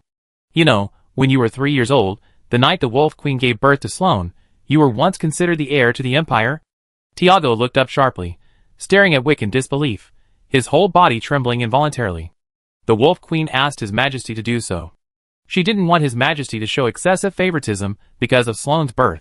What a foolish woman, right? Completely ignorant of politics, yet it was precisely because of this that His Majesty loved her all this time. The food on his plate suddenly tasted like cardboard. Tiago was completely numb, robbed of all senses by the words heir to the empire. I know you still think the Wolf Queen is just putting on an act, but I have something else to tell you. Wick looked up, gazing at the bright chandelier in the dome. Bertrand's mother wasn't the only one who betrayed His Majesty. Your mother was involved too. Even now, Wick recalls how weary he felt for Curien. Only a handful of people present knew the Wolf Queen's words. Wick and the senior members of the Imperial Guard immediately issued a gag order. They knew the Wolf Queen's words were sincere, but this sincerity would only bring unexpected trouble to Curien, who was at the center of power. Soon, Tiago's mother, a woman whose status rivaled the Wolf Queen's, began subtly probing Curien's views on the imperial heir in various settings, using what she considered clever methods. This foolish woman, blinded by power, completely shattered the long-standing facade of intimacy with the Wolf Queen. With the heir still young, the emperor of the empire would choose the most virtuous successor. The Wolf Queen, a commoner adventurer, was naturally insensitive to power, and her words could be dismissed as unintentional. Tiago's mother had a powerful family background. How would His Majesty perceive her overly enthusiastic attitude? Curien needed to consider the worst-case scenario. Could it be that minor and major nobles had formed an alliance, actively pushing for the selection of an heir? Most importantly, after giving birth to Sloane, the Wolf Queen had cleared the room, leaving only the Imperial Guard present. Who had leaked the Wolf Queen's words? The Imperial Guard was Curien's direct force, the Empire's most powerful intelligence and military apparatus. It could only be mobilized by the ruler of the Anna Empire. Wick stopped there. Tiago was stunned. Until her death, her mother never told him about these past events. He only knew that his father and mother were estranged, like strangers. To seize control of the inner guard was tantamount to usurping the throne. Wick took another sip of his drink. It happened within the inner guard, a highly sensitive matter. His Majesty spent a whole year reselecting and reorganizing the inner guard. We only learned afterward that some inner guard members had secretly received promises from your mother, and thus helped push you to the throne. Wick smiled bitterly. That year, you were only 3 years old, yet she was so impatient. Wick understood. Wick comprehended. Before meeting them, Curien had always been lonely. Countless times in his life, he had wanted to trust those around him, but the initial, devastating betrayal robbed him of the courage to open his heart. Even the fiercest Lion King is vulnerable when betrayed by his own companion. It was the Queen Wolf and the couple who helped him through that turbulent early stage. Tiago's mother didn't die, thanks to Curien's consideration for blood ties. Or perhaps, she was simply too stupid, so stupid that it seemed she lacked any real cunning and wasn't worth being wary of. Her collusion with the inner guards was exposed with a single, dismissive remark from the Wolf Queen. Consider that Tiago received secret guards trained by his family, and they were also exposed with the same dismissive remark. Mother and son are cut from the same cloth, both possessing advantages. In my delusional state, I assume that as long as things are manipulated, everything will be alright. The Anna Empire is riddled with flaws. Its stable operation is merely due to the Lion King's powerful personal charisma, which temporarily plugs the numerous holes, creating an illusion of prosperity. Like flowers in full bloom, like oil poured on a blazing fire, only the poster artist knows how severely damaged their work is. He felt like he was on a ship riddled with holes, desperately bailing water out, trying to slow the Empire's decline. But most of those around him were like water ghosts, only interested in dragging him down with them. From leading the Empire back to its continental peak with youthful vigor to now being forced to adopt a subservient posture, only 20 years had passed. Kurian had grown old. Now even children weren't afraid of him, mistakenly believing he was truly senile, and wanting to test the old lion's might. Tiago suddenly felt a sharp, searing pain in his abdomen and neck, like being branded with a red-hot iron. Ugh! The cutlery in his hands clattered to the ground. He frantically scratched his neck, as if trying to dislodge a foreign object blocking his airway. His body began to convulse uncontrollably, tumbling off the chair and curling up on the cold floor. Beads of sweat instantly covered his forehead, and his face turned deathly pale. Uncle Wick. Tiago's face was filled with terror. His survival instinct forced him to crawl forward, enduring the excruciating pain coursing through his body. He had always clung to a sliver of hope. Even if he committed countless misdeeds, he wouldn't face the most severe punishment. Execution was something he had never even considered. His father had always been excessively lenient with his children. Even Carlyle, who had committed adultery with his sister, had only received a severe beating from his father. He couldn't believe his father could be so heartless. Would he really kill his own son? Reluctance, sorrow, anger, and indifference flashed across Wick's face. Killing the child he had watched grow up was torture for him too. But who else could share Kurian's burdens besides him? You have broken His Majesty's heart. Wick stared at Tiago, who was beginning to convulse and whose eyes were rolling back. Using the same potion you used to execute the guards, only the dosage was altered. It won't cause an immediate death. This is a selfish motive of mine. I truly cannot bear to see him betrayed in his old age by the person he trusted most. Tiago, you are his child. A hoarse, bellowing sound escaped Tiago's throat as blood gushed uncontrollably from his mouth and nose, staining his luxurious robes and the carpet beneath him. His body convulsed violently, his limbs twisted at bizarre angles, as if an invisible force was tearing at his internal organs. The process of death was prolonged by the potion, painful and desperate. Gradually, he could no longer utter a coherent sound, only heavy breathing remained. Wick watched until everything settled, then slowly stepped forward and closed Tiago's unwilling eyes. The matter was over. Dawn was breaking. Hearing Wick's report, Kurian's face showed no emotion, only a slight nod, as if disposing of a useless, unwanted object.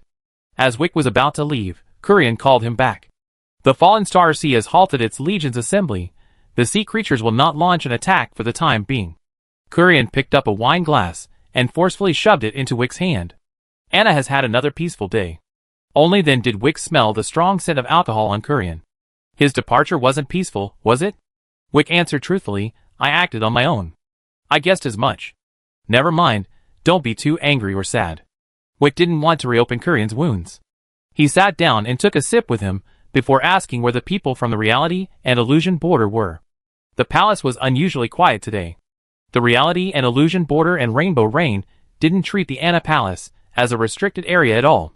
By cultivating Kurian's favor, the two special achievements for the Fallen Star Sea Envoy were unlockable in almost any area. They could go wherever they wanted. Therefore, the palace was unusually noisy during this period. No joke, there had never been such free figures in the history of Anna. After this mediation between Fallen Star Sea and Anna ended the conflict, it's likely that the nobles will avoid them like the plague. Not just anyone can gain the unanimous approval of the Lord of Anna, the Lord of Fallen Star Sea, the Lord of the Decaying Leaf Elf Kingdom, and the Northwest Forest Elves. They personally defeated several of the most powerful forces on the Anna continent, a feat unprecedented in history. With such connections, holding picnics daily in the palace, using ingredients specially supplied to Kurian is already a testament to their cautiousness. The jailer's outrageous act of distributing erotic images to every member of the Imperial Guard further exploited a loophole in the Imperial Guard's rule against accepting bribes. Is an erotic image a bribe? You make it sound like I personally helped you with that. The Imperial Guard are elites selected from the most virtuous members of the Empire, then honed to perfection. They never seen a jailer like him before. His words were always sharp and aggressive, and only orange tea could make him back down. But they dared not use overly harsh language. With Elravai in charge, they had to show some respect to avoid being humiliated by the dragon's breath. Even the inner guards knew that the combination of the reality/illusion border and rainbow rain was the most powerful neutral force in Anna. You're underestimating them, Kurian said.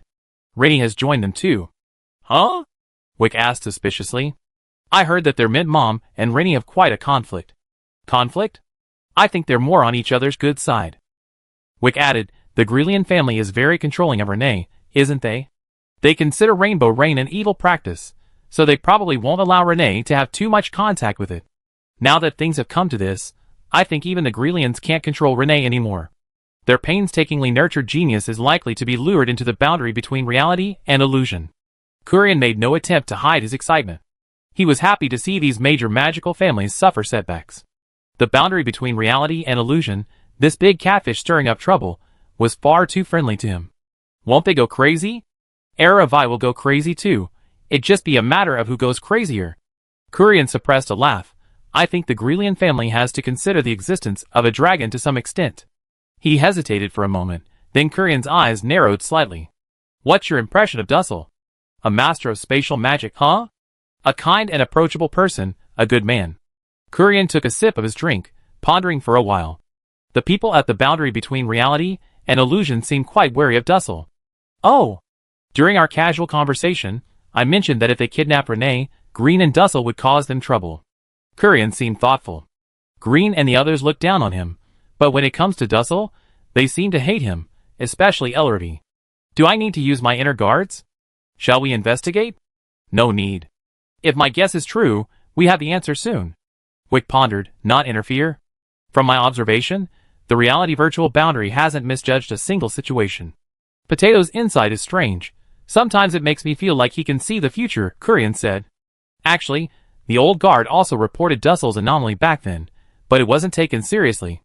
Letting the reality virtual boundary give it a try won't hurt. At this moment, Renee, who had arrived at the underground chamber of the Grelian family using spatial magic, clenched her fists. Mid was telling the truth. The teacher had been spying on her all along. Dussel. She stormed back to the reality virtual boundary group, her eyes bloodshot, like a beast ready to devour its prey. It seems the last person we need to persuade has no objections. Jiang He laughed. It's time to deal with our old friend. Looking around the room full of people, it seems we won't need the help of the demons this time. Chapter 663. Spatial Magic, the most unique faction within the Mage Tower. Whether a course is open depends on the mood of Dussel, the sole master of spatial magic. It's possible to have several days of classes within a 10-day period, or there might be no recorded classes for 60 days. The 60-day period is a result of the Mage Tower's mandatory requirement. Those in the Mage Tower, who are revered as masters, all know how Dussel became a legend. Demons are no secret within their ranks. Whether they are highly respected seniors or talented juniors who rose to prominence later, once they became masters and gained the authority to solve demonic mysteries, they all felt a degree of sympathy for Dussel. He lost his mentor and fiancée in his youth. He dedicated his entire middle age to spatial magic, abandoning all social interaction and entertainment. As he approached his twilight years, he reached the peak of the 9th rank, using the resources accumulated over decades to acquire items effective against demons. Even the Mage Tower and the Anna royal family provided some resources in an attempt to understand the limits of demonic power. The first spatial magic master in the history of the Anna continent, once he slew the demon, he would ascend to the pinnacle of Anna's magical history, and the nightmare that had haunted his heart for decades would also be resolved. But he lost.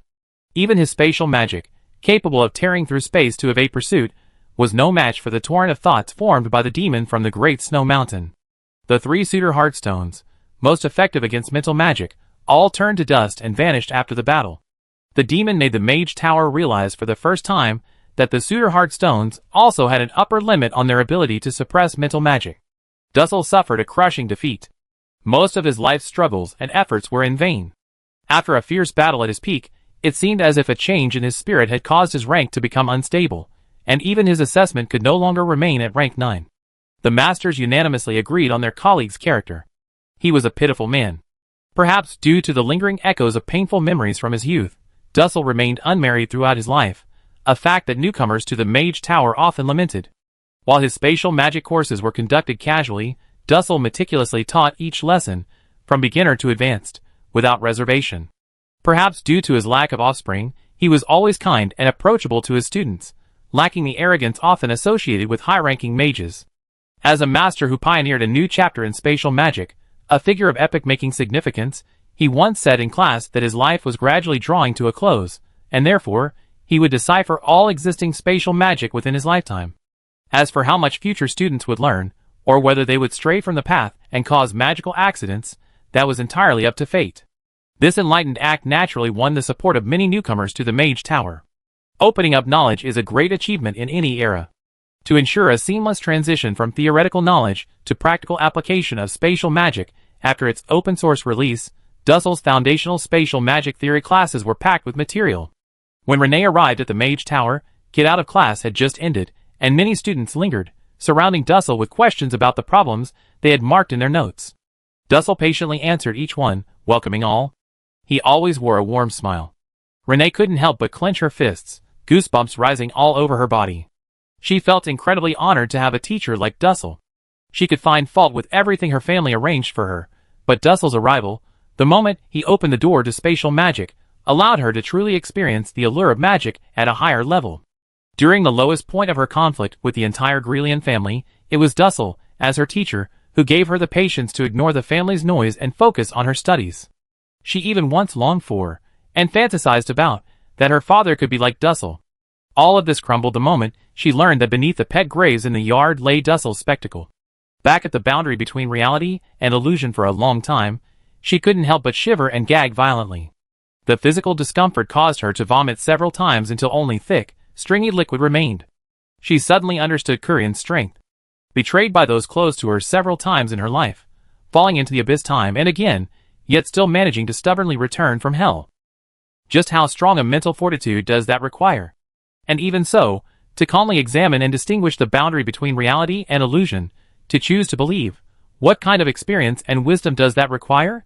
She wasn't particularly good at hiding her feelings, she was only used to masking herself with a cold face. So, as the grand drama unfolded at the boundary between reality and illusion, Fries gave her advanced training, honing her acting skills. After all, they had been master and apprentice for nearly 10 years. The sudden emotional shift couldn't be simply attributed to their master-apprentice relationship lowering Dussel's guard. The boundary between reality and illusion had already untangled a series of knots. Barring any unforeseen circumstances, Dussel should be the final variable, potentially having a significant impact on the vicious cycle. No one wanted to fail at the last hurdle. A game lasting nearly 3 years, the cost of starting over was excruciating for the 7, who clearly understood the opening of the boundary between reality and illusion. Meticulous, even more meticulous. Renee, as the highly regarded thread, dared not be negligent. The intensive training program for French fries, lasting over 10 days, resembled a stage play, encompassing various unexpected situations that might arise during conversations. Deep breath. Renee prepared herself, squeezing into the classroom amidst the crowd of students heading out for food after class. Dussel, who was answering students' questions, caught a glimpse of a familiar figure out of the corner of his eye, somewhat surprised. "Renee, what brings you here?" Hearing this, the surrounding members of the Mage Tower all turned to look. Renee Grelian's name was legendary. Still studying at one of the 5 Imperial Academies, becoming a member of the Mage Tower was only a matter of time. Her talent and strength were almost too overpowered. She shouldn't be wasting her time at the 5 academies, but rather should be leaping over to the Mage Tower to receive the superior academic environment. As Dussel's openly acknowledged student, her appearance caused the sensible Mage Tower students to smile and bid Dussel farewell. Dussel packed up his teaching scrolls and books, casually locking them into the void. This was a truly remarkable technique, which he named the spatial storage pod.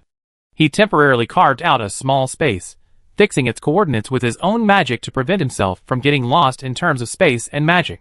This method allowed him to temporarily store many items, freeing up his hands for combat and daily tasks.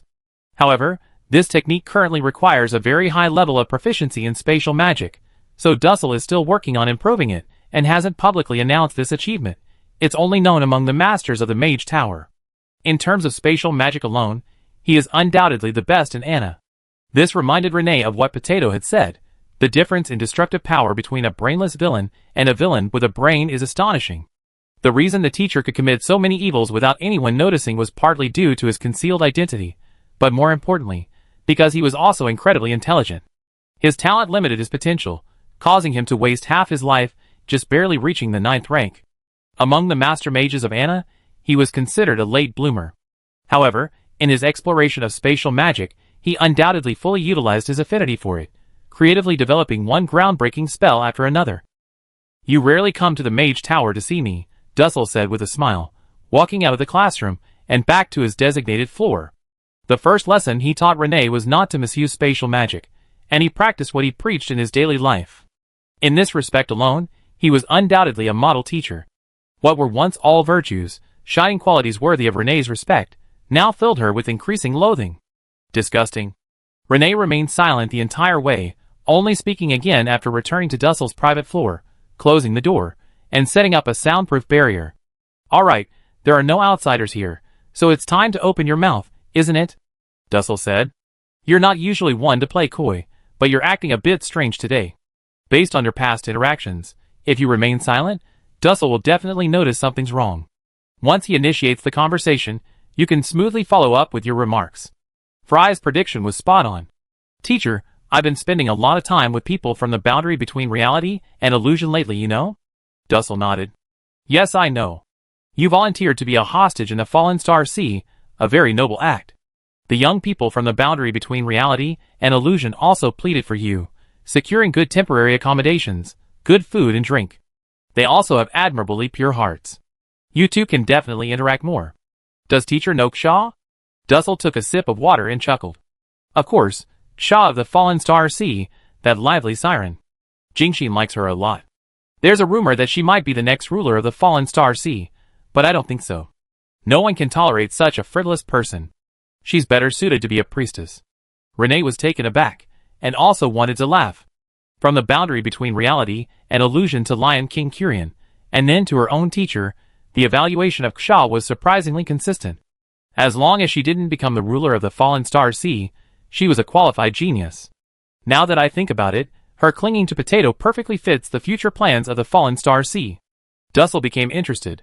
"Why did you suddenly think of asking about Ksha?" "About half a year ago, Ksha went to the Screamer Snow Mountain and stayed at the Narum Resort for a while." Instantly, ripples appeared in Dussel's seemingly absent-minded, casually chatting eyes. She recounted that she fell for Potato, the leader of the pirate boundary, because they happened to pass by and risked their lives to rescue him, thus beginning their bond. As she spoke, Renee softly called out, "Teacher?" Oh, I'm listening, continue." "Teacher, do you know about the demons?" Dussel could no longer conceal his calm and indifference. His hands trembled involuntarily, though he tried to hide it by drinking water. It still lasted for almost 2 seconds. "How did you learn about the demons?" "Ksha told me," Renee said. After escaping from Narum Manor, she returned to Fallen Star Sea, was severely reprimanded by Mirror Heart, and learned of the demons' existence. Because it seemed she and Potato had confirmed their romantic relationship, and she didn't want them to rashly set foot on the Howling Snow Mountain one day and anger the demons, she spoke out to warn everyone. Seeing Dussel remain silent and lost in thought, Renee swallowed hard. "Teacher, are demons very powerful?" Dussel didn't answer, but instead asked, "What else did Ksha say about the demons that appeared at Narum Manor?" She suspected there were 2 demons at the time. 2. Dussel's eyes widened suddenly, his voice rising several decibels, almost jumping out of his chair. Yes, Captain Potato thought so too, because when they rescued Ksha, they sensed another chill and hostility spreading within Narum Manor. When they escaped, there seemed to be 2 different hissing sounds, distinct energy flows, and even the aftershocks of a battle. But they were too busy escaping to check carefully. She paused, then used the technique French fries had taught her, a surefire way to cut off the conversation. "Teacher, shouldn't we be able to peek at the demon's true form using spatial magic?" Can I try?" "Nonsense!" Dussel snapped, pointing at Renee, and flaring up his anger. "You don't know your place. Do you think the Empire's higher-ups and the masters of the Mage Tower are unaware of the demon's existence? Era, who's with you, knows it perfectly well too. Why hasn't anyone tried to eradicate it all these years? Is your rank comparable to any of them? Do you think you're invincible just because you mastered spatial magic?" Discard that dangerous idea. With your current strength, the moment you see the demon, you won't be able to use any magic. In the past, Renee would have taken these words as deep concern and care, the love of an elder, the warmth she couldn't find in her family. Now, Dussel only needs her to live to satisfy his filthy desires. The sound of fries echoed, allowing her acting skills to suppress the raging anger within her. She feigned curiosity and inquired about some knowledge of demons. Seeing that he had quelled Renee's curiosity, Dussel breathed a sigh of relief and took out some archived demonic secrets, but only allowed her to browse them on the spot. During this time, Dussel repeatedly scrutinized Renee's expression and recalled the conversation. He couldn't find any problems. It's normal to be interested in demons. Renee now possesses sufficient power and yearns to spar with all sorts of opponents. It's also normal to think that the Kraken are nothing special. After all, the Kraken haven't fought against other races for many years, and many have forgotten their terror. The looming shadow of the upcoming Sealand War had made Dussel tense as well. The terrifying power of Jingxin could only be understood by the Anan people who had witnessed her pilgrimage ashore before becoming queen. Back then, he was young and had the privilege of witnessing the infamous scene of 3 mages from the Anan Mage Tower ganging up on Jingxin and being beaten senseless. Pure power and unreasonable fighting strength. If anyone could fight a demon for an entire match, or even have a chance to eradicate it, Elaravia was one, and Jingxin was another. Finished watching? Yes. Seeing Renee's somewhat solemn expression, Dussel was satisfied. He didn't want his painstakingly cultivated tool to play with fire and get burned. Renee still had many uses for him. It was good that she knew when to back down. Remember, all records about demons must not be divulged to the outside world. No one can bear the cost of fools trying to spread madness during the process. Yes, teacher. Renee's obedience made Dussel breathe a sigh of relief. Watching Renee's retreating figure, seemingly lost in the shock of the demons, Dussel's eyes narrowed. Demons, or 2. The aftermath of the battle? The Narum Manor report did indeed describe Cha's disappearance, with suspected traces of outsiders. It turns out the boundary between reality and illusion was present. It matched up, all the information matched. When he went to investigate the scene, he was very puzzled. What kind of person could move freely in an environment shrouded by demons? There were obvious signs of someone escaping, which he couldn't understand. Could these people also be proficient in spatial magic? What a joke. Spatial magic isn't that cheap, something everyone has. With the details matching, many things made sense. After carefully analyzing the situation, the credibility of 2 demons being present was extremely high. Only if the demons were intertwined would there be a gap for the boundary between reality and illusion to escape. Dussel's eyes gleamed. The demons are attracted to each other and are fighting? So, it might still be quite weak. Thinking this, Dussel's blood boiled.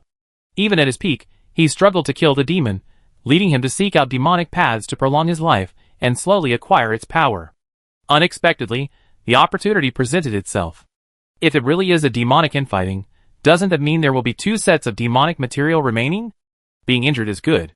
I'm not as good as I used to be, and neither are you. This time, the advantage should be mine. Chapter 664. Dussel had always considered his life smooth sailing, except for one thing, where he repeatedly tasted setbacks and failures. He rose to prominence in the Screamer Snow Mountain after the appearance of the demon. He coveted the demon's power, craved everything about it, was drawn to it, yet victory remained elusive. Dussel had considered giving up, but the image of the demon, and everything that had happened decades ago, surged and resurfaced in his mind. Memories traveled through time, roaring and surging. Like a nightmare with a physical form, they lingered. It wasn't the remnant of the demon's spiritual magic, but rather his surging obsession, constantly pounding at his heartstrings. He desperately wanted to win. Desperate to the point of madness. From the first time he witnessed the demon in his youth, he had never tasted victory. The Mage Tower wasn't without its methods. It had dedicated psychological counselors, who cared not only for students, but also for masters, even those who now stood at the pinnacle of Anna. The path of exploration is fraught with thorns, and spiritual disorientation and distress are not uncommon. History records numerous masters who, after repeated setbacks in their research, sank into a vortex of self-doubt, ultimately leading to the complete collapse of their mental world. A great magician thus perished. Dussel had also considered stepping into that consultation room. But the instant the thought arose, a more obsessive, darker voice sneered in his heart. So what? Twisted, obsessive, insane? Isn't that good enough? As long as one is strong enough, as long as one survives, that's enough. After escaping from the Screamer Snow Mountain after killing his mentor and fiancé, he no longer believed that kindness was a necessary quality. Kind people don't survive that day. At this moment, Dussel once again stood at the crossroads of fate. He could clearly smell the fading scent emanating from his decaying body, as if he were lying in a custom-made coffin, able to hear the soft patter of earth falling, about to bury him and his unfulfilled ambitions completely. He was unwilling. In this life, he believed he had given his all, squeezed out every ounce of wisdom and potential, yet he had only briefly touched the threshold of the 9th rank before being driven down from his peak by the demons. In the Mage Tower, what he felt most was pity. He loathed this weak concern. It was nothing short of a constant reminder of his failure and inadequacy. Looking around, he saw too many exceptionally talented magical prodigies in this world. Their rapid rise was unmatched, yet their slow realization of their talents often seemed both laughable and extravagant. What a waste! If this world is destined to have geniuses showered with favor, why couldn't it be him, Dussel? He had asked himself this question more than once in the dead of night. If he had Renee's privileged family background and her enviable pure talent, how high could he have climbed? This world has never allocated its most precious resources to those who best understand their value and can best utilize them. Forcibly suppressing the surging rage and jealousy within him, Dussel's thoughts returned to the cold reality, but this did not calm his emotions. He felt a surge of heat. Renee was both the fruit he had carefully cultivated in his bloodline inheritance plan, and the sole vessel he had prepared for the worst-case scenario, a perfect egg of rebirth. This was a work he had painstakingly crafted from childhood, the one with the highest compatibility with his own magical essence. Yes, from the day Grelian extended an olive branch to her, all the rejections and struggles were to logically bind themselves to Renee's growth. He wanted to create his own future. At this moment, Dussel rejected the rebirth egg plan. This plan was unstable, and he wouldn't have rashly activated it unless he had no other choice. Besides, there simply wasn't enough time to completely possess Renee's body and gradually regain his full strength. His only thought was whether to complete the bloodline inheritance ahead of schedule. For this moment, he had specially prepared a life-sustaining magic array to seal magic and energy. Once successful, he could throw Renee inside, and even if he left, she wouldn't be able to escape. In this way, as long as he miraculously survived, even if only a faint remnant of his spirit remained, he could, through the deeply ingrained bloodline connection, naturally take over the body of his offspring, which flowed with his blood and was originally created for him. With blood ties, the rejection of the soul would be minimized. Thinking this, Dussel no longer hesitated. It was perfect. This was simply the best escape route in this desperate situation. With this thought, the last trace of hesitation in Dussel's eyes was replaced by a cold, resolute determination. He had to face it. This might be his only, and last, chance in his life.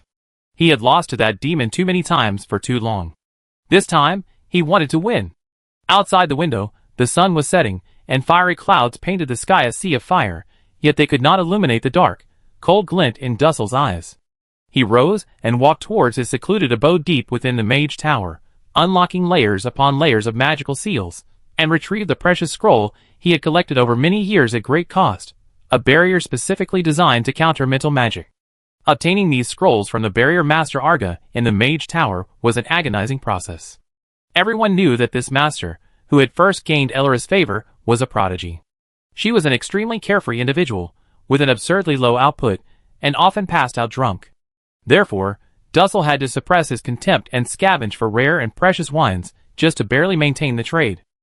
After all, Arga was one of the few people in the entire Anna Empire capable of creating barrier scrolls that effectively resisted high-level mental magic attacks. Dussel was filled with sarcasm and disgust. He hated those lucky individuals who were blessed with talent but didn't cherish it, squandering it recklessly. Arga was a prime example. Her behavior was utterly repulsive. Every time he saw her, Dussel would hear the question he had asked countless times echo in his mind. Why can't it be me? He quietly left the Anna capital that very night, and sneaked into a private residence in Fragrant Wind City that had already been prepared. He owned several similar mansions throughout Anna, specifically created to cover up the disappearances of his students. Here, he retrieved his final trump card, 2 pigeon egg-sized Southern Heartstones, their interiors seemingly sealed with pulsating magma. A mental barrier scroll, plus these 2 Southern Heartstones. That's enough to buy me nearly 5 seconds of immunity, he murmured, his fingertips tracing the warm, burning surface of the stones. His last battle against the demon had ended in defeat due to insufficient resistance to mental magic. The completely berserk Great Snow Mountain demon had actually broken through the Southern Heartstone's limits with overwhelming power, a horrifying fact unprecedented in the magical world. No spiritual mage in history had ever accomplished this, but the demon had. This time, he couldn't afford any more mistakes. To deal with the demon, equipment was useless, traveling light was the key. With preparations complete, Dussel returned to the capital, cut in line with the 2 potion masters, and requested several healing potions. Learning it would only take half a day, Dussel took advantage of the break to visit the Grelian family. The initial arrangements went smoothly, now it was time to... What? Renee isn't home. Yes, she went into the palace last night, and hasn't come out since, nor has she greeted us. Dussel was well aware that Renee's relationship with the Grelian family was deteriorating. He had secretly tried to mediate, not at all. Ostensibly to mediate, but in reality, to sow discord. The more Renee hated the Grelian family, the more respect and reliance she had for him. He spent nearly 10 years, like a patient gardener, carefully pruning and guiding her, step by step becoming the most dazzling light, and the most solid support in Renee's gloomy life. He'd perfectly replaced the cold, exploitative Grelian family. This was also the cornerstone upon which all his plans were implemented. The Grelian family simply didn't know how to treat a gem like Renee, they crudely cultivated her, as a tool to bring glory. Dussel hesitated for a moment, then took his leave, and immediately headed to the palace. Although somewhat abrupt, he had already prepared his explanation beforehand. As a master of the Mage Tower, he was also qualified to have an audience with the Lion King, so after the guards verified his identity and announced his arrival, he was quickly allowed to enter the study. Master Dussel, what brings you to the palace today, away from the Mage Tower? Kurian smiled and rose, personally serving him tea and refreshments. Your Majesty, please forgive my abruptness and rudeness. I come to see Renee. Oh! Kurian looked at Wick not far away with some surprise. So you didn't know either? Know what? I apologize. I thought Renee had a bad relationship with her family, so I assumed she wouldn't tell you, but at least she would. Kurian said, Renee has gone on a hunting trip with people from the reality/virtual border. A hunting trip? Yes, she said, she wanted to experience what it's like to be an adventurer. Rainbow Rain, under the reality/virtual border, is an expert and can guide Renee through the experience. When did they leave, and where did they go? They left last night. As for where they went, we really don't know. Dussel was speechless for a moment. Renee's relationship with the people from the reality/virtual border was progressing faster than he had expected. In such a short time, they reached a level of intimacy where they could travel together, even without explicitly telling each other where they were going. Yes, she was young, and they were young too. Young people always have endless topics to discuss, countless dreams and aspirations for the future. That vibrant energy and shared understanding were different from his own, a man on his deathbed. Thinking that his years of careful nurturing and emotional investment might be easily diluted and replaced by a group of people who had suddenly barged in, Dussel's deep-seated jealousy and desire for control burned fiercely, like oil poured on a hot stove. Rennie was his. However, in front of Kurian, he couldn't show it, so he could only awkwardly take a sip of tea as a sign of respect before hastily taking his leave. After Dussel left, Kurian's warm smile gradually faded. Wick, did I guess right? Your Majesty, rather, it's more accurate to say that Captain Potato and his group are simply too formidable. Jianghe hadn't completely concealed the matter of Dussel from Kurian. Killing a Mage Tower Master had significant implications. If Kurian discovered anything afterward, he might harbor resentment. Since he aimed for a perfect ending, he needed to pay attention to the details. Therefore, before setting off, he subtly hinted that if Dussel rushed to find Renee after she left, it meant he was in serious trouble. At the same time, he gave Wick a scroll containing images of Renee's hidden underground chamber for review. The two exchanged bewildered glances after reading it. Smart people know when to stop. Understanding Dussel's sensitivity regarding the boundary between reality and illusion, Kurian couldn't help but reevaluate this renowned spatial magic master of Anna. It seems the old guard's suspicions about Dussel weren't unfounded. Kurian waved to a standing maid, pointed to the tea set Dussel had just used, and coldly ordered, "Take it away and dispose of it," as if it were tainted with something unclean.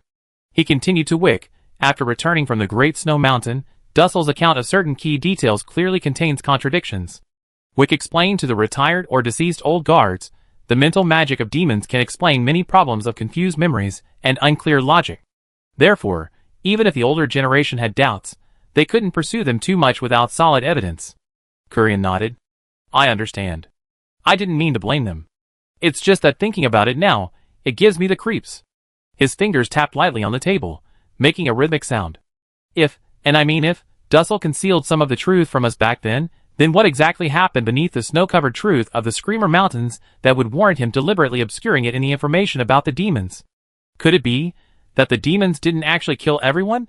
This conjecture struck like a thunderbolt, sending a chill straight up Wick's spine.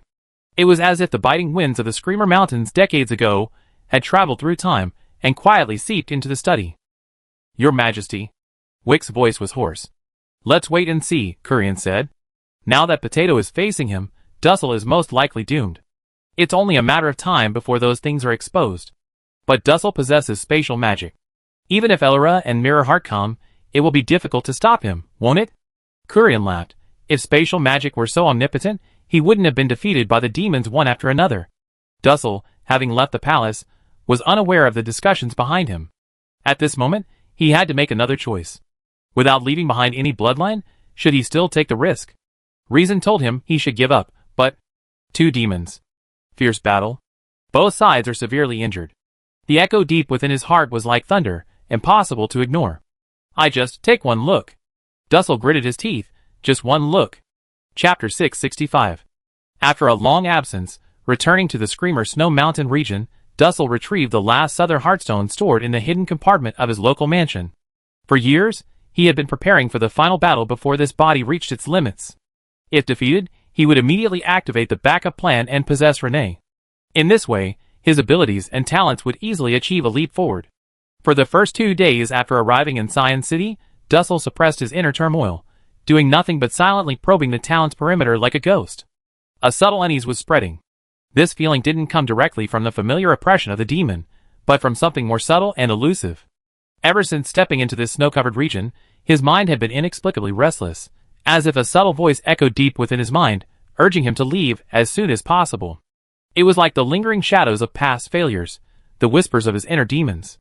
It was as if some intuition, transcending reason, was frantically warning him that the real danger came from elsewhere. Dussel refused to admit his weakness regarding the former. The latter, he found utterly absurd and laughable. He was the only master of spatial magic in the Anna Empire. Ordinary mages couldn't possibly hold him back. Any schemes or tricks were utterly insignificant before his power to tear through the void and open passages. Yet, he still cautiously conducted his investigation. He searched the area around Cyan City again and again, but found nothing unusual. Even the news circulating within Cyan City was belated. The ceasefire in the Fallen Star Sea, the execution of Giza, and the imprisonment of the first Prince Tiago, but those events had occurred at least 7 days prior. Even after repeatedly confirming there were no abnormalities, Dussel didn't rush to set off. He contacted the local adventurers guild in Cyan and hired 2 different adventure teams, each paying a hefty sum, to hunt monsters in the mountains. The location was only separated from the most active area of the demons, Lake Choyu, by a mountain range. This was a rather delicate and sensitive distance. If the demons sensed the adventurers' hunting activities, they would likely react. Because of the legends, most local adventurers dared not hunt near Lake Choyu, only daring to quickly fetch water and fish for supplies before leaving immediately. However, Dussel offered such a high reward that 2 adventure teams, each with a 7th-tier mage, accepted the commission. Dussel didn't care about their lives. If they didn't return, it would prove that the demons had indeed weakened to a certain extent and were no longer able to intimidate or deter intruders. If they could return. After waiting for 2 days, just as Dussel was having doubts and preparing to leave Cyan and abandon the operation, the 2 adventure teams returned one after the other, delivering the required monster materials. How did your hunt go? Facing a generous patron willing to pay with high-value currency like magic crystals, the adventurer groups were eager to communicate. The 2 groups didn't meet, each completing their hunt independently. Searching for monsters took up the most time. The combat itself wasn't particularly difficult. No wind or snow? Dussel asked again. This time, both groups gave the same answer. Absolutely not. If anything, in the open areas of the mountains, one could feel the strong, cold wind sweeping through the valleys, making one shiver with cold. Upon hearing this, Dussel confirmed that this was not the work of demons. After quickly settling the bill, he headed to the gathering place of the old hunters in Cyan City. Yes, he had not only commissioned the adventurers, but also requested that the best hunters there form a group to hunt at least 100 snow foxes of all sizes for him in a short period. The local hunters relied on the mountains, for their livelihood and had principles. They guaranteed to hunt snow foxes for at least a year. This was their bottom line. Dussel couldn't persuade them otherwise and had to agree. 2 days had passed, and the hunt had yielded only 27 snow foxes. Dussel wondered, why so few? It's strange. The hunters complained. This year's snow foxes seem to have precognitive abilities. They're frighteningly clever. Not only do they always avoid us, but they can easily bypass even our most hidden traps. We've been tracking their droppings and footprints, but the trail just goes cold, and we can't find them anywhere. These 27 are almost all from when we first entered the mountains. Once we venture deeper into the snowy mountains, we won't find a single snow fox hair. Hearing this, Dussel's lips curled into a smile. He said it was a pity, but his face was beaming. Even when paying the bill, a light smile radiating from him. There's no mistake, the demons of the Great Snow Mountain are extremely weak. The demons, in their hunting of monsters and wild animals, follow the natural cycle and don't violently interfere. The law of the jungle prevails. However, when faced with excessive or indiscriminate killing, he always appears at just the right moment to intervene.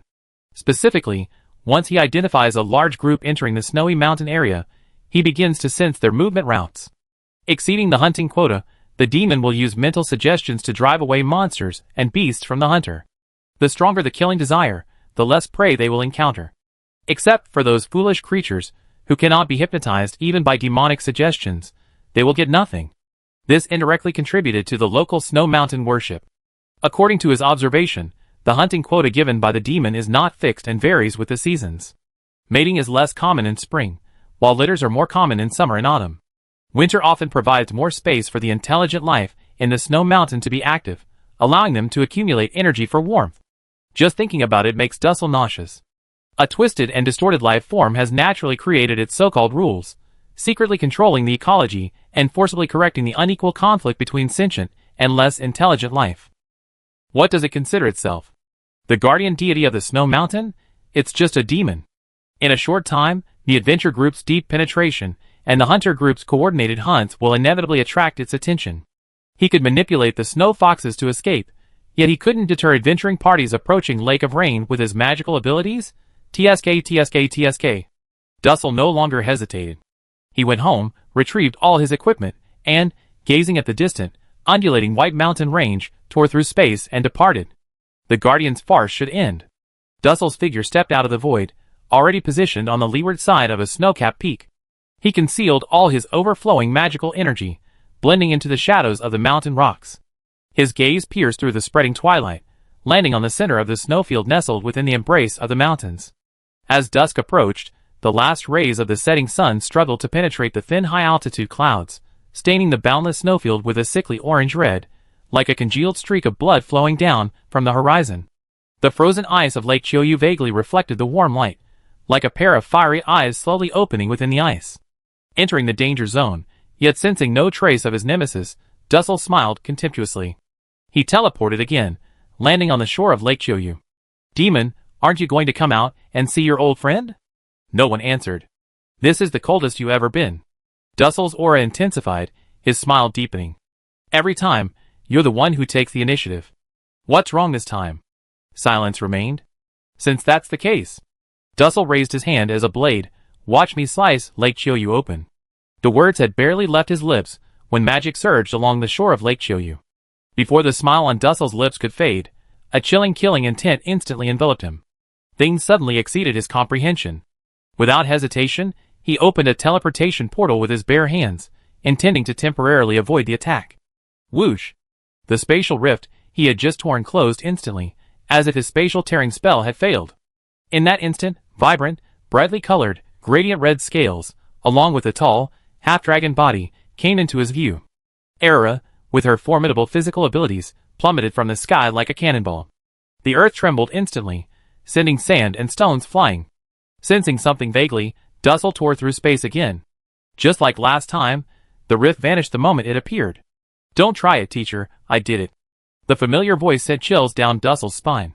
He stared incredulously at Renee, who had also torn through a spatial passage, and the group at the boundary of reality and illusion. An invisible magical field, overwhelming like the sky, instantly enveloped Dussel, rendering him immobile. Under this immense pressure, even space itself bore the weight of the magic. The void gate, which should have been easily opened and closed, was now firmly locked. Dussel could barely even move a finger. The magical field was suffocating him. Renee used the spatial magic he had taught her to evade the magical perception, and in the process, hit over a dozen people. In the blink of an eye, Dussel was surrounded. He wasn't someone obsessed with research and detached from worldly affairs. He had observed some of the excitement in the capital during this time. His gaze slowly swept over everyone present, his expression grave. Potato, French fries, squid, blanket, jailer master, orange tea for Primarchs. This was the boundary between reality and illusion. Gloria, Plata, Enelakai, Vanassus, Walden, Ghost Rat, Gullivan, Elsa, Deep Green. This is Rainbow Rain. Shaw. This is Fallen Star Sea. Era. This is of unknown meaning. Mint. This is expelled from school. Renee. This is inexplicable. Surrounded by enemies, Dussel prides himself on his quick reflexes, otherwise, he wouldn't have survived this long. But he still can't understand what happened. Why did Renee suddenly become hostile towards him? It seemed she wasn't being controlled by others, but actively assisting the boundary between reality and illusion and Rainbow Rain. Renee, what are you doing? Still trying to reprimand me with your master's tone? Renee's voice was icy cold. What did you dig under my house? Upon hearing this, Dussel realized he had been exposed. But upon further reflection, something still didn't feel right. Even if the secret room was exposed, logically and emotionally, Renee should have given him a chance to speak, instead of colluding with outsiders to target him, someone she spent nearly 10 years with, almost like a father.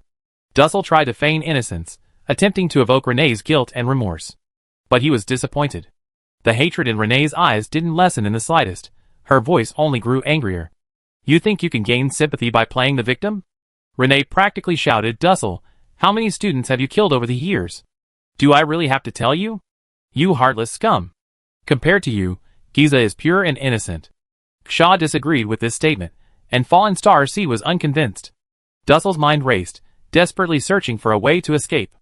Surrounded by a group of high-ranking individuals, including the 9th rank Elaradia, and with his good apprentice, a master of spatial magic capable of intervening with spells, standing opposite him meant that tearing through space to escape was extremely difficult. Before arriving, he had never imagined he would be facing a crowd. Faced with this sea of people, Dussel felt despair for the first time in his life. It was a fear he had never experienced, not even when he first encountered demons and escaped death. Death held its side to his neck, yet he was powerless to stop it. He looked at Elaravi. Why? Hadron rubbed his knuckles, retorting, Why what? Ever since I heard the news, I haven't understood why you be playing with a bunch of kids who are barely level 8. Dussel stared directly at Potato. Everyone's playing house with him. Who among you isn't stronger than him? Why do you obey his orders? Give me a reason. He was gritting his teeth. Shaw muttered, Does believing a potato need a reason? This drew a chorus of snickers, as if mocking the ignorance of a country bumpkin. Answer me. Arila waved her hand impatiently. Don't yell, you corpse. We only let you speak because we wanted to see your ugly dying moments. After all, there's no next reincarnation. Reincarnation? Hadron shrugged indifferently. Potato is a prophet. The prophet led us to victory. Why shouldn't I listen? Have you had enough? The voice came from behind the group. Dussel was numb. How many people had been mobilized for him? Who was it this time? The familiar aura was like the demon he had fought for decades. But she, dressed in a nun's habit, radiated a soft and holy human glow. You are? Metasequoia. Granny Metasequoia raised her chin contemptuously, glancing sideways at this complete stranger. As you can see, I am also a demon. Jianghe's initial plan was to ambush Dussel outside the Great Snow Mountain. However, considering Dussel's slippery nature, once he failed and became wary, making him difficult to kill again, he opted to use an injured demon as bait. Furthermore, he enlisted the help of Metasequoia, who had a more comprehensive grasp of demonic power. To prevent the resonance between demons from spiraling out of control, Jianghe also persuaded the Great Snow Mountain demons to temporarily retreat into the depths of the mountain. Dussel swallowed hard, his future uncertain, yet he trembled because of Metasequoia. You're different from that guy in the Snow Mountain. Your demonic power is restrained. I enslaved him, said Shuishan. I'm not its slave, it is. How is that possible? Vicus finished lamenting. Shuishan clapped her hands lightly, an invisible spiritual force sweeping across the surroundings like a tidal wave, forming a bubble-like space that encompassed everything around it. Jianghe and the others were unaffected. The suitor heartstone in Dussel's hand trembled violently, emitting a piercing buzz. In an instant, cracks appeared. A good thing, but it can't save your life. Dussel's eyes reddened. None of you will live. Bang! A burly figure appeared in front of Dussel, sending him spinning like a top. A suppressive force, unlike spiritual magic, covered his entire body, almost freezing his magic power. You're quite arrogant, you magic-wielding wild dog? Hinalakai maintained his slapping stance. You'd be lucky if you could even tickle your dad. If you're so capable. One-on-one. Dussel, dizzy, was still searching for a glimmer of hope. One-on-one. Jianghe laughed. I formed this group to play one-on-one with you. Chapter 666. The combat intensity required to descend upon Anna wasn't particularly high. After half a year, returning to the Temple of the Clarities was one of the few stages that required physical force. Similar to reversing the course of history in the Land-Sea War, most problems could be solved with strategy, and this part of the boundary between reality and illusion was entirely managed by Jianghe. As he managed things, the situation improved significantly, and Jianghe accumulated more and more cards in his hand. Dussel was no longer a problem. Jianghe's immense luck meant he only needed to floor the accelerator and crush them. Master of Spatial Magic, your spatial magic is indeed powerful. Tearing through the void is indeed strong. But what if I have your former apprentice helping me close the door? Dussel seized the opportunity to instantly open a spatial rift, the passage closing again in an instant, his eyes bloodshot. Rennie! I am your teacher? He roared, trying to awaken the bond that never existed. Not anymore. Rennie's voice pierced through the wind and snow, clear and resolute. The unrestricted magic competition officially begins. Elaravia blocked the sky, and Metasequoia blocked mental magic, ensuring Dussel couldn't launch a last-ditch counterattack. All that remained was to surround and attack. Dussel, filled with resentment, swung his hand, and an invisible, light-distorting blade instantly tore through the air.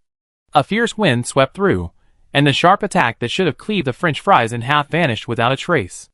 Dussel's eyes widened in disbelief. Ignoring the magic attacking from other directions, he almost obsessively swung his hand again, and another spatial slash shot through the air. All right, your spatial slash. French fry's voice was slightly relaxed, even mimicking Dussel's signature casting gesture. I use spatial slash too. As she spoke, a spatial slash, equally invisible and intangible yet carrying a completely different magical fluctuation, precisely met her attack. The two forces tearing through space collided violently in midair. There was no deafening roar, only a muffled sound, as if space itself were groaning. The point of impact unleashed chaotic magical turbulence, sweeping outwards like a shockwave, further churning the swirling snow. How do you know spatial slashes? Dussel screamed. Wake up, Jianghe immediately interjected, his tone undisguisedly mocking. Not only can fries, I can too. Seeing this, everyone at the boundary between reality and illusion joined in, unleashing 6 spatial slashes simultaneously. Dussel could only rely on his instinctive perception of spatial fluctuations, frantically dodging and rolling in the confined space.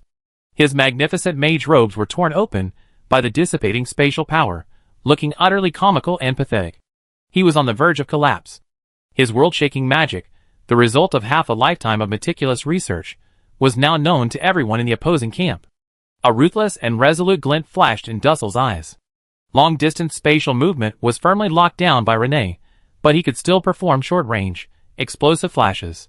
In a flash, he appeared behind Rainbow Rain's leader, Gloria. His movements were as fast as lightning, his lean yet powerful hands, like iron clamps, gripped her slender neck, which shimmered with brilliant golden magic. Pure, destructive magic surged forth. As long as he held a hostage, everything would be all right. The scorching heat flowed upwards along with the magic he had injected into Gloria, rushing straight into his own body. He winced in pain, then twisted his neck sharply, the crisp sound of it snapping ringing out. Aside from those peculiar monsters with bodies drastically different from humans, Dussel couldn't think of any other creature that could survive having its neck snapped so violently by magic. He endured the strange, searing pain in his right arm, like being branded with a hot iron, and swiftly dodged Gollivan's hurled, sinister spear, and the acrid acid rain summoned by Walvin. He was about to burst into laughter, mocking how he had so easily killed one of their men despite their overwhelming attack. What? Dussel cried out in terror. The corpse that should have been completely dead was moving on its own.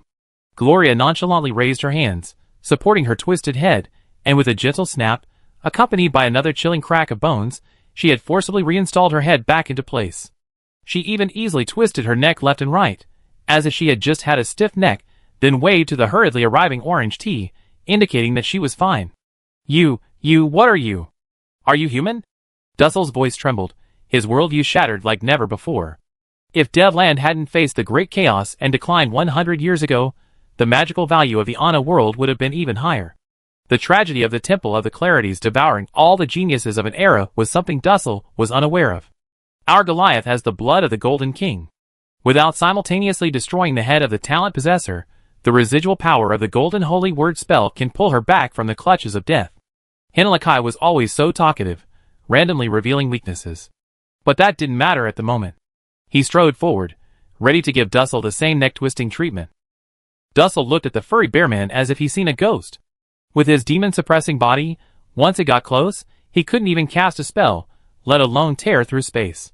He really couldn't imagine how Potato had managed to assemble such a team of incredibly talented geniuses. Bang! Dussel suddenly leaped into the air. A muffled thud suddenly came from beneath his feet, and he reacted immediately. Dussel felt something extremely slippery and elastic under his feet. Before he could react, an indescribable stench, a mixture of putrid and poisonous odors, erupted from beneath him like a long-suppressed fountain. The immense impact sent him flying through the air.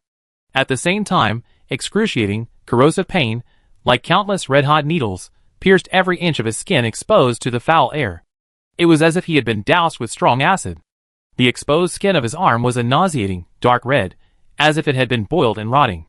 The surface of his skin was covered with countless blisters, some of which had burst, oozing yellow pus mixed with blood. Dussel watched in horror, as a patch of flesh on his arm visibly lost its life, turning ashen and then black. He merely scratched it lightly with his left-hand fingers, driven by the agonizing, tingling pain. Plop! A soft sound, like a ripe fruit bursting open. That large chunk of ashen, decaying flesh, like rotting swamp, was easily peeled away and pulled off with the slightest movement of his fingernails, revealing the arm bone beneath, already slightly blackened and rapidly losing its luster. The jailer was satisfied. It was worth burying some corpses beforehand to prepare this meal. He really enjoyed it. The necromancy from the Overlord was indeed effective. The stench of rotting flesh was incredibly powerful. At this moment, a chilling despair seeped into Dussel's bones like snow melt, and he finally understood one thing. Those weaknesses he had vaguely sensed before, those illusions he could grasp and exploit, those delusions that had given him a glimmer of hope for escape, they were all just bait carefully laid by Potato. It was a complete and utter illusion, a game of toying with its prey. Everyone here, their attack, their oversights, their true purpose wasn't simply to kill him. They were avenging Renee. They viewed him like a mouse caught in a cat's claws, not in a hurry to deliver the fatal blow, but rather to toy with him until his will collapsed and he was exhausted. Dussel had no chance whatsoever. From the very beginning, this was an execution by a vastly unequal power dynamic. The thought that he had been renowned throughout Ana for most of his life, only to be treated as a plaything by a group of young people, overwhelmed him with extreme humiliation and resentment, and he instead let out a hysterical, cold laugh. "I won't let you have your way, Buzz." Having just uttered his threat, Dussel screamed and clutched his head. "That won't do." A gentle yet undeniably powerful female voice resonated deep within his mind. Min has finally made so many friends who truly care for her. You have to let her have her fun. The mental interference from the cypress pierced Dussel's mind, igniting his magic and thwarting his plan to self-destruct. Henarakai finally caught up with his long-desired toy and delivered a powerful punch. Dussel's chest caved in, and he spat blood onto his bear-like face. Rennie, who had been silently observing, watched her once high and mighty mentor, now reduced to a pitiful rag doll, her eyes swirling with emotions before settling into a complex sense of relief. She gently closed her eyes. That's enough. Jianghe understood. Fries, finish him off. Now that the person involved had let go, there was no need for them to do anything more. Subdued by Ellervy and the cypress, Dussel, on the verge of death, still wanted to make one last attempt, watching helplessly as French fries brandished their gleaming blade and slashed down. Blood splattered, and Dussel's head rolled to the side. Henalakai tore apart his headless corpse, snatched out his heart, and crushed it. A communication array was immediately established, and Jianghe connected with Xiangfeng City. "Yes, it's me." Get ready." He then nodded slightly to Fries. Fries understood, and the long sword fell again, precisely piercing through Dussel's rolling head, then swiftly cleaving it in two, completely severing any possibility of maintaining consciousness through strange secret techniques. Then came the flames sprinkled by Mint.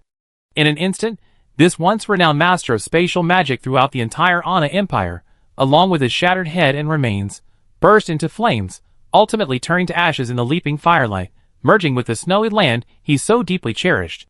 Huff. Ha, ha, ha.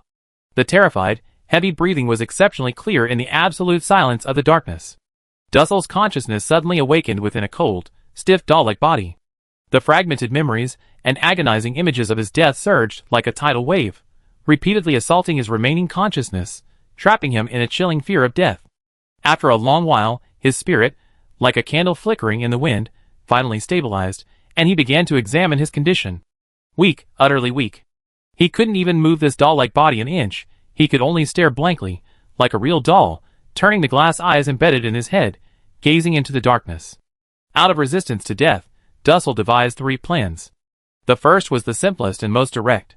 While he was alive, he would completely possess Renee, causing her to bear a child with his pure bloodline. Then, he could attempt to rebirth directly through this blood-related vessel, perhaps even going further and fusing with Renee's talents. The second option was a last resort. If an accident occurred in reality, preventing the first option from being implemented normally, he could use his considerable mental magic to plant a seed deep within Renee's mind, occupying a corner of it. This would induce her, in a daze after his death, to go to the secret magic workshop he had prepared beforehand, passively completing the continuation of his lineage. The third option addressed the greatest unforeseen event.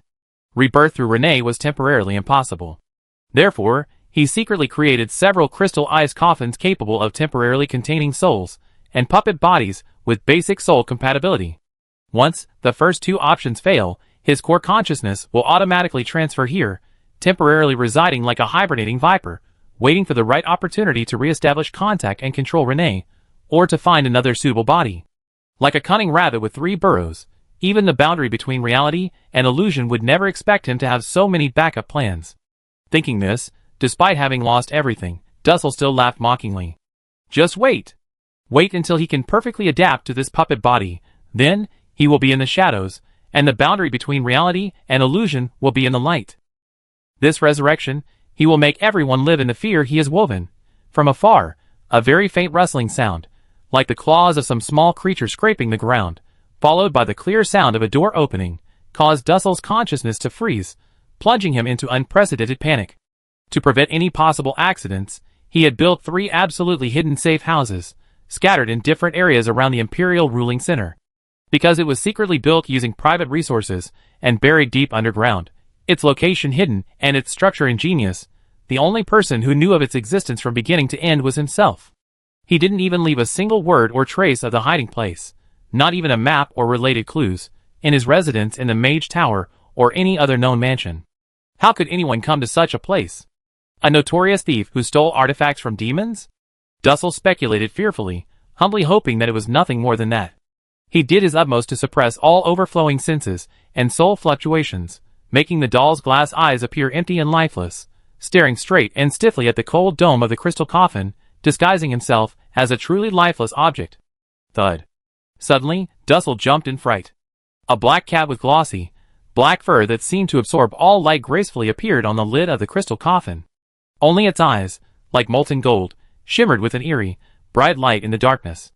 It lazily swayed its tail tip, slowly settling down on the lid, then lowered its head, its exquisite cat face close to the translucent lid. Those intelligent, even human-like eyes, filled with undisguised curiosity and scrutiny, precisely gazed at the empty glass eyes of the doll inside the coffin. Deep within those eyes, there seemed to be a hint of appreciation. A cat? Why was there a black cat here? The safe house was located underground. Unable to connect directly to the surface, the passage was buried in mud, requiring elemental magic to clear a path. Dussel? An overwhelming fear pierced Dussel's mind. The black cat spoke in human language, accurately uttering his name, which meant, "My master, Potato, asked me to greet you. Your safe house is being blocked." Ignoring the tearing pain in his mind, he forced back his question, "Why? Why does he know everything?" "The safe house is a secret hidden only in my heart, known to no one." Dussel completely broke down. He had made so many preparations, left so many backup plans, but everything was transparent to Potato. The other party always seemed to be able to get ahead, surrounding and intercepting him. No matter how much Dussel roared and screamed, the black cat remained unmoved, simply licking its fur and paws. When hungry, he ate specially made potato-based cat food to fill his stomach. When thirsty, he went out to extract water element from the soil. When tired, he slept on Dussel's crystal coffin. When Jianghe and his group returned from the snowy mountains, Dussel was heartbroken and had given up struggling. He wanted to die knowing why, but Jianghe didn't want to talk to him at all. He ordered everyone to empty the safe house, and even the magical materials used to construct the crystal coffin were dismantled. Dussel's doll was casually kicked into a corner and trampled under Jianghe's feet. Goodbye. A powerful mental magic pierced through the doll's core, tearing apart Dussel's already weakened state. This troublesome and resourceful master was completely and utterly annihilated. It doesn't seem as troublesome as Tiago caused us, the jailer couldn't help but comment. Reaching the ground, Bewo let out a long sigh, taking a deep breath of fresh air. Now, all the problems are solved. Is the loop over? Gloria asked. I don't know. Squid looked up at the sky. Logically, as long as the missing historical nodes are filled in, history can continue flowing forward. The collapse of Anna's history is similar to a corrupted CD, unreadable, so it gets completely stuck at certain points, requiring a restart. After manually writing new history, at the boundary between the virtual and real worlds, under normal circumstances, everything should be fine. Jianghe said, let's wait. Wait for what? If Anna's history can flow smoothly in the forward direction, and the dead loop stops, this time next year, Anna should still be sunny and peaceful. Elsa wondered, what should we do now? Jianghe laughed. After more than 3 years of high-pressure operation, it's time for us to take a break. Let the jailer make money. Let's enjoy ourselves first. Chapter 667. Due to his past life experience, Jianghe had a record of the entire process of punishing Dussel, documented on a scroll. Upon returning to the capital of Anna, he immediately handed the scroll to Kurian, simultaneously exposing Dussel's several safe houses and the private residence that had been used to torture and murder students. There was no need to deliberately conceal it. Dussel's despicable deeds had left many traces, and the Imperial Guards wouldn't be unable to identify them. Kurian had guessed that Dussel was suspicious, but he hadn't expected it to be this explosive. As Wick led the Imperial Guards to complete the confirmation, he involuntarily covered his face with his hands, speechless for a long time. Right in the Mage Tower, right under the noses of the Imperial Central Government, Dussel's beastly nature had been concealed for decades, and no fewer than 30 students had been harmed. If Jianghe hadn't staged a righteous attack, and if Renee hadn't been a major threat in the final days of his life, he dared not imagine what would have happened if he had truly completed the bloodline inheritance and achieved a delay in death. Dussel's knowledge and Renee's talent, combined, might require Jingxin to come ashore, right? Kurian said, thank you for not exposing it to the public. Jianghe sighed, it's better if fewer people know about this past. If impulsive imitators appear, more innocent students will suffer. Kurian reopened the image scroll, freezing the image on the Metasequoia. She's also a demon? Yes, there are 2 demons within the Empire, but luckily, neither of them intends to harm anyone, Jianghe explained. The one in the Great Snow Mountain only wanted to protect the creatures within the Screamer Snow Mountain, and the Metasequoia is now just an ordinary abbess of a small monastery, taking care of a group of orphans. Given the unique nature of their abilities, the Empire should continue to ignore them unless absolutely necessary. Even without Jianghe's explicit instruction, Kurian intended this course of action, and the future Lord of Anna and the Inner Guard should follow suit. Having finished discussing official business, Kurian changed the subject. I heard that the Fallen Star Sea has prepared the title of hero and the associated privileges for you. Is your next step to take Kesha back? Jianghe laughed heartily. Your Majesty, why do you think I'm the only one who has come to see you? Learning that the people from the reality and illusion border had already gone to the Fallen Star Sea to enjoy the sea creature's hospitality, Kurian smiled wryly. Although the Land-Sea War introduced the variable of Tiago, it ultimately ended without major incident. With Giza and Tiago's heads falling, the Fallen Star Sea immediately responded. While Jingxin expressed deep sympathy for Kurian, she lifted the sea ban on the southeast coast. The coastal region returned to its former tranquility. The sirens swaggered ashore as usual, while the coastal fishermen, who had endured over 30 days of tension, felt their initial resentment paled in comparison to the joy of being allowed back to sea to earn a living. Besides, the Empire was in the wrong in this matter. Logically, they should have felt some shame upon seeing the sirens. You and Ksha, are you sure? Why did your Majesty ask such a question? Nothing, I just think. You're quite a good match. Kurian remarked, to have a sirens like Shaw cling to you so tightly, it's not something everyone can do, especially since you even got Fry's permission.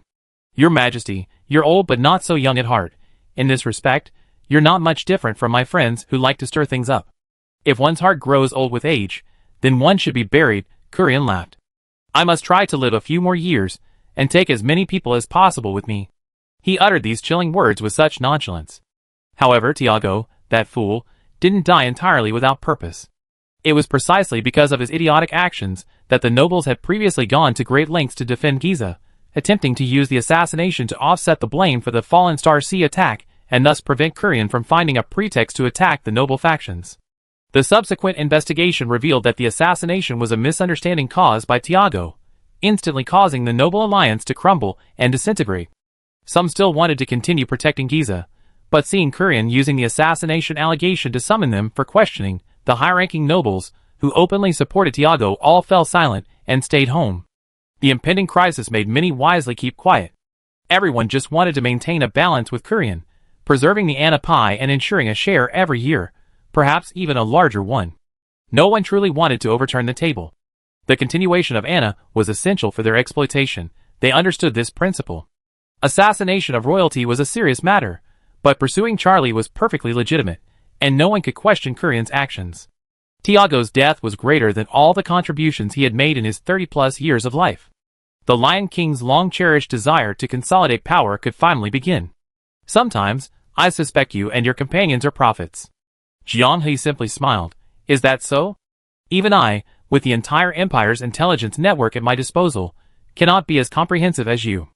Sometimes I feel that your presence in a certain place is not accidental, but rather a quiet waiting for something that was destined to happen to occur. Your Majesty overestimates me. Kurian didn't press the matter further. What are your plans for the future? Jailer will continue painting in Fragrant Breeze City. We return to Jailer's Manor to guard the teleportation gate for His Majesty until Anna sends someone to receive it. If you're short of money, I can provide it directly as payment. Kurian couldn't help but smile wryly. Is it really necessary to keep commissioning these things? Jailer's hobby is pure.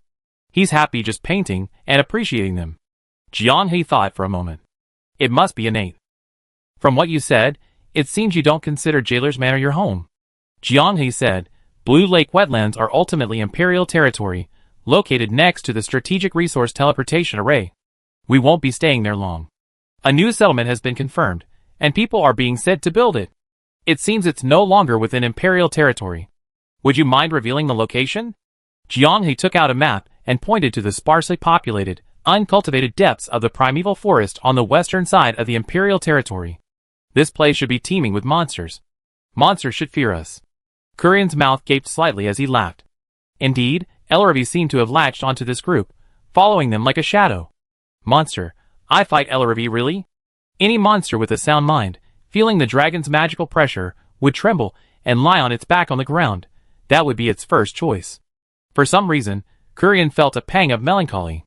For many years, the boundary between reality and illusion was, besides Wick, one of the few people he could open his heart to. Potato and his companions were pure, untainted by self-interest. Their actions were solely to satisfy their conscience. Such people are rare in this world. I will preserve the name of the Jailer's Manor for you, and I will seal off half of the area. You can return to live there at any time.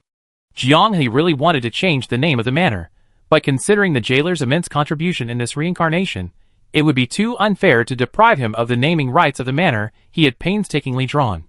Fine, let the kid have a taste of sweetness. Kurian has already decided to groom Sloane as his successor. A perfectly reasonable choice. When Bertrand was besieging Dussel at the border between the real and virtual worlds, he pulled off a ruthless operation. In Fragrant Wind City, a head made of a high-ranking noble colluded with a potion maker to sell living people and harvest their body parts, a fact Bertrand discovered. Coincidentally, this head made was a forest elf. Keyword locked, alien race confirmed. Taking advantage of the transaction, Bertrand led his personal guards in a successful raid, capturing several potion makers, but the head maid escaped. The forest elf head maid, who thought she could escape punishment thanks to her noble status, had run into a monster this time. Bertrand stormed into the manor, ignoring the nobleman's pleas and warnings, and slit the head maid's throat while she was hiding inside. His method was brutal, like slaughtering livestock. He grabbed her by the scalp and dragged the still convulsing corpse to the center of the hall, hastening the bleeding process, letting the splattered blood stain the luxurious carpets and walls. Noble status as an exemption? The tacit understanding among nobles? Non-existent. Inhuman, illegal, these two words combined made Bertrand's hands burn with rage. He didn't even leave the nobleman a corpse, grabbing him by the leg and forcibly dragging him away from the manor, leaving a long, gruesome trail of blood. Outrageous. Outrageous. Breaking into a mansion, killing servants without permission. Does the second prince even respect imperial law? Although the nobles treated imperial laws as easily manipulated, when their interests were threatened, they still nervously pulled out their blank slates. Even now, the aftershocks of the incident were still violently reverberating among the imperial elite. Bertrand's erratic behavior, his tendency to break into homes at the drop of a hat and slaughter foreigners like pigs and dogs, chilled the hearts of everyone who witnessed or heard of it. Furthermore, he would occasionally utter outrageous statements. For example, "You're no longer human." In other people's mouths, this phrase simply describes someone's heinous behavior, someone who is worthless. But in Bertrand's mouth, having already stripped someone of their human status, what he'd do next didn't seem too hard to guess. Even Bertrand's staunchest supporters of Anao were now feeling a chill run down their spines. The prince they followed was in such a beautiful state of mind. They were just chanting slogans to gain more benefits, so why did you, as a prince, disregard the consequences and your reputation, and personally take matters into your own hands? Unsurprisingly, Bertrand was also placed under house arrest by Curien. At the same time, Enrique, the mastermind behind the Fallen Starseed potion incident, was also imprisoned. This source of trouble was finally exposed by the Imperial Guard and received a life sentence of confinement. Even his own brother, Sloane, didn't plead for him. Within a single day, 2 princes were placed under house arrest. Adding to Tiago's recent imprisonment, only Sloane remained as a promising candidate on the primacy list. Most of the observing nobles and magical families had already sensed the impending conflict and began to curry favor with Sloane. Jianghe, seeing through the situation, bluntly stated, "Bertrand was deliberately placed under house arrest, wasn't he? See? I told you he was a prophet." Curien looked at Wick beside him, shaking his head and sighing, "You can't hide anything from you." According to Curien, Bertrand happened to be in the study when the inner guards were reporting details of the underground potion-making black market case. He didn't trouble the inner guards or his elderly father, directly solving the problem in the most efficient way. By killing them all, ending it all. People are the root of all problems. Once the people are eliminated, the problem ceases to exist. If the problem still exists, it's because not enough people have been killed. As for being placed under house arrest, he wanted to be under house arrest. In his view, being emperor only made him feel constrained, unable to kill with abandon. Why not let his good brother Sloane succeed him, while he himself becomes Sloane's ruthless guillotine? As a licensed guillotine, he can go out to hunt for food when he's hungry. If Sloane wants to use him, he can go on a rampage at any time. Licensed to kill, how wonderful. Moreover, this way, not only will his father not face a dilemma, but Sloane will also surely take better care of him. He can turn his hobby into a career, and the Empire will be spared many scourges. A win-win-win situation. Curien was happy but also worried. Sloane inherited half of his personality from both him and the Wolf Queen, so he was naturally devoted to his blood relatives. Sloane also understood Bertrand's good intentions, and after being placed under house arrest, he would bring him food and drink every day to talk to him. The brothers were harmonious and respectful, and the children had at least 2 who were sensible, which brought him some peace of mind. But Bertrand's illness, shouldn't it be treated? It's an illness. What if Sloane really made a promise to Bertrand after he passed away? The sky would fall. Think about it, Your Majesty. In the past, you would have worried about brothers fighting and bloodshed. Now Bertrand is focused on his hobby, and you can concentrate on nurturing Sloane. Isn't that good? Curien helplessly covered his face. For him, there seemed to be no better choice than this warm atmosphere. Why did Bertrand become like this? When the Wolf Queen was with him, everything was fine. Oh, right. He suddenly thought of something and said, "The virtual and real boundaries have extensive connections. Would you be interested in introducing some friends to Sloane?" Jianghe's mind was quick. He immediately understood Curien's implication. Friends of the opposite sex? Curien nodded. To prevent chaos in the succession to the throne, Sloane should first have a partner, and a child of his own blood. He can't just sit there drooling over his sketchbook. Given Sloane's somewhat fastidious approach to relationships, his chosen path is undoubtedly the same as Curien's. He doesn't believe in true love among nobles. He also wants to find a Wolf Queen. As a father, He also wants to persuade Sloane to accept a purely power-based union based on self-interest. But the thought of a wolf queen makes him want to try for Sloane's sake. Meeting the right person is a matter of probability. Fate can't be forced. Let's let Sloane decide, Jiang He sighed helplessly. Maybe he figure it out himself? Not everyone can share his love for fries, making things happen naturally. And with Ksha? Right, what is this between him and Ksha? A chance encounter? A rekindled romance? Or a natural progression of fate? Chapter 668. To avoid further accidents, the boundary between reality and illusion, after their awarding of honors experience at the Fallen Star Sea, chose to return to Fragrant Breeze City. It was closer to the capital of Anna, making it easier to deal with any complications immediately. Under Jingxin's interrogation, Jiang He readily admitted to his relationship with Kesha. At this point, whether he admitted it or not didn't make much difference. Kesha had already cleared the French fries level. In other words, French fries agreed. As long as French fries was happy, it would be normal for her to cling to Jiang He and lick him. This guy's habits were comparable to those of a jailer. It wasn't described in proof of the stars that Kesha's tongue was so agile. Of course, her chubby tail was equally impressive. Just because Fries casually mentioned that it looks better with a tail, Kesha stubbornly retained this feature that was quite inconvenient for movement on land. Even though it meant she needed to constantly expend magic to nourish her scales in order to move smoothly. But who could blame her when Fries was the one who spoke? Jiang He had a vague feeling that Fries had tamed, or rather, guided Kesha at an astonishing speed. So, in this year, I won't be able to develop followers either? Now that everything seemed to have settled down, Elsa's thoughts began to stir again.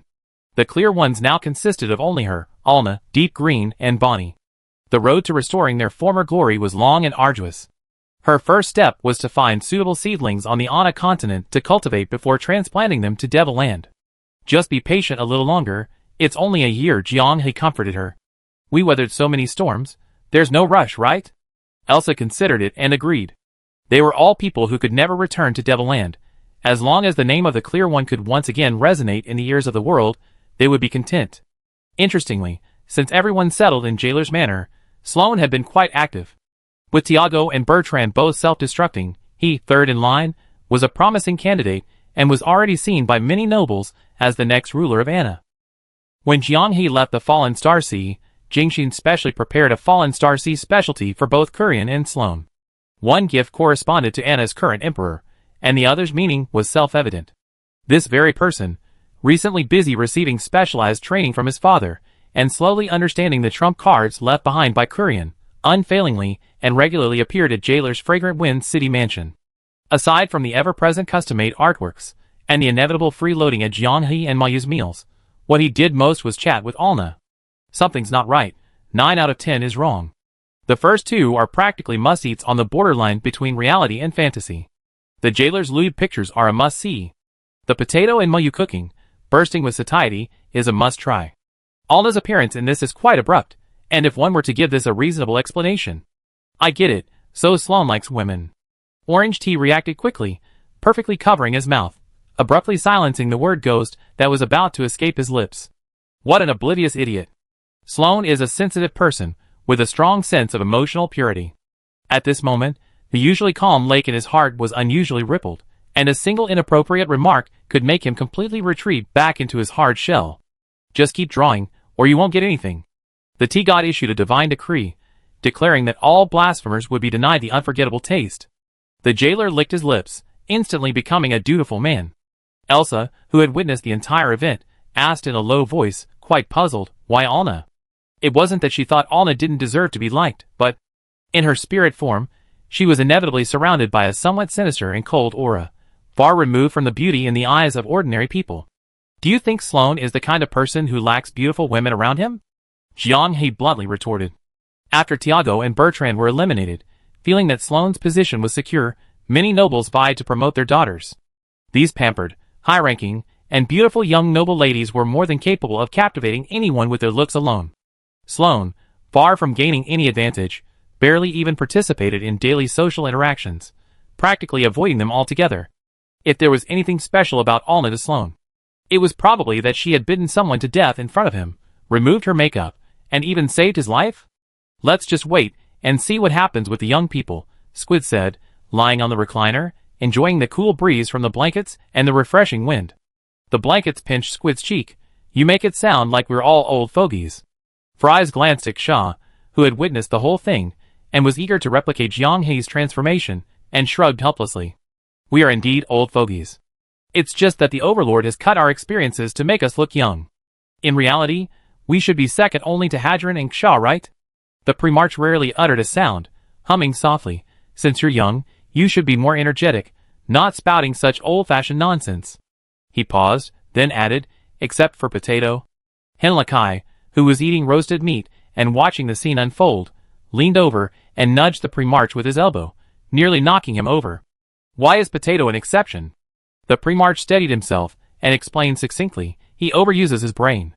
The more a person thinks, the more complex their mind becomes, and the more they resemble a senile old man. Jiang He sighed, then it seems the jailer is my counterexample. With his mental state, staying young forever isn't difficult.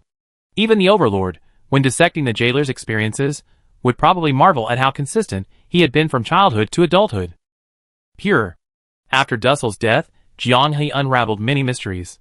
For example, the little secret of the potion formula he had previously kept hidden. When Mint's mother learned that the recipes Jiang He had given her were all masterpieces she had refined after becoming a master, she couldn't help but feel a chill run down her spine.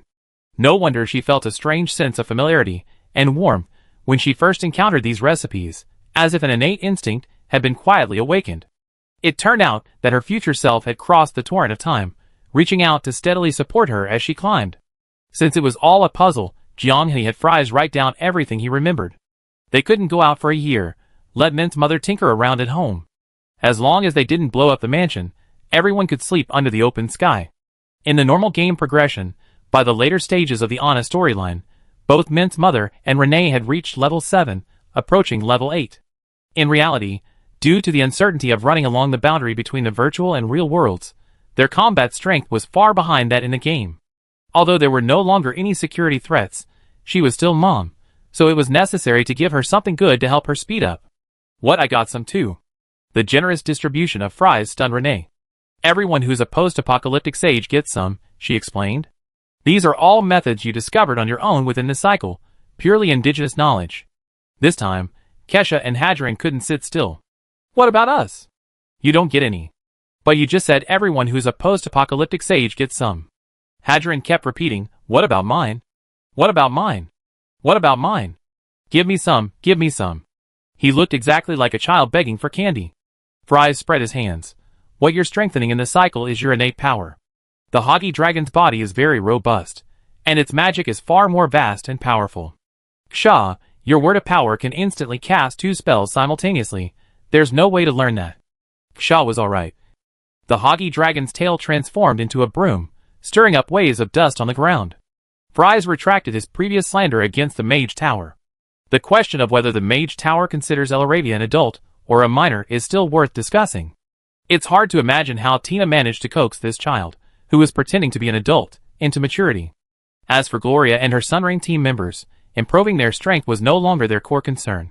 Having experienced the breathtaking adventure at the Temple of the Clarities, teetering on the edge of life and death, especially after learning that without the intervention of the boundary between reality and illusion, they were all destined to die, everyone's views on life and death underwent a complete baptism and reshaping. The thrill of adventure and the exploration of the unknown are certainly wonderful, a longing etched deep in the soul. But now, being able to sit peacefully in a sun-drenched courtyard, chatting aimlessly with friends, watching the sunrise and sunset, the clouds drift by, feeling the gentle breeze on their faces, listening to the lively sounds of life emanating from the distant kitchen. This simple, authentic feeling is equally intoxicating, perhaps even more precious.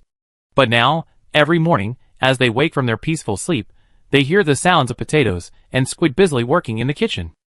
The rising steam from the stove, mingled with the primal aromas of various ingredients, gradually fills the air. Soon, the richer, more enticing aroma fills the entire courtyard, making them unconsciously swallow their saliva as they wash up, heading towards the table with anticipation. At such times, they would gather around the long dining table, their stomachs rumbling, and eagerly pick up a steaming hot, unusual steamed bun. Carefully biting into the soft outer layer, they would feel the scalding, delicious broth burst in their mouths, the rich flavor of the filling mingling with the sweetness of the filling. A profound, indescribable sense of pure satisfaction and gratitude would always well up within them. With potato and cuttlefish by their side, the problem of food was never a worry. What to eat, this universally acknowledged dilemma for every being in any world, was always perfectly solved in their hands. Even the longest journey must have a destination and an end.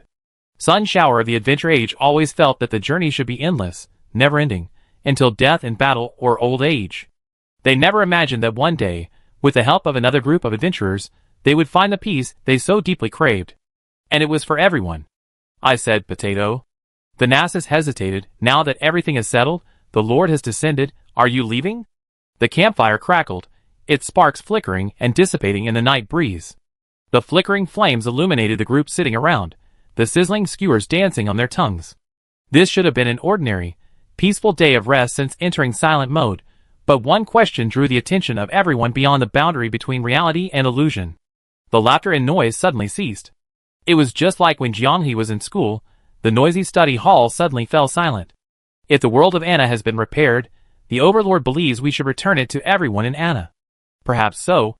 Ksha, who was acting as a misting device, spraying water on the skewers in Fry's hands, suddenly looked up, the misty raindrops landing directly on Fry's face. She didn't even bother to apologize, just stared nervously at Jianghe. The jailer sighed. We are, after all, just passing through. Being able to create this miracle of repair together is enough. Seeing everyone at the boundary between the virtual and real worlds pursing their lips, with an expression of it's not so bad after all, Golia gritted her teeth. Overlord, that's too heartless. Hinalakai, always outspoken, also complained, what do you mean return it to us? Without Potato, you risked entering the cycle, it would be a miracle if Anna could be repaired. Exactly. Plata exclaimed excitedly, the world consciousness no longer exists. We consider you Anna natives, so you are undoubtedly locals. Elsa was speechless, pausing to chew her meat, looking left and right. Wait a minute. Were the Overlords she knew not the same group she knew from the boundary between reality and illusion? In her memory, these beings from another world were very kind and easy to communicate with.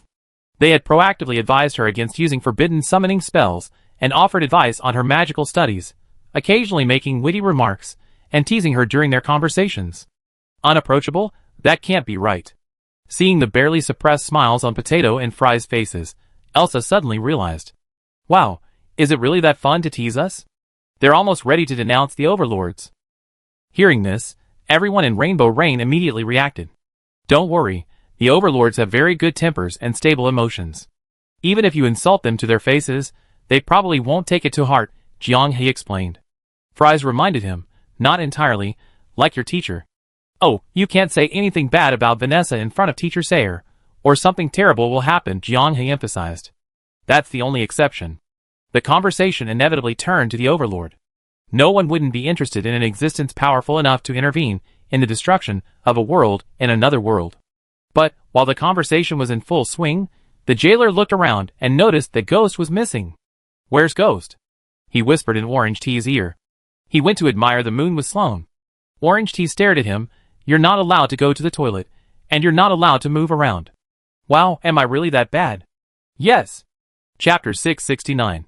The location for the new manor was finally decided upon deep within the primeval forest, which the T-God and the Winged Deer team had already scouted and partially cleared. Thanks to the existing design blueprints for the jailer's manor, the decoration style and overall layout could be perfectly replicated. Therefore, the only problem during construction was simply money. To prevent Jailer from once again solely winning the naming rights to the new home, Kesha unhesitatingly sold all the treasures he had accumulated during his time in the Fallen Star Sea to Queen Miraheart, generously contributing his own money. Erira even painfully plucked several dragon scales containing pure magic to obtain construction funds, vowing to defend the reputation of the new manor and never allow it to be tainted by the word Jailer again. Faced with this heavy blow, Jailer appeared very dejected, muttering resentfully. Deep malice. Is the money I earn from painting really that bad? I just don't want to go out and be gossiped about. You're from the Jailer's Manor, aren't you? The boundary between reality and illusion, a rainbow rain, any of these is better than this title. Practice makes perfect.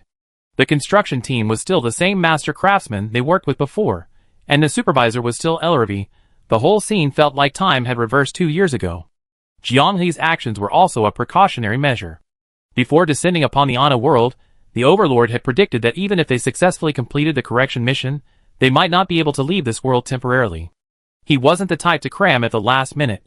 Perfecting their future secluded retreat in advance was always a wise move. The progress between Sloane and Alna was quite encouraging. A hazy, budding affection was quietly blossoming between them. It wasn't quite love yet, just a pure mutual attraction, driving them to want to know more about each other and get closer. Everyone at the virtual real boundary could speak on this. French Fries' liking for Jianghe gradually developed from the fact that playing games together and teasing each other was fun. It's hard to dislike someone who can drive you crazy, but still shows up on time the next day to play games. Besides, at the time, their mutual gaming addiction was a perfect match. They'd play any game on Mars, regardless of whether it was fun or not, just asking if you logged on. If the other showed hesitation, simply ordering games for them was a routine occurrence. What else is there to say? You gave me a game? That's too much. Let's just suffer together. Two penniless students, saving every penny to reciprocate with a game each, huddled together, their body temperature rising 2 degrees Celsius in retrospect. The situation was much simpler with the other. She simply wanted to know just how good Mo's personality was, how he could tolerate Du Jingwen for 2.5 years. After learning more, it was hard not to take the initiative. Based on her current memories, if she wasn't decisive enough, countless mysterious women would be circling around Mo. Luckily, she came first.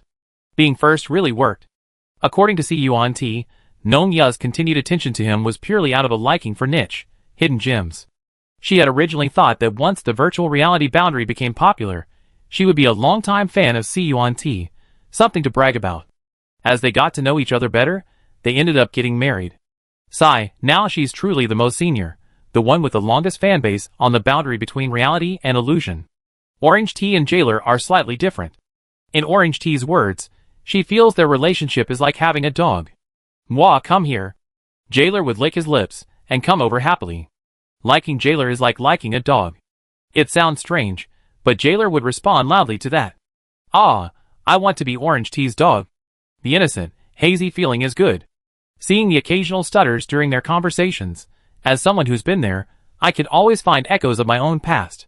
Wick occasionally visits Jailer's mansion in Fragrant Breeze City, so he naturally knows who Sloane has been close to lately. Subtly, Kurian didn't comment on this, seemingly unconcerned about Alna's special ghost identity. They're certain we helped, Jianghe said bluntly. They just need to keep it a secret. The inner guards might already be forging Alna's identity and past. Elsa asked curiously, could it be that the Jailer can create special dolls that allow for offspring inheritance? This is knowledge that even the legendary, resilient King Gorkulin doesn't possess. Offspring inheritance is closely related to bloodline, and in the world of animagic, it's almost taboo knowledge. Once a breakthrough is achieved, it means that the undead and those seeking immortality will have the means to break through the insurmountable barrier of lifespan and death. You're just worrying too much, the Jailer whistled. My current abilities aren't practical, but that doesn't mean I can't get outside help. Elsa's eyes widened. The overlords. She swallowed hard. But are they willing? Why not? Jianghe was amused by Elsa's cautious demeanor. When you use summoning magic to broadcast it through the loudspeaker, forcibly attracting them, shouldn't you have understood the personalities of these overlords? Elsa was speechless for a moment, recalling her recklessness, and after a long while, she laughed sheepishly. Perhaps it was because of that intimate conversation with the overlords in Devland that she now held a somewhat respectful distance from the art of summoning magic. Having escaped the vicious cycle, Anna's life, like a thawing stream, began to flow steadily forward. Autumn turned to winter. Autumn turned to winter, and Fragrant Wind City was covered by a rare heavy snowfall, the world a silver-clad expanse. The cold wind howled, but it couldn't dispel the warmth within the mansion at the boundary between reality and illusion. The group was gathered around the fire, chatting and laughing. The sizzling sound of dripping oil from the grill filled the long table, adorned with various fruit wines and delicacies. This had been their daily routine since the 6-month break. This leisurely, comfortable routine was abruptly interrupted by an urgent communication from the distant Jailer's manor.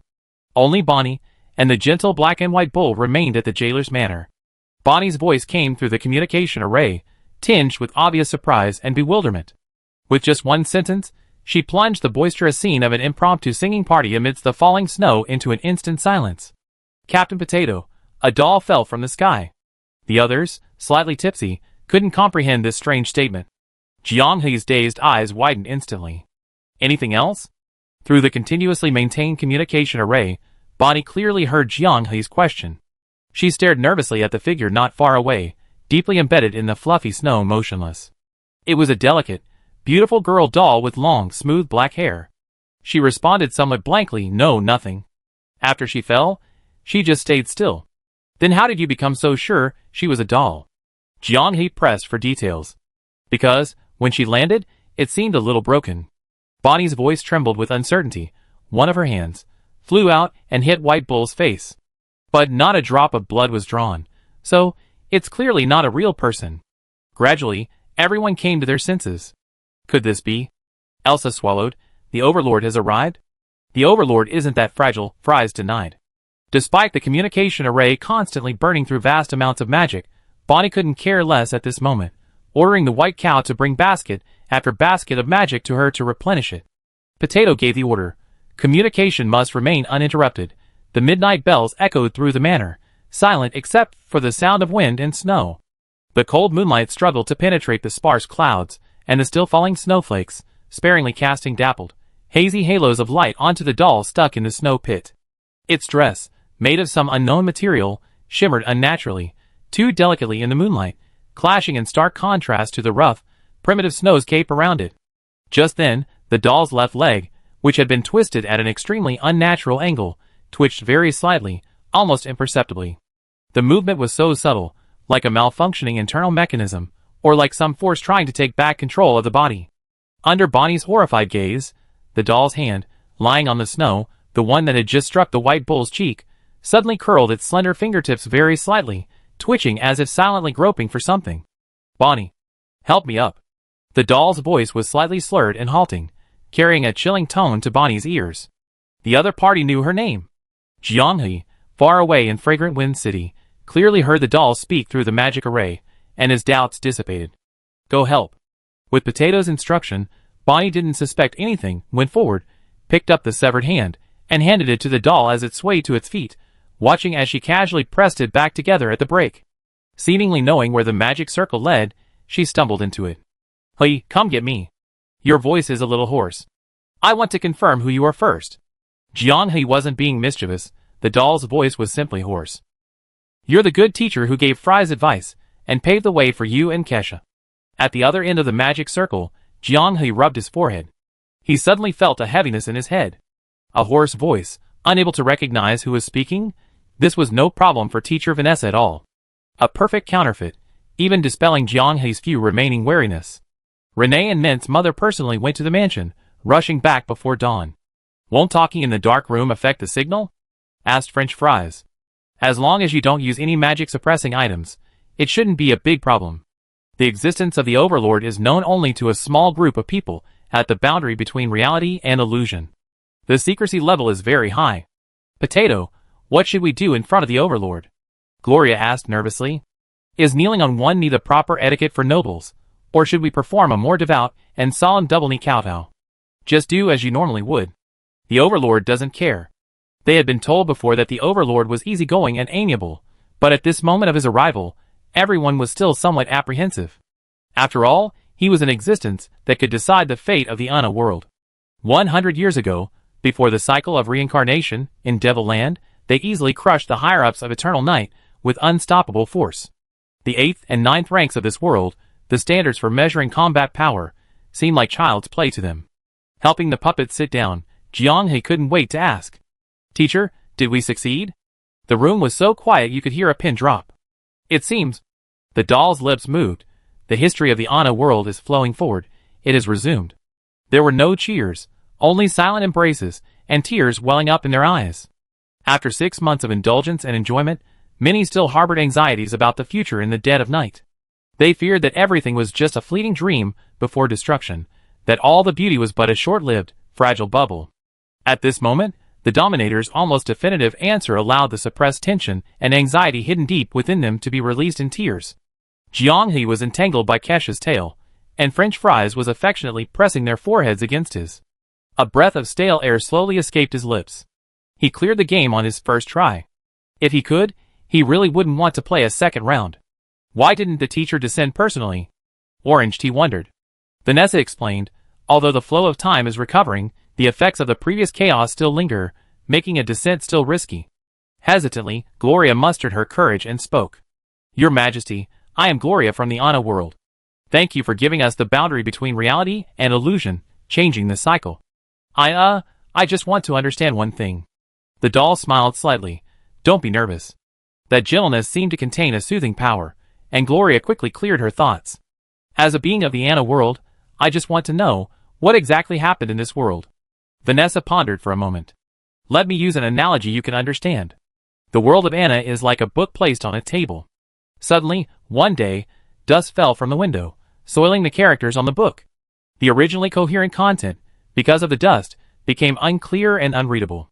From the world's perspective, the Book of Ana, at the moment it became incoherent, fell into a vicious cycle. The words soiled by the dust are the key points affecting the forward flow of time. Someone must manually remove the soiling. Whether it's rewriting or simply cleaning away the dust to reveal the original history, either way is fine. Having understood the cause of Ana's vicious cycle, the natives of Ana present were all speechless with shock. The truth behind the existential crisis of a world was this. Why? Gloria asked, puzzled. Why did this happen in Ana? And where did the dust come from? This time, Vanessa remained silent. After a long while, a male voice intervened. Jianghe recognized the voice, the 3-in-1 cold ball, the master of summoning. The answer might be a little cruel. Because you're unlucky. That's all. Chapter 670. For the overlords, this was simply stating the facts, but for the natives of the Ana world, it was cold and despairing. Bad luck. Is that the reason? Gloria couldn't accept it. The Trinity belonged entirely to the overlord, who controlled the summoning. He calmly said, there's no good reason or bad reason, it's just a meaning we assign to it. It happened. It just happened in the Ana world.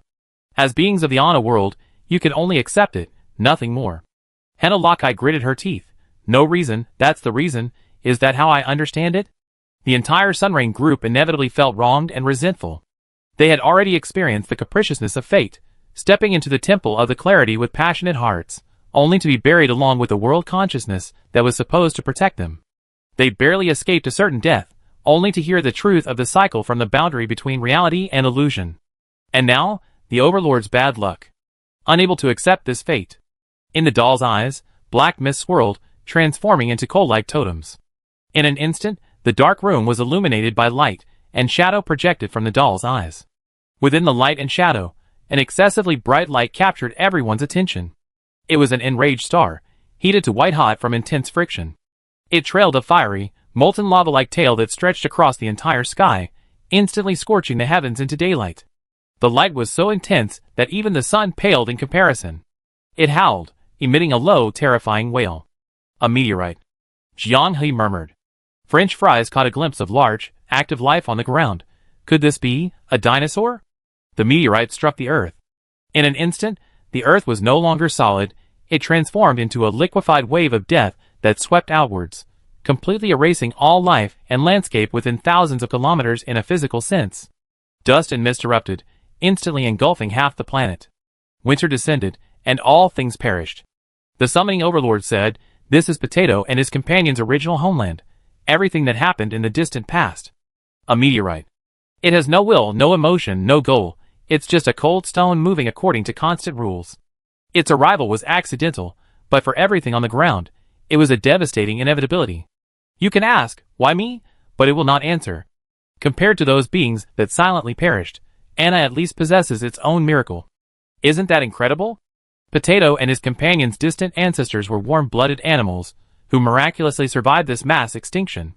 After billions of years of growth, they developed their own civilization, and were eventually found by us, who were searching for the solution, and brought to Ana. Jianghe was the only one in the boundary between reality and illusion, who knew why it had to be them.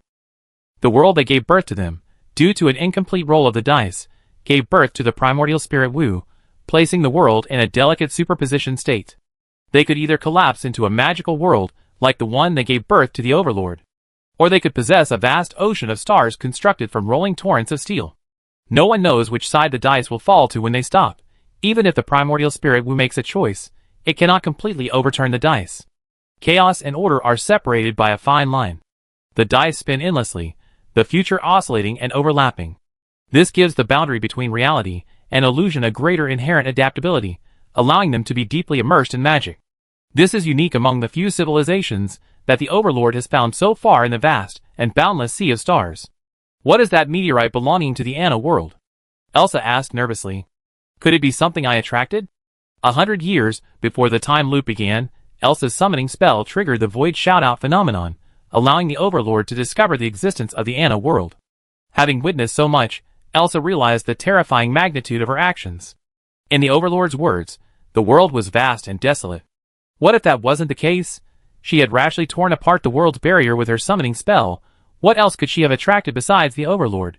It was all the trouble she caused in her youth. It really has nothing to do with you.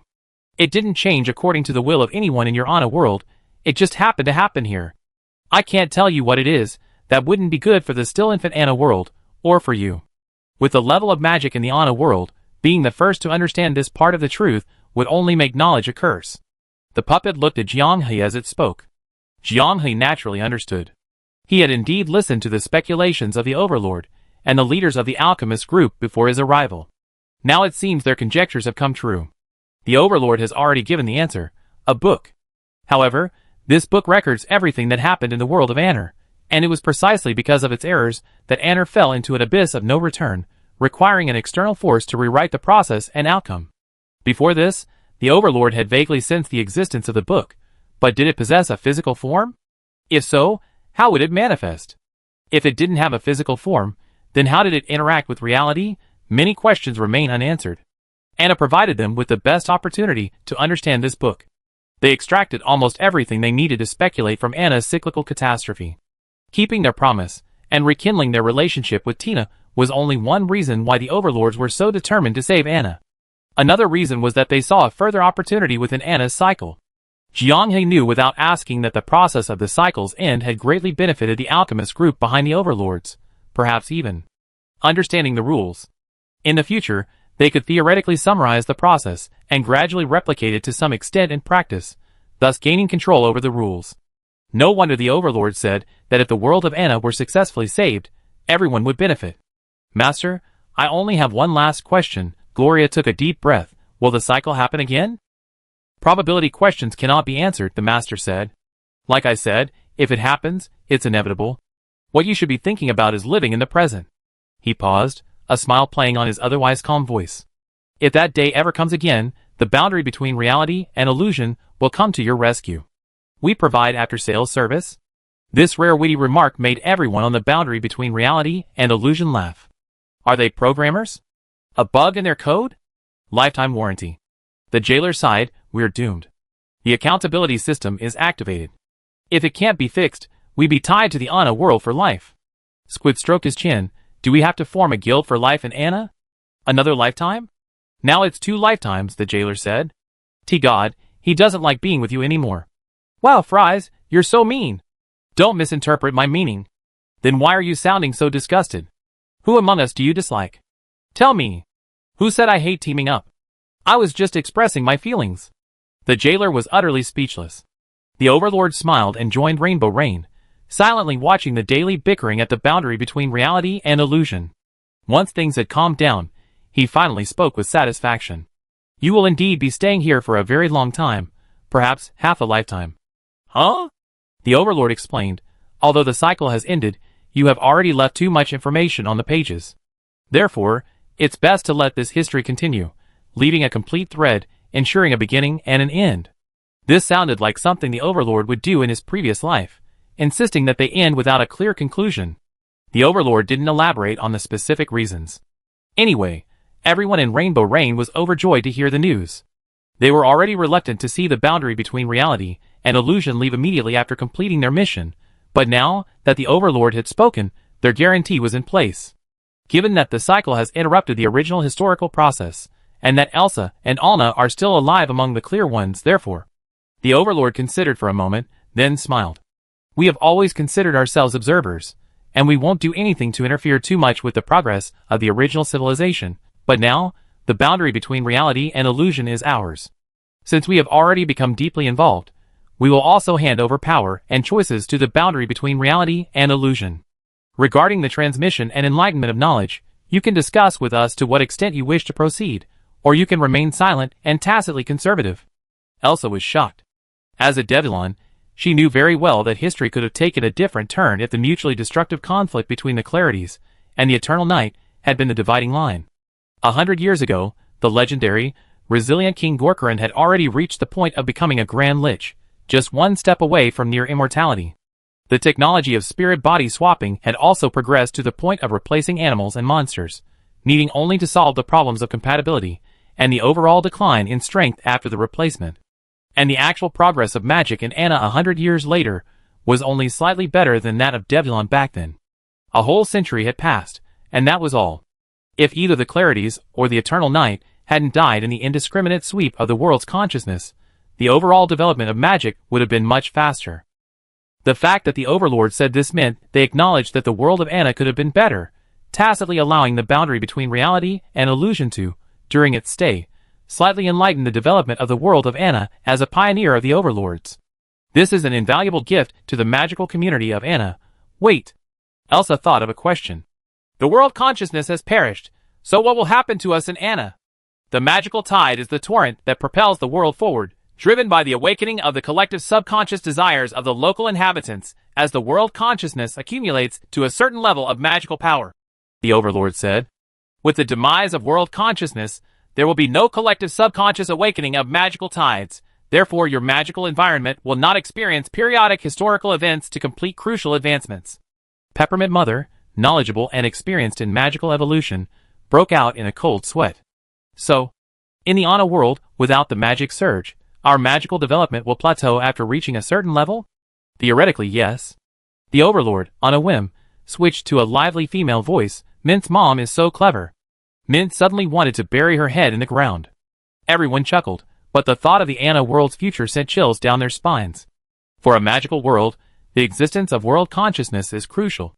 Even the weakest world consciousness, unable to protect an infant, can still propel the magic surge. This anomaly, sweeping across the entire world and causing dramatic changes, will continuously propel the beings of the magical world forward, and in turn strengthen the world itself. But now, that process has been interrupted. The world consciousness is dead beyond any hope. In the foreseeable future, the long reconstruction period of the world consciousness from nothing to something will not see any more version updates. As everyone knows, an excessively long downtime in a game is also an operational failure. You don't need to worry about that, the Overlord said. Once the aftershocks of the cycle subside, we find a way to artificially create a magical surge.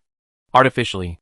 Renee was stunned, but then she realized that the Overlord was capable of pulling the boundary between reality and illusion from another world, and she felt she was overreacting. They were meteorite-level beings. Their mere arrival alone had the power to decide the fate of life in a world. Knowing that Doll was the Overlord's common voice, Orange Tea raised her hand. Teacher, were all our actions after our arrival recorded? A one-life playthrough, the gameplay was practically flawless. Although there weren't many battles, watching from a godlike perspective must have been quite an experience. Orange Tea couldn't wait to rewatch the highlights. Regarding this, Vanessa interrupted, it might not be entirely as you wish. Huh? She learned that after the boundary between reality and illusion entered the Anna world, the first year's observations only experienced delays and stutters. From the second year onwards, they were unable to maintain consistent and accurate observations. The existence of the boundary between reality and illusion disrupted the already chaotic history of Anna, turning the flow of information into a vortex. The alchemists responsible for observation frequently produced invalid and chaotic data. Potato alone was falsely reported dead 4 times. The worst off were the 4 Primarchs, who suffered the most void deaths, a staggering 11 times. This even caused Nonya in the sky to request hibernation, waiting for the cycle to end. Even the strongest person couldn't withstand the constant emotional turmoil of these reversals. She was on the verge of collapse. Even the Overlord, after a moment of shock, simply stopped watching the live feed. Jianghe felt a pang of heartache listening to this. With good news arriving day after day, it was hard to imagine what the teachers had been feeling as they gazed upon the Anna world for the past 3 years. After we return, let's extract everyone's memories and work together to reconstruct them. Strange, blood-red patterns appeared on the doll's body, magic overflowing and emitting azure smoke. It seems the power it bears has reached its limit. This is also clear evidence that the aftershocks of the Anna world cycle haven't subsided. The Overlord sensed the change and said, it will still be some time before Anna is completely calm. If there are any unforeseen events, we will still communicate via message in a bottle. A doll and a message in a bottle? How novel. In front of everyone, the doll's core crackled and burst into flames from the inside out. Renee felt a pang of heartache. What a pity. Such a powerful doll. Chapter 671. A person's perspective is often limited by the cognitive barriers formed by their birth and upbringing. For Renee, the disposable doll used by the Dominator to transmit messages, with its exquisite construction and near-perfect appearance, was an ineffable creation, deserving to be considered a priceless treasure, carefully cherished. However, in the evaluation system of the distant Sky Island, they were uniformly classified as soulless puppets, inferior products at the bottom of the puppetry art, unable to stably adapt to spirits. Jianghe had personally witnessed such defective dolls piled up like mountains in a corner of the Sky Island, awaiting unified processing by the puppeteers responsible for recycling them. And the final destination of the vast majority of them was to be used as compost, serving as a reusable energy source for other magical experiments, completely decomposed and absorbed. Even a powerful candle flame, having passed the puppet-specific trials, almost failed the puppeteer's evaluation. Even these lowest-grade, flawed creations, in the eyes of the Anner people, were masterpieces enough to astound even the most skilled puppeteers. The mutual destruction between the Clarities and the Eternal Night indirectly led the Anner world towards a future named Anner. Jianghe roughly understood the Overlord's meaning, to find a way to make up for the 100 years Anner lost. He emphasized the importance of keeping the secret, as usual. Information about the Overlord's existence must be taken to the grave by everyone. It must not be recorded in any form. Knowing the existence of a higher civilization too early would have immeasurable consequences for the original civilization. Having experienced a vicious cycle of severe damage, Anner now needs stability. Any busybody attempting to stir up trouble again will only receive a manipulation package at the boundary between reality and illusion. Oh no! Elsa suddenly exclaimed, should I ask the Lord to grant me a new body? The jailer stretched, no need. Since the teachers have given their permission, as long as we have enough magic, with Orange T's summoning guidance, and Potato and his 2 subdued mental mage followers assisting, we can complete the puppet creation and spirit body swap. The boundary between reality and illusion possesses matching knowledge, but lacks the power to replicate it alone. Combining everyone's knowledge and power, they can perform operations that only a level 9 basic level in the Anna world can do, though the quality won't be as good as what the Lord left behind. But living in it is definitely no problem. Does this count as us pooling our resources? The fries had a slightly cooling effect. Now these are frozen fries, the blanket teased. The next day at noon, Hadron returned to the mansion travel-worn. Capable of quickly traversing the entire Anna world, she usually made one round trip a day to oversee the construction, much like a commuting corporate slave. Noticing everyone was trying not to laugh at her, Elaravia looked in the mirror, puzzled, and then flicked her tail to dry her scales. Nothing's wrong. What's she thinking? This is so strange. Her confusion didn't last long.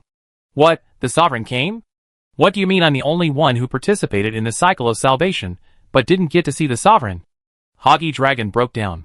From Jianghe, she learned in astonishment that the Sovereign's favor towards the Anna world was largely due to Tina. 100 years ago, during her arrival, not counting reincarnation, it was Tina who represented Anna in their first dialogue with the Sovereign. At that time, Devilland was a complete mess. The Clarities and Eternal Night spiraled upwards, and Elsa, who had publicly revealed her address via mic, was listless and lost in thought. Even the Overlords frowned upon seeing the chaotic Devilland. As the jailer put it, if he were in the game and saw this scene and plot, he would simply unleash a fireball, wiping Devilland out of history. What a mess. Die! The Overlord's goodwill towards the Anna world largely stemmed from Tina's personal charisma. This potion master from 100 years ago not only tamed the Hoggy Dragon, but also made the teachers at the boundary between reality and illusion feel an urge to rescue her rather than simply mark her and leave. Tina never talked to me about these things. A deep longing and a hint of barely perceptible melancholy shone in Elra's enormous dragon eyes. She's really good at hiding things. Even though I was the only one with her at the time of her death, she didn't let slip a single word. She's a succubus, Fries said. Without the conversation between Tina and the teachers during their encounter, whether or not to save Anna from the cycle of death should be a question they'd be agonizing over. To complete the cycle's end, from the entire game development team participating in perfecting Anna's history, to the deployment of puppet beacons, traversing neighboring world barriers, seeking solutions from the already scarce and desolate civilizations. The Sky Island paid a massive price. The costly alchemy tower alone destroyed at least a 3-figure number of buildings. Many teachers from the boundary between the virtual and real worlds participated in resource and material collection, venturing into the wild and uninhabited worlds for exploration. The number of soulless puppets destroyed during this period was countless. Therefore, in the middle of the cycle's end plan, the overlords even granted puppeteers permission, allowing them to become puppeteers. This meant that, for the first time, the puppets were granted the authority to create their own kind. In their past lives, Candlelight had told the boundary between reality and illusion that they, in their current state, were far from comprehending the immense effort the overlord had poured into the survival of another world. Orange Tea asked curiously, "So, what exactly did Tina talk about with the overlord?" To be able to captivate the overlord, she must possess qualities equal to those of the boundary between reality and illusion. Let's wait until the overlord personally descends, restores Tina's spirit, and then we can ask her directly. The four primal bodies casually uttered a ruthless act capable of petrifying the natives of Anna. A civilization that could sever death with a single stroke was awe-inspiring. A visitor from another world, a shining member of the T-Zero Guild, a pioneer of the Overlord, the unraveler of the Anna world, the terminator of the distorted Sealand War, the hero of the fallen Star Sea, the freest person in the Anna Empire, the delicate child of Mid-Mother, embarked on a brief period of separate operations. Since they needed to stabilize the Anna continent, which they had so painstakingly protected, it was especially important to connect the various forces with themselves at the core. Coincidentally, having experienced the chaotic arrival of the scattered group, besides the Guild Rainbow Rain, whose name was already widely known throughout the Anna continent, their individual identities also provided ample opportunity to make their presence felt. Jiang He knew that Kurian harbored a long-held ambition, to temporarily shackle those nobles whose ambitions for expansion were consumed by greed. The Anna Empire's period of great expansion had created the current bloated and inefficient noble system, with numerous lords, who only wanted to depend on the Empire for survival and constantly drain its resources.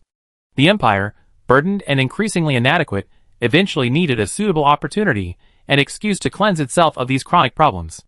Kurian's plan was to establish and maintain good relations with the various non-Han factions surrounding the Anna Empire, eliminating external threats first, and then focusing on sweeping reforms within the Empire.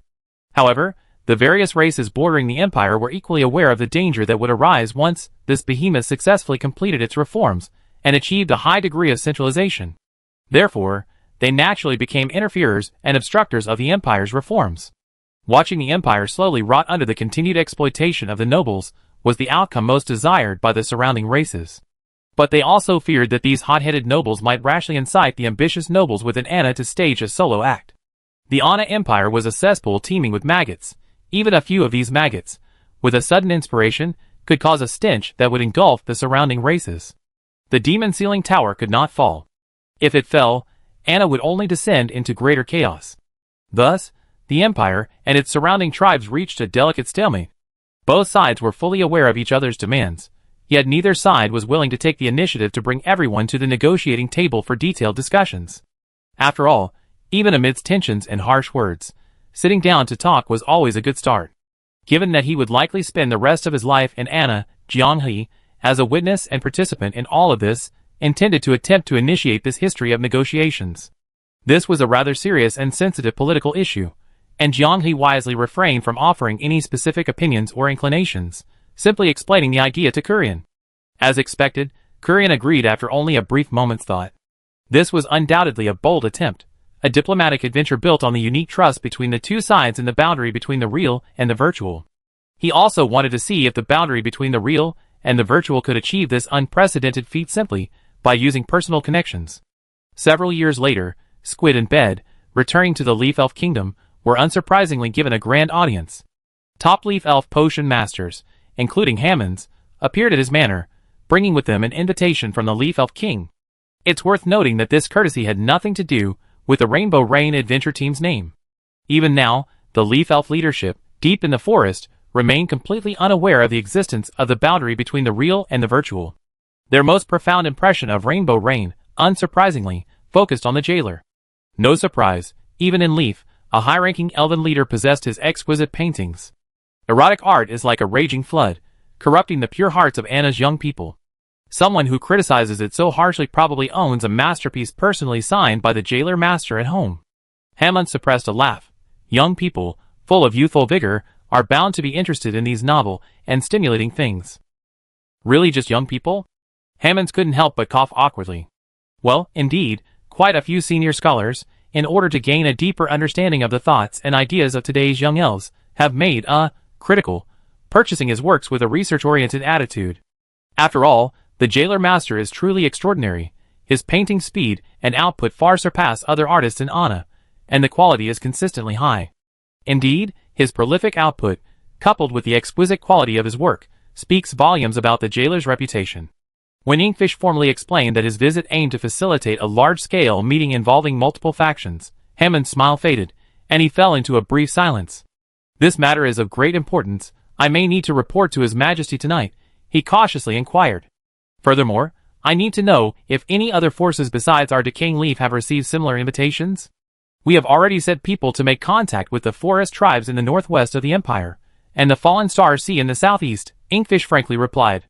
Hammond was taken aback, then smiled with a touch of emotion. "I never imagined you would have such a deep connection with Rainbow Rain." In fact, the decaying leaf elves had already prepared to temporarily close their borders and prepare for war half a year ago. What appears to be a conflict between the Anna Empire and the Fallen Star Sea, once war breaks out, how could it be confined to one place? It was entirely predictable that the ambitious individuals of the Anna Empire would take advantage of the chaos and escalate the war. While Fallen Star Sea rose to blow up the cesspool, Rotten Leaf had to be wary of the maggots swarming out. It was clear that Hammonds valued this proposal highly. He didn't linger, hastily ending the conversation and heading to the palace alone that night. The other potion masters, unaware of the situation, were wondering what had caused Hammonds to abandon a long-admired old friend after a rare encounter. "It's a pity Dana isn't here. She was sent by Hammonds to conduct a trial of collecting potion ingredients in the wild. She probably won't be back until tomorrow." As Squid's half-apprentice and Hammonds' most outstanding disciple, she already possessed the air of a leader. Because of the game's progression, at this moment, Kurian was unaware that the Empire had not only lost Mama Mint, a brilliant potion master.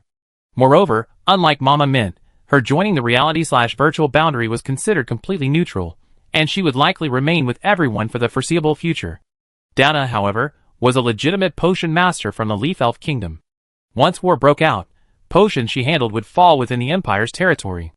Thinking of this, Squid suddenly felt it was necessary to tell Kurian this amusement, so that the nobleman who had bullied and abused Dana could enjoy it.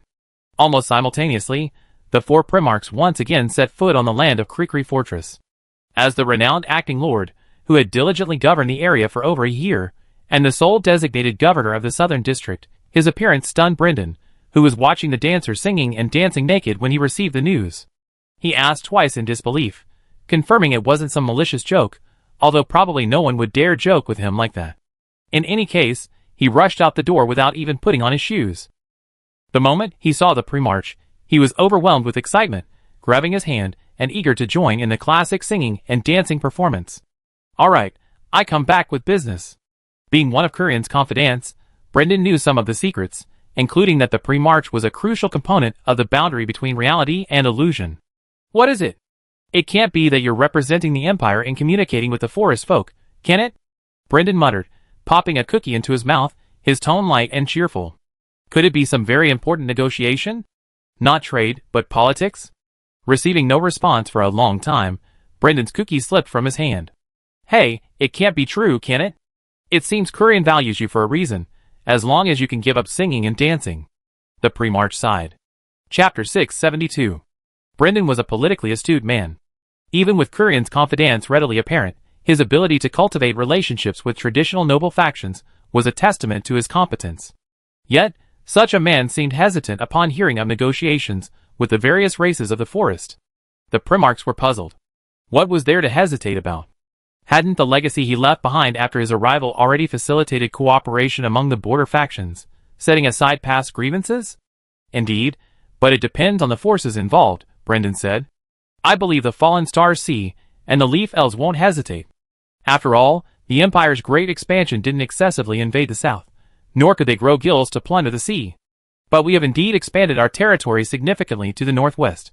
While the Primarchs often remained silent within the boundary between the real and the virtual, this didn't mean they were slow-witted.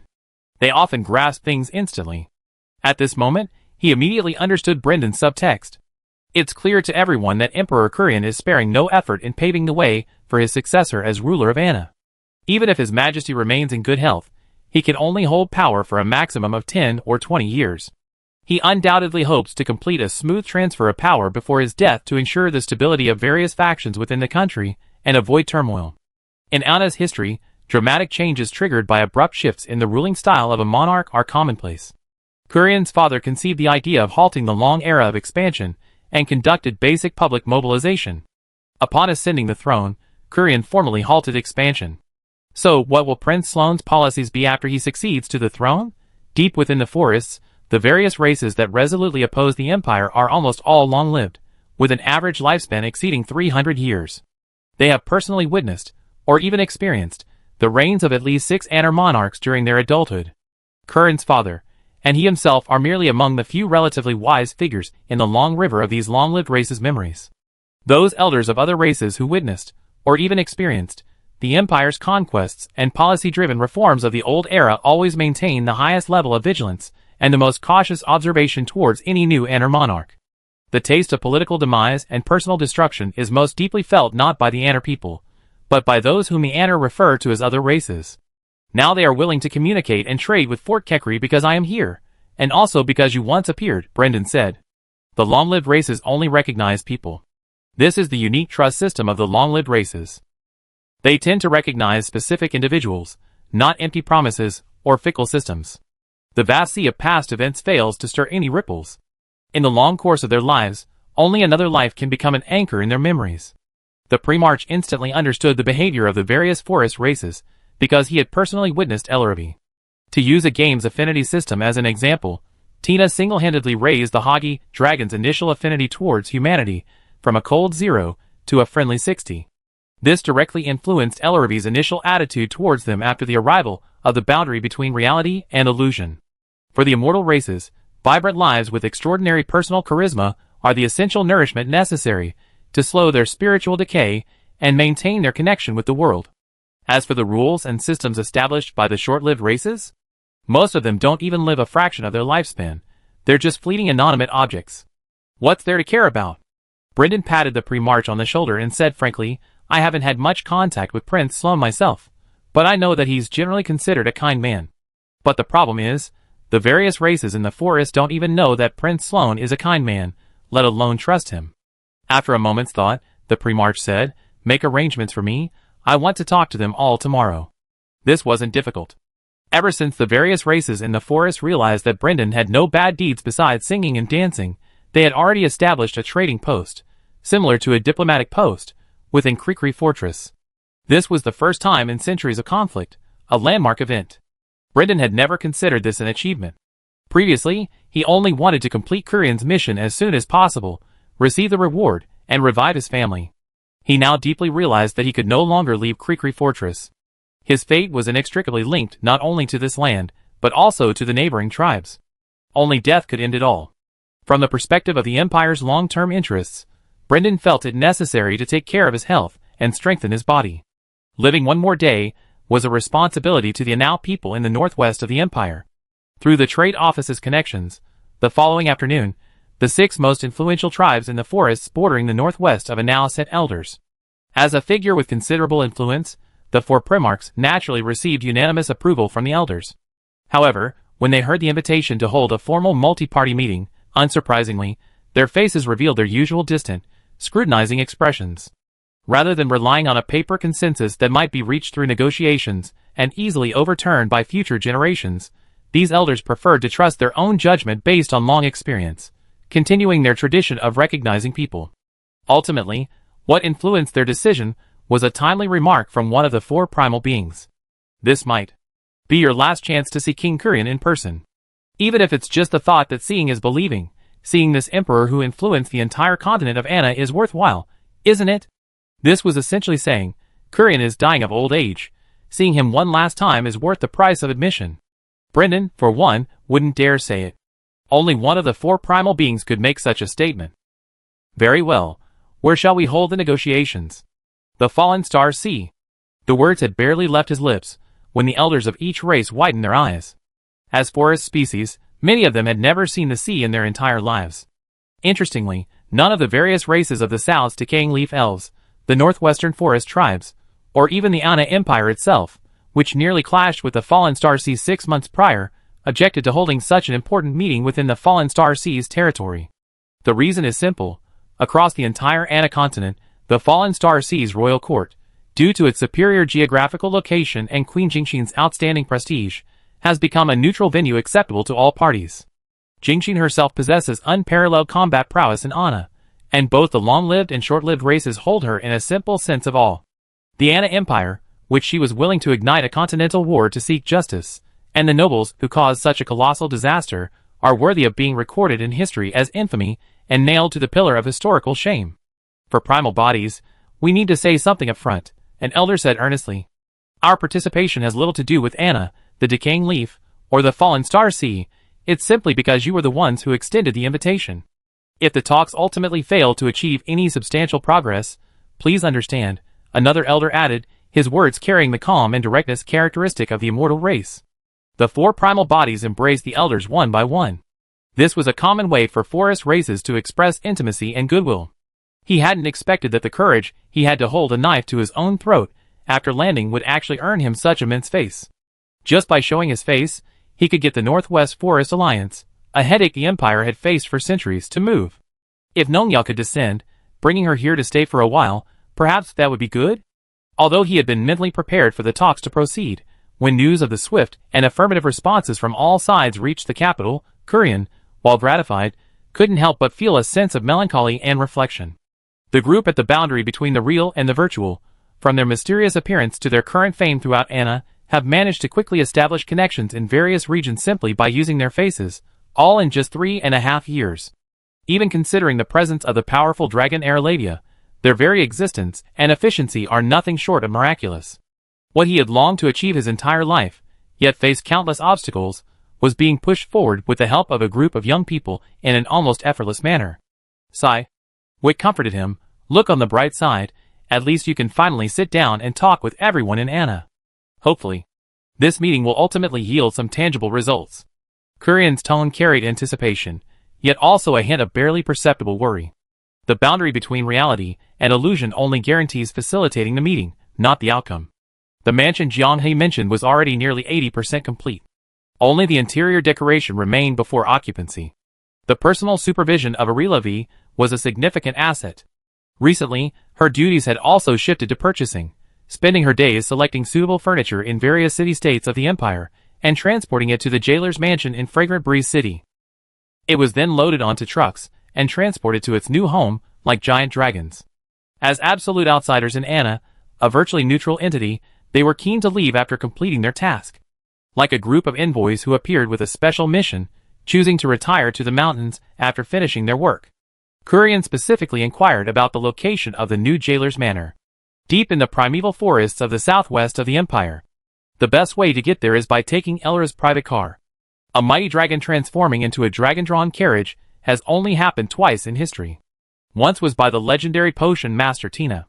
The second was at the boundary between reality and illusion. Sloane, these days, is still inseparable from that spirit named Alna. Well, practically inseparable? Kurian carefully chose his words, a subtle, indescribable expression on his face. They seem unusually close? Closer than close. Wick's tone carried the knowing wisdom of someone who's been there. They're just like when you first met her in your youth. Clumsy, naive, wanting to get close, but not daring to be too obvious, yet their eyes don't lie. TSK. Kurian didn't bother to look at Wick's expression. You peaked? Wick retorted, there's nothing wrong with caring about children, is there? Kurian's knowledge of Alna was indeed limited. From the scattered descriptions of the boundary between the real and the virtual, he knew she was a mage with considerable skill in necromancy, capable of temporarily separating her spirit from her body. Her research seemed to focus on some kind of spirit-body swapping technique. Upon hearing the term spirit-body swapping, Kurian and Wick simultaneously showed expressions of relief. In the Mage Tower, this wasn't a groundbreaking topic. Many masters, in their later years, would begin to fund related research by talented young scholars. Many promising puppeteers had long ago set their sights on this path that might touch the edge of immortality. The young people were quite adept at it, their spirit forms languishing, their true forms hidden away, fast asleep. Having mingled with the boundary between the real and the virtual, and undergone the rigorous selection process of the mirror heart, their background was undeniably questionable. Sloane had the ability to acquire her, which would be beneficial to the Empire. Speaking of abilities, I'm reminded of something that happened last night. Oh! Kurian's interest was piqued. About whose? The Grelian family. Kurian abruptly looked up, his eyes sharpening. Renee, Wick reported succinctly, is confirmed missing. She hasn't returned to the Star Speaker Academy, nor has she made any contact with the Grelian family. She simply vanished without a trace. Kurian was silent for a moment, then a hearty, even somewhat unrestrained, laugh echoed in the study. He knew perfectly well that Renee was probably currently traveling around with Mint, whom the virtual reality boundary affectionately called Mom, essentially having joined the virtual reality boundary's circle. However, the Grelian family was completely unaware of this. Until now, their near-impossible attempt to crush or subdue everyone in their path through magic was solely to prove their superiority. They couldn't fathom that Renee had already, right under their noses, embarked on a completely different path and actively severed her last ties with the family. The oblivious Grelian family naturally confronted the jailer. The jailer was quite frank. He simply stated that he didn't have any. He had a ton of erotic illustrations, but he hadn't drawn any of Renee's. If the Grelian family really wanted to find Renee here, he could only draw one on the spot for them to take back. Don't provoke the jailer, you can never predict what outrageous things he might say. The Grelians almost started a fight at the jailer's mansion, and Jianghe and the others didn't even need to intervene. He calmly looked at the male mages present at the grind meeting and stated that whoever made a move would have their lewd images circulating on the streets tomorrow. Taboo, don't mess with underworld artists. They can be disgusting and paint you all over the streets. For the first time, the Grind family felt the malice from the other side of the world. Their eyes, once filled with anger, now held only awe as they looked at the jailer.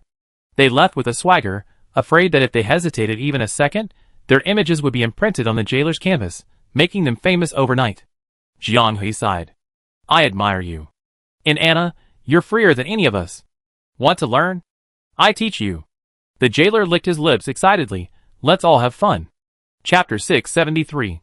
2 years later, returning to the winged deer paradise she had created, T-God was unsurprisingly knocked over by a herd of ecstatic deer. One by one, they circled around Orange Tea, licking her with their pink tongues, making the jailer drool. Jianghe suspected he could empathize with the deer.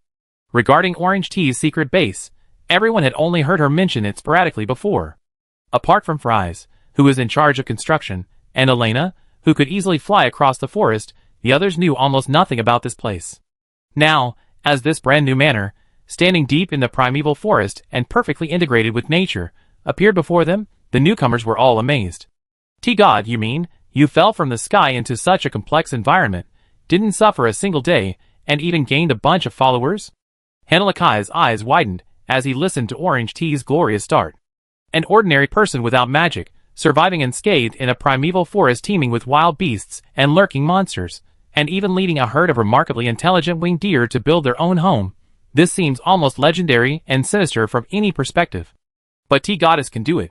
No, rather, it would be strange if T-Goddess couldn't. She even has a bathhouse. Don't even mention bathhouses, she's even cultivated salt pans. And an underground world? What do you mean we come at the perfect time? There's a slime sage here, let Deep Green train him? Everything was perfect. Deep Green quickly found the sage Orange Tea had mentioned underground. Of course, in her words, he was just a tiny little thing. Upon seeing the Deep Green, the local slime sage wilted and trembled. He still hadn't quite believed Orange Tea's promise. The Slime King wasn't an ordinary monster. Even among a vast number of slimes, only one might be born. To become a sage, possessing basic wisdom, was already extremely rare. Jianghe was fortunate enough to witness a mysterious and unique form of communication between slimes. The local little sage was gently enveloped in the Deep Green's translucent body. Through the crystal-clear gel, one could clearly see the little sage's spherical body trembling gently with the slow, rhythmic wriggling within the Deep Green. So astringent. Jianghe had no idea what the jailer was imagining at that moment. The cycle ended, the dust settled, and the jailer's tense mind relaxed. His wild thoughts once again took over, and he began frantically producing content. Looking around, one finds a natural cave system, intricate underground karst formations, well-planned manors above ground, surrounding primeval forests, abundant water resources, and a near subtropical warm climate. Aside from the fact that there are roughly only 2 seasons a year and occasional periods of high humidity, this place is practically a dream retirement destination. Having experienced the surreal experience of Devland, The members of Sunrain had calmed their restless, adventurous spirit. Having glimpsed a fraction of the world's consciousness, defeated ancient primordial elements, crossed the boundary between life and death to reach a future a century later, witnessed the legendary dragons, and fought alongside the boundary between reality and illusion to end the cycle of the world. Even in the dark chamber, they witnessed firsthand the benevolence bestowed upon them by a higher being beyond Anna. In just 6 months, a series of major events, far exceeding the scope of ordinary adventures, continuously pushed the limits of their understanding. With their thresholds raised infinitely, looking back at traditional adventures, they felt nothing special. They felt somewhat listless. Since no experience could surpass these past 6 months, it seemed best to bring this magnificent adventure to a satisfying close. They had tasted the baptism of blood and fire, the weight of swords and magic. It was time to stop, rest, and enjoy life. What could be better than living alongside the boundary between reality and illusion? With potato and squid around, what to eat would never be a problem. They only needed to get up on time, lazily say they were hungry, and they would have food and drink. Upon reflection, many of the people in the Sunshower didn't initially embark on their adventures with grand ambitions or lofty goals. What they sought, besides excitement and novelty, was simply sustenance and the warmth of companionship. Since in their past lives they could form guilds that lasted a lifetime, comfortably navigating what they called the reward hurdles, before descending to Anna to begin new adventures, perhaps sticking together for life truly was the best choice. The Sunshower could completely reverse their experiences in the realm of illusion. All the magnificent stories will eventually ebb away. After all the grandeur, tranquility is the greatest reward for heroes and legends. Jianghe didn't mind the group growing. They couldn't do without Anna for the time being anyway, and with more people, they could enjoy themselves more freely, whether it was indulging in revelry or engaging in group entertainment. Except for Elsa.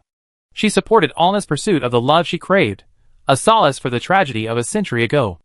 Alone, she began the revival of the Clear Ones. Of course, her initial funding came from Jailer Brother.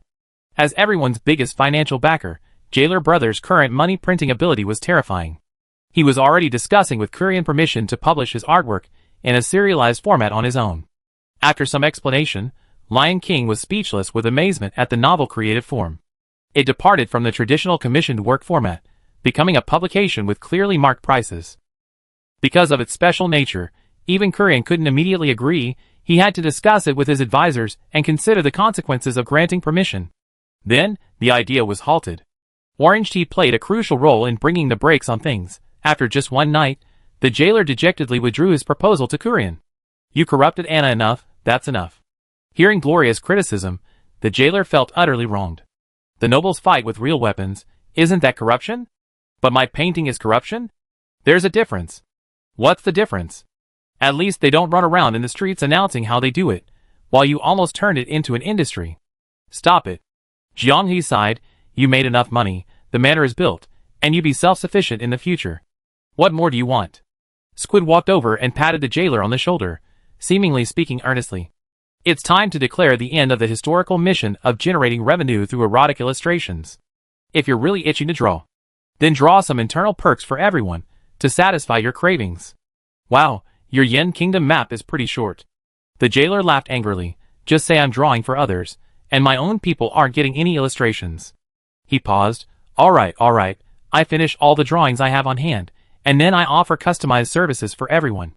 As long as you want to see them, I keep drawing. Jianghe gave him a thumbs up. If they don't corrupt the Anal, they can just close the doors and corrupt each other, then there's no problem. Splat. Just then, the most magnificent lightning-struck winged deer walked gracefully to the group and then made a very subtle move. It stuck out its rear end and generously left behind a very fresh, still steaming gift. He turned his head, tilted it, and stared at the jailer, as if to say, "What are you babbling about? Come and eat." There was absolutely no intention to insult him. In the eyes of the winged deer, this was the highest form of hospitality. Orange Tea couldn't help but cover her mouth, struggling to suppress a laugh.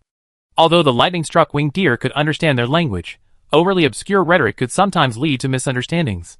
Just now, the jailer's "No pictures to eat" was spoken too quickly. It only understood "nothing to eat," and thus generously offered up delicious food. This was quite common. When she and Fries were surviving in this wilderness, whenever they forgot to eat and their stomachs rumbled, the winged deer would always enthusiastically surround them, tossing food around with a plop, plop sound. To the winged deer, This made perfect sense. Since you're hungry, you should eat more. Eek, you mean, this thing is really edible? Henalakai looked at the lump of gift, instinctively taking a large step back, his bare face filled with resistance. The winged deer is a species unique to the Ana continent. The Devlandians were unaware of its peculiarities. At this moment, Peppermint Mom finally found her rhythm, cheerfully launching into her little science lesson, explaining in detail the precious value of winged deer excrement in potions. Meanwhile, Renee had already crouched down, deftly taking out the container she had just found, and began carefully collecting. The winged deer products she had encountered at the academy were far inferior in quality to those here. High-quality potion ingredients were everywhere. The thought of the Grelians searching the world for her filled her with exhilaration. Escaped from death, far from her family, every breath she took was filled with relief. According to Fries, the boundary between the real and virtual worlds will later provide them with special enlightenment, helping them accelerate their strength improvement, and indirectly bringing about the improvement and transformation of the magical environment throughout the Ana world. How fortunate! Opportunities that ordinary people can only dream of in their entire lives seem to be mass-produced and commonplace in the hands of the boundary between the real and virtual worlds.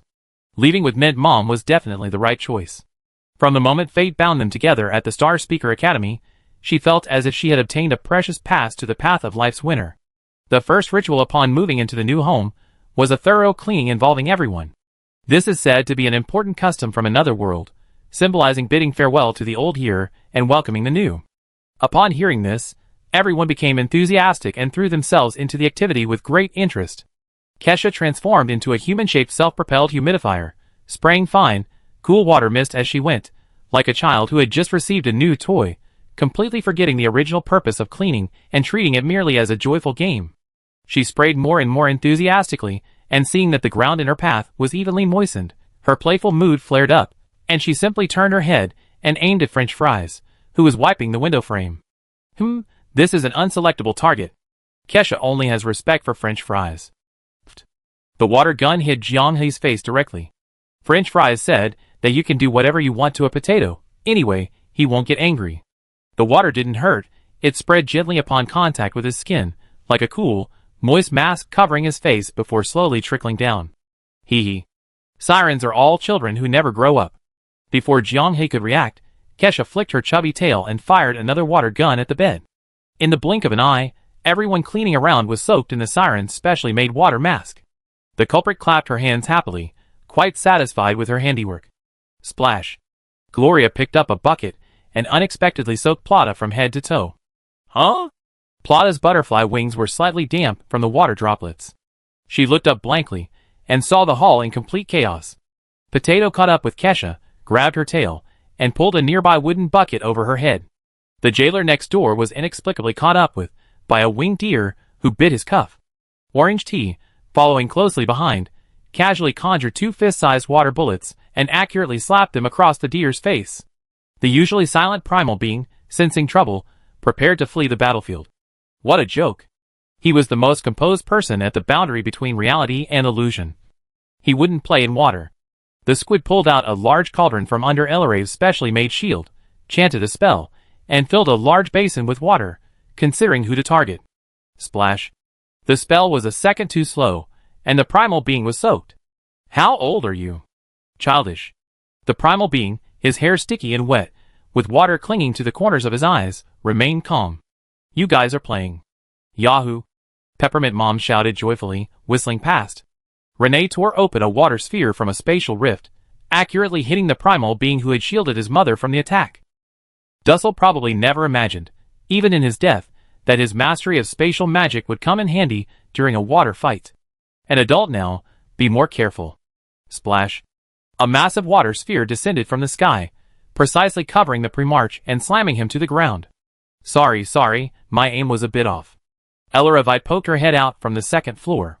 I'm more proficient in fire element, a bit rusty with water. Oh, I guess there's no need to apologize. Let's just fight, right? It's utterly baffling. What happened to cleaning? Everyone's playing in the water.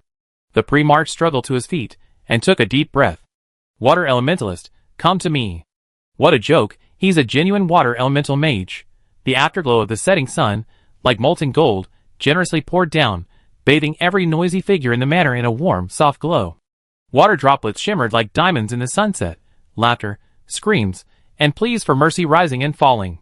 Having witnessed the entire event and narrowly escaping death, Elsa fell into deep thought. Perhaps she could have been less insistent? Chapter 674. As the years passed, the transparent shell called childishness seemed to be peeled away inch by time, revealing a rugged core called maturity. The label of adult was tightly bound to composure, propriety, and thoughtfulness, becoming a socially accepted passport. Unrestrained play and foolishness, once the natural rights of childhood, quietly became taboos to be hidden. Once exposed to the light of day, they would invite the label of dull and stupid, along with the 3 words, unreliable. Gloria was a descendant of the Golden King, a once glorious family in Devland with extremely high standards of etiquette. Laughter had to be controlled at an appropriate volume. Emotions had to be constantly smoothed out. As a member of the family, everything she did was responsible for her image. She became an adult earlier than the others in the sun shower, or rather, she didn't really have a childhood. That version of herself, splashing in puddles in the rain and making faces in the mirror, was carefully sealed away in the attic of her memory by Gloria. Appropriateness was more important than happiness. This was the education she received before encountering the sun shower. Even she envied the atmosphere of the boundary between reality and illusion. No one minded her taking turns being foolish, especially the jailer. Her daily antics only earned her a lukewarm sigh, the jailer again. Like a spoiled child. Completely uninterested in making any changes to the world, simply following the path that felt comfortable to her, she could live a peaceful and happy life. She murmured with a smile. Pretty good, consider it a bonus. With experienced players leading the way, their gaming experience in this life would definitely be top-notch. However, Potato and Squid both uttered some harsh words. No food until all the water is absorbed. After a water fight, the newly purchased furniture and the manor floor were soaking wet. As they walked, the puddles splashed and dripped under their feet. Even the winged deer couldn't find a suitable place to feed themselves, fearing they would dissolve upon landing. This was no problem for the mages. The elemental mages could easily clean it up by drawing water elemental energy. But Gloria clearly underestimated the childlike nature of some people. Everyone was doing a good job absorbing water and forming water balls when, on a whim, Ksha used a spell to snatch control of the water balls from everyone's hands. This is something Potato and I just learned, floating cannons. Countless fist-sized water balls transformed into guided missiles, plummeting downwards. In the rush, the clothes that everyone had just managed to dry were soaked again. Ksha! Potato, feed me a bite? Fries, you feed me? At the long table where they ate, Ksha, wrapped in dark green, with only his head and the tip of his tail showing, blinked his big eyes and pleaded pitifully. Ksha, who could normally fill his stomach by absorbing magic, had long been spoiled and his mouth watered as he watched everyone enjoying their food. Jianghe and Fries only glanced at him, before silently continuing to shovel their food. The word spirit floating cannons wild attack only prolonged the mischief a little. Anyway, it was just childish play, and a little longer wouldn't matter. Jianghe wasn't so ruthless as to withhold food until everyone cleaned up. The core issue was that Kesha, thrashing and struggling, was chased into the newly built dining area in the garden, where a water bomb knocked over half a table of food. Betting suddenly asked curiously, in your region, what crime is it to knock over the table before eating, Ma Guang? Fries tilted his head, answering uncertainly, it depends on whether there's braised pork on the table, right? Brother Zhu, rubbing his forehead, said gravely, if you knock over the table, you're basically assuming there's a main dish like braised pork on it. The primal added, you better assume there's no altar. What altar? The erudite Vanasis was intrigued by the customs of this other world. For worshippers, we put offerings there. His. Now the Anau natives all understood the significance. The for primal side, after something like this, you won't dare go home for at least 2 or 3 years. Your reputation as a dinner table killer will be known to everyone. Sai, Kesha is still a child. According to your customs, a small punishment will suffice. Mid-mom poked Jianghe with a mischievous grin.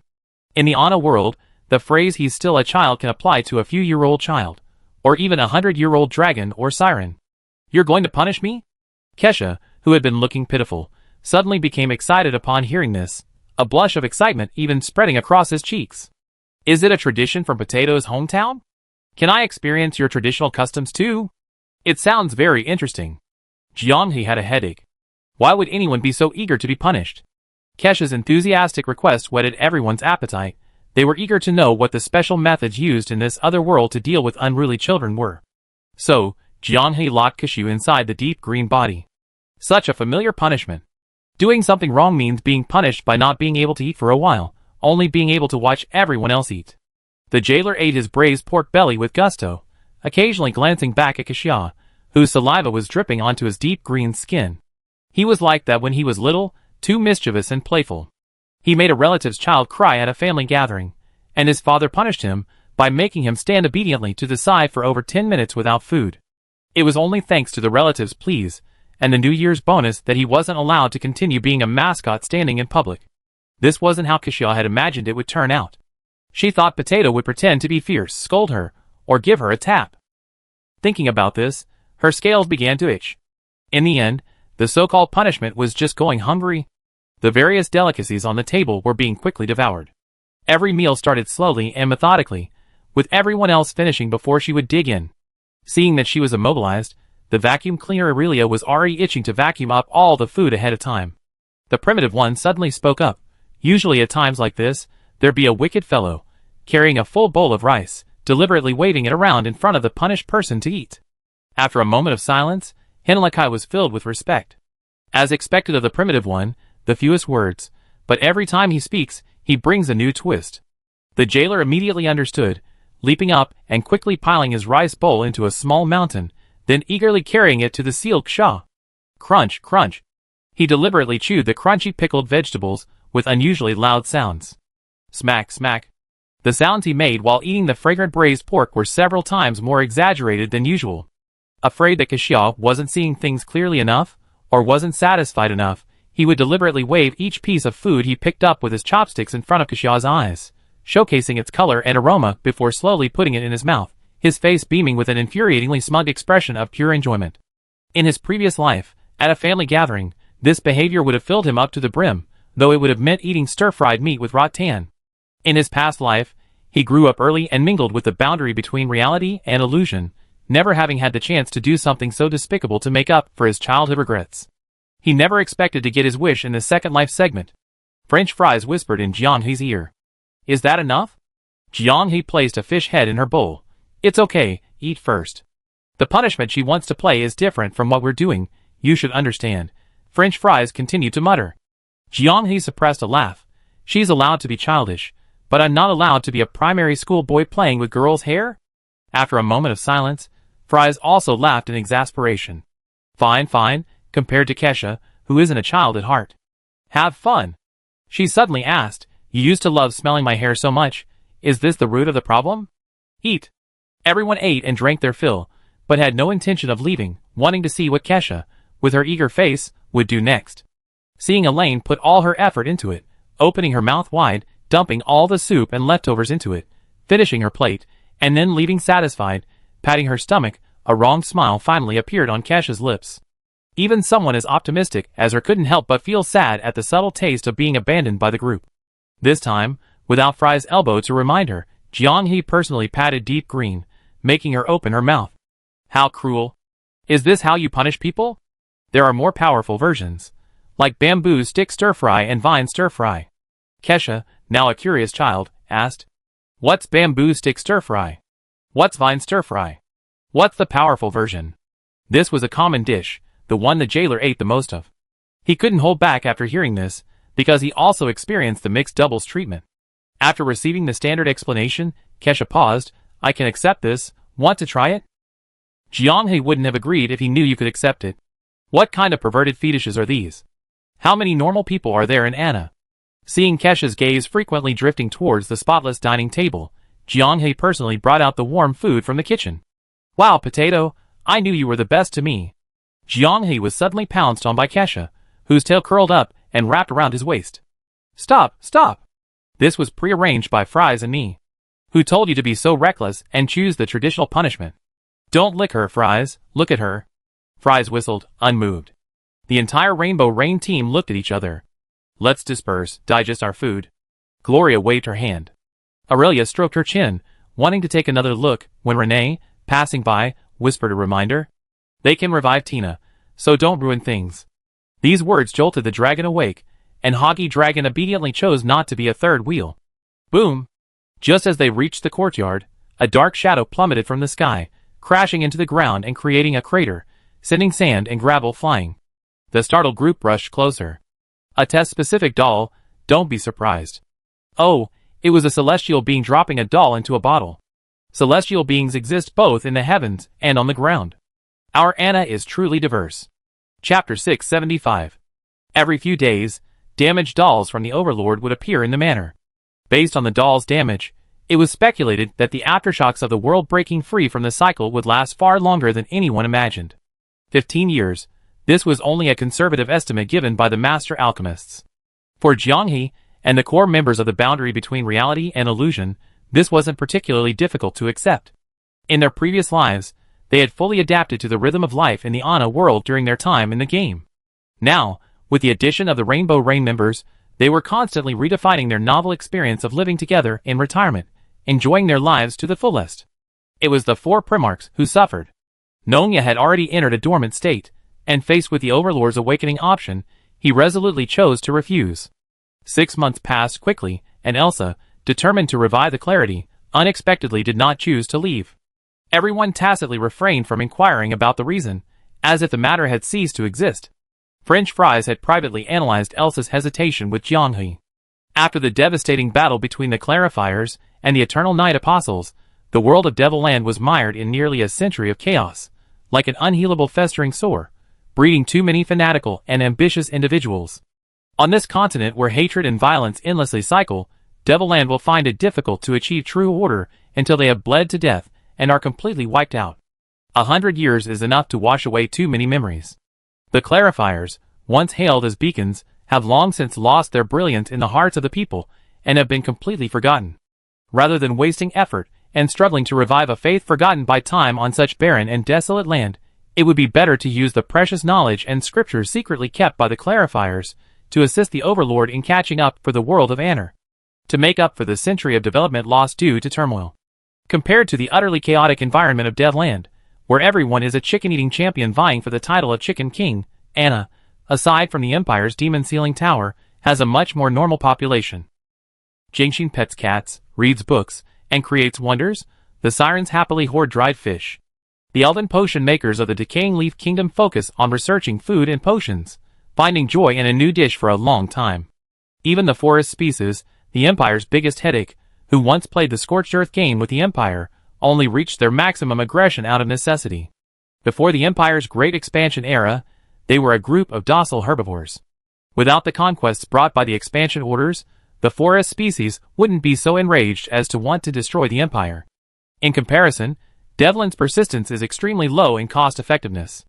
Seeing Alna and Prince Sloane's growing affection and Elsa seemingly indulging in the carefree atmosphere of the manor, unable to make a decision to leave, Fries felt it was time to give her a push. Their conversation didn't last long. Elsa's unwavering devotion to Devil Land was shattered by Fry's rational and realistic analysis. Thank you for respecting the Clarifiers. Upon descending, Fries had memorized the main magical knowledge of the Ana world, including the Clarifiers' inventory. If Fries wanted to spread it, she could easily do so without Elsa's approval. The noble character inherited from the sovereigns meant she never placed herself above the native inhabitants of Ana. So you agree? You? Elsa couldn't help but tease. Even a siren like Shaw could obediently agree. How could I possibly refuse? You might be mistaken. There was no persuasion process between me and Shaw. She spoke, and I agreed. That's all. Is that so? Besides, can Alna's body be created now? Elsa said. There needs to be a suitable body to deal with any potential criticism. She seemed to realize something, then suddenly explained, the Dominator's puppet body can handle bloodline inheritance, right? Others aren't the key issue, but if Alna and Sloane were to marry, the lack of offspring would be a huge problem for the royal family. What other function do you think the Dominator's puppet message in the bottle has served besides testing during this time? Elsa paused for a few seconds, then looked up in astonishment. Transportation. The aftershocks of the cycle enveloped the entire Ana world like a fog, a violent storm. Any information transmitted into the Ana world from the outside would cause varying degrees of damage to its matter. Normal life forms that rashly traversed it faced a near certain death. Even ordinary delivery shipments would fail to appear at their fixed coordinates for unknown reasons. Only packages entering in the form of dolls can achieve the highest degree of precision in their placement. After the doll-in-a-bottle test proved feasible, The Overlord's doll airdrops went beyond simply periodically testing the aftershocks of the cycle. Min Mom and Renee had been collecting undamaged materials from the dolls, categorizing them, and storing them in a pre-built basement. Given that everyone in the virtual real boundary is a doll, local material repair cannot guarantee a high degree of restoration. Therefore, this is the Overlord building a material library for them for instant repair. After the cycle ends, the risks faced by the virtual real boundary haven't decreased, in fact, they increased. They absolutely cannot die. The world's consciousness has collapsed and disintegrated. Rebuilding will take time. They are caught in a delicate gap. As outsiders to the Anna world, the boundary between reality and illusion is highly active, and the time for the repair cycle has not been recorded. Looking back, they didn't exist. At this moment, the future is also unwritten. They are completely unregistered in the Anna world, with no information left behind. Once they die, even if the Overlord descends, there will be no way to save them for a while. Everyone knows about this, except for Elsa, who has been struggling with whether to leave, and has been living a somewhat reclusive life. The Sun Rain group even jokingly said that if anything unexpected happens, they die first. They really can't imagine who would dare to brave the breath of Hoggy Dragon and launch a heavy attack on the boundary between reality and illusion deep in the primeval forest. So the materials are all gathered? Fries nodded. We can start making it anytime. You should ask Alna what kind of body she wants. The original appearance. A complete self-customization is a rare opportunity. Are you sure you don't want to make minor adjustments to the model? Elsa breathed a sigh of relief. She said Sloane likes it that way. Then let's start now. So soon? Elsa was taken aback. Fries stretched. We need to start with the doll's materials. Anyway, I'm just sitting here doing nothing. Inside the manor, many figures were missing. The results of the negotiations 6 months ago finally paid off as the winter snow fell. The Fallen Star Sea, for the first time ever, gathered high-ranking officials from several of the most influential forces on the Anna continent. This meeting, which began at the boundary between the virtual and real worlds, lasted for a full 2 weeks. Representatives from all sides presented their pre-prepared negotiation details, exchanging them point by point. The forest creatures hoped the Empire would relinquish some of its abandoned and unused land as a gesture of goodwill. They didn't intend to cultivate it, they simply wanted it as a buffer zone to avoid direct conflict with the Empire. The Leaf Elf Kingdom wanted Kurian to further constrain the nobles of the Empire's southern border. Their slave trade was expanding rapidly, and they had begun abducting Leaf Elves.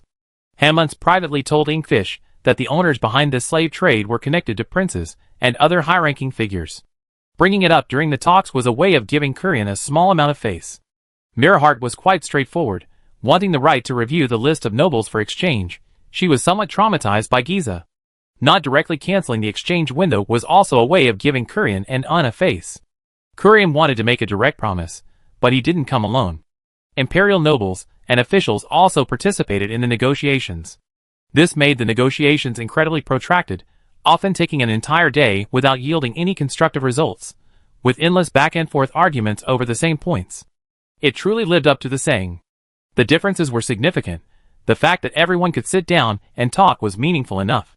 If there was anything that brought Kurian any comfort during these talks, it was undoubtedly Sloane. All parties had made ample preparations for this unprecedented meeting, and the accompanying young men were all the elites of their respective races. In their presence, Sloane, who usually appeared somewhat tepid among the nobles of his homeland, displayed impeccable manners, showing no signs of weakness or restraint. A poised and elegant demeanor, coupled with exceptional eloquence, was the first impression many formed after interacting with him. Having heard so many of Kurian's extraordinary son's feats, the sudden appearance of someone so outstanding even made Jingxin feel somewhat uneasy. So, among the Lion King's litter of cubs, there was one who grew up normally? Given Sloane's remarkably normal appearance, Jingxin specifically had the high priest accompany him for several days, engaging in constant conversation to confirm that this wasn't a deliberate act. Your Majesty, he seems to be a truly normal person.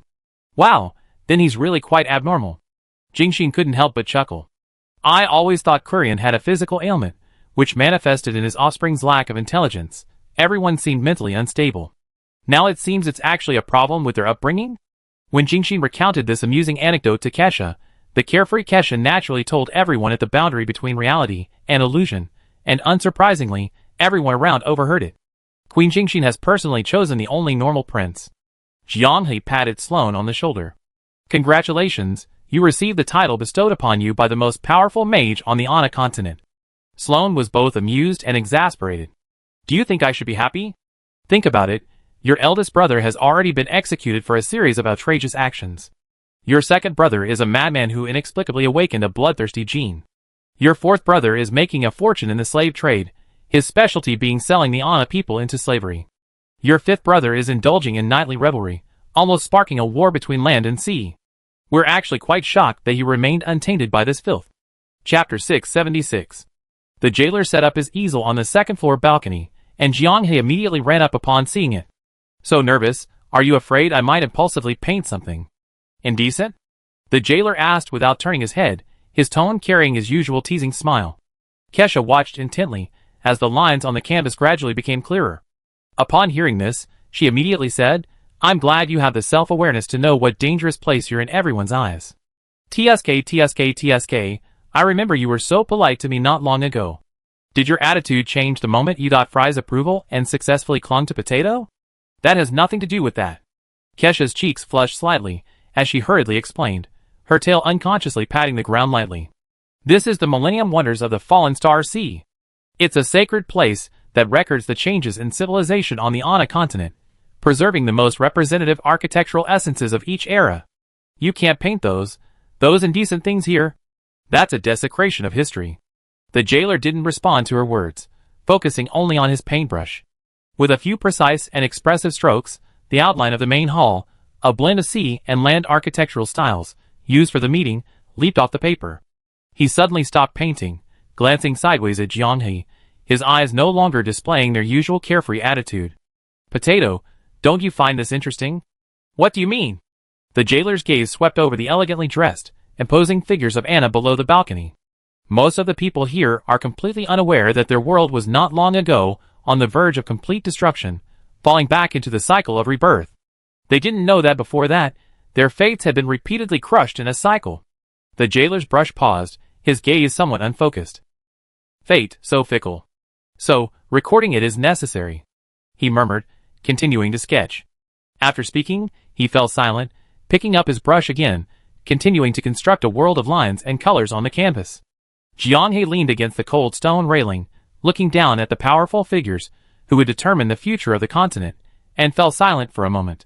Suddenly, the jailer became serious, with a philosopher's radiance. Or perhaps, after immersing himself in painting for so long, he had truly acquired an artist's melancholy. The jailer's style had changed. The lines on the canvas were no longer his usual ones. The soft brush strokes that outlined alluring curves had become hard, sharp, and full of power. He no longer depicted those dreamy, enchanting lines, but began to faithfully capture the majestic structure and weathered marks of the ancient wonder before him. This is the first time you've seriously painted a landscape, Jianghe said, somewhat surprised. I guess so, the jailer smiled, a smile less frivolous and more filled with an indescribable complexity. If you're feeling sentimental, don't blame me for being a little sentimental sometimes. To be able to hang out with you guys for 2 lifetimes in my past life, I probably really did save a world far worse than Ana. Jianghe looked at his old friend's rarely serious profile, and ultimately let out a soft sigh. You talk a little more lightly, he patted the jailer's shoulder. I'm still more used to you like that. Throughout the multi-party talks, the group from the virtual reality border played a very special role. They were like public NPCs in a reputation system, simultaneously enjoying the favor of all factions. Whether it was Kurian's confidant from the Anner Empire, the elderly elder of the forest races, the royal representative of the Leaf Elves, or the high priest of the fallen star Siren, everyone who passed by stopped, bowed slightly to these young people, and cast a gaze of heartfelt respect. Never before in Anner's history had anyone been able to bring together the various parties caught in the vortex of conflict to a negotiating table. The virtual reality border didn't even dine at the table of the Anner continent, having no conflict of interest with anyone. A nearly lawfully neutral force had risen at an incredible speed, accomplishing a feat unseen for centuries. Regardless of the outcome of the negotiations, after today, the virtual reality border's face would undoubtedly carry immense weight. Jianghe and the others had also seriously discussed this issue privately. Assuming the aftershocks of the world breaking free of its cycle truly take decades to completely subside, they might as well abandon any thought of returning. In this life, they would settle down in Ana, quietly living out their days there, silently safeguarding this hard-won peace agreement that might have been born. This was both their responsibility as outsiders to this world and a way for them to subtly benefit this land that held so many of their memories, repaying the world of Anna for the wondrous connection that had nurtured Mint and Kesha. That sounds a bit strange, Mint muttered under her breath, a hint of dissatisfaction in her voice. Is it really just because of me that you're unwilling to live in Anna forever? Why bring up such high-sounding reasons as continental peace and world justice? She immediately put her hands on her hips, striking a pose befitting the head of the household, and personally issued the supreme command, "Don't go anywhere. Behave yourselves and take care of me in my old age." Now, anyone who thought of leaving Anna would be considered unfilial. Mint swore that if that happened, she would haunt them every day as a spirit in Anna, making them unable to sleep even after returning to their master's side. Initially, Renee couldn't quite accept the subtle title Mint Mom. In her mind, it was rather too intimate and strange. Therefore, she always felt goosebumps when someone called it that. The steady and reliable leader, Potato, would call Mint Mom with complete naturalness. Even the powerful and proud dragon, Elaravia, would lower her proud head and call out Mom. Even the deep green, whose thinking was completely different from ordinary people, and who was the king of slimes, would use her unique way to firmly and persistently shout Mom. It was like some kind of special ritual for belonging. So, look, this is Mint Mom. When she's angry, she's like a child throwing a tantrum. The reason she can't say it is simply because she hasn't called her that much. Taking a moment from her busy schedule, Kurian, accompanied by Wick, appeared beside the group from the boundary between the real and virtual worlds, who were enjoying their meal at the table. Wick told me, "It seems you're either eating or on your way to eat." Kurian couldn't help but chuckle as she said this. This matter concerns the future of the continent, and has gathered the highest will of the Anna continent. The meeting venue was specially chosen to be the historically significant wonders of the Fallen Star Sea, to embody the meeting witnessed by time and history. This should have been a serious and solemn occasion, where each party needed to make decisions regarding what to give and take in the negotiations, setting aside disputes, getting what they needed, and achieving a win-win situation. Yet, it was precisely this occasion, with its unlimited drinks and food, that turned everyone into ravenous gluttons, eager to witness the convenient boundary between the real and the virtual. The important figures tasked with negotiations mostly only ate a little, just enough to fill their stomachs. The accompanying young men from various tribes initially maintained a degree of restraint and etiquette. However, the unrestrained feasting of the people from the boundary between the real and the virtual was simply too conspicuous. Their genuine enjoyment of the food was incredibly infectious. Especially Hinalaki and Walvin. One focused intently on various grilled and smoked fish, his hands greasy from eating, his bear-like face beaming with satisfaction. The other, meanwhile, was happily drinking from a barrel of what was supposedly a siren's special fruit wine. The two practically monopolized the entire long table, still seemingly wanting more. Even more surprisingly, the mastermind behind the cleanup, Elaravi, was lurking nearby, waiting to clean up after the two had finished eating. As they ate and drank, the atmosphere grew lively. Walvin was already drinking with several young men from various tribes who, unaware of their own limitations, wanted to challenge his drinking capacity. Curran had long heard of Wolfin's reputation. The Anna nobles had once sent their strongest lineup, attempting to subdue him at the table, but all the challengers ended up sliding under the table, while Wolfin, unfazed, carried his companions and strode away with a steady gait. Now, listening to the boisterous sounds of clinking glasses in the distance, Curran could only shake his head with a wry smile. "Your Majesty, you're wronging us," Jianghe explained. "We were just helping the jailer get some background footage." "Finding a scene?" Kurian looked up, following Wick's finger, and spotted the jailer with several easels set up high above. Jianghe smiled. "To obtain a composition depicting harmonious coexistence among all races, simply asking for everyone's assistance won't capture the essence. Therefore, we can only lead by example, inspiring everyone through our actions. Cheers! Cheers!" He stood up, raising a huge wooden goblet, and enthusiastically clinked glasses with everyone willing to toast. The young people from various races, already quite tipsy, were also infected by this boisterous atmosphere, rising to their feet and drinking heartily with high spirits. Occasionally, someone would collapse onto a bench and fall fast asleep. Under the influence of this toasting and drinking, the young elites from the 5 imperial academies were already able to put their arms around the shoulders of the forest race's young leaders, patting each other on the shoulder and calling each other brothers. The lively Fallen Star sirens even used their nimble tails to twirl wine cups and play a game of cross-cup wine with the slightly flushed leaf elves. Compared to the important figures who came with political missions, the young people were more straightforward and uninhibited. However, because of the incredible actions of Giza and others, the Fallen Star Sirens mostly kept their distance from the elites from the 5 Imperial Academies. Only a few Siren were able to approach and communicate without any barriers. If Giza could be killed a second time, Kurian would not hesitate to do it again. Tying someone's hand with their tail and drinking together is a well-known gesture of goodwill and intimacy among the Fallen Star Sirens. The Siren have shown this signature gesture to the forest spirits and the leaf elves, but Anna is the only one missing. Trust is invaluable. Because of Giza, even the most ordinary Anna geniuses face invisible discrimination and suspicion. Fry sighed helplessly. Sometimes, if you don't try, you might not realize how powerful you are. The jailer, biting his pen, rested his chin on his hand and sighed repeatedly. The composition, scene, and actions were all sketched, but the interaction between the humans and the Sirens was missing. He suddenly froze. Jianghe walked straight to the table and took 3 glasses of fruit wine. He gave one to Fry's and placed the other on Kesha's tail, patting it to make her hold it tightly. Feed me. Huh? Kesha blinked. I said, if you feed me with your tail, I feed you too, Jianghe urged. The jailer is waiting. Kesha's eyes lit up, and drool even dripped from the corner of her mouth. A plump Siren's tail suddenly wrapped around Jianghe's waist.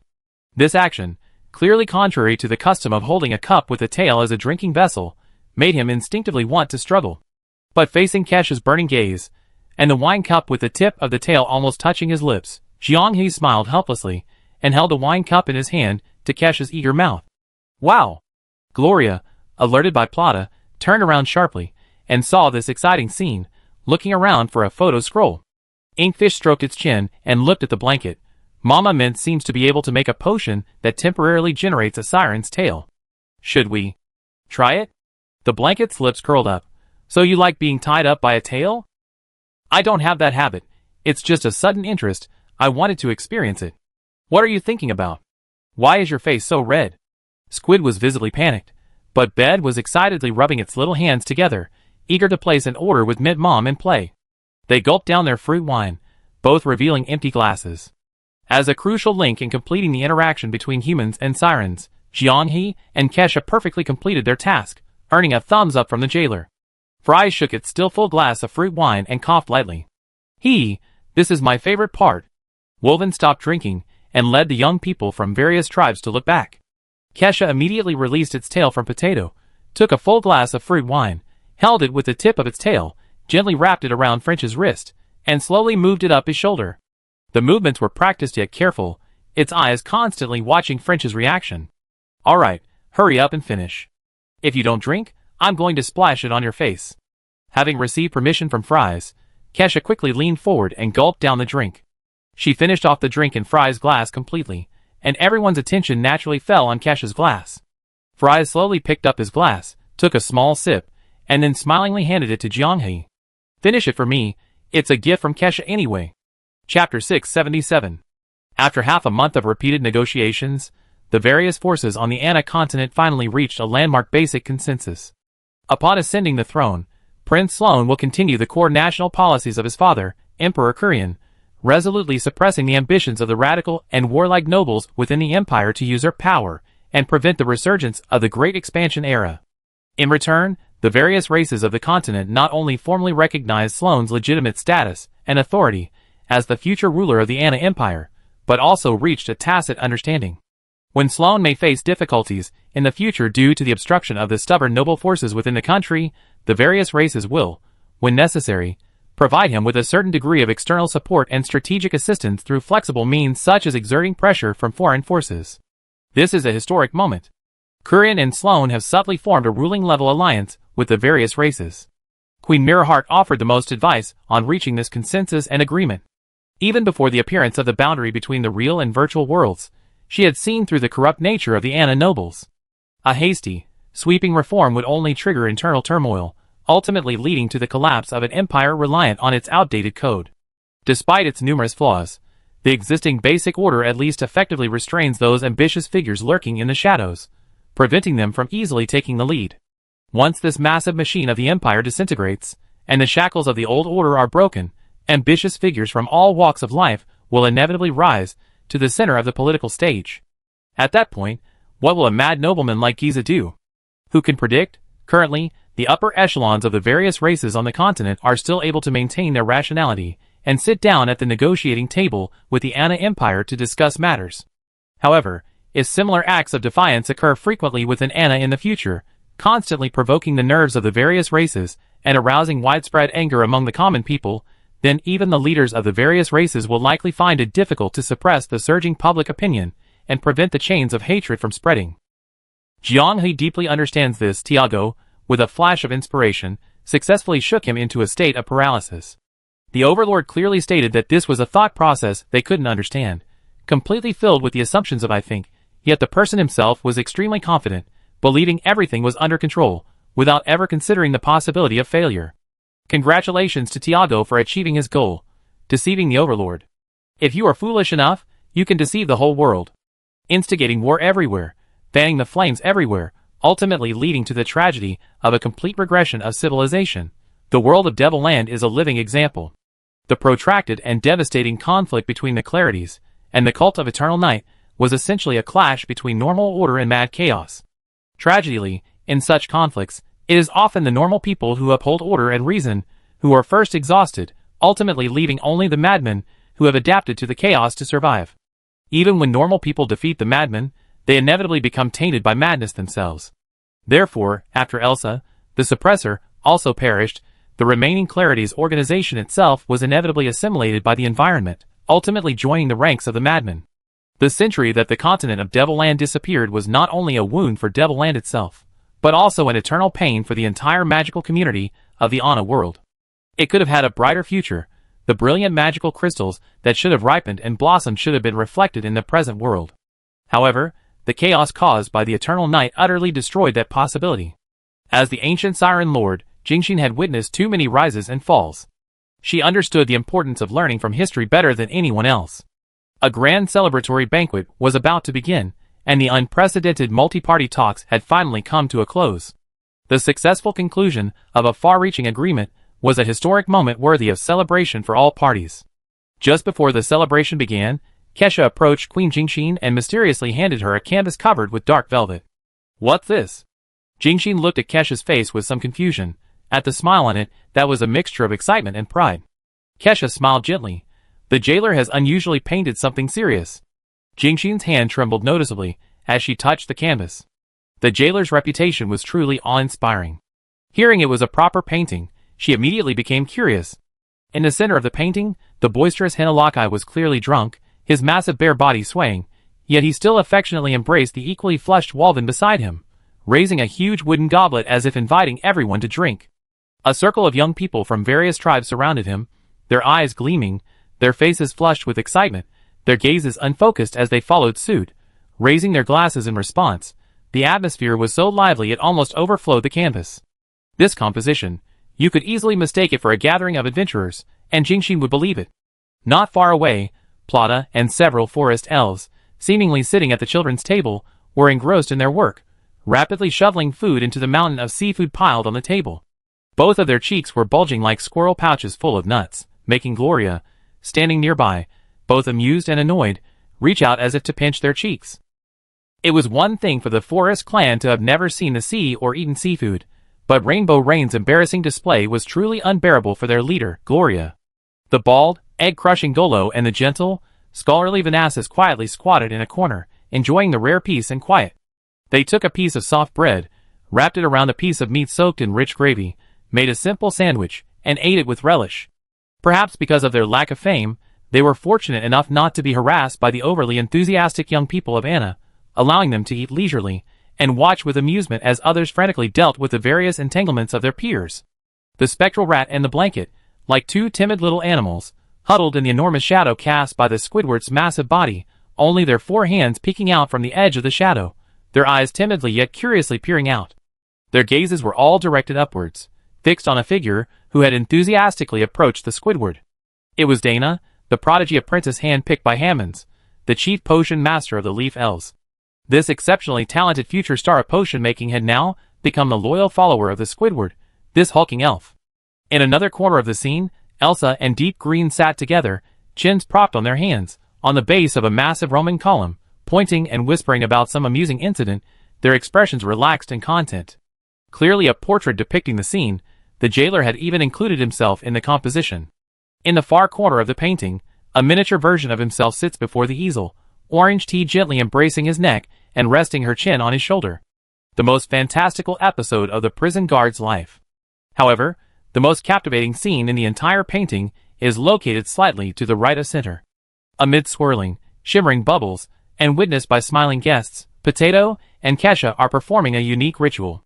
Potato uses his hands, while Kesha uses her nimble and beautiful tail, each entwining a wine glass, completing the cross-cup ceremony, a symbol of intimacy and alliance among the siren race. Beside them, French Fries gently swirls her wine glass, a knowing, unhurried smile on her face, as if everything unfolding before her is entirely within her expectations and control. Jingxin is startled, looking up to meet Kesha's gaze, chin resting on her hand, her face utterly captivated. I just found out too. Kesha's voice was dreamy, her tail tips swaying happily. In the Potato's homeland, our ancient cup crossing ceremony actually has a very, very romantic meaning. Sigh. Seeing Kesha almost unrecognizable, writhing like a puddle of melting syrup, Jingxin chuckled helplessly. She had thought Kesha wouldn't be well liked by the Fries, but now it seemed things were going much more smoothly than she expected. By the way, where's the primal? Here, here. Kesha hurriedly stepped forward, using the tip of her nimble tail to precisely point to a barely noticeable spot in the upper right corner of the image. There, the primal was pointing beyond the outline of the image, directing something to a pausing elite from the Imperial Academy. This is... Oh, they don't seem to recognize that the 4 Primarchs are members of the reality/virtual boundary, Shaw explained, suppressing a laugh. They mistook him for a mage staff member maintaining order at the venue, and are asking him for directions. Upon hearing this, Jingxin paused for a moment, then imagined the scene, and couldn't help but chuckle, covering her mouth. This certainly suited the 4 Primarchs' low-key, almost invisible nature. Is this drawing for me to keep? No, I just wanted you, Queen, to admire it. This is a personal collection from the jailer, a memento of our wedding toast. Shaw carefully took the drawing board. Such a cute style. This is much more interesting than a commemorative scroll. So he was showing off. Jingxin was about to continue her conversation with Kurian when she heard Shaw speak again. The jailer does indeed have a portrait of the meeting, depicting many details of the venue, but it might take a long time to complete. This is what makes it an invaluable work of art, irreplaceable in commemorative significance for all the major powers. Rarely, the jailer has used his skills for something worthwhile. Perhaps, 100 years from now, when artists discuss the master jailer, one of the questions will be, which of the master jailer's paintings is unrelated to the underworld? Given the jailer's style, Jingxin boldly guesses this won't be a multiple-choice question, but rather a fill-in-the-blank. Speaking of which, the child Sloane likes has quite a bit of connection to the reality/virtual reality boundary, right? Kesha explained, he's from Rainbow Rain, a subordinate of the reality/virtual reality boundary. A slightly awkward name, but he's now considered part of the reality/virtual reality boundary. Previously, their hierarchical structure was merely to advance the damn main plot. Now, to use Potato and Squid's usual phrase, they're all 8 buddies. In their past lives, the 8 of them were a close-knit group. In this life, it's just a dozen more chopsticks added. Jingxin said with a playful expression, with this relationship, as long as Sloane is a normal person, Anna will be fine. Don't worry about that. Sloane is perfectly normal. The only abnormality is... Kesha immediately covered her mouth, sweating profusely, as she met Jingxin's slowly slanting gaze. Tell me about the abnormality. After hesitating for a moment, Kesha, thinking it wasn't a particularly important secret, leaned close to Jingxin's ear and whispered. After a long while, Jingxin was stunned, blinking in confusion. Really, the jailer knows Sloane so well, he doesn't even need to mention his requirements when commissioning erotic illustrations. Jingxin couldn't hold back anymore. All of Kurian's sons had their quirks, and in the most normal of them all, this manifested directly in his unspeakable private matters. However, compared to his inhuman brothers, his quirk was truly harmless. Who would have thought that a prince, besides being averse to emotional purity, would also be someone who felt a strong attraction to other races, but had no sexual interest in humans? Thinking about it this way, Alna was truly in love. Although Elsa said that Alna had mixed elven blood, it wasn't reflected in her physical characteristics. She was completely human. The meeting ended, and at the moment of parting, Alna walked with the group from the boundary between the real and the virtual. She was about to receive her new body. Despite some minor setbacks, the agreement they personally brokered, stemming from a desire to save face, would visibly lead the world of Anna towards a new future. A strange sense of peace and contentment washed over them. The time lag between heaven and earth was still severe. The puppets that landed at night were still observing data from 2 days prior. However, almost every overlord expressed their approval of the boundary between reality and illusion. We did the same thing before we left the original world. Everyone was inevitably surprised. The same thing? The male voice among the Trinity overlords spoke softly. Yes, in game terms, we painstakingly raised our reputation across the entire continent, and even the surrounding continents, to the highest level. Almost every leader we encountered was a friend. We intervened, we established order, we brought peace, and we also completed the enlightenment of knowledge, giving the entire world the courage to gaze at the stars. A somewhat intellectual and composed female voice seized control of the body. Seeing you walk the same path as we once did is like looking in a mirror. A more lively female voice grabbed the microphone. It's a kind of cycle, I suppose. The fickle nature of fate occasionally, unexpectedly, creates ripples, stirring the heartstrings of everyone. Rest assured, your world, and the people of the 3 realms, including the puppets, are all helping to take care of you. Vanessa's voice suddenly broke in. Elsa was all too familiar with this scene. Back when she randomly shouted on the open mic to attract the Overlord, everyone took turns vying to speak to her like this. The Overlord's after-sales service was beyond question. He said he would protect his homeland at the boundary between reality and illusion, and the puppets have made it a permanent fixture. To take care of their fans, and the chain of stores in another world, the puppets silently guard this distant industry. In Halora's words, once you're on the Overlord's pirate ship, you never lack food or drink, death is impossible, and you're guaranteed eternal life. Now, the most difficult thing for the Overlord is, he can't reunite Nongya and the 4 primal bodies. Due to unforeseen circumstances, they all feel indebted to the 4 primal bodies and Nongya. Chapter 678.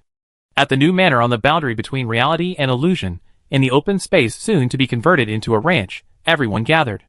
The black-patterned white ox, which had helped them through their weak phase after the arrival of the jailer, was also pulled out and stood around the group with the winged deer, forming a large circle.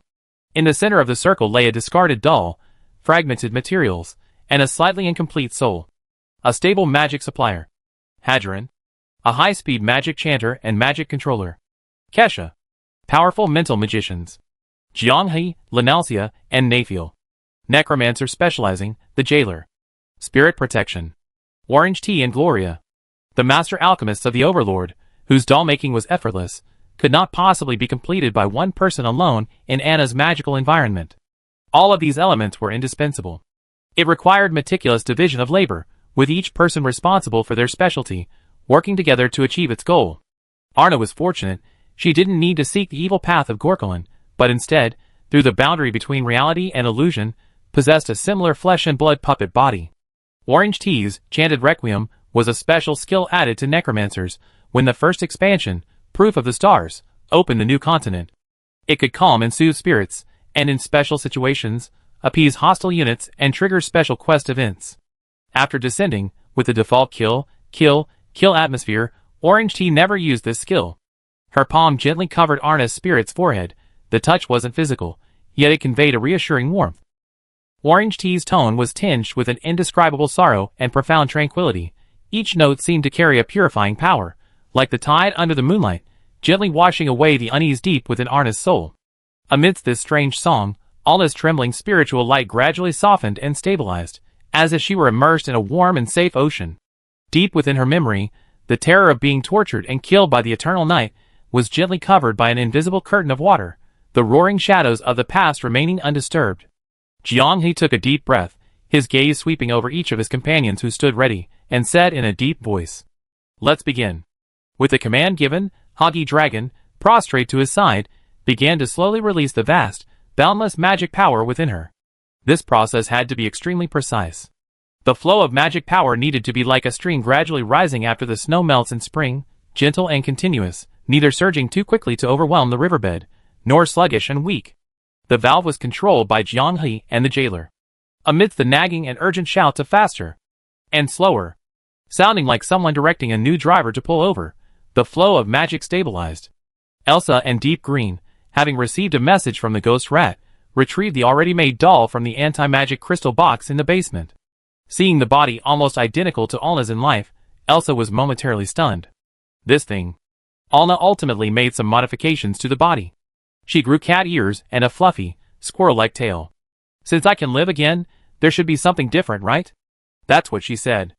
Elsa suddenly remembered that long ago, before the catastrophe that changed everything happened, Alna had indeed nestled by the warm window of the Temple of the Clarity, squinting like a lazy cat and saying that, to live like a real cat, find a sun-drenched corner, curl up, let every hair on her body soak in the sun's glow, and bask into a warm, fluffy ball of fur. Then, as the sun sets, carrying the accumulated warmth, she leaps into the cool, bouncy, jelly-like body of the deep green cat, letting it too absorb the scent of sunshine. How comfortable that would be! That warmth and comfort, seemingly conveyed through words, remains vividly etched in Elsa's memory to this day. The sun of the clear ones has long since fallen, and a long night has enveloped everything. But at least this creature, who once yearned for sunlight and basked in the warmth of memories, can once again leap and bound. It is absolutely necessary for this doll-like body to be tightly sealed within the anti-magic crystal box. The instant Elsa and Deep Green carried the body out of the box, an invisible, bone-chilling cold instantly seized their senses. So cold. Elsa's voice seemed to exhale icy breath. Just like Potato said. Deep Green vigilantly surveyed their surroundings. Hurry! They sprinted forward, the chilling cold a constant companion. Elsa's ears began to echo with a multitude of chilling, maddening whispers. It wasn't a single sound, but a chaotic tidal wave of cries and yearnings from countless shattered consciousnesses. Hungry. Fresh flesh. Let me in! Let me in! Outside, it's so cold, so cold. It's so dark here, Mom. It's so dark here. She struggled to discern a few repetitive fragments, imbued with intense obsession, from the chaotic roar. Just doing so gave her a splitting headache and her soul trembled. No wonder Potato kept emphasizing, only a mental mage could endure this environment for long. The straight-line distance was probably no more than a kilometer, yet even her magic was blocked by the sound, her movements sluggish. Elsa gritted her teeth, enduring the discomfort, and steadily handed the invaluable doll's body to Deep Green, who was waiting ahead. She now deeply realized that even if this body were hidden deep underground, protected by layers of anti-magic arrays and the finest anti-magic crystal boxes, its flawless essence still shone like the brightest lamp in endless darkness, exerting an irresistible, fatal attraction on all those wandering the world, yearning for wholeness. The puppet body created with the art of domination is a culmination of Anna's current puppetry technology. For the wandering, yet not dissipated fragments of consciousness, the broken spirit holds a fatal attraction. Don't underestimate its allure. Even spirits beyond the primeval forest can probably sense the light emanating from the moment the puppet is forged. In the perception of those lost souls, it's like a bonfire suddenly igniting on the eternal darkness, and the cold boundary between life and death. It's a beacon, a lighthouse leading home, the only salvation. They will all come to the feast. No broken spirit can resist this ultimate, instinctive temptation. To possess this body, they will unhesitatingly devour and plunder each other, strengthening themselves, becoming more complete, all to increase that sliver of chance of success. Just as Deep Green received the doll's body, preparing to complete the final teleportation, the surrounding air seemed to solidify into a viscous gel. What had been merely an invisible chill and murmur began to distort. The flickering magical lights on the corridor walls began to twist and elongate abnormally, like dough being kneaded by an invisible hand.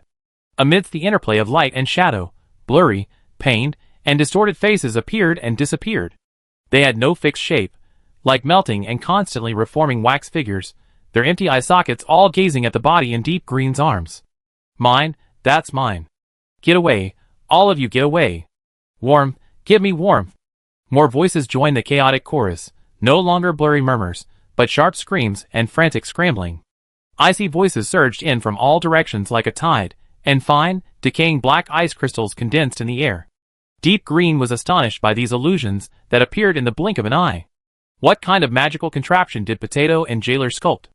As the Slime Queen, she hadn't felt anything truly creepy in a long time.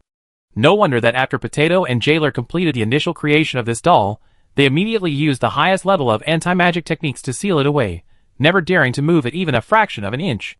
She now truly felt it. It wasn't just the distorted faces appearing before her, but far beyond, at the edge of her perception, thousands upon thousands of invisible spirits were howling, frantically converging towards this place. The mutation formed from their condensed obsessions was already capable of interfering with a person's mind from afar. As psychic mages, Lenalasia and Nayfiel knew best the true value of Potato and Jailer's masterpiece. Unconscious spirits and conscious wandering spirits were killing each other, devouring their own kind to strengthen themselves, all in an effort to seize this rare body that granted resurrection. Compared to it, Gorkarin's lich body was nothing but a lump of rotten flesh. No wonder Jailer had cursed Gorkarin for lacking sexual abilities as a lich, calling him a self-castrated dog. Compared to Alna's body, which could incite spirit slaughter, Gorkarin's insults were well-deserved. Wow, what are you doing going to such lengths? Goosebumps rose on her skin. Only now did she understand the meaning of gusts of eerie wind. A piercing, mournful howl of wind exploded without warning, as if thousands of vengeful spirits were simultaneously wailing in despair. A biting, icy wind arose out of nowhere, no longer just a normal low temperature, but a chilling cold that eroded the soul, instantly filling the entire pasture. The moment Jianghe received the body, Shenlu was already somewhat terrified and fell into a daze. He took a deep breath. The Yin soldiers are coming. Fusion takes time. I'm leaving it to you. Normally, the Jailer would easily handle resisting the Yin soldiers, but for the spirit fusion, he was indispensable. Zhu Zicha immediately guided her magic, channeling it into Alna's sleeping consciousness, gently enveloping her, to check for any obvious rejection between the spirit and the body. The instant the process of guiding the fusion of the puppet's body and the spirit began, a piercing shriek tore through the sky, startling thousands of birds. The winged deer trembled and arched their backs, the white ox's hooves pounded the ground. Gloria unleashed a full-scale buff. Golden Holy Word, activate. Bathed in the radiance of the Golden Holy Word, even a pure warrior could tear apart vengeful spirits with its power. Fries slowly drew his sword, coldly watching the leaden sky where the warm sun was gradually obscured by dark clouds, feeling his palms burning hot. It's been so long since I had a good fight. She licked her lips, involuntarily recalling the wonderful memories of dominating the battlefield in her past life's games. Descent into Anna, Potato played his greatest role. With his godlike perspective, he effectively avoided many dangerous battles. For the boundary between reality and illusion, and for Anna, this was certainly a good thing. It's just not enough killing. Honestly, I already started planning my retirement life. Golovin complained, but his movements didn't slow down at all. His signature spear was already firmly in his hand, his rough fingers gently stroking the cool shaft. Seemingly complaining, but the slightly trembling hands clearly revealed long-suppressed excitement and fighting spirit. Van Aces twirled the water sphere between his fingers, smiling slightly. Isn't it alright? In the Temple of the Clarities, we didn't save anything. If we could do it again, we could save Alna. Those words sharpened the eyes of everyone in Sunrain. The life at the boundary of reality was a second playthrough, and so were they in Sunrain. However, compared to the boundary of reality, they had an indelible regret, wanting to save others, yet accomplishing nothing. They exchanged glances and smiled. Indeed, they still couldn't let go. What a joke. They risked their lives. How could they have failed to protect anything? You dogshit world consciousness, go eat shit. Potato said that this anomaly caused by the perfect doll's body had an attraction powerful enough to drain all wandering spirits from this primeval forest and even the surrounding vast area. Its scale would be unprecedented. Next time, it might not be this powerful. Lee-gray clouds, like filthy cotton wool, pressed heavily against the earth. Deep within the churning cloud vortex, countless translucent, distorted outlines began to appear and disappear. They had no fixed form, like the outstretched arms of a drowning person, flags torn apart by a gale, carrying a sickening groan and howl, converging from all directions. At first, they were just blurry shadows, but soon, those outlines broke free of the cloud's constraints, like a flooded Styx, pouring down towards the pasture. Warmth, give me that warmth. Mommy, mommy. I'm thirsty. I'm thirsty. The pale spirits intertwined and devoured each other, entangled and merging, until they plummeted to the ground in a bloated, gigantic aggregate of countless tormented faces. Wherever they passed, even light seemed to be swallowed, leaving only deeper darkness. Before French fries, a grotesque spirit about 3 meters tall, with several human faces stitched together, opened its mouth wide. Mommy. A long sword flashed, reflecting a cold moonlight. Where the blade passed, the spirits sizzled like snow under sunlight, howling as they vanished. Disgusting things, calling for mommy everywhere, French fries said coldly, die. Chapter 679. The sky collapsed, a tsunami struck. This was probably the most direct description that would involuntarily surface in the minds of everyone present who witnessed the white mist sweeping across the canopy of the distant forest. A formless aggregate, forcibly fused from countless twisted, tormented, and howling souls, surged from the sky and from all directions. Countless translucent, jet-black tentacles, formed from pure resentment, emerged from its bloated body, dancing wildly in the air like the veins of a monster. Wherever it passed, space seemed to distort slightly, leaving trails of white mist. Its number was so vast that when it completely broke free from the clouds, the shadow it cast instantly enveloped the entire ranch. Sunlight was completely blocked, and daylight instantly turned into a cold, eternal night. The blade of the French fry sliced through the first evil creature, and a second deformed spirit descended before it. The dissipating, firefly-like energy was being sucked and devoured by the deformed spirits. A chilling cold, enough to freeze one's thoughts, spread with the inhuman, piercing cries, merging with countless chaotic shrieks into a vast torrent. Heart drums throbbed, her head throbbed with pain.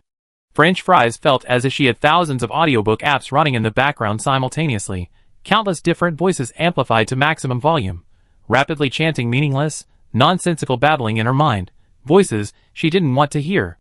Amazing!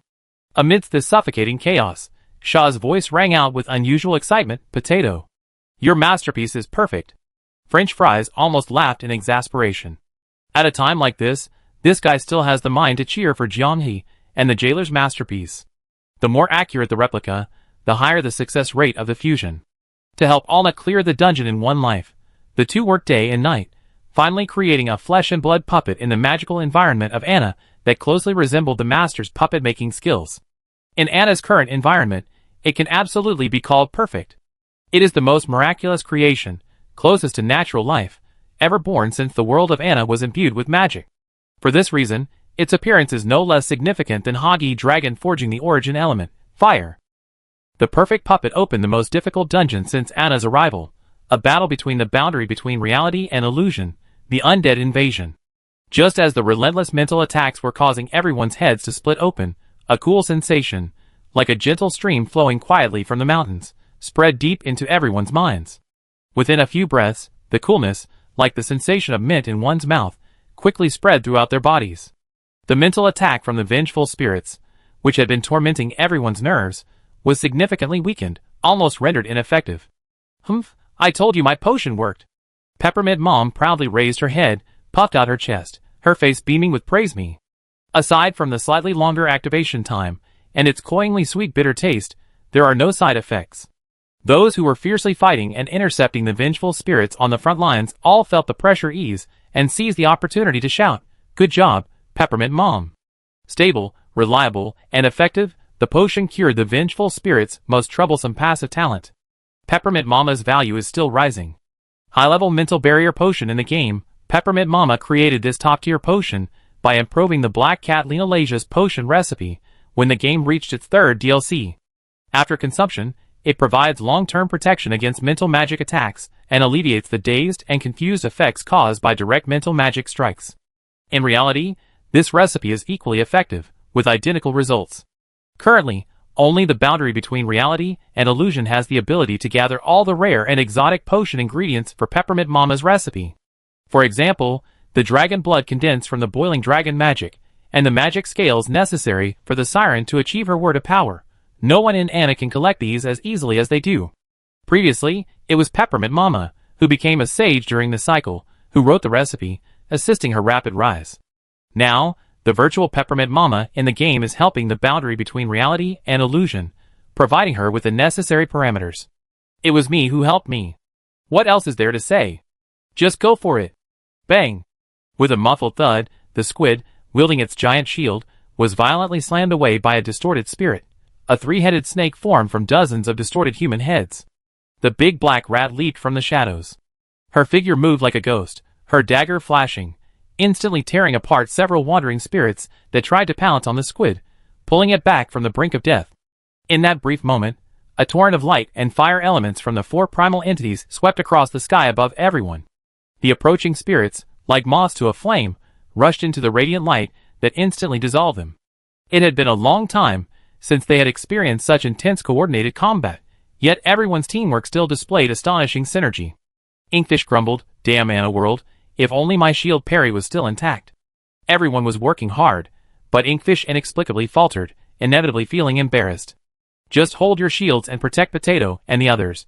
Don't even think about controlling anything. Before the words were finished, Blanket had already merged back into the shadow rift that Ghost Rat had opened for her. These spirits were more troublesome than imagined. They could even burrow underground. This was absolutely unacceptable. Anyone attempting to interfere with the spirit body swapping process had to be eliminated. God! Blanket's voice came urgently from the shadows. Distract us and provide us with light and wind elemental spirits. There are many sneaky creatures hiding in the shadows beneath your feet.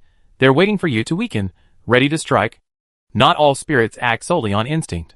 Some spirits, still retaining a sliver of reason, chose a more cunning and insidious tactic. They lurked in the shadows, patiently waiting for the crucial moment when the spirit fusion was nearing completion, before launching a sudden attack, attempting to forcibly replace Alna and occupy her perfect body. With just a shout, instantly, beside the shadowy area where the Blanket and the Ghost Rat were active, two butterflies, one red and one gold, fluttered their wings, dancing like elemental spirits, radiating a warm and light aura. It had to be the T-God. His ability to multitask, even in his second life, was unparalleled at the boundary between reality and illusion. The Blanket chanted T-Gate, then cried out, "I kill you all now," before the hungry tiger, with a simple and honest demeanor, plunged into the horde of spirits. Bite me? Then bite me all you want. She was utterly fearless, even a little mad. Whether it's flesh and blood, or spirits, it's all your business. Anyway, Goliath will heal me. Relying on the powerful life-locking effect of the Golden Holy Word spell, even with numerous spirits biting her, she remained fearless, frantically wielding her dagger, carrying out an efficient slaughter. With each lightning-fast thrust, several spirits vanished in a shrill scream. Wow!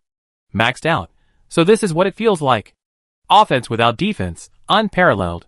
It's just that there are too many spirits. They can guarantee their survival, but they can't intercept them all.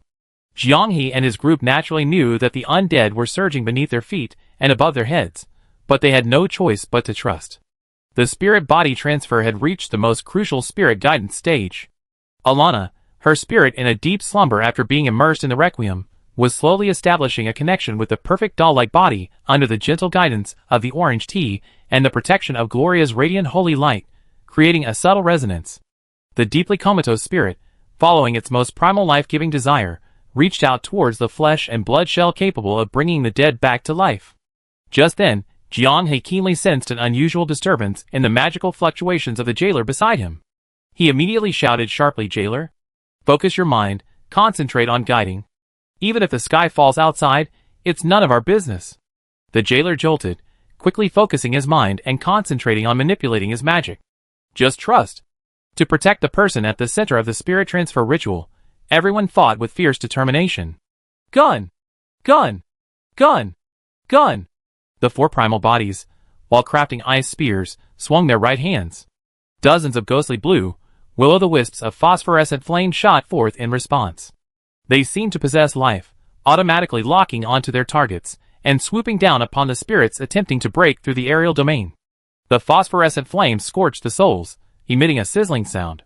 The struck spirits, like meteorites entering the atmosphere, were instantly engulfed in ghostly blue flames, burning and disintegrating rapidly amidst piercing screams, ultimately turning into nothingness. This was one of the signature skills of the elemental mage in their previous game. However, the four primal bodies specialized in the more destructive elemental fusion torrents, accustomed to overwhelming strength with sheer force, and rarely used these delicately controlled fancy tricks.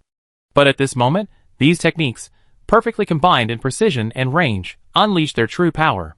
The elemental mage was right. Before the ice spear even hit the ground, it was snatched away by Gollivan, who was standing beside him.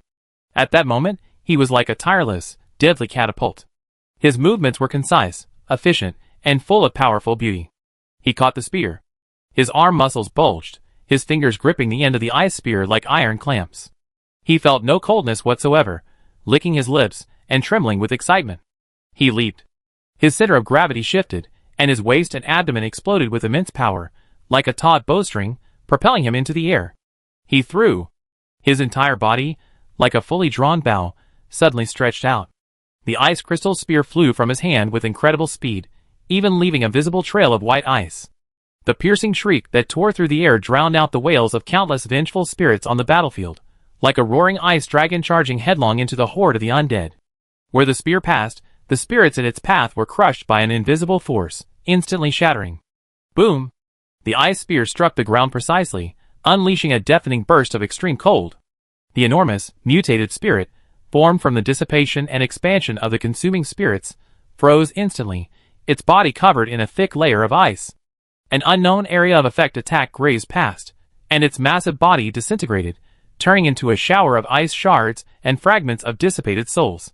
The supplier of the magic power for spirit body swapping, Huggy Dragon, couldn't help but glance over. Hiss. If it could break through the defenses of a dragon's scales and fail to defeat the spirit, once she regained her mobility, her first thought would be to breathe on this big, bald egg, burning off its newly grown eyebrows. Now it seems not bad. I acknowledge you.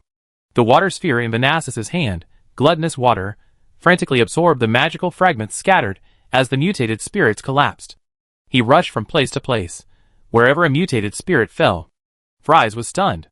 She slashed down 2 evil spirits that had transformed into 3-headed dogs with 2 strikes, and Vanassus immediately appeared beside her, casually casting a water elemental barrier for her before moving on to the next location.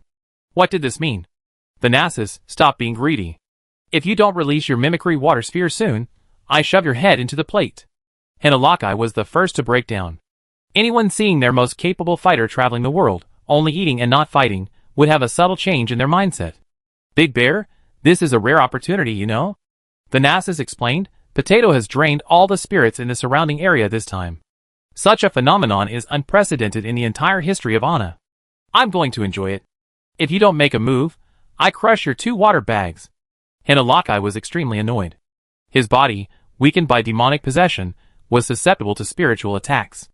To assist in intercepting the spirits, he needed to chase after those elusive white mists, like a donkey lured by a carrot. Looking back, he saw a ruthless individual still holding back, and his anger flared even more. Under the terrifying threat of the water bags, Vanassus's gluttonous water landed and rapidly expanded. In just a few breaths, it had grown into a mutated spirit. This was a monster forged from the purest water elemental base, mixed with countless spirit remnants. The surface of the water sphere constructed mimicry was shrouded in white mist, with various creature heads, identical to the mutated spirit, tightly connected. There were distorted human faces, mouths agape in silent screams. There were ferocious beast skulls, their eye sockets burning with venomous phosphorescent flames. All the heads were struggling and twisting frantically, trying to break free from this terrible restraint, yet they were held together by an invisible force. The terrifying scene, like the gates of a living hell, sent chills down one's spine. Jianghe wasn't surprised at all. Everyone in the Sunring community was a master of their own skill. Vanassus, who was the first to realize that the world's consciousness had killed the team, possessed an even greater skill. He could use water magic to absorb and borrow the power contained within the magic of others in a mimicry form, achieving a near parrot-like imitation. It's no wonder he only ate and didn't fight. If it were Jianghe, faced with this potentially once-in-a-lifetime opportunity, he too would have been tempted to greedily eat a few more bites, trying to be as accurate as possible and enjoy being the pilot to the fullest. It's like a carnival. Vanassus suddenly waved his hand. Gluttonous water, bite them. Renee, focused on using spatial rifts to banish the rushing spirits to Jianghe and the others, watched in astonishment as the gluttonous water devoured the food. They all possess unique skills. Doesn't the world's consciousness even offer them a little protection? Mint shrugged. You're asking me? Chapter 680. On the Sky Island ruled by the Sovereign, Jailer Bro independently performed over a dozen spirit body swaps. The difficulty of this technique lay primarily in its reliance on practice. The head of the Sky Island medical team likened it to a magical surgery. However, the world of Anna differed greatly from the Sky Island, with vastly different magical abundance. It required Hadron and Ksha to artificially create a magic-rich area to meet the minimum basic requirements for the surgery. Performing a spirit body swap on a living person for the first time in his life, facing immense pressure, Jailer Bro was constantly sweating. Potato. Don't panic, follow the procedure you're familiar with. I'm helping you regulate the flow of magic from Kesha to ensure stability. Jianghe subconsciously tried to reassure him, attempting to ease the tension with a relaxed tone. We work together, brothers. How can one fight against another? The jailer swallowed hard, interrupting him, but his tone was even more serious. It's not that I'm panicking about this. It's just... Something feels off. Anna's spirit and this puppet body seem not quite compatible. What do you mean? Have you ever assembled a detailed model?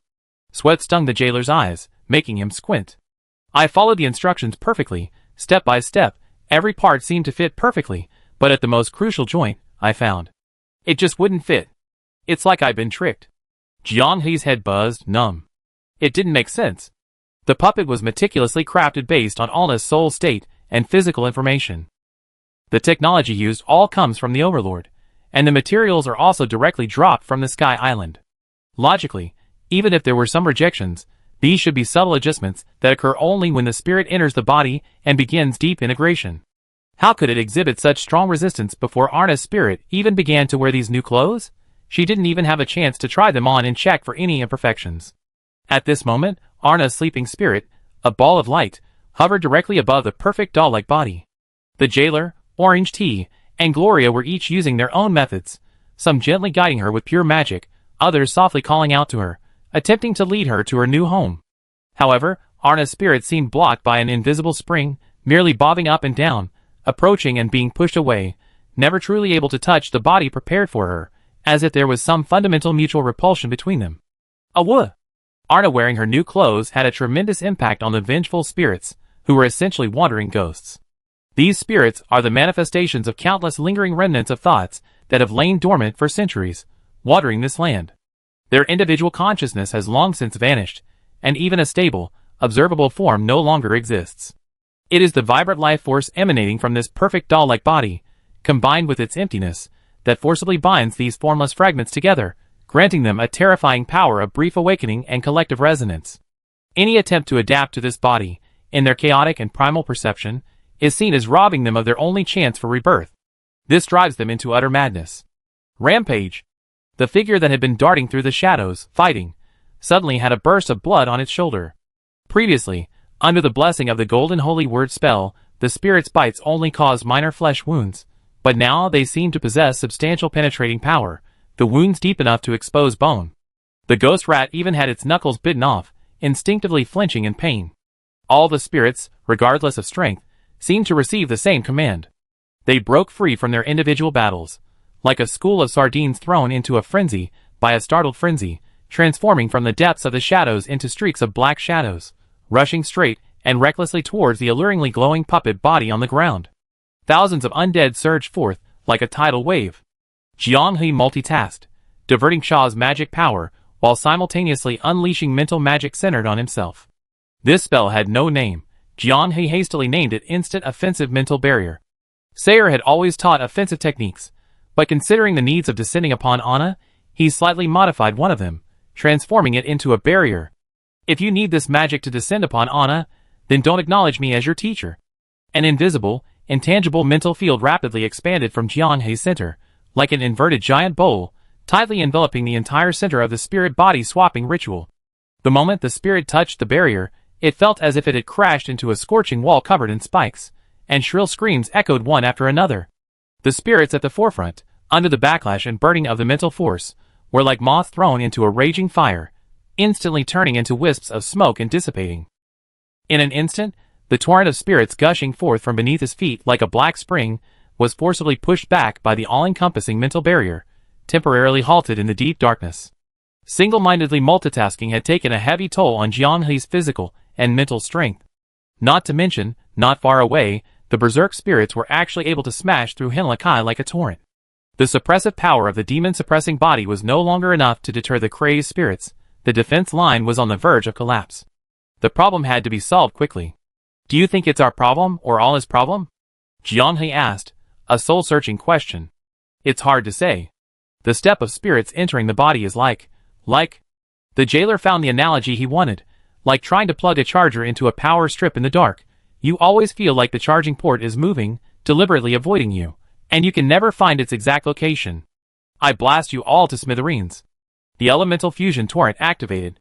Wherever it passed, spirits evaporated and melted instantly, like snow thrown into a steel furnace. The surging torrent of undead was abruptly severed by this violent attack, experiencing a brief flow interruption. Even more astonishingly, while unleashing such a powerful attack, he still had the leisure to casually conjure several icy spears, accurately tossing them to Golovin, who was waiting nearby, allowing him to maintain efficient ranged firepower suppression. Jianghe and the jailer tried twice more, but still couldn't achieve the desired connection. Spiritual body swapping isn't like assembling a model. You can't always use a file or rely on brute force. This is a precise operation involving the very essence of the soul, allowing no room for roughness. Orange Tea awakened Alna. Huh? Tea Goddess paused, startled. The jailer hurriedly explained, under normal circumstances, the spirit should ideally remain in a deep slumber during the body swap. This way, deep within her subconscious, she will naturally accept that this new body and her soul are one, inseparable, minimizing the risk of subsequent rejection. You need to be flexible. Jianghe interrupted him, his tone leaving no room for argument. I remember clearly, the teachers explicitly mentioned when teaching the body swap technique that in cases of difficulty guiding or unknown rejection, allowing the awakened spirit to adapt autonomously is also a viable alternative. Awaken her. Go now. He paused, then added, Inkfish, come over and set up a soundproof array, a large one. As the most authoritative figure at the boundary between the real and the virtual, everyone was already used to following Jianghe's decisions. Orange Tea didn't suspect anything.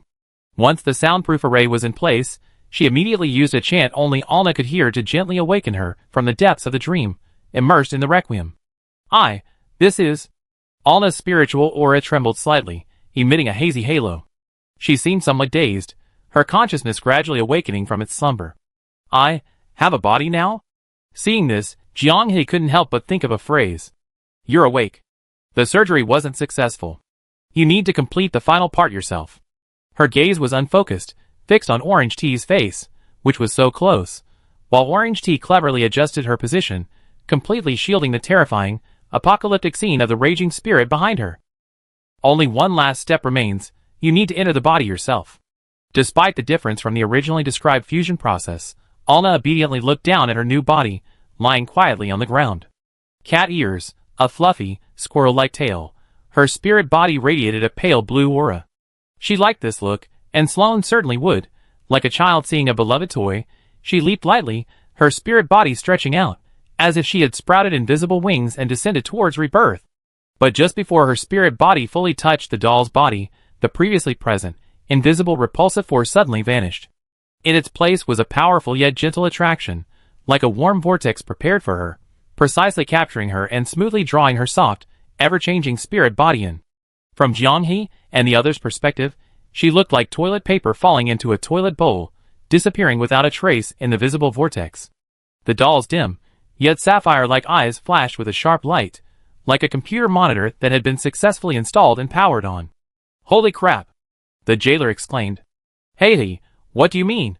Why does self-adaptation work, but ours doesn't? He was stubborn to the core. If it weren't for Potato's insistence on improvisation, he probably would have stubbornly stuck to it.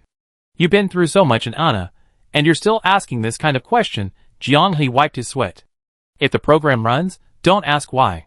Orange Tea nervously squatted beside Alna, noticing her trembling fingers, and immediately asked. It moves? Yes. Alna's throat was dry, her newly formed body, still unlubricated by the soul's influence, felt rough. It's like being drunk. My body's a little unresponsive, but I can feel it belongs to me. She wanted to chat with everyone for a bit, but then she saw the main manipulators of the spirit body swap, Potato and Jailer, one drawing a knife, the other, with a green glow emanating from his hand, shoot out. The next second, Ksha walked across the waves, splashing water onto her face. The cool sensation made her dizzy. A wonderful, long-lost feeling. A touch only the living could feel. The next second, a distant explosion and shockwave tore through the soundproofing array, unleashing a deafening, shrill roar. Watching those hideous, grotesque faces vanish under the onslaught of magic, she was momentarily stunned. What happened? Long story short. Your body is very tempting. They're all trying to take it. Suddenly, the blanket peeked out from the shadows beside Alna, startling her so much she jumped up. She gasped in surprise, only to find that her previously numb body instantly became fluid after the shock. The fierce battle with the undead continued. The spirits had no way out. Without the puppet's body, they would dissipate, so they pressed forward relentlessly. While I was away, you pack of wild dogs were quite arrogant. The jailer's voice arrived even before his magic. Henarakai had just smashed two nearly 4-meter-tall behemoths with his bare paws, and was about to shield his chest from a sweeping attack from another tall, aggregated spirit, when a deafening roar and a shockwave, almost touching him, numbed his arms. In the howling wind, flying stones, like bullets, struck his body, spraying blood. Bang, bang, bang, bang. The ruthless French fries, wielding 2 long knives, was in the midst of a fierce attack when the spirits before her suddenly exploded, causing her to stagger backward. Looking up again, she listened to the festive firecrackers that sounded like New Year's bells, and felt a sense of numbness. She stared blankly up, her vision filled with spirits that swelled in various contorted shapes, like wax figures thrown into a raging fire. Then, with a series of short, violent explosions, they burst into countless rapidly dissipating green specks of light. The continuous roar filled her ears, and her vision was repeatedly illuminated by the ghastly green light. The aftershocks of the exploding spirits overlapped, and those spirits stained with the green energy fragments, regardless of size or strength, seemed to have been ignited, following in their footsteps after a brief, desperate struggle, transforming into even grander fireworks. The necromancer's classic technique, spirit explosion. In the current magical environment of the Ana world, it's incredibly effective against spirits with stable energy structures, hitting them one shot. Aside from the enormous mana consumption, which nearly drains the jailer dry in an instant, it has no other drawbacks. The necromancer is the spirit's most stern father. Spirits that survive the jailer's attacks are all monsters that have evolved through devouring, nearly reaching level 9. Without exception, they all possess a sliver of rationality, understanding the importance of development. From the very beginning of the battle, their primary focus has been on feeding. Alna's entry into the body doesn't signify the end. The fusion of spirit and body requires an adaptation period. If Alna's soul is destroyed during this time, they can still take her place. The little wild dogs are dead, the rest are all well-fed big wild dogs. The jailer surveyed the surroundings. Quite a few. Is there a difference? Ellerby tossed her dark red hair and landed in front of the group. A wild dog is a wild dog. No longer needing to act as a magic battery, she was free. For a century, to keep her promise to Tina, she had carefully restrained her power, minimizing the destructive potential of her dragon form. The spirits have all overeaten and become level 9? Just what she wanted. Thank you all for growing to this level. Ellerby licked her lips. Equal strength. This doesn't violate my promise to Tina. Chapter 681. The wounded winged deer, at Orange T's repeated calls, staggered to her side. Their bodies were covered in wounds from the spirits tearing, their once shimmering for now dull and lifeless. In the previous fierce battle, these docile creatures, not primarily engaged in combat, had almost single-handedly withstood the spirits' frenzied onslaught through sheer willpower. Initially, the protection of the Golden Holy Word spell allowed them to hold on, but as the spirits suddenly went berserk and the pressure increased exponentially, each of them suffered serious injuries. Even after healing, their strength was completely exhausted, and they could only pant weakly. Good boy, Orange T said, vigorously rubbing the head of each winged deer as a sign of gratitude. They were no longer able to participate in the battle. Erira took the lead, charging into the center of the coalescing 9th-tier spirit. She didn't choose the dragon's body. Its destructive power was difficult to control. Her painstakingly cultivated and built manner could be wiped out in a sudden, unexpected attack. It would be too humiliating. Erira's fighting style was extremely wild. Utilizing the dragon's powerful magical absorption talent, she plunged into the monster horde and began to absorb. Wild, shocking the jailers. High-level spirits had reached the point of materializing the ethereal. Their energy-state bodies, formed from highly abundant magical energy, were almost like those of special races like Siren. However, while Siren's elemental bodies were solid and stable, spirits relied on sudden expansion through absorption, making it impossible to maintain their current state for long. Thus, Jianhe witnessed a strange scene. Dozens of ferocious, roaring 9th-tier spirits involuntarily dissipated, releasing wisps of white smoke. The purest magic was forcibly stripped away, and it drifted like gauze, converging into a river. As if drawn by an invisible force field, it all poured into Elaria's body, eventually disappearing beneath her scales that flowed with a dark red luster like lava. Elaria's eyes were half closed, her expression like that of a long-suffering smoker finally taking a deep, epic drag. Just one satisfying inhale left her eyes narrowed into slits, and the dark red light flowing between the scales around her body shone even brighter. It was obvious that Elaria was incredibly happy. For dragons, a species naturally attuned to magic, magic is the source of life. To be able to roam in a magic-rich environment was like gulping down a large bottle of soda after exercising on a hot day. It was also like taking a perfectly chilled, slushy iced tea from the refrigerator on a leisurely rainy night, filling a glass, listening to the rain, opening a game, and savoring each sip. Enjoying? Ha! Elra's threatening voice abruptly stopped. The short, abrupt syllable left an awkward lingering echo in the air. Those who were quickening their pace, preparing to step forward and offer assistance, involuntarily paused, exchanging bewildered glances. Then, an uncontrollable smile spread through the group like ripples, everyone's lips curling into uncontrollable grins, harder to suppress than an AK. Jianghe struggled to suppress a laugh. This is bad, Hadjilong's been called that so many times, she's really forgotten her lines. A majestic dragon, its intimidating gesture a short, bewildered ha, instead of a deafening roar that could shake the earth? Even those companions, accustomed to Arila's usual lazy demeanor, could clearly feel the blush spreading across her face, a blush that seemed to solidify into a tangible shame. Roar!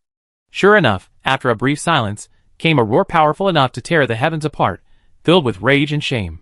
Feeling utterly humiliated, the Hagi dragon unleashed all its fury on the closest creature, the one it had drained of its energy to near transparency, on the verge of turning to dust.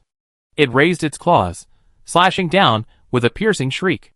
The scene didn't resemble an attack on a powerful energy aggregate, rather, it looked like a scalding knife plunging into butter. The final, devastating blow came from its twisted, skull-like deformity. The spirit's hideous face didn't even have time to utter a final wail before it exploded with a bang, completely turning into magical dust that scattered across the sky. The jailer, always eager for a good show, said, "This really is a Hakimi. Can you show us that, the Spinosaurus form?" "What's the Spinosaurus form?" Plata asked curiously. The jailer casually manipulated a trembling, low-level spirit, making it arch its back and bristle like a startled cat. Plata, watching the comical scene and imagining a massive dragon making a similar gesture, couldn't help but chuckle. Jailer. The Hakimi is panting. Fries, having torn apart one of the heads of the multi-headed serpent spirit before him with a spatial slash, couldn't resist chiming in. Can a dragon be proven to be a type of Hakimi? Squid chuckled. That's my 114,514th favorite argument segment. Unable to find the kidneys of these deformed aggregates, Bed, in a rather despicable act, emerged from the shadows with Ghost Rat to chop off their feet. Choosing to transform from the virtual to the real means enduring the pain of the physical entity losing its support and being bound by gravity to fall to the ground. She and the others didn't need to do much. They only needed to slow down the spirit's movements. Possessing magic power, but lacking corresponding spells, these bucket-sized mages, whom Mint Mama utterly disdained, were a perfect example of this group of deformed spirits. Relying on instinctive resonance with magic power to trigger magical explosions was their most threatening attack method. Besides that, they relied on their deformed bodies, which had materialized from the ethereal, to launch physical attacks. Even the elites of the Imperial Mage Tower might not have been able to clear them out so easily. The spirit's growing mental pollution was sealed off by Mint Mama's potions. The overwhelming number of spirits was blasted apart by the jailer in one go. The abundant magic power was absorbed by Elaravia like iced tea. Their remaining rationality crumbled under Jianghe's mental magic stimulation, leaving only a mindless, berserk attack. And there was also the demon-suppressing giant bear beside them. He opened his arms to embrace each spirit, thus delivering them from suffering. Truly a saintly monk descended to earth. Even the four primal bodies couldn't help but joke that the black bear in the cassock had transmigrated to help. The suppression of spirits was fully executed. After the spirit body transfer ritual ended, and its core combat power was released, the spirits had no chance of winning whatsoever.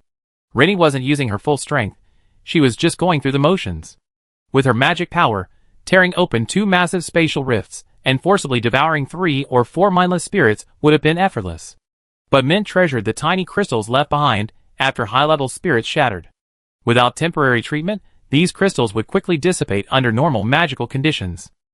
Materials with such active magical properties were highly sought-after treasures on the Ana continent, rare only found in barter transactions.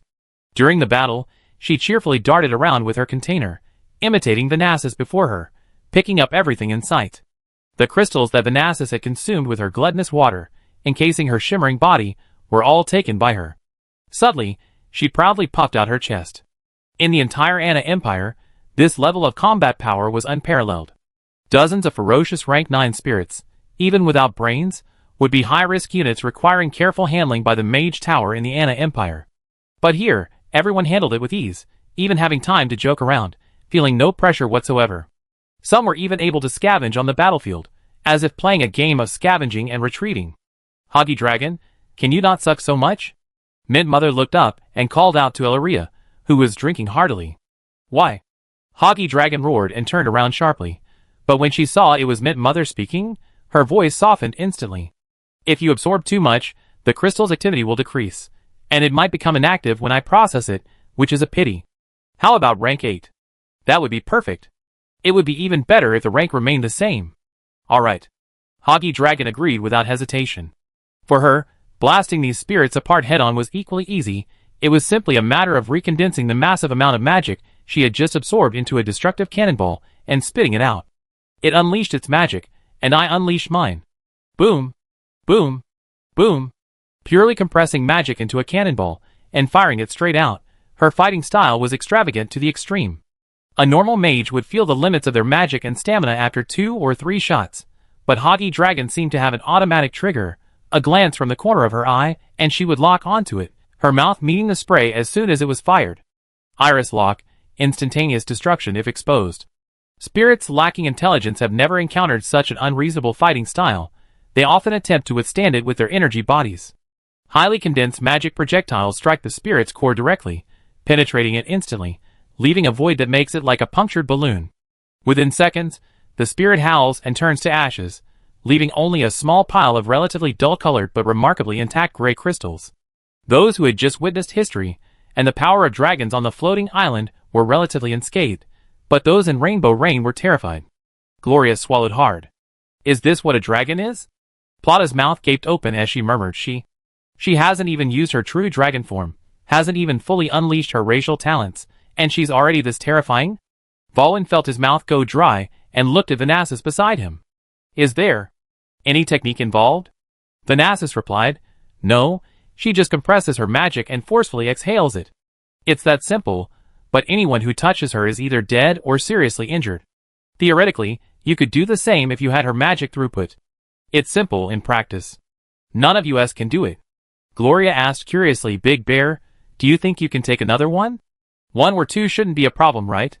But Henlakai, who had just strangled a vengeful spirit with a hug and kill move, immediately turned around upon hearing this, his expression extremely straightforward. But why should I take it? I'm not stupid. Who wants to stand and confront this kind of extraordinary guy head-on? Jianghe, standing to the side, wholeheartedly agreed, and felt an urge to give Henlakai a thumbs up for his clear-headed understanding. A massive wave of luck charged straight at them. Anyone who dared breathe on it would become a figure from the second dimension. Hinarakai, capable of exchanging a few blows with a massive wave, was already a near master of that level. Hey, why is everyone talking about Hoggy Dragons? Fries, somewhat indignant, swung his long sword. A flash of light severed countless tentacle-like limbs protruding from a spirit's ethereal form. Immediately afterward, another sharp blade flashed, cleaving a 9th-tier spirit in 2. Wasn't my blade fast enough? We admit, Fries, your movements are sharp and elegant, but in terms of visual impact. Jailer scratched his head, who wouldn't enjoy watching massive waves collide? Besides, he casually flicked his wrist, and a 9th-tier spirit, coalescing into a giant tumor covered in tentacles, rolled out and crashed directly into another spirit. Orange tea, isn't my dog training ability cool? The tea god, cradling the head of the winged deer and soothing each dog, suddenly heard a child weighing about 100 pounds waiting for praise in the distance, and couldn't help but laugh. Cool, very cool. After drinking Mint Mom's quick-acting mana-restoring potion, the drained jailer bro was back to his feet. Using the necromancer techniques taught by the Overlord, he could control completely mindless spirits when his mana was plentiful.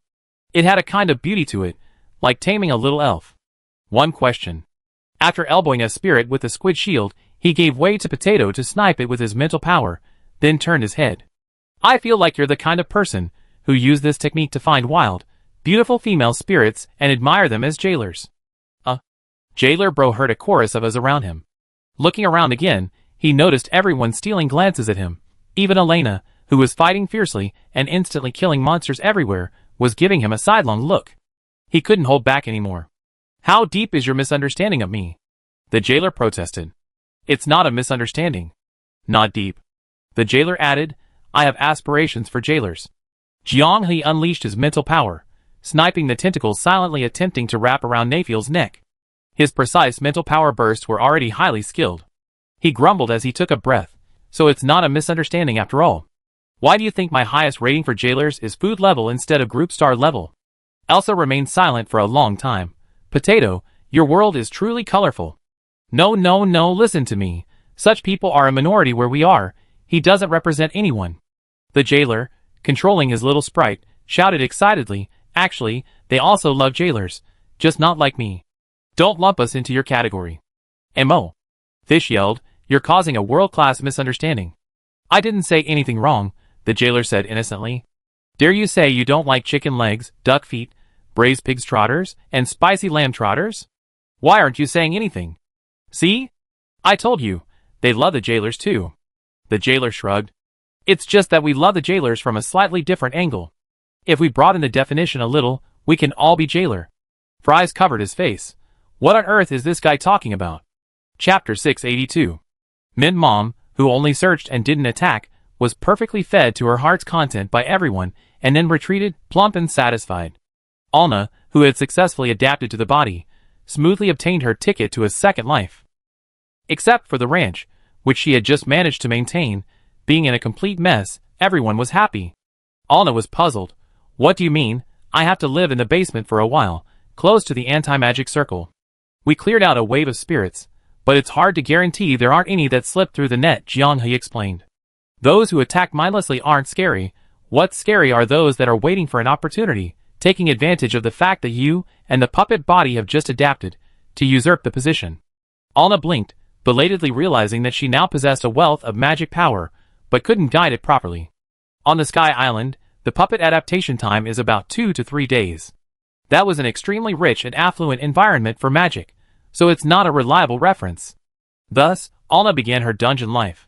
For her, the greatest happiness was the provision of 3 meals a day and the various desserts Elsa brought when she visited. As a spirit, she could only watch everyone eat. Now that it was her turn to enjoy it herself, she wanted to devour the entire plate. No wonder they say potatoes and squid are nourishing. Living here is too blissful. Jianghe didn't disturb their private time. Alna would soon be heading to Anna, and barring any unforeseen circumstances, she and Sloane would smoothly enter the next stage of their lives. As for how the two of them would resolve the issue of lifespan, Jianghe glanced at Kesha. Kesha's tail rested on his and Fry's thighs, close to their stomachs. She wobbled around them, sprawled like a noodle on the floor behind the soft chair, lazily munching on the legendary snack, Fry's itself. Fry's had casually remarked that the tail has a really nice texture, it feels so comfortable to touch, and after that, Kesha never considered taking the potion to grow legs again. Even though Peppermint Mom had already prepared the correct proportions. At night, Kesha's tail was a soft, watery pillow. During the day, it was a backrest, truly multifunctional. If she switched from a flesh and blood body to an elemental body, becoming a ball of shimmering blue water, she could gently envelop the two of them together. Jianghe had never suggested such a thing, nor had she ever tried it. It was purely Kesha's quirky idea, and she was eager to give it a shot. It was believed to be inspired by the Slime King. Kesha had always found the concept of lifespan ridiculous. She was always hesitant and indecisive, wasting the most vibrant years of her life on indecision. In both game and reality, she acted accordingly. If she liked something, she'd jump at it. Every second counted. Kesha's tail twitched, then suddenly touched the ground, rising upright in a perfect pouncing motion, passing right in front of their thighs before landing heavily, settling down contentedly. Ouch! Fries yelled, grabbing the wobbly tail tip and pinching it hard in annoyance. Give us a warning before you make any weird noises. Do you think our legs are made of steel? Jianghe, suffering a sudden and unexpected attack, was gritting his teeth, cold sweat pouring down his face. Kesha's pounce had struck his side. Even now, as she kept nudging his stomach with her head, he could only feel a burning pain in his abdomen and thigh.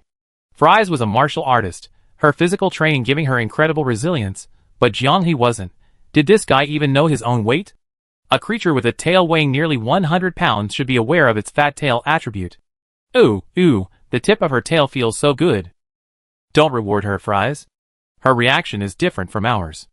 Jianghe really wanted to pinch Kasha's cheek, but remembering Kasha's flushed face and burning body, after doing so last time, he immediately dismissed the idea. After confirming their relationship, Jingxin subtly reminded Jianghe that Kasha was somewhat different from others. Very different indeed. By the way, Is there a big difference between me and the game and me? Xia's question perfectly interrupted Jiang Hei's newly formed dark little thought. Fries replied, it's basically a faithful recreation, except for your strange quirks. The overlords weren't all collected, so it's not very noticeable. Then I have a small question. Can I play this fun game? Xia suddenly looked up, her eyes sparkling, her head bobbing back and forth in front of Jiang He and Fries, possessing the sensitivity that even the mellow sect would ask her for parameters. Jiang He stroked his chin, and French Fries seemed equally thoughtful. Indeed, since they couldn't leave Anna for the time being, wouldn't it be good to have the Overlord set up a server and run a private server for the Stars of Proof in the manor? The Overlord had said that the Stars of Proof they had played before was primarily focused on finding Anna's solution, and was therefore a heavily abridged version of the game. The original game's content was far richer than the boundaries between reality and fantasy. The reason the Sky Island appeared deserted and desolate, with only a small number of active players, was undoubtedly due to the rotation system in the game. Unlike most people's understanding of rotation, the rotation system on the Sky Island was measured in centuries. Only a small minority of people are willing to work long hours. These workaholics are mostly alchemists and alchemical puppeteers. Of course, there are also geniuses in the medical field. It's said that the martial arts instructor at the French Fries studio raises a huge number of incredibly modified mosquitoes on the Sky Island. The origin of these mosquitoes can be traced back to the world where the Overlord rose to power. To continuously iterate on the mosquitoes, she hasn't had a break since the Sky Island ascended into the Star Age. And a quarter of the medical team is assisting her in tinkering with mosquitoes and rats. Jiang He set off to ask for the others' opinions. Is it that game you mentioned? Gloria asked in surprise, then became excited. Of course we have to play. Meeting another version of ourselves in the world would be so much fun. The others' reactions were similar to Gloria's. Jiang He took out a large cardboard sign, wrote down the requirements, and placed it on the roof of the manor. The Overlord continued to observe the situation on the ground. Considering the delay, they would see the requirements in about 3 to 4 days. The doll-shaped message in a bottle, the telescope identifying the information. It was like a long-distance communication between sailors in the age of exploration. Every time Jiang He realized this, a smile involuntarily crept onto his face. It was strangely amusing, possessing a kind of back-to-basics beauty. The disposable doll-shaped message in a bottle landed precisely 4 days later. Having single-handedly broken through the lingering effects of the entire Anna world cycle, it suffered severe damage, landing with only its upper body remaining. Fortunately, the core magic array was still operational, allowing communication to continue. The complete version won't work, but the stripped-down version you played with a few DLCs should be fine. Vanessa's voice was intermittent, the poor communication quality revealing that the repaired Anna world was still bleeding, its healing period long. The reason it's not working? The complete version data volume is too large, requires multiple dolls working together. The jailer, hands behind his head, nonchalantly remarked, I see. So all we can play is the classic version, right? Squid grumbled, for us, it's the classic version. For Golia and the others, they're complete newbies. Besides, they lack the experience and memories of being over 30, so the DLC content is a completely new experience. Taking advantage of the limited time before the dolls destroyed, Vanessa told the boundary between reality and illusion an interesting story. Despite the huge delay, those awake on the Sky Island were mostly secretly observing the manor from a satellite perspective. Given the incredibly high value of the ability to stop reincarnation after the cycle's termination, the boundary between reality and illusion was already a treasure of the Sky Island, its demand and expenses raised to the highest level by the Overlord. The members of the Alchemist Craftsman's group collected a massive amount of useful information from the anomalies caused by the cycle's termination. These are records that cannot be obtained without personally getting involved and stirring up the vortex. Some of these records will have a crucial guiding and inspiring effect on the technological development of the Sky Island over the next 1,000 years, and will even point out the direction of their future challenges. It's no exaggeration to say that if the boundary between the virtual and real worlds wanted the alchemists to call them father and mother, they would not obediently and do so, even with dark circles under their eyes. So what useful information did the Overlord obtain that makes him so happy? Throughout the entire ordeal, Orange Tea only had this one question in her mind. The bed said, judging from the teacher's tone, it seems like he can change the future. Squid stroked its chin. So, we made our mark on history? The 4 primal bodies reminded them. We made our mark on history in more than one place.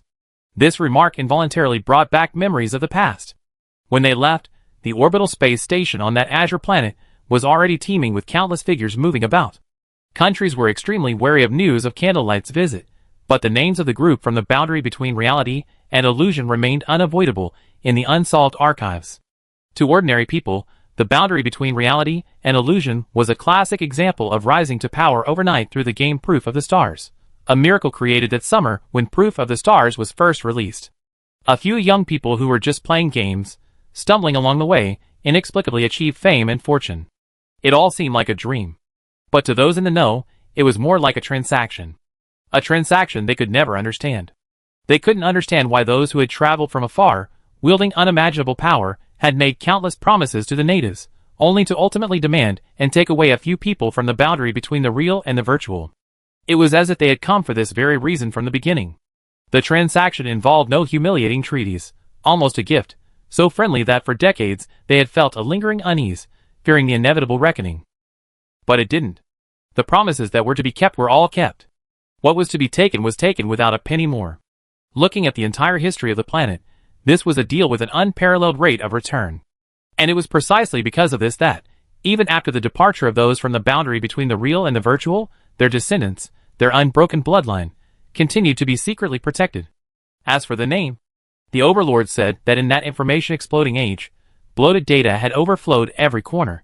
Yet, the name of the real virtual boundary was still occasionally, unintentionally, pushed to generations by the authorities. This was their only way to ensure the real virtual boundary was remembered by the world despite the information blockade. In the Three Domes land, their vehicle slowly drove by, and beneath the tire tracks, the force known as the Stargazing Sect had subtly become a comprehensive business tycoon, dealing in fried chicken, hamburgers, fries, and soda. Yes, in the Three Domes land environment of spiritual energy revival, Lefuran and his two companions were still alive. In terms of lifespan, they had just entered middle age, but were still some distance from old age. Lefuran was a grateful man, he said it, and he did it. For decades, the real virtual boundary had been disconnected, and the Stargazing Sect under his rule regularly offered sacrifices to the statue of the real virtual boundary every month. The food offered was strictly fed to the animals, cattle, horses, pigs, dogs, and sheep, according to the no-waste principle proposed by French fries. Because Orange Tea mentioned cattle, horses, pigs, dogs, and sheep, the offerings removed by the Stargazing Sect were strictly in the order of feeding the cattle first, then the horses, then the pigs, dogs, and finally the sheep. This order was never disrupted. In fact, when Orange Tea mentioned cattle, horses, pigs, and dogs, only the jailer realized how sinful his actions had been in polluting Orange Tea's image. The boundary between reality and illusion was clearly defined, and the Stargazing Sect followed suit. After nearly a century of development, the Stargazing Sect is now a renowned behemoth in the Three Realms. The research and development of various new products never ceases. Although they often produce some bizarre combinations that leave the cultivation world bewildered, the overall changes in taste always keep pace with the changing times in the Three Realms. For decades, there have been those who sought to overthrow the Stargazing Sect, attempting to seize their knowledge and assets through violence. But subtly, these ambitious individuals always encountered unexpected events just before they could execute their plans. Even when a plan was successfully formulated, various unforeseen incidents would allow the Stargazing Sect to prepare and skillfully defuse the situation. This was certainly not purely good luck. It was the puppets left behind by the Overlord who were helping. Lefuran rarely considered himself the sect leader. Jianghe had heard the Overlord describe him as someone who often told with Sitong and Wei Shen that perhaps one day, when the boundary between the real and the virtual reality reconnected with them, it would be time for him to relinquish his position to his benefactor. This was unnecessary. The people of the real and virtual reality had no intention or interest in running a sect like Crazy Sunday X. However, Lefuran's decades-long concern for them did move everyone somewhat. Having lived two lives, they understood the destructive power of time even better. To remain steadfast in one's beliefs and convictions is a rare and precious quality. Jianghe was trapped in Anna and unable to escape. All he could do was borrow the Dominator's puppet to send his greetings. For days passed quickly. 6 puppets fell from the sky, crashing into the ranch and carving craters. Why all of them in the ranch? Elena asked, puzzled. The craters we just filled after defeating the spirits are broken again. Maybe from the Dominator's perspective, this is the most open area, Jianghe said. Stop worrying. Our private server is here. Hopefully, not all the puppets are damaged, and we can't boot up. For puppets failed to light up in a row, and everyone began to worry. Did they have to wait another 4 days? Until the 5th puppet, its eyes slowly lit up, and the one with the most intact body began to speak. Stars proof loading dull. Master recognition complete. Powered on. Powered on. The jailer was overjoyed. So the question is, Elena said, thoughtfully, which class is the strongest in this game? Chapter 683. To ensure a perfect gaming experience, Jianghe only bound himself to administrator privileges. He couldn't forget the funny incident that happened in his previous life when everyone was in administrator mode while playing an online farming game. After painstakingly cultivating the land for days, finally achieving some results, and wanting to show off, the jailer instantly pulled out a pit full of food, solving everyone's famine. This miracle led everyone to beat the jailer to a pulp in the game. All the immersion and carefully crafted pastoral atmosphere vanished in that instant. Instantly exhausting all the fun and experience of a game will quickly end its life. Even the overlord carefully set interference limits for the puppet servers when configuring them, preventing them from excessively interfering with the natural operation of the game as intelligent administrators. How do you play this game? Hinalakai stroked his furry chin and asked the core question. Plotter recalled, it seems like. Going to sleep? The insect-like mist, which had been hanging on the portrait waiting to sleep since arriving at the boundary between reality and illusion, had been watching for a long time. Can I play too? Jianghe answered while setting up. As long as you enter a deep sleep state, you can. Then what are we waiting for? Let's start now. Plata happily rubbed her hands together. Black Cat, Naphiel, aren't your mental magic very powerful? Give me a hypnosis spell, I guarantee I won't resist. I fall asleep instantly. This. After being controlled by Jianghe, these two, who were always obedient, never even entertained the thought of using magic against their own people. Being asked to do this, they could only look at Jianghe.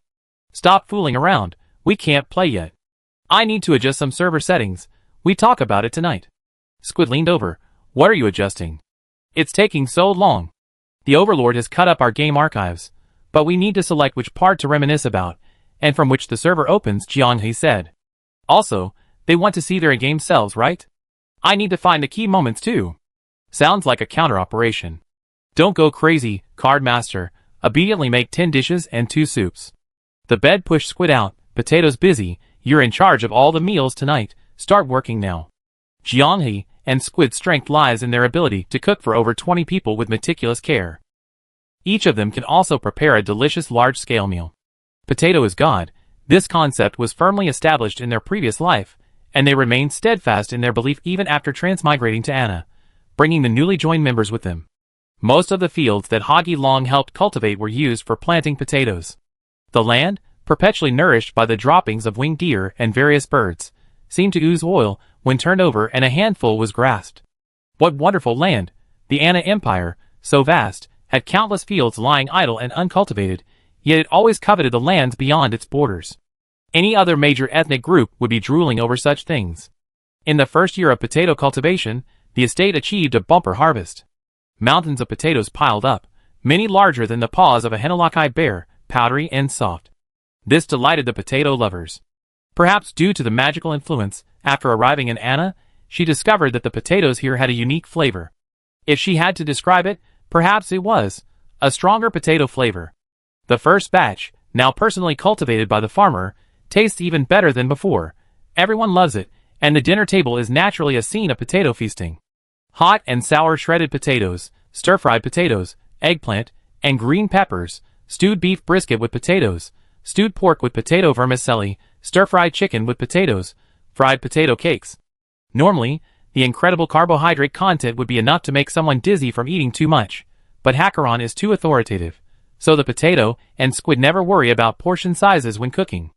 Anyway, it's all for themselves, and Hackeron can solve all the problems, so there's no waste. Crack, crack. Crack, crack. Jianghe was performing open chest surgery on the doll, checking its core stability, when a crisp, pleasant sound kept coming from beside him. The left channel switched to the right channel, gradually forming surround sound along with the footsteps. Sigh. Jianghe looked up helplessly. Do you have to make the fries look so tempting? Seeing how engrossed you are, I thought you couldn't feel it.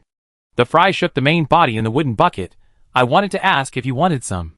Then feed me. Jianghe continued fiddling with the magic array core inside the doll's body. The fries moved a small stool over and sat down beside him, feeding him fries one by one. Similar to when playing games in his previous life, when they couldn't concentrate and could only use their mouths, one of them would always think of doing this. "Where's Kesha?" Jianghe asked vaguely while chewing. "She said she learned a couple of tricks from you and decided to cook a fish for everyone to try." Jianghe shuddered. Kesha was good at everything, except her cooking skills were disastrously bad. Logically, she had excellent learning abilities and should learn everything quickly, but as soon as Jianghe got to the stove, he couldn't help but break out in a cold sweat. Her previous masterpiece was a fish with gills still on, boiled until incredibly salty, then seasoned with a splash of vinegar, which she served to him in fries. Frankly, if they weren't in love with her, their first instinct would have been to ask Hadron if he wanted some. This wasn't some famous dish from the Fallen Star Sea, so there were no cultural differences, and Jingxin had even warned them about it beforehand. Don't let Kesha do the eating and drinking. She's like a clumsy potion master in that regard. In the end, Hadron, who was practically a garbage can, disdainfully dumped everything on the winged deer and the black and white bull in the manner. The latter ate with relish, bringing tears to the eyes of the jailer. What kind of miserable life had his good brother, who had helped him, endured before? In short, when Jianghe heard she was going to challenge the stove dungeon again, his hands trembled as he manipulated the puppet array. "Take it one step at a time. Life is long enough for her to figure it out," Fries said with a smile, continuing to feed her. As night fell, Jianghe, who had been busy for a long time, completed the acquisition of full server administrator privileges according to the airdrop instructions, and confirmed that the remaining 2 dolls were intact and could be used to connect with each other to further enhance the game experience. He was led to the dining hall by Kesha's tail. Standing around the round table, no one had started eating, even though they were holding plates. The dishes, served in simple, rustic bowls, were all intact. They stared at Jianghe and the fries, all revealing eerie smiles, like formulaic NPC characters from some horror movie. "Come on, try it. I learned a lot from Squid again this time. This fish will definitely be delicious." At Jianghe's seat, the gleaming lid of his plate was gently pried open by Kesha's tail tip. The gills and fins were removed, leaving the fish intact, coated in a rich, dark sauce. The thin, glossy red sauce shimmered on the plate. Attempts to thicken it were evident, but it hadn't quite achieved a perfect coating. This dish, resembling a dry-fried fish, became the focus of everyone's attention. Everyone, bowl in hand, their eyes darting back and forth between Jianghe's plate and his interaction with the fries. To be able to enjoy such a little drama of everyday life before the game even began was truly delightful. Wonderful. The fries were the first to pick up their chopsticks, taking a piece of fish belly meat and putting it in their mouth. The movement was fluid and effortless, without the slightest hesitation, as if they were simply savoring an ordinary home-cooked dish. She chewed carefully, her movements slow and natural, her throat bobbed slightly as the fish meat entered her stomach, and her eyes slowly opened. Delicious. Seeing the surprise in the fries' eyes, not only Jianghe, but everyone watching was stunned. Encouragingly, under Fry's watchful gaze, Jianghe picked up a piece with his chopsticks. Meeting her bright eyes, his gaze flickered, then lit up with surprise. "Wow, it's really good." Kesha cheerfully clapped her hands and tail. See? See? Cooking is knowledge too. With patience, you can definitely master it."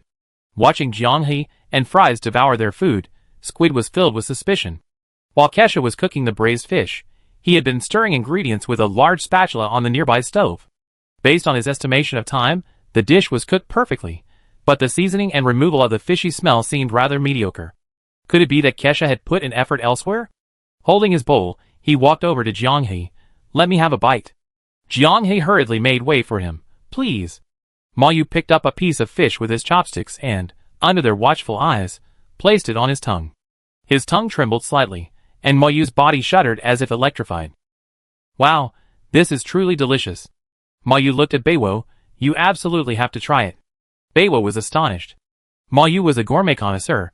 For him to praise it, what level of quality must it be? "Wow, so delicious.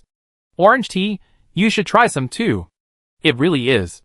Jailer, come and try it quickly." "Holy crap, for primals, come and have a good taste. It's so fragrant."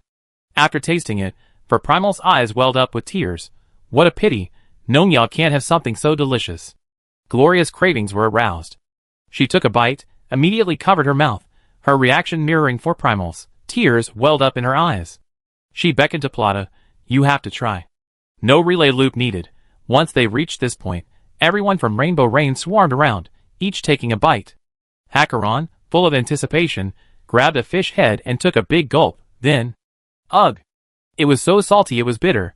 The fishy smell was completely masked by the alcohol, creating a bizarre taste that was fishy, astringent, and bitter all at once. Shaw's mouth gaped slightly, his tail drooping to the ground. You bastard! The jailer, who had finally managed to get everyone to eat, gulped down some fruit wine. Fries are such a bastard. Eating is one thing, but acting like nothing happened. Fries calmly drank to detox. How else can I trick everyone into sharing this delicious treat? You even lied to Potato and Mom. Are you even human? Mint Mom's eyes were red from choking. Renee's mouth watered. I don't want to say this, but you're even more cunning than Dussel right now. As a mother, she knew people's temperaments well, and had a vague feeling that something was amiss. But with so many people trying it out, she couldn't resist wanting to find out herself, and thus fell for it. Fries grinned. Potato and I are very compatible, he guessed it just by seeing my reaction. Without needing anyone's comfort, Shaw proactively poured the ingredients for Nyo Nyo and winged deer, continuing to eat happily, as if nothing had happened. She was never one to give up easily, it was just another failure. She could manage potatoes and fries, so how could cooking be difficult for her? I can probably guess what you two were doing living together in your past lives, Plata said. Without this tacit understanding, let alone a guild that lasts a lifetime, it would have disbanded in a year, the jailer said, shoveling rice into his mouth. And there's no way we come to rescue you. Gloria laughed in exasperation. The saviors of the Ana world were a group of self-proclaimed gamers, looking like unreliable and irresponsible guys, who would believe it. Having eaten their fill of the potato meal, everyone, at their unanimous request, skipped the digestion step and rushed straight into the game, their excitement reaching its peak.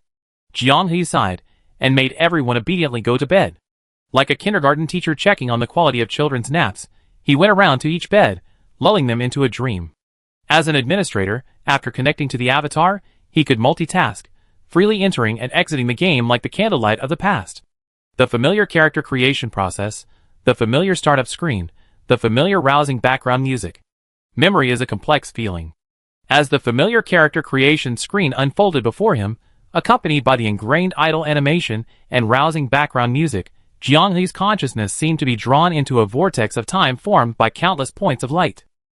That faded yet still vibrant era unfolded like a scroll, within reach. He first heard the background music that afternoon, casually logging onto the game's official website to draw a game qualification. Standing at the crossroads of fate, pondering the future, a link posted by a group member who always shared game content boldly proclaimed proof of the stars.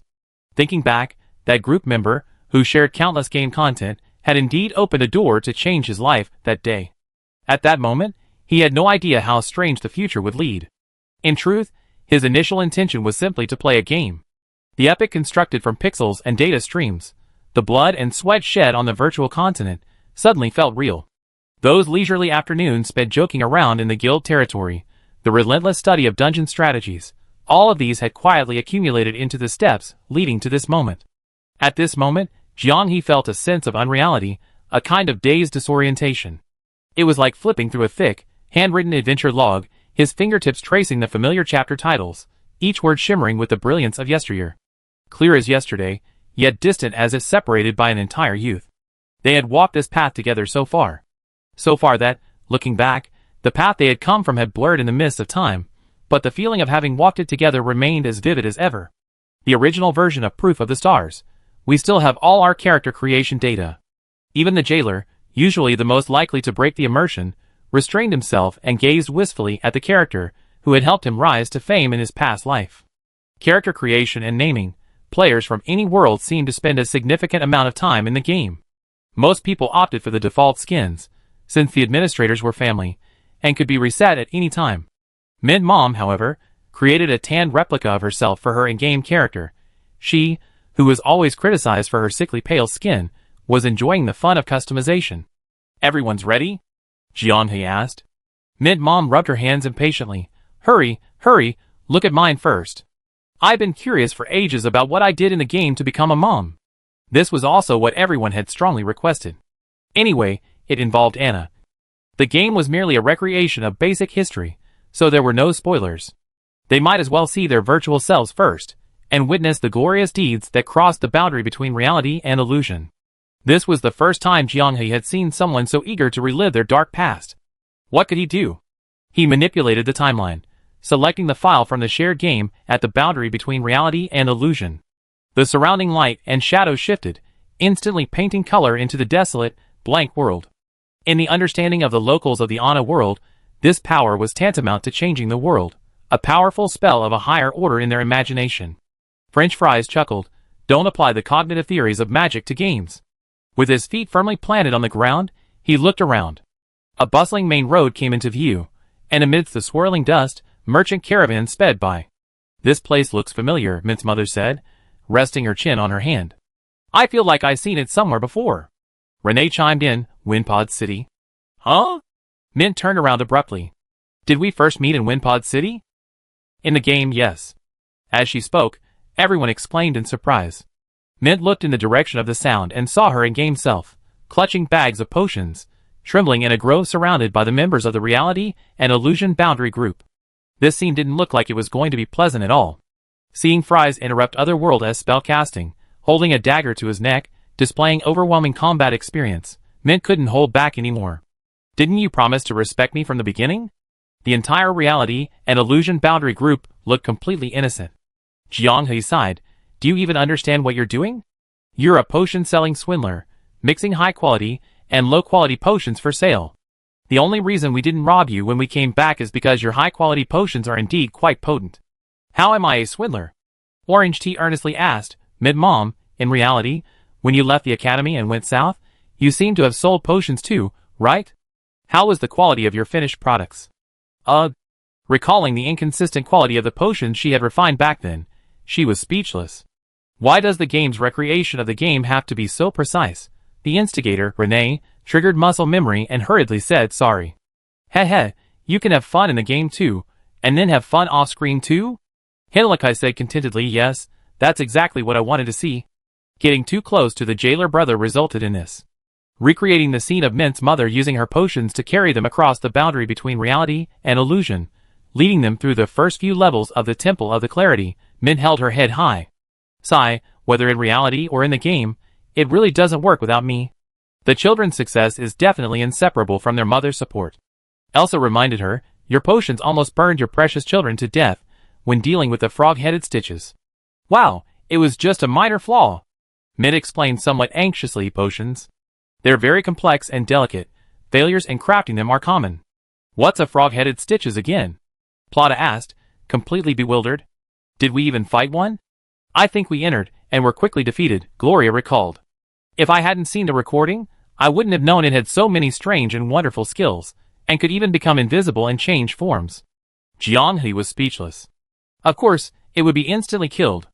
How could a Frankenstein's monster, relying on magic to materialize itself, possibly remain invisible when the giant bear Hinalakai's demon-suppressing body gets close?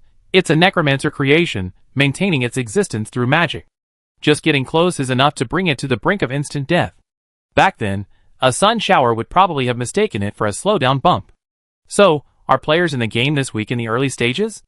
Jianghe felt it necessary to explain to the Ana natives the game's fundamental nature of starting from scratch. He suddenly realized that these people thought creating an account meant they could fly and teleport, having a blast. Arira even asked if they could go all out and destroy things, just for fun. This mentality is very similar to that of a building-type player who saves the game after creating a wonder and then blows it up to watch the fireworks. So in the game, do we share the same bloodline? Kesha blinked excitedly. This guy's mental state is ridiculously healthy. Jianghe sighed. He only learned through the candlelight that the proof of the stars had always had a special further advancement option.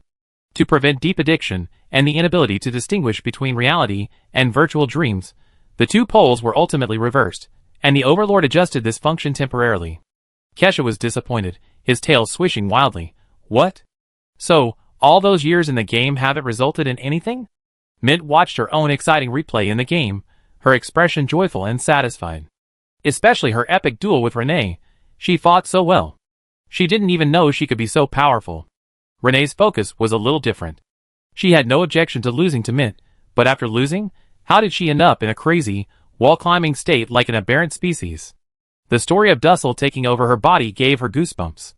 Would this disgusting thing happen if I hadn't left home sooner? The anthropomorphic Grelian family, fearing for their lives, dared not save her, and Dussel seized the opportunity. The thought of her closest relatives constantly plotting against her sent chills down her spine. After we crossed over to Anna, we basically avoided any potential tragedies, Squid said. French Fries added, we created a perfect timeline. Gloria glanced at everyone around her, pursed her lips, and smiled with relief. It truly was a perfect timeline. They should all be dead. Just by helping the boundary between reality and illusion, they were dragged from the game into reality, willing to fight against the world's consciousness to pull her out of a certain death trap. Are all the gamers in that world similar to those in the boundary between reality and illusion? They're truly incomprehensible. Anyone else want to see the dark history? Elaravia silently swallowed the word she was about to say. Like Mint, she was quite interested in what happened in the game, and wanted to know how much effort she had put into becoming famous on the border between reality and virtuality. But Fries had mentioned that she had the reputation of being a furnace-exploding maniac in the Stellaris game community. She initially thought it was a prank to scare her, but after reading Mint's recap, let bygones be bygones. What does Aliva's furnace explosion have to do with her, Hadron? The background music around her faded, and silence descended. Huh? Seeing Jianghe waving at everyone with a mischievous grin, they didn't have time to react. The intense feeling of falling straight down from the sky made them involuntarily scream. Welcome to the world of Proof of the Stars. Chapter 684. Starting from scratch, the most unfamiliar phrase to Elaravia. Dragons' innate abilities allow them to skip the long growth path of many races from birth. Arriving in the world of Anna, beneath the Proof of the Stars, as a half-dragon, with her talents and abilities reset to zero, starting from nothing, Elaravia felt a sense of alienation in this familiar world for the first time. The game landed in Windpod City, and the square was bustling with activity. Chestnut Warrior. Fish. Such a big fish. Anyone want to trade? Barter is fine. I'm a dedicated crafting player. Stable supply. Evie in a hurry. Looking for a guild. Looking for a guild. Looking for a guild. I don't know anything, but I still want to join a guild. Sylvian in a hurry. Guild confirmed. Anyone can join, whether they know how to play or not. I don't need IDs similar to mine. God Moon. The katana feels pretty good in this game. Let's quickly find more people who like playing the katana and form a katana team. Quickly, quickly, quickly. Leopard U. Looking for lucky players to team up with. Anyone who thinks they can jump like a leopard. Nico agreed, needs a marksman. Accurate ranged attack, tavern interview. Suicide. Don't you guys feel like the elemental mage is the perfect class? Looks like fate made me choose this class. Shark Chili. Why did it turn out like this? I spent a ton on new outfits and created a nice character, 2 happy things overlapping. And these 2 happy things brought me even more happiness. What I got should have been a dreamlike, blissful time. Oh, I was just dreaming, never mind, hee hee. Xingqiu. Can someone help me see what I got from killing a monster? It's glowing red. Newbie here, is this any good? Homebody Cat. Sigh, my 1,919,810th favorite game tradition. The newbie question about how good it is has arrived. The scene before her was quite shocking for the local Anna player new to the game. The dolls left behind by the Overlord not only preserved saved data from their time playing on the boundary between reality and illusion, but also retained data on active players from that era, continuously iterating and perfecting them into this version of NPCs. Elaravia only needs to play to glimpse, through these once lifelike players, a world they never visited, yet heard about countless times from the boundary between reality and illusion. Realizing that the units around her with their strange game names were all former, living players, she felt a tingling, electric shock-like sensation throughout her body. No wonder the Overlord was able to find a miracle to save Anna through the game. They truly created another world in their dreams, within the game. The units whose names are preserved here will continue to grow as the game iterates and evolves. Near immortality.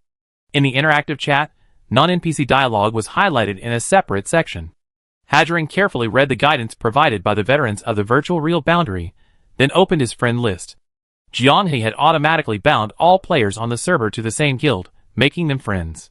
She quickly joined in, asking, "Can I also team up with these otherworldly players?" Jianghe's reply was visible to everyone. Yes, the game you're playing is a completely new game based on the version we played before, with players added as a variable. However, they will strictly adhere to the schedule, logging in and out periodically. Based on the data I've seen from the back end, the amount of information we can gain from interacting with them is substantial. I can't fully elaborate on it right now, but the Overlord estimates that they add more expansion dolls for us in the future to achieve full operation. This is how the Overlord's game resource library is constantly being enriched. Everywhere they go, they collect resources and add them to the game. Hadron thought he was already enjoying a lavish feast, but it wasn't. The complete version, the version with maxed out player data, how rich must its content be? And this is still a watered-down version? Then what about the game the Overlords are running on Sky Island, the so-called full-blooded version? Could it be that they truly recreated an eternal haven within dreams and games, a place to accommodate souls and escape reincarnation and death? Potato, you said before that the Overlords, through the termination of Anna's cycle, gained enlightenment and ideas sufficient to reshape Sky Island. What are they going to do next? Jianghe said, the Overlords are tight-lipped, nobody knows. He paused, then continued, that's not something we need to consider. The Overlord's teacher is also my teacher. When the time is right, I don't think they mind taking you to Sky Island. Fries laughed. Your priority is to enjoy the game. Is the game not fun? Why are you all standing here? Hearing this, everyone laughed in relief. That invisible, floating island enveloping the world of Anna was incredibly reassuring. Elsa wanted to take a small credit. If she hadn't used her public mic to lure the Overlord to the world of Anna back then, things probably wouldn't be like this today. Team up? Henna Lockey's bare ears twitched excitedly, rubbing his hands together. Teaming up directly is so boring. Don't you want to see who levels up the fastest when acting alone? Elsa glanced at the eager Fries and the others. You're not allowed to participate. We're new players, you're here to play the classic server, don't ruin our experience. Squid clapped his hands and laughed. Classic. Veteran players have become an obstacle to the game's development. Orange Tea couldn't help but chuckle. Fine, Potato, just throw us into the DLC world. Without the corresponding memories, it's a fresh start anyway. Fries raised his hand. I have no objection, but Potato has to promise me one thing first. What? Save their raid content. We want to enjoy it properly when we wake up. Ha ha ha. Yes, that's exactly what I want to see, ha ha. The fun of raiding was endless, and the daytime replay session was a massive social disaster. The one currently receiving public execution was none other than Elradia. Oh no, Hoggy Dragon. A Tier 9 dragon, considered a child by the Anna Mage Tower, the most famous craftsman on the Anna continent, and a renowned collector. She emptied her savings in Windjammer City to buy a giant axe, then excitedly ignored the small monsters along the way that provided skill practice and combat feedback, heading straight for the deep water zone. Then she was beaten to her knees by a tree spirit, who used vines to entangle her, snatched the giant axe, bound her arms, and flung her into the air, earning her the record for the fastest death. When Jianghe made the announcement in the game, everyone was completely confused. Now, during the replay viewing, everyone's cheerful laughter made Hoggy Dragon feel an urge to transform into her true form and beat up the tree spirits around the manor. They're clearly low-level monsters. Why make them so difficult in the game? Next, I play a mysterious little video of Deep Green. Everyone immediately became interested. Last night, everyone acted alone, and the only one with a sudden death announcement was Hoggy Dragon. For Jianghe to single out and comment on it, it must have something special. Deep Green's dark green body had turned a vibrant red, as if it had transformed into a lava slime. As the video played, everyone tried hard to suppress their laughter, pursing their lips. Deep Green had also chosen a slime race after entering the game. The Slime King was retracing its steps, quite lifelike. The only problem was that slimes were incredibly common and abundant monsters in the Anna world, therefore. Deep Green was immediately surrounded by a massive amount of slime aggro and chased relentlessly. Luckily, it was also a slime and knew its body's capabilities well, rolling with exceptional agility. Anyone else would have been chased by dozens of low-level monsters, and would already be sitting at the same table as Hoggy Dragon in a public announcement. Elsa wanted to laugh, but dared not, only letting out a few breaths to release the pressure. The mighty Slime King, reincarnated into a game, was being hunted by the low-intelligence, little ones of her own race. It was a kind of big car being driven kind of beautiful. What was truly fascinating was that Gloria found her own group in just one night. Through meticulous observation of the loot distribution, she found a player-organized team, completed a team hunt, and reaped a rich reward. In the early stages of the Stars of Proof game, teaming up was far more advantageous than going it alone. This wasn't just a fact of the reality/virtual boundary, but also a strategy proven by countless players. However, what surprised the reality/virtual boundary the most was Plata. She also grasped the importance of teaming up with player NPCs, but her luck was just too good. Contrary to her usual behavior, she chose the Berserker class in the game, and then encountered Ready to Eat, who was recruiting. She didn't join the Corn Chosen Guild, but that didn't stop Ready to Eat, who was still trying to build a team in the early game, from taking her in. They ran a dungeon together. Although her contribution was limited, Ready to Eat and the others killed most of the monsters. Her obedience and refusal to actively collect loot greatly increased Ready to Eat as favorability. You see, in the early stages of the game, when all players were still figuring things out, many were trying to gain an advantage by exploiting loopholes. This is the starting point of the snowball effect at the boundary between reality and illusion, and the drama of being inexplicably teleported to the continent of Devland. What could Jiang He say? Prada, that fool, she's really lucky. Walvin looked up at the sky melancholically. Sigh, why is it only noon? How long do we have to wait for it to get dark? This person, who should have been the leader of the Sunrain Guild, was experiencing the joy of being a guild leader in the game, something he hadn't felt in a long time. He assembled a new team and already recruited 2 NPC players. It felt like a resurrected sun shower. Without the proof of the stars, I feel like ants are crawling all over me, Gullivan thought, thoroughly enjoying himself. He stumbled upon a spot where NPC players left behind loot after their battles. Realizing this, he immediately transformed into a ghoul, following the NPC players, and collecting all the loot and materials they didn't want. Heh, with NPC players clearing the way, safety wasn't a concern. He could simply scavenge and amass his first fortune. He hadn't told anyone about this method, just waiting to upgrade his equipment and make a name for himself. The thought of logging in at night to scavenge for countless loot, and occasionally even finding high-value items accidentally discarded by other players, like opening blind boxes, made him want to laugh out loud. Fighting to level up? No way. Following a seemingly powerful NPC player team to scavenge is the way to go. Hey Potato, stop limiting the game time to 9 hours. It's just us anyway, so we can play anytime, anywhere, isn't that great? Hinalakai was also hooked. Of course, this had absolutely nothing to do with his heroic rescue of a random player last night, which earned him 3 admirers. It also had nothing to do with these newbie admirers becoming praise givers, wholeheartedly assisting, offering compliments, and even letting him choose his loot first. This is so interesting. The variety of players in this other world is truly amazing. Great, in just one night, everyone was hooked. Just like the original boundary between reality and illusion, it's addictive once you start playing. If the game is under maintenance, and you can't log in at night, you feel restless and frustrated. The virtual and the real must be separated. Night belongs to the virtual, daytime belongs to reality. We always done it this way, and you should too, Jiang He said.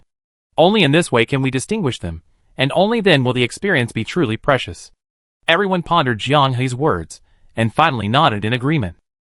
Just as their guild name, boundary between virtual and real, implies, there ultimately needs to be a clear boundary between illusion and reality. All the beautiful things that happen in a dream are like treasured candies. Whenever disappointments in reality surge into the heart, one only needs to retrieve them from the depths of memory and savor one. That warm, sweet taste will transform into a gentle current, slowly spreading throughout the body, calming anxieties, rekindling hope. Jiang He's thoughts drifted away. He could still clearly recall the forums for the game Proof of the Stars in his previous life, where weary office workers would often write long posts late at night before logging into the game, sincerely thanking it. They were grateful for the virtual continent of Anna, which allowed them to carve out a peaceful haven of their own amidst the daily grind filled with KPIs, commutes, and mundane tasks. 8 hours of undisturbed dreams, 2 unstolen days spent in the game, these were precious moments, like gold, cleansing their negative emotions, and sweeping away the gloom in their hearts. For them, Proof of the Stars had long transcended the realm of a game. It was a spiritual haven, a pressure-relieving valve, a heroic dream within ordinary life. It allows countless people who give life the middle finger to always be fully revitalized after falling asleep, ultimately stretching and greeting the new day's sunrise with boundless energy, their hearts always filled with anticipation for tomorrow. Everyone needs their own stars of proof. 2 years passed in the blink of an eye. By day, they either lazily enjoyed the tranquility of the manor or toiled in the fields. Whenever night fell, everyone's souls immersed themselves in weaving countless possibilities with the stars of proof. This had become their daily, mundane rhythm, as regular as breathing. Since their birth in the world of Anna, they had never experienced such a long and leisurely period, so beautiful it was almost unreal, like a dream. On this day, the four primal bodies gazed at the heavens. The sky was bright, and in the dazzling sunlight, several black dots suddenly appeared, then rapidly enlarged, falling with the force of a tear through the air. Just as they were about to hit the ground, gentle ripples of magical energy spread out, like invisible giant hands gently lifting them up, dissipating all the impact and allowing them to land smoothly. After a moment's hesitation, the four primal bodies took 2 steps forward. Flowing golden hair rippled in the air, and the face the four primal bodies had longed for was enveloped in his embrace, her face constantly rubbing against his chest. "I'm sorry to have worried you up there, Nongya." The four primal bodies couldn't help but hug the person before them tightly. Nongya didn't speak, but simply responded to the embrace with all her might, her arms wrapped tightly around his waist. That look was just like when they first confirmed their relationship. "We are the ones who should apologize." From among the falling puppets, the unique male voice of the Trinity Overlord, a blend of metallic tone and gentleness, rang out. "Too many unexpected and unstable factors have forced Nongya to temporarily reside in this puppet body to reunite with you. Please understand this belated reunion. The wounds left by the termination of the Anna cycle take a long time to heal. To ensure Nongya's safety, and to alleviate her guilt towards the four primal bodies, the Sky Island brought out a high-level puppet, honed over decades by the Puppet Overlord, and deployed it as a consciousness vessel to the ground." Nongya wiped her slightly moist eyes, and said gratefully, "Actually, I could have waited, but the Overlord said they were willing to pay a greater price to fulfill their promise as soon as possible." Jianghe was not surprised by this outcome. The Trinity Overlord valued promises highly, and cherished reunion even more. The wounds left by the cycle might cause occasional lag in the puppet's operation. "Just consider it a delay. It's a pity we can't provide you with an accelerator." Vanessa's puppet laughed. "Treat it as a kind of play, it has its own unique flavor." She paused. "Oh, this puppet is perfect, do whatever you want with it." "The puppet master doesn't care, it's yours." Fry's face bombed. Too blunt and unrestrained, it's hard not to understand immediately. A teacher is a teacher. How did she conquer the master and teach her so? "I haven't seen her with such strong personal charm since we met. Is it because of her succubus constitution?" Jianghe asked. "So we're sure we spend the rest of our lives here, right?" Vanessa nodded firmly. "The healing time for the world-level wounds is far longer than our initial estimate. As insurance to maintain stability, your main bodies can only remain here indefinitely." As soon as she finished speaking, cheers, and excited clapping from Gloria and the others erupted like a tidal wave. "What does this mean?" "It means they can enjoy a stable, delicious meal from the boundary between reality and illusion for the rest of their lives." "Fantastic news." Elora took a deep breath and slowly moved to the front of the group. Meeting the warm, profound gazes of the two puppets, the usually carefree and unpretentious Elora appeared somewhat reserved, bowing slightly with an unprecedented solemnity. "Master." "Tina." Vanessa smiled slightly. "The magic is stable today, perfect for awakening Tina's spirit." Elora's voice trembled. "Awaken. Don't misunderstand. This isn't a resurrection in the traditional sense," Vanessa patiently explained. "When we visited back then, we marked Tina's unique magical imprint. Normally, spirits that return to the world's consciousness after death require special means to summon them, but now..." The girl happily drew circles with her arms. "The world's consciousness is finished. Yes, since the barrier of the world's consciousness no longer exists, finding an individual returning to the world's origin is not difficult for us." As she spoke, the situation suddenly changed.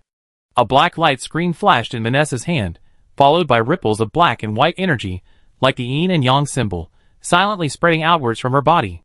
In an instant, the magic surrounding the manor seemed to be frantically devoured by an invisible giant maw, rapidly converging into Vanessa's palm, finally compressing into a fist-sized sphere of light containing terrifying magical power.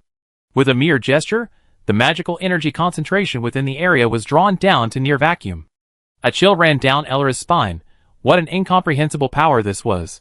Was this a mighty force originating from beyond the Anna world, a force beyond the comprehension of these natives? The two puppets manipulated the solidified sphere of magical energy together, and after a dozen breaths, a faint humanoid silhouette emerged faintly under the blazing sun. Gazing at the gradually clearer and more familiar facial features, a face still vividly etched in her memory even after a century, Elora felt a lump in her throat. A waterfall of long, black hair, seemingly carrying weight, slowly slid down the energy-formed shoulders. Her tightly closed eyelids trembled slightly, then slowly opened. Her azure eyes, initially filled with confusion and bewilderment, like dusty gems, quickly cleared away the mist, her gaze focusing, discerning everything before her. Aurelia. And, who are you? The Dominator puppet stepped back at the opportune moment, making room for Aurelia. Aurelia trembled as she reached out, attempting to touch the ethereal spirit, but her fingertips passed right through it, leaving only a cold sensation. The three consciousnesses of the Triune Dominator merged into one, their voices blending. Tina, long time no see, do you remember our promise? You. Tina's gaze shifted between the excited Aurelia and the enigmatic Dominator. In the end, she chose to respond with a silent gesture, raising the illusory hand that could not touch her physical friend, and gently placing it on Elrea's dazzling and enchanting dragon horns. After a moment of silence, she suddenly smiled, a smile as bright and warm as sunlight breaking through the clouds, carrying a hint of relief and emotion. I thought that the long passage of time would wash away your resolve. But I never imagined that even a century could not change your mind. Not a century. The Overlord shook his head. Come, Hoggy. Elravia, tell Tina what has happened in these past 100 years. Accompanied by Hoggy Dragon's excited, trembling voice, the story he recounted made Tina's eyes widen. Her gaze fell on the group at the boundary between reality and illusion, her face filled with disbelief. A seemingly uncertain farewell, see you in 100 years, unexpectedly brought about a miraculous turning point, freeing the entire world of Anna from its cycle of despair. For this promise, they joined forces to end a world destined for destruction. Although the feat of ending the cycle wasn't entirely for you alone, the Overlord's voice pulled Tina back from her shock. If we were to say that without you as the initial catalyst and anchor, we might have forever remained observers. So Tina, we extend our invitation once more. What is your answer? Faced with this expected question, Tina's smile grew even brighter, her eyes clear and resolute. Without any hesitation, her answer was exactly the same as 100 years ago. My answer, I'm afraid, will still disappoint you. I choose Anna. She couldn't comprehend Tina's stubbornness at all. It was utter nonsense. In her eyes, the Overlord's nostalgia and obsession had reached an incomprehensible level. Even with all her imagination as a dragon, she could never have imagined that someone would go to such lengths, using countless means and resources, to overcome vast spatial barriers and repair a broken piece of history, all for a promise spanning centuries. All of this was to bring a departed soul back to the world, just to continue their predestined relationship. Tina, you. Elrea tried to say something urgently. Elrea, I know what you want to say, but my answer will not change. Tina gently interrupted her, her gaze sweeping over the crowd, looking towards the distant, gently rippling pasture, her eyes shining. I want everyone in the world of Anna, regardless of wealth or status, to have access to affordable potions. I want them, one day, to be able to walk freely among the stars, just like you, Lord. Even if that dream is still far from reality, I want to be the one to help them take that first step. The Lord spoke calmly. 100 years ago, your progress and potion improvement couldn't keep up with the rate at which your body decayed. Tina smiled frankly. If you tried your best, you won't have any regrets. At least, I fought for it to the very end. In these past 100 years, how much have my improved potions brought to the world of Anna, haven't they? We, as spectators, are rather disappointed. The Lord sighed. Your progress is less than halfway done. If you intend to forcibly instill those advanced knowledge into me, I will never accept it. Tina's tone was gentle, yet carried an undeniable firmness. The future of the Anna should be forged by the Anna themselves, step by step, through their own wisdom and hard work. She paused, her gaze softening as she glanced gently at the anxious Elra beside her, her tone seemingly softening slightly. At least, on the path to the widespread use of potions, I hope that this most crucial step will ultimately be taken by us, the Anna ourselves. Now Jianghe understood why the Overlord was so captivated. He recalled Vanessa saying that on the Sky Island, from the Overlord to the Grand Craftsman, the quality they admired most was purity. Pure souls, clear and bright, simply listening to their resounding, unwavering voices for their ideals was enough to stir the hearts of onlookers, reminding them of their own past, spirited selves. That was the power that could stir the heart of someone with an enduring lifespan, bringing them back to their origins. Once the wounds of the Anna world are fully healed, we will resurrect you. The Overlord's tone became unquestionable, carrying an almost indulgent dominance. Then, go and fulfill your dream of making cheap potions widely available. We are willing to wait another 100 years for you. Everyone in the reality/virtual boundary understood the Overlord's feelings at that moment. In simulation strategy games, those unique talents units that are always difficult to recruit always remain unforgettable. The more they are rejected, the more they want them. Before Tina could voice her objections again, the Overlord cleverly blocked her escape route with his words. Besides, this time, you won't be fighting alone. With Peppermint Mom's assistance, things will surely go much more smoothly. Don't you want to see the day when those affordable alternative potions that can benefit ordinary people truly become widespread?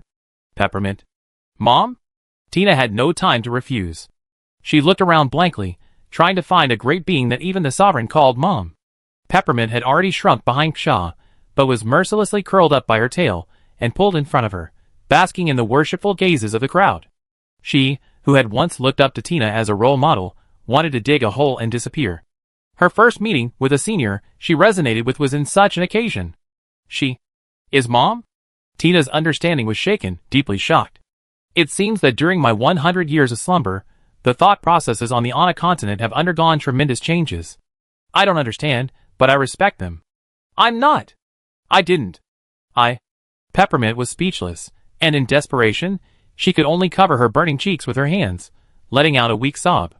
Shaw, never one to shy away from a good spectacle, held up the mint, waving it back and forth like a prized possession.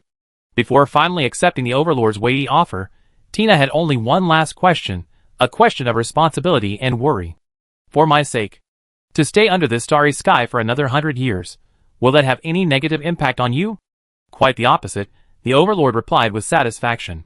Thanks to the variables and miracles brought about by the boundary between reality and illusion, we have already gained invaluable information and enlightenment. This gift is enough for us to use all our resources to digest and absorb, and ultimately transform it into the power to propel us to the next stage. Tina was relieved. She deliberately took Elra away from the crowd, using the remaining time in her slumber to catch up and whisper secrets. Listening to the noise around her, the Overlord knew it was the fluctuation caused by the world's wounds. The time to leave was approaching. Potatoes. The Overlord smiled and asked, the proof of the stars, is it fun? Is that even a question? Fun? I love playing it. I could play it for a lifetime. For others, a lifetime is an exaggeration. In the realm of reality and illusion, it's just a piece of documentary literature. Then, the Ana world. For you, it should be quite beautiful, right? Jianghe was taken aback. Then a smile appeared on his lips. Of course. Then I trouble you to protect it for another lifetime, the Overlord said. I am about to enter 100-year slumber. Then, we will meet again. Jianghe asked curiously, is this a promise? Vanessa covered her mouth and chuckled. If it gets stuck in a loop, the Sky Island will rescue you at any cost. You guys are the ones labeled with our mark, the ones who accomplish miracles. Once we reach the Sky Island, we should erect statues and write biographies for you. No matter what, we must bring you home. Don't even think about escaping. Seeing the two puppets about to lose their connection, the jailer hurriedly called out. Master, I have a small question. What class do you think is the strongest in the proof of the stars? This was purely for fun, targeting the master. The jailer finally took this step. He's truly worthy of the name. Necromancer. Yes, jailer. Once the wounds of the Ana world heal, a necromancer puppet wants to see you. Who? The jailer seemed to have a premonition, becoming nervous. You praise the Tarot Knights so highly, Miss Death, the Overlord said.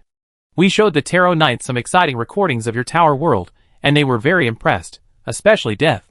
The usually taciturn Death was full of praise, and really wanted to personally exchange necromancy techniques with you. The whole Sky Island knows we're always very tolerant, so there's no reason not to agree.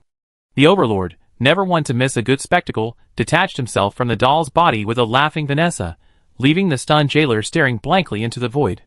Jianghe, Inkfish, and the four primal bodies patted the jailer on the shoulder and gave him a thumbs up. What does that mean? Jianghe nodded. He.